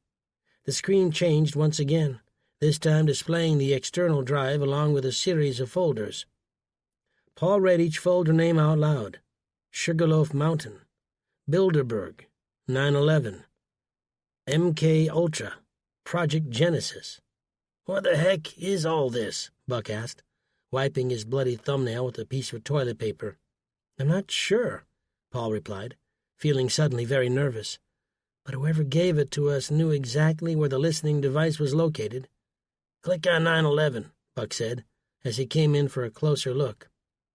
Inside the file were a number of emails, from Van Buren to various men they'd never heard of. In one of the subject lines were the words, Lessons from the 9/11 Test Run. We've already anticipated the impact the attacks would have on the fabric of society, Van Buren wrote. What we underestimated was how quickly the country would come together and recover from the trauma. One encouraging sign was the passage of the Patriot Act, which helped prove how easily a nation could be controlled and manipulated into adopting totalitarian rule. Other documents showed how the plan had been laid out months in advance. The trick, one of the reports sent to Van Buren wrote, will be to make the hijackers believe they aren't being aided and abetted by the Western interests. What is all this? Paul wondered. It's a blueprint, Buck shot back without a moment's hesitation. As they continued reading, a number of disturbing facts became increasingly clear. The Bilderberg Group and others like it were simply underlings in a shadow organization which went back hundreds of years. Over the centuries, they'd been known by many names, but none had ever captured the totality of the secret cabal that controlled them. Victor Van Buren wasn't only a rich industrialist. He was the figurehead for this group, a group without name and without parallel, a group behind countless overthrown governments, bloody wars, assassinations, and even 9/11. But it was the next few items in their resume that really left Paul and Buck speechless. The Spanish flu of 1918, Ebola, SARS, H1N1, had all been engineered by these people. But the purpose wasn't to cause death and disorder. The purpose was to prune the population and to invoke fear and thereby to control. Do you think these guys had anything to do with the terrorist attacks that landed us here? Paul asked, already worried about the answer. Haven't I been telling you that all along? Buck shot back. Not really. You said this place was run by the Illuminati. Exactly. But this says those guys are only footmen in a larger shadow organization. Now you're mincing words. Buck looked past him at the screen. Get out of there and click on Project Genesis. No sooner had Paul done so than someone pounded on the door. The two men exchanged a frightened glance. Autumn? Paul asked in a squeaky voice. It's our security, a man barked from the other side. Open up before we kick the door down. Chapter 32. Over at the infirmary, Susan was returning with a trolley stacked with blue coolers, each displaying a sticker which read Handle with Care. Stored inside was the vaccine they would be giving people tomorrow morning. Down on Biohazard Level 1, the lack of frantic activity had surprised her. Presumably this was where the vaccine was manufactured, and yet only a handful of the scientists were present. The rumor going around the infirmary was that Biohazard Level 4 employees had been up all night working on something important. Susan didn't want to believe those two things might be connected, but it was difficult not to. She was hardly 10 feet from the infirmary when she heard a group of nurses discussing Wendy's arrest. Have you heard from her? One asked. "No," said another. "I was told she and Dr. Dresselhaus had packed up and left the compound." Only Susan knew different. Wendy and the doctor hadn't left any more than Earl Mullins and his family had. They were somewhere in the basement of Ark 2. At least, what was left of them. The thought sickened her, and weighed so heavily on her, Susan's legs began to buckle. "Are you all right?" one of the nurses asked, reaching for her. Susan straightened. "Yes, I'm fine. I just lost my footing." The nurses were all watching her with concern. "Have any of you seen Autumn?" "Not since yesterday," replied the one who'd caught Susan. "We got a memo from the director saying we're going to need all hands on deck for this final immunization." Susan drew in a deep breath. You didn't need to be a brain surgeon to see that something was off about this next batch. But were the others completely oblivious? Two of the women standing before her were senior nurses. Could they be part of the Ark staff and still be in the dark about what was going on? The disturbing answer seemed to be yes. With a nod, Susan pushed past them, continuing into the refrigeration room. As she opened the first cooler, Susan couldn't help hoping that she was wrong, that the tiny vials would also read placebo, just like the others had. Reaching inside, she plucked one out and studied the label. And that was when her heart dropped. Simian hemorrhagic fever. Like Ebola or H1N1, whatever this was sounded painful and frightening. A second nurse with another trolley of coolers entered the refrigeration room, and Susan tried to hide her concern. The real question was, why would those in charge want to infect civilians seeking shelter in the Ark with a deadly virus? Chapter 33. The security team didn't need to knock twice before Paul sprang up and opened the door. Buck had told him to wait, but it wasn't like they had any other option.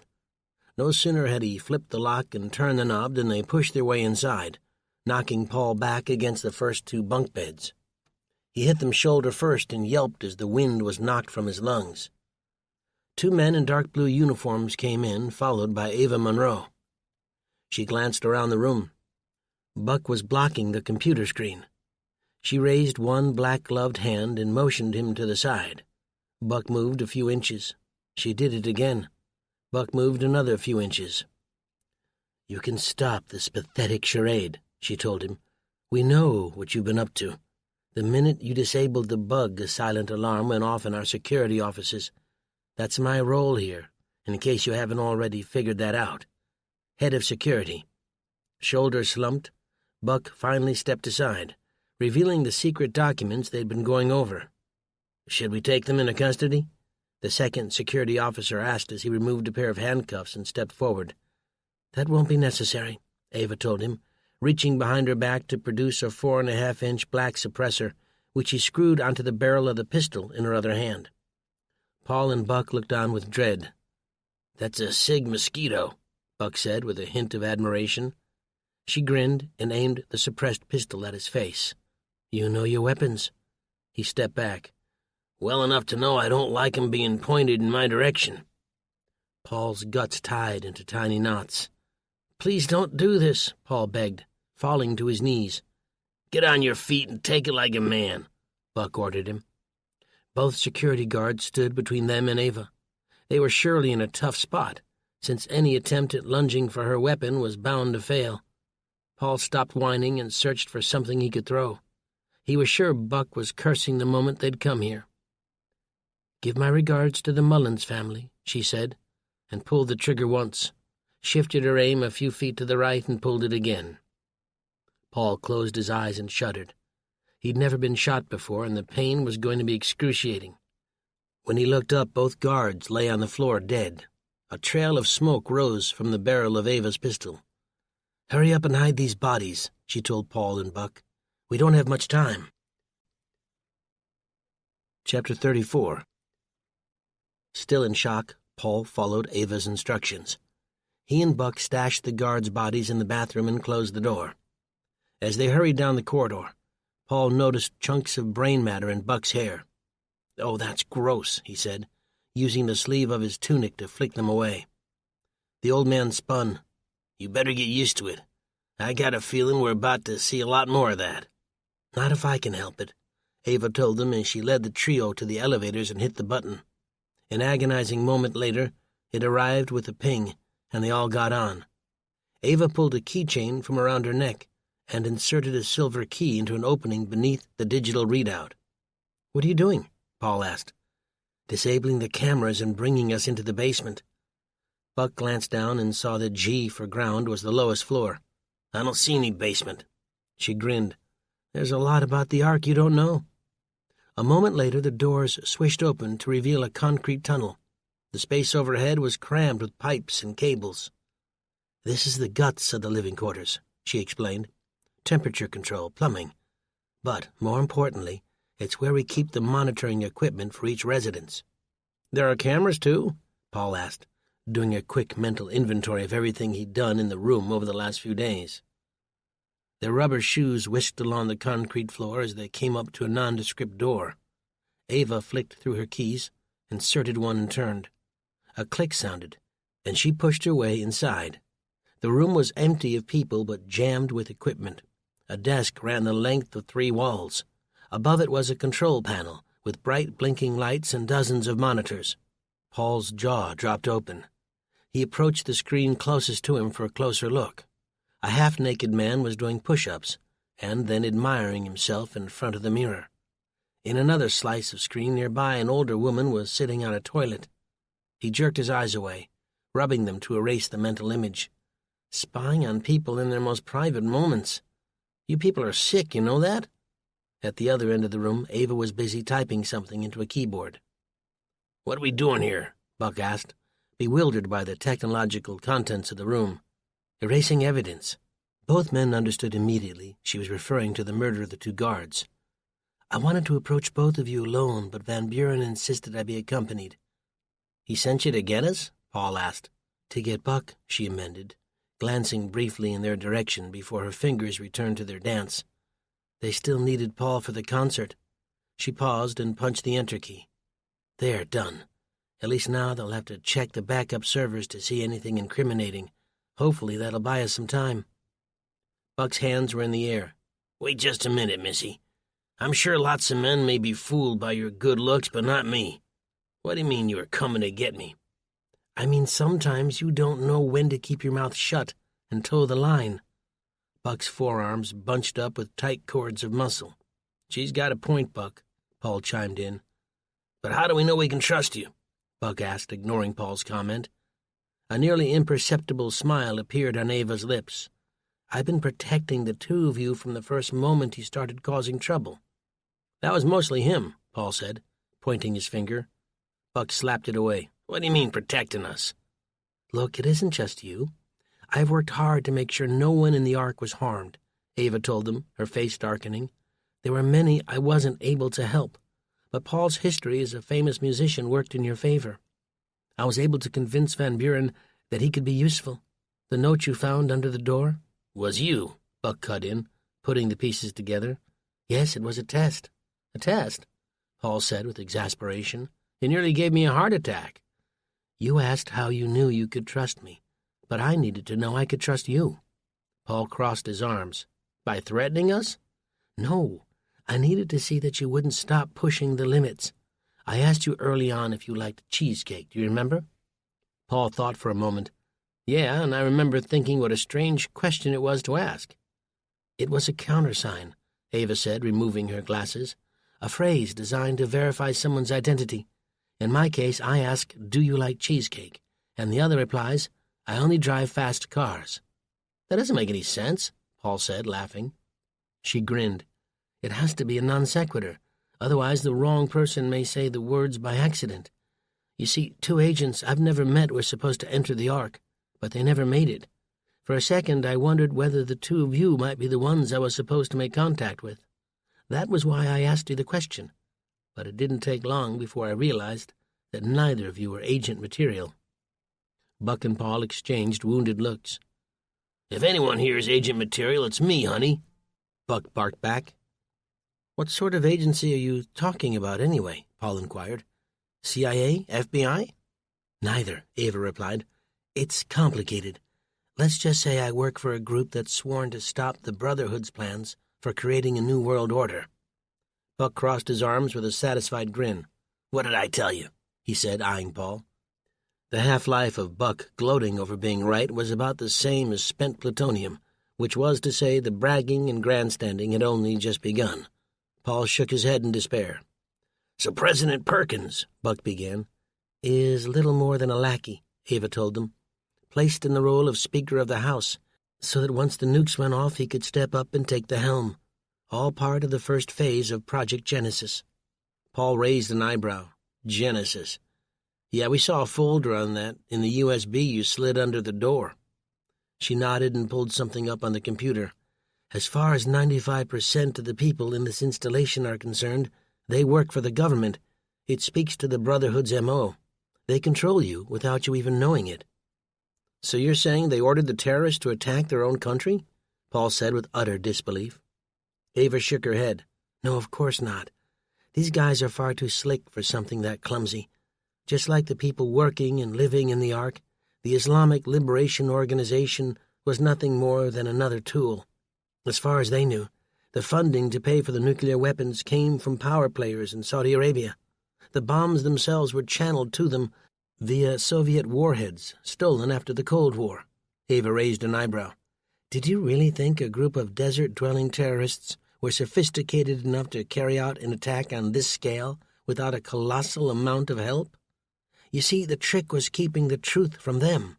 If you hand a gun to a man who wants to kill you, the first thing he'll wonder is whether it's loaded with blanks."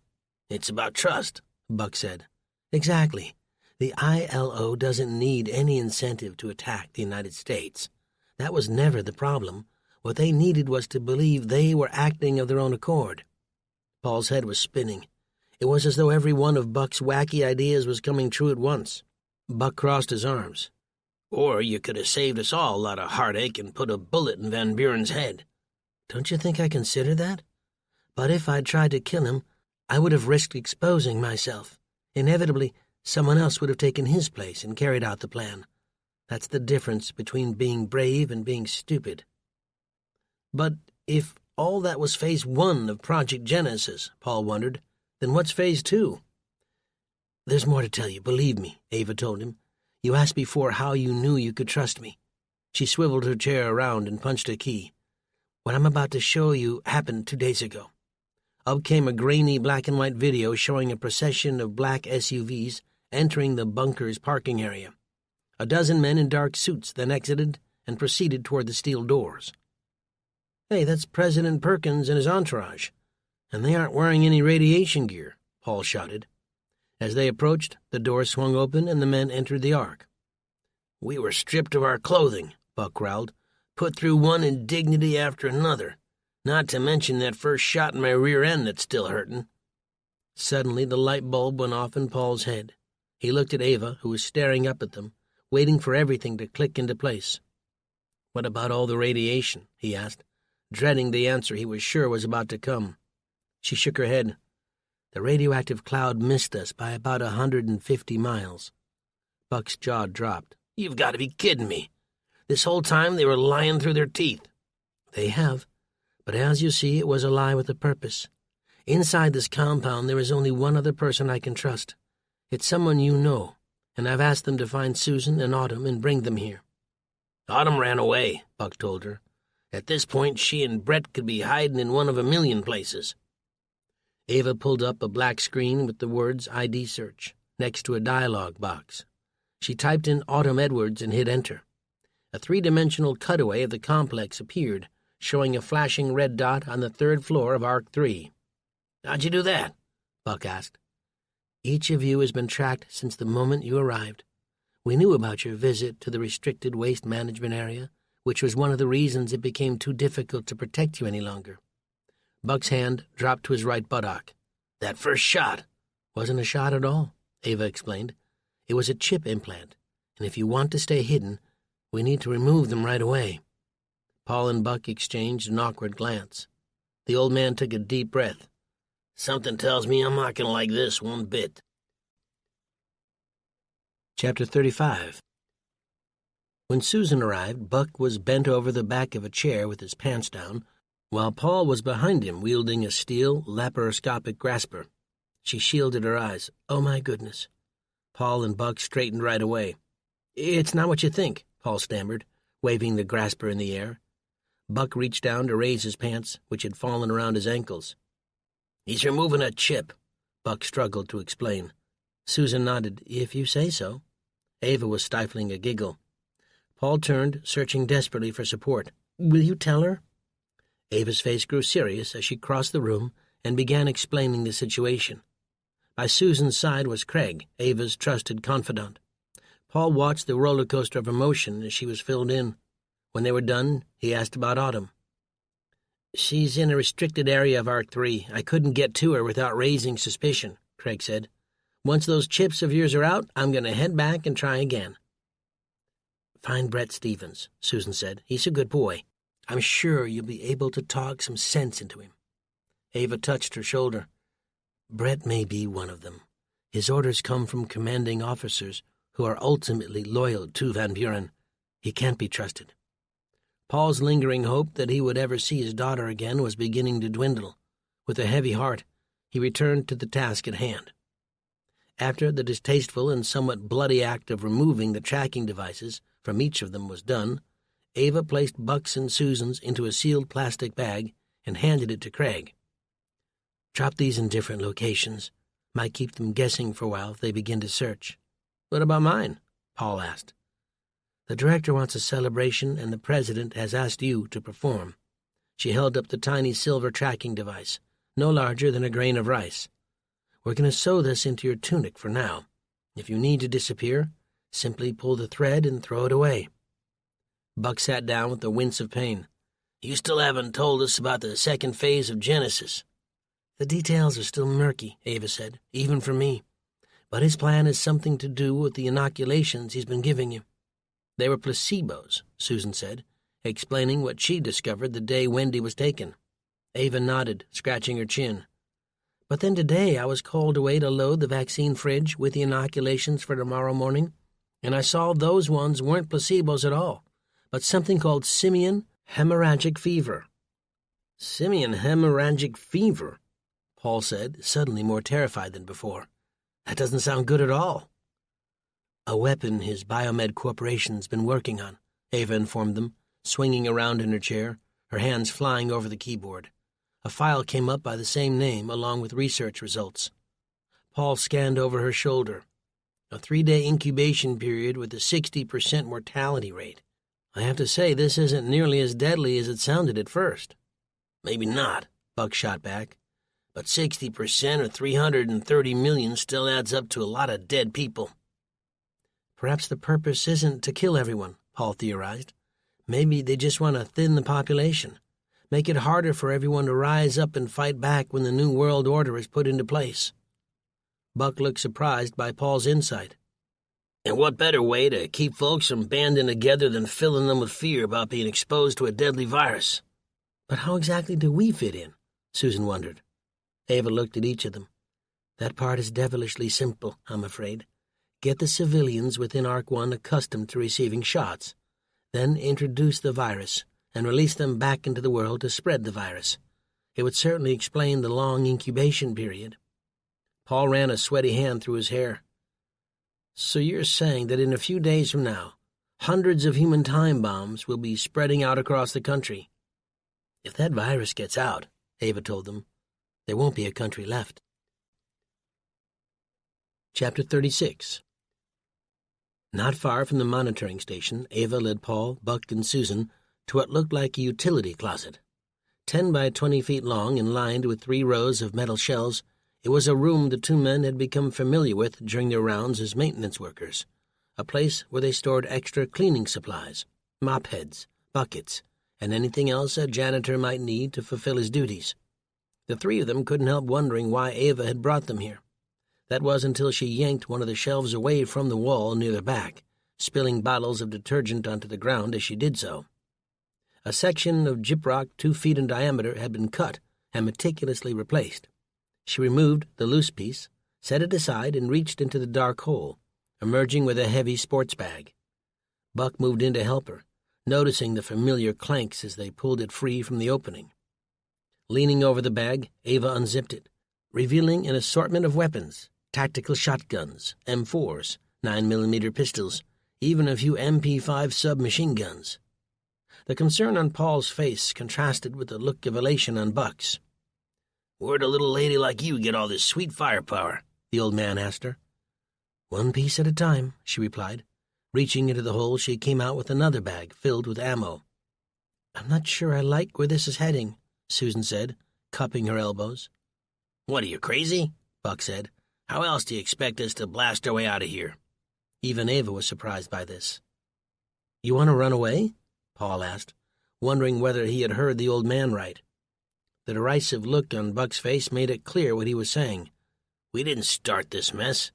I'm sure you know where I stand. It's every man for himself in this world." "Really?" Susan challenged him. "If that were true, then where would we be if Ava hadn't been watching our backs?" Buck's gaze moved to Ava, and the disappointed look crinkling her soft features. "I'll be the first to admit I'd like nothing more than to grab Autumn and get out of here," Paul said. "But this virus business, it changes everything." Ava's voice was measured. "They're right. Even if you managed to break out, which I doubt, you'd never really be safe. If it wasn't from the fear of simian hemorrhagic fever finding you, then it would be the Gestapo-style police under Van Buren's totalitarian regime." Buck pulled a Benelli shotgun from the pile and stroked the steel-reinforced polymer. There was a fierce debate going on within the old man, and it wasn't clear at all which side was winning. At last he replaced the weapon and rose to his feet. "I didn't come here to be a hero," Buck said. "I got in this mess because I set out to save my family. If they want to risk their lives in a doomed mission, then so be it. But the first chance I get, I'm out of here." "Well, isn't that a big surprise?" Paul shouted. "You still think of yourself as some kind of lone wolf who doesn't need anyone. What are you going to do when you get back to your barn and find it's been burned to the ground?" Buck straightened his shoulders. "I'll cross that bridge when I come to it. No sense worrying about a theoretical event that may never happen." He turned to Ava. "You stuck your neck out for us, and for that you have my gratitude. But I didn't cause this mess, so I sure as heck ain't gonna clean it up." And with that, Buck spun on his heel and walked away. "He'll be back," Susan said with a touch of fear and desperation. "The old coot's just being stubborn." Her pleading eyes found Paul. "Right?" Paul nodded half-heartedly as his father-in-law turned the corner and disappeared. He wanted to offer his wife a glimmer of hope, but something inside told him Buck was gone for good. Chapter 37. With heavy hearts, they left the utility room a short time later.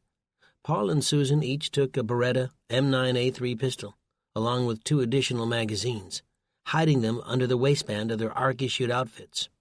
The plan for dealing with Van Buren and his objective of infecting the civilians in ARC-1 was simple. The concert Paul was set to headline this evening would offer a distraction, while Susan destroyed the virus being stored at the infirmary and Ava set fire to the biolabs in ARC-2. Of course, on paper it sounded fine, but even Ava had to admit that without the explosives her fellow agents were supposed to have provided, she was still unsure how to blow up the labs, especially since they were the means by which Van Buren could produce more of the virus. A lot of things had to go right for this to work, and there wasn't nearly enough time to plan for every eventuality. And now that Buck had fled the coop, the situation had quickly gone from bad to worse. The 3 worked their way down the corridor and toward the elevator. Once inside, Paul pulled Susan into a tight hug. "Be careful," he told her, pushing a length of red hair behind her ear. "I'm not the one about to get on stage to perform for the first time in decades." The butterflies in his belly stirred. "Good point." The doors opened, and the 3 of them went in different directions. Distinctly aware of the pistol under the waistband of his pants, Paul headed for the mess hall. As he drew closer, he caught the sound of musical instruments being sound-checked. Soon he saw that the entire dining area had been transformed. Tables had been folded in half and pushed up against the walls, which only made his anxiety grow. An improvised stage had been set up. Already civilians and ARC employees alike were beginning to flood in. Within 30 minutes, the mess hall would be packed to the rafters with people who'd been cooped up for days, all eager for an outlet. "You're late," the guy in a suit barked from on stage. "You practically missed sound check." He flipped through a checklist on his clipboard. "I'm sure I don't need to tell you, just about everyone in the ARC will be here tonight." Paul winked as he walked past him, feeling that old cockiness coming back. Believe me, I'm counting on it. As Paul was tuning up his guitar before a growing crowd, Buck was descending into the depths of Arc 3 to find Jeb and Alan. The MEP room, mechanical, engineering, plumbing, was a particularly impressive array of pipes, levers, valves, and boilers. Workers in a mixture of coveralls were busy adjusting, tweaking, or in a few cases simply monitoring various gauges. For all of its high-tech beauty, even the guts of a futuristic place like the Ark came down to lengths of copper pipe, boilers, and the men who made sure all of it was kept running smoothly. Past this area, Buck came to the generator room and the men who maintained it. The racket from inside was near deafening as the huge diesel generators worked to provide power. "It's not a good time, Buck," Jeb said when he saw him. "We lost power from the grid about an hour ago, and we've been running off backup generators." Greer's ferry dam went down? "Ain't sure. The juice has come and gone over the last couple of days," Jeb yelled over the noise. "I'm sure it'll be back, but the number 4 generators been acting up, and we're about to shut it down for repairs." Believe me, I wouldn't bother you if this wasn't an emergency, but we need to talk. Jeb bit his lip. "I can give you 5 minutes." "That should do. Where's Alan? We'll need him, too." The 3 men entered a small, disheveled office and shut the door. Hanging from a thumbtack on the wall was a calendar of nude women. Over the course of the next few minutes, Buck laid out exactly what he'd learned. Both men sat in awed silence. "Are you absolutely sure about this virus business?" Jeb said, rubbing his grease-stained hands together. Buck nodded. "Would I waste your time coming here if I wasn't?" "Oh, brother," Alan said, "it's so much worse than we thought." "So why am I getting the impression you ain't sticking around?" Jeb asked. "For the simple reason that this mess ain't mine." The wheels were clearly turning in the back of Alan's head. "There sure are a lot of folks who are going to die if we do nothing." "I suggest the 2 of you take what you need and be ready to hightail it out of here. This is a dog-eat-dog world, gentlemen. You gotta look out for number 1. They didn't seem convinced. "If you say so," Alan said, turning away. "Hey, if you want to be heroes, then I suggest you go find Craig and offer him your services. You're going to have to move, though, 'cause the situation's about to heat up real soon." "We just took you for a better man than that," Alan said, not falling for Buck's attempts at misdirection. Buck's temperature began to rise.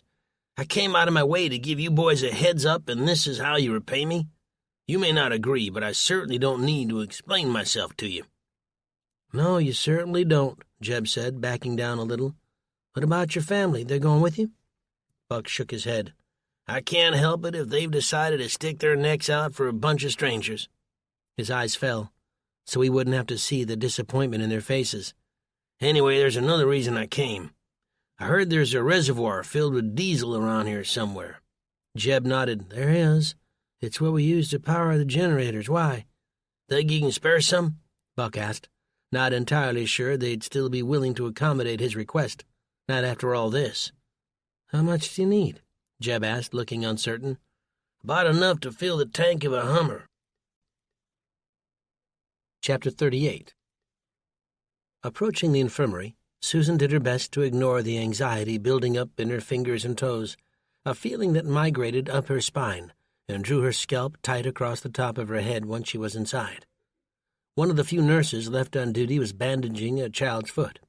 "How come you're not at the concert?" the nurse asked with a touch of incredulity. Susan tried to laugh and could only hope it didn't sound too forced. "I forgot something." The nurse nodded and smiled, but something about the way her eyes traced Susan's path toward the back of the infirmary made Susan even more uneasy. She still wasn't clear how to destroy the vials of simian hemorrhagic fever, especially without exposing herself to the deadly pathogen. Unlike other hospitals, the infirmary didn't have an incinerator where old medication and biohazardous materials could be disposed of. No, that would have made her life far too easy. She also couldn't exactly pack the vials up and cart them off, not without being spotted and arrested, or worse. In the infirmary's tiny lunchroom, next to the coffee machine, was a metal trash bin. Susan removed the trash bag and carried the metal can to the refrigeration area. If she couldn't bring the virus to an incinerator, then she'd just have to bring the incinerator to the virus. Along the way, she opened up a cupboard the nurses used to store tongue depressors and bandages and scooped out 4 bottles of rubbing alcohol. In a lower cupboard was a pack of matches nurses kept for relieving the pressure from smashed fingers.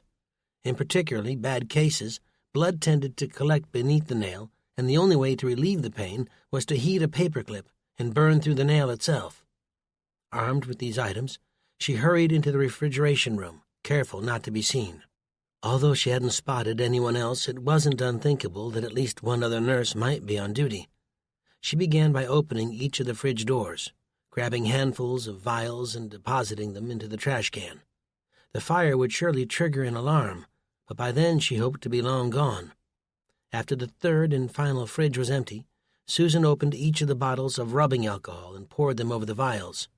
She was on her last bottle when a knock came at the door. "Susan, you in there?" It was the nurse from before. Beverly was her name. Or was it Brittany? "Just a minute," Susan called out. In 2 strides, she was at the door, opening it a crack, ready to fend off the nosy nurse with assurances that everything was all right. So long, that was, as the nurse didn't spot the trash can behind her or the overpowering odor of rubbing alcohol. But Beverly, or Brittany, wasn't alone. There were 2 ARC security personnel only steps behind her. The nurse's eyes narrowed. With a quick slide of her foot, the nurse stuck her leg out to keep the door from closing. Susan responded by slamming her open palm square in the middle of her chest. The nurse went reeling backwards, falling into a tray of medical instruments. Metal clattered to the floor as Susan slammed the door and fumbled for the lock. But to her horror, she realized there wasn't any lock. In another 3 seconds, the guards would be inside and on top of her. The matches were on the counter behind her, and Susan lunged for them, her fingers shaking as she peeled back the cover and peeled off one of the paper sticks. That was when the door swung open and the guards froze for a moment, their eyes moving between the trash can and the matches in her hand. Terror bubbling inside of her, Susan struggled to swipe the matchstick against the strike strip. A single flame was all she needed to destroy this batch of the virus. And in that instant, fate displayed her temperamental nature once again, as the match failed to light, and the guards tackled Susan to the ground. Chapter 39. Van Buren was walking through the atrium of Arc 3 on his way to the tram when a Secret Service agent stopped him. "What is it?" the director barked impatiently. "The celebration's already begun in the mess hall of Arc 1, and I'm late. This better be important." "One of the civilians was caught trying to destroy the vaccines we're issuing tomorrow." Van Buren bit his bottom lip. "How far did they get?" "It was a woman, and we caught her in time, sir," the agent told him. "Where's she being held?" "Interrogation room, security headquarters." "I trust you've notified Ms. Monroe and removed the vials to a safe location." "The vials are safe, but we can't get a hold of Ms. Monroe." The last time Van Buren had spoken to her, she'd been heading over to arrest a civilian troublemaker. He wondered if something terrible had befallen her. "Where's the individual she took into custody?" The agent shook his head. "We don't know that either." "Use his biochip to track him and find out. When I'm back, I'll have a word with our little saboteur." Van Buren went to walk away. "Sir, there's one more thing." The director sighed and skidded to a stop. "Someone's opened the airlock in Arc 2. The agent held up a tablet which showed a 3-dimensional schematic of the facility. A growing swarm of tiny dots were moving over the main floor. "What is this?" Van Buren asked.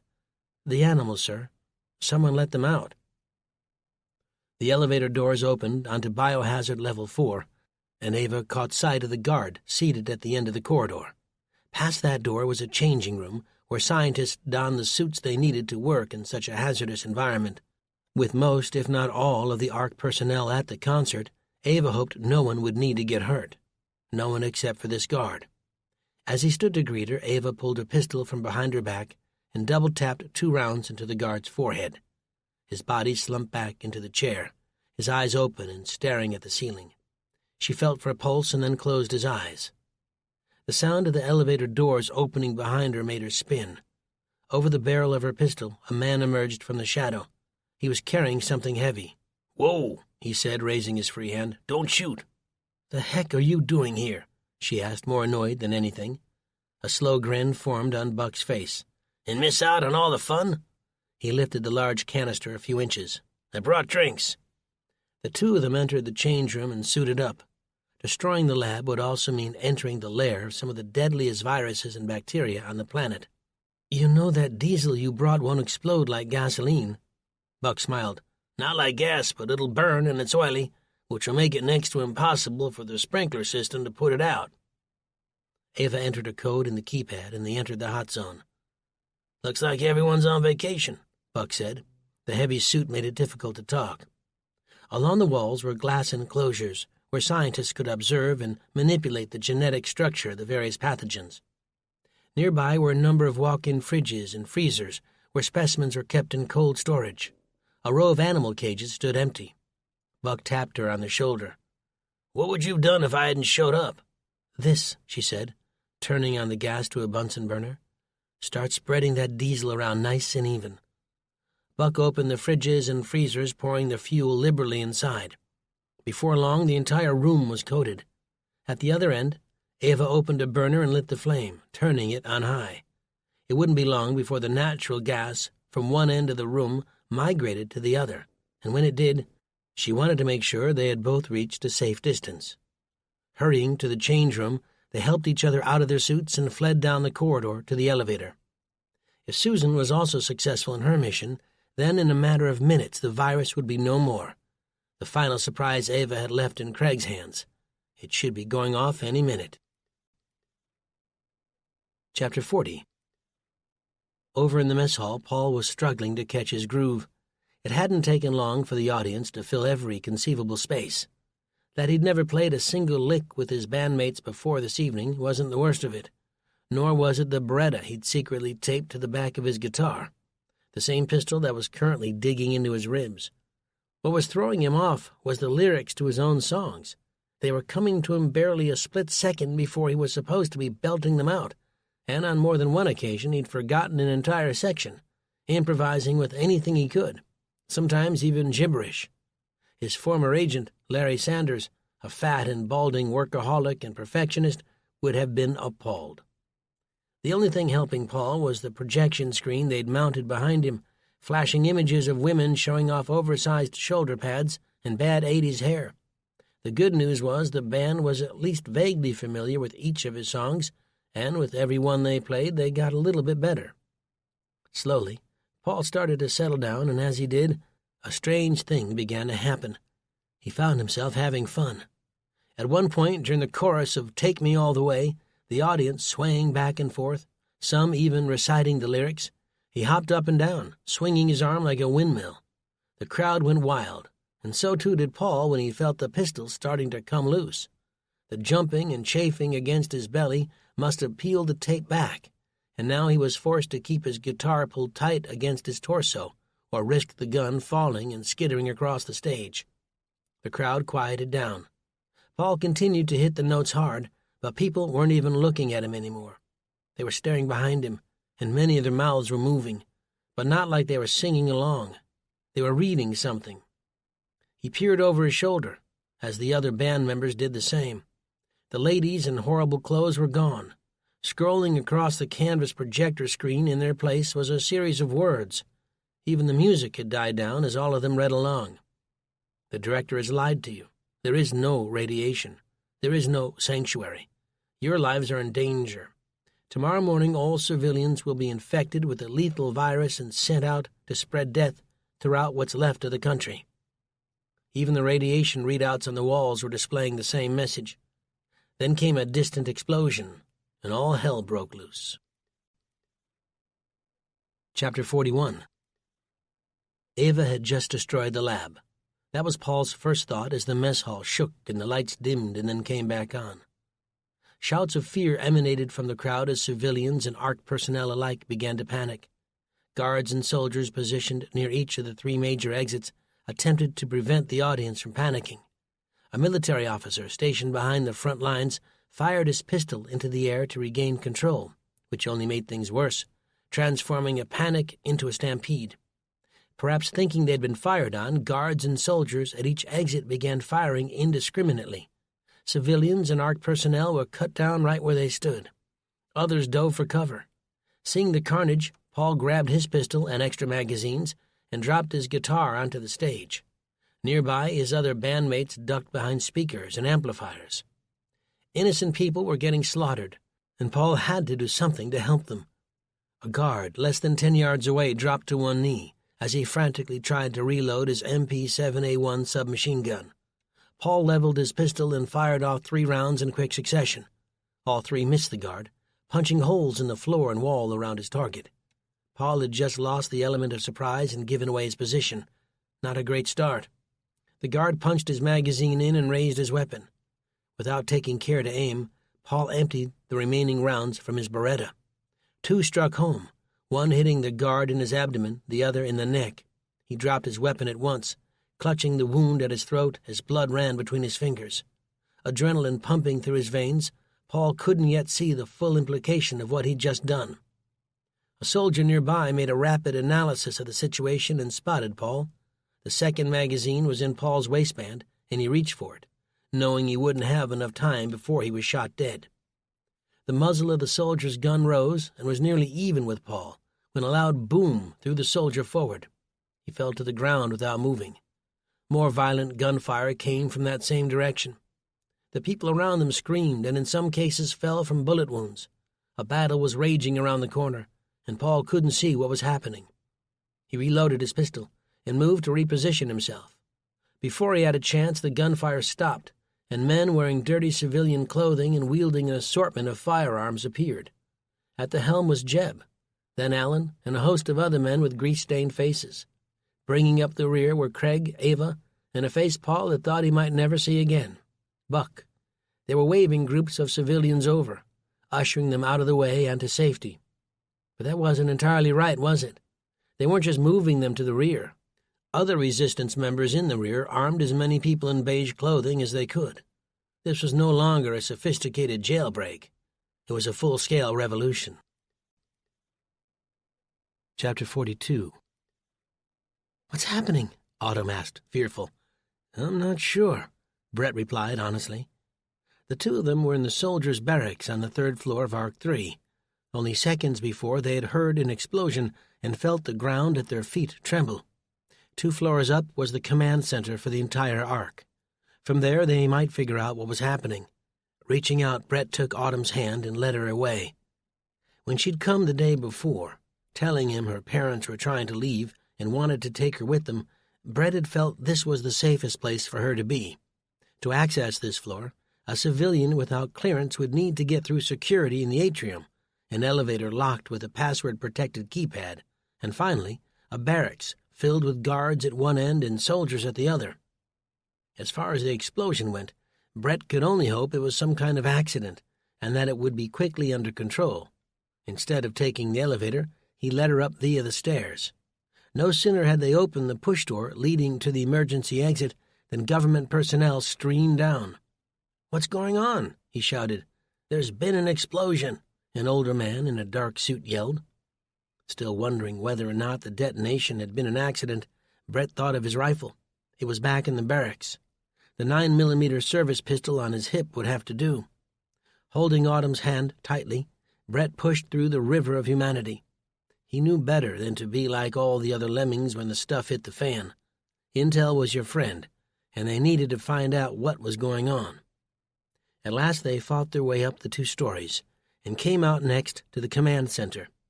2 soldiers were posted there with M4s. Brett showed his ID, and he and Autumn began to head inside. They moved to stop them before Brett said, "She's with me, it's okay." Reluctantly, they stood down. The situation was obviously more chaotic than he'd previously thought. Inside, a tiny group of commanders and politicians were arguing over what to do, while phones at empty desks overlooking the bank of giant screens were ringing off the hook. Normally, there were at least 30 people manning the various stations here. Right now, there were 5. Eyes wide, Autumn stared up at a bank of screens and pointed. Brett followed her gaze and saw what had horrified her. In one, flames were shooting up the elevator shaft and into the atrium in Arc 2. The screens showing biohazard levels 3 and 4 were black. On 2, the fire from the lower floors was starting to break through the floor. If it wasn't contained, Arc 2 would be completely lost. Another screen showed the atrium downstairs, with people running frantically, dodging cats and dogs and a dizzying array of animals, presumably escapees from the park. Then Brett caught the final screen and saw the heated firefight in the mess hall. His fellow brothers-in-arms were being overrun by a ragtag group of civilians. As each soldier fell, his weapons were snatched by a man or woman in beige. The sight didn't simply shock him. It ripped his guts out and threw them on the floor. He was torn between protecting Autumn and racing to help his friends and comrades. His indecision couldn't have lasted for more than a second when a voice shouted from the other end of the command center. "There you are," it said. "If you only knew how long we've been looking for you." "Mom!" Autumn shouted. Coming toward them were Van Buren, 3 members of the Secret Service detail that protected him, and Autumn's mother, Susan. "These 2 are both going to be taught a lesson. Now bring the daughter," Van Buren ordered, waving his hand with all the parental authority of a man calling a child to come in from playing outside. Brett's muscles grew tense. Beside him, Autumn's expression morphed from fear to terror. Van Buren and his entourage had swung around, but now they stopped. "Are you hard of hearing, soldier? I gave you an order." No one was going to teach Autumn a lesson. Brett whispered to Autumn, "When I give the word, I want you to run for those doors and not look back no matter what happens." "What are you going to do?" "Get down there and get her," Van Buren told his men. "Ready?" "Now!" Brett shouted and pulled his pistol, firing off at least 5 shots, aiming at the Secret Service agents heading his way. The one closest to him rolled down a set of shallow steps and popped up with his own pistol drawn. Autumn pushed through the door right as Brett was struck by what felt like a sledgehammer in the chest. It knocked the wind out of him and threw him instantly to the floor. The gun hit the floor and skidded away. The agents arrived and kicked his pistol out of reach. But they didn't run after Autumn. They didn't need to. One of the guards stationed at the door had her over his shoulder. She kicked and screamed harder when she saw Brett lying there.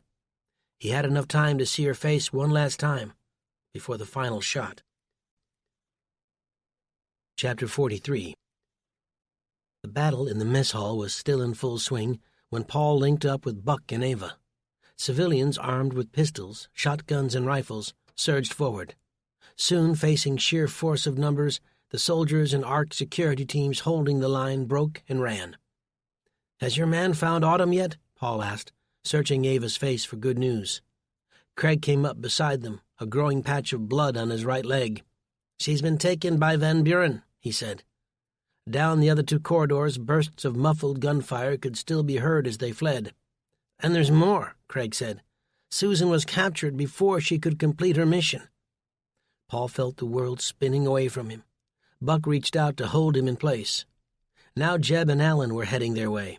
"We got 'em on the run, boys," he said, and let out something that sounded like a rebel yell. As Paul glanced around the mess hall at the dead and wounded, it hardly seemed a reason to celebrate. Some of the nurses were already attending to those in need of help. One of them came to Craig and looked at his leg. "I'll be fine," he told her.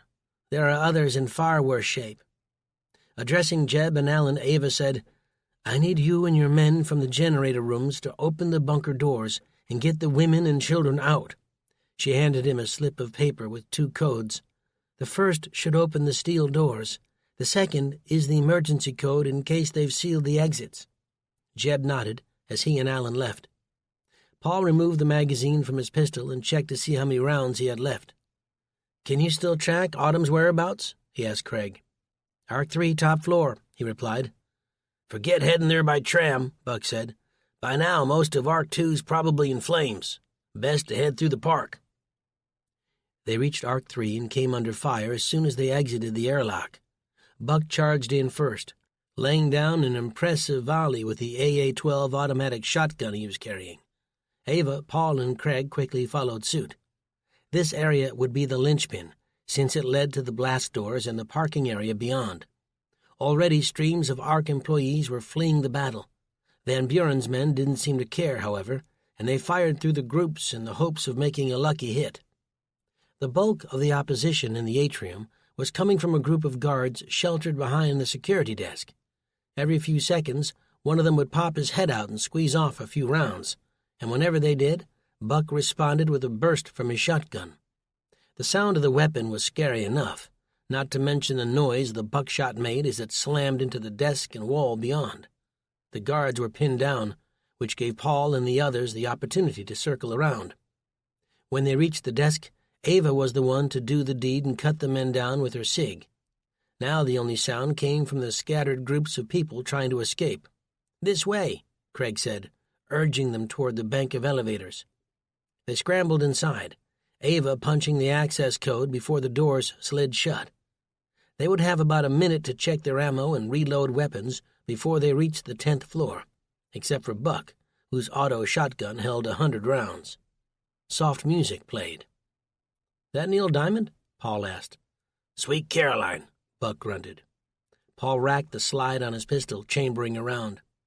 Craig checked the tablet. "Head right," he instructed them. "Third door on the left." "That's Van Buren's office," Ava said, concerned. With a gentle ping, the elevators swooshed open. The hallway vibrated with flashing red emergency lights, making it hard to see. One by one they moved out, scanning both sides as they did. "Clear," Ava called out. Buck looked left. "Clear." Slowly they worked their way down the corridor. There was no one within sight, no guards or government types in suits, pleading to be spared. Papers scattered on the ground spoke of people fleeing in a great hurry. "Through here," Craig whispered, pointing. Buck stepped forward and planted his foot next to the handle, kicking open the door, revealing the room where Van Buren's secretary sat. But it wasn't empty. Inside were 3 Secret Service agents. 2 of them were loading weapons, and the third was stuffing gold and silver coins into a knapsack. Startled, the 3 agents moved to raise their weapons, but Buck got there first. 3 thunderous blasts, and each of them was thrown back, falling to the floor dead. A pair of mahogany double doors led to Van Buren's office, and the 4 of them pushed their way inside. In the center of the room, 2 stretchers were laid out. Autumn lay in the left, Susan in the right. They were both strapped down with terrified expressions. Van Buren was holding a syringe in the side of Susan's neck, his thumb on the depressor. "Drop your weapons at once," Van Buren shouted, "or I'll pump her full of this stuff." Shooting the director from here risked hitting one or both of the women. More importantly, there wasn't any guarantee doing so would prevent him from emptying that syringe. While Buck laid his shotgun on the table, and Ava and Craig did the same with their own weapons, Paul had slipped his pistol under his waistband. "Your sleight of hand needs work, Mr. Edwards. I won't ask you again." Van Buren jiggled the needle in Susan's neck, and she screamed. Okay, Paul said, putting the gun on the table and raising his hands. He hoped Ava or Buck still had a weapon on them. With no better options, they would have to play along for now. Van Buren sneered. "I saw the message you sent to the other bunkers, ordering them to destroy their copies of the virus," he told Ava. "Very clever. I won't even ask why. I thought you understood what we were doing here, thought you had vision and the guts to do what was needed, but I see now that I was wrong." Another door opened behind Van Buren, and President Perkins walked in, wielding a machete. The director grinned when he saw him. "Did you bring the biosuit?" "Of course," Perkins said, eyeing the 4 at the other end of the room. "You're going to infect Susan and put her in that suit, aren't you?" Ava said, her hand inching toward her gun on the table. "Nonsense," he said. "These 2 lovely ladies are our tickets out of here. Do as you're told, and we'll let them go when we've reached a safe distance." He was lying, and even Paul could see that. "Go collect their weapons," he told Perkins. Buck stirred, and Paul felt a chill run up his spine. The old man wasn't going to let that happen. Losing their guns was tantamount to a death sentence. None of them were that stupid. Perkins was passing behind Van Buren when 2 things happened in rapid succession. Buck pulled out a hidden pistol. Perkins raised his machete and brought it down, slicing off Van Buren's right hand at the wrist. The director's face became a mask of horror as he stared down in disbelief, blood pumping onto the floor at his feet from his severed limb. In a desperate act of self-preservation, he screamed, clutching the stump to his chest to stop the bleeding before falling backwards. Perkins plucked the needle from Susan's neck. He then looked directly at Ava. "Why'd you do it?" she asked. "For one simple reason," he told her. "I like fast cars." And a light went on in Paul's head. Perkins was one of the 2 agents Ava had been waiting for. The syringe was still in Perkins' hand as Buck, Paul, and the others rushed over to untie the women. When Perkins held it up to the light, his face began to darken. "I think we have a problem," he said, as Van Buren continued to moan in agony behind him. "What is it?" Paul asked, helping Autumn to her feet. Perkins showed him the needle. Most of the liquid inside was gone. Paul turned to his wife and then to the others. "What is it?" Susan asked in a panicked voice, pressing her hand against the side of her neck. "Some of the virus might have got into you," Paul told her. He turned to Ava. "What do we do? Isn't there a cure?" From the floor, Van Buren was making strange noises that sounded to Paul a lot like laughter. "There was," he said in a barely audible whisper, "but you destroyed it when you blew up the labs." Paul turned to Buck and Ava, who both shook their heads. "We didn't know," Buck said, oozing guilt and remorse. Van Buren was still laughing when Paul snatched his pistol off the table and emptied it into him. Autumn's hands clamped over her ears as she cried. The others stared on in surprise, not because the man hadn't deserved it, more that Paul had been the one to do the deed. He was still clutching the pistol, the slide all the way back, when Buck pushed his hands down. "Come," the old man said. "We need to get Susan into the suit, keep the virus from spreading." Paul dropped the pistol and turned to his wife. Tears were rolling down her cheeks as her feet were being fed in one at a time. He'd seen the stats on simian hemorrhagic fever, just like the rest of them had. Susan had a 40% chance of pulling through this. As the zipper was pulled closed, her face distorted by the plastic visor, he squeezed her hand and told her how much he loved her. Chapter 44. By the time they made it out of the bunker and into the underground parking area, the streams fleeing the facility had dwindled to a trickle. Thankfully, the Hummer was still in the same spot where Susan had first left it. Carefully, they emptied out the rear cargo hold and loaded Susan inside, making sure to keep her propped up and comfortable. On the way down, Paul had made the mistake of asking where Brett was. His daughter had burst into tears and was still crying as she lifted herself into the back seat of the Hummer and fastened her seatbelt.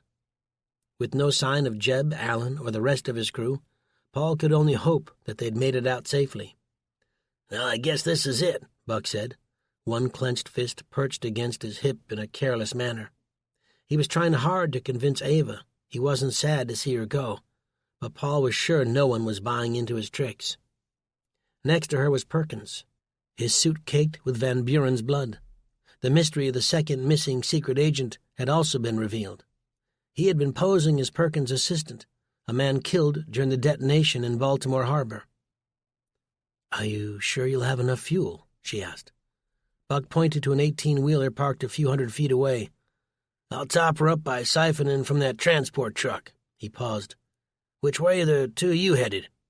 "Not sure yet," Ava told him, rubbing her palms against her legs. "First thing is to make contact with our headquarters and let them know the virus has been neutralized. After that, we'll await further orders." "You do have a man in high office now," Paul said. "That's got to be worth something." Perkins smiled. "I hope it is. I just wish you'd put a stop to Van Buren before things spun so far out of control," Buck said. "There was a window to act and we missed it," Perkins explained, or at least tried to. "Even in my organization, there's a bureaucracy that stifles an agent's freedom of action." Buck didn't seem to be buying it, but Paul was in no mood to leave on bad terms. "I'd ask for your phone number," Buck said to Ava, "but something tells me it'll be a while before phones of any kind are up and running again." "I read your file," she said with a wink. "I know where to find you." They parted ways then, Buck watching as Ava and Perkins disappeared back into the Ark. The stop to fill the fuel tank and jerry cans was quicker than expected, and before they knew it, they were heading outside. Emerging from the underground parking, they were struck at once by piercing rays of early morning sunshine. "You don't trust them, do you, Buck?" Paul asked, as the Hummer rolled out of Sugarloaf Mountain and onto the pontoon bridge. "I don't trust anyone," he replied matter-of-factly. "You know that. But it wouldn't surprise me one bit to know they'd purposely held back from taking out Van Buren and his people sooner." "For what reason?" "Let the Brotherhood do all the dirty work, that's why. That way they could come along and scoop up the country for a rock-bottom price after it was all shot to hell." Paul glanced back at Susan to make sure she was okay. Through the back window, He watched the mountain shrinking into the distance. He couldn't have been happier to see it go. Chapter 45. The sights they encountered on the rest of the journey home were distressing, to say the least. Highways pockmarked with abandoned cars, dead bodies scattered along the road, their bones picked over by crows and other wild animals. It wouldn't be too much longer before nature reclaimed what was left of the country. Paul still wasn't sure what to make of Buck's suggestion that the secret organization Eva worked for had failed to prevent the country's downfall. It certainly didn't bode well, and yet, given the choice, he would gladly take Perkins' stewardship over Van Buren's, and for one simple reason. Perkins' valiant attempt to save Susan had demonstrated the one character trait Van Buren had sorely lacked: empathy. They were less than 3 miles from home when Susan died. Her symptoms had started that first evening, much earlier than expected, and within 24 hours her chances for recovery had gone from decent to grim. Her body was buried beside the barn on Buck's property. Afterward, they'd each taken turns reciting a prayer, Paul wondering the whole way through where he would find the strength to carry on. But the answer was clear and standing on either side of him. Following an inspection of both properties, they soon discovered that both homes had been looted during their absence. For now it was safer if they stayed in Buck's bunker, although next to the Ark it felt positively microscopic. Still, for the first time in a while, Paul and Autumn truly felt safe. With time on his hands, Paul couldn't stop his mind from spinning in all kinds of directions. Many of those thoughts centered around the devastating impact of Susan's death. The Brits often used gutted to describe a sense of deep despair, and that was exactly how he felt. When he wasn't trying to remember the sound of his wife's voice, he was busy thinking about what was left of the country. No doubt about it, America had been irrevocably transformed as a consequence of the attacks, and by forces far greater than anything which had shaped her during all her past wars combined. It was a rather ironic twist that, born from that loss and tragedy, came an opportunity to rebuild, to do things better than they had in the past, to create a place where life, liberty, and the pursuit of happiness weren't only words on an aging piece of parchment. They were emblazoned with a renewed sense of meaning. Paul knew Susan would have agreed. This concludes Long Road to Survival by Lee Bradford, narrated by Johnny Heller. Copyright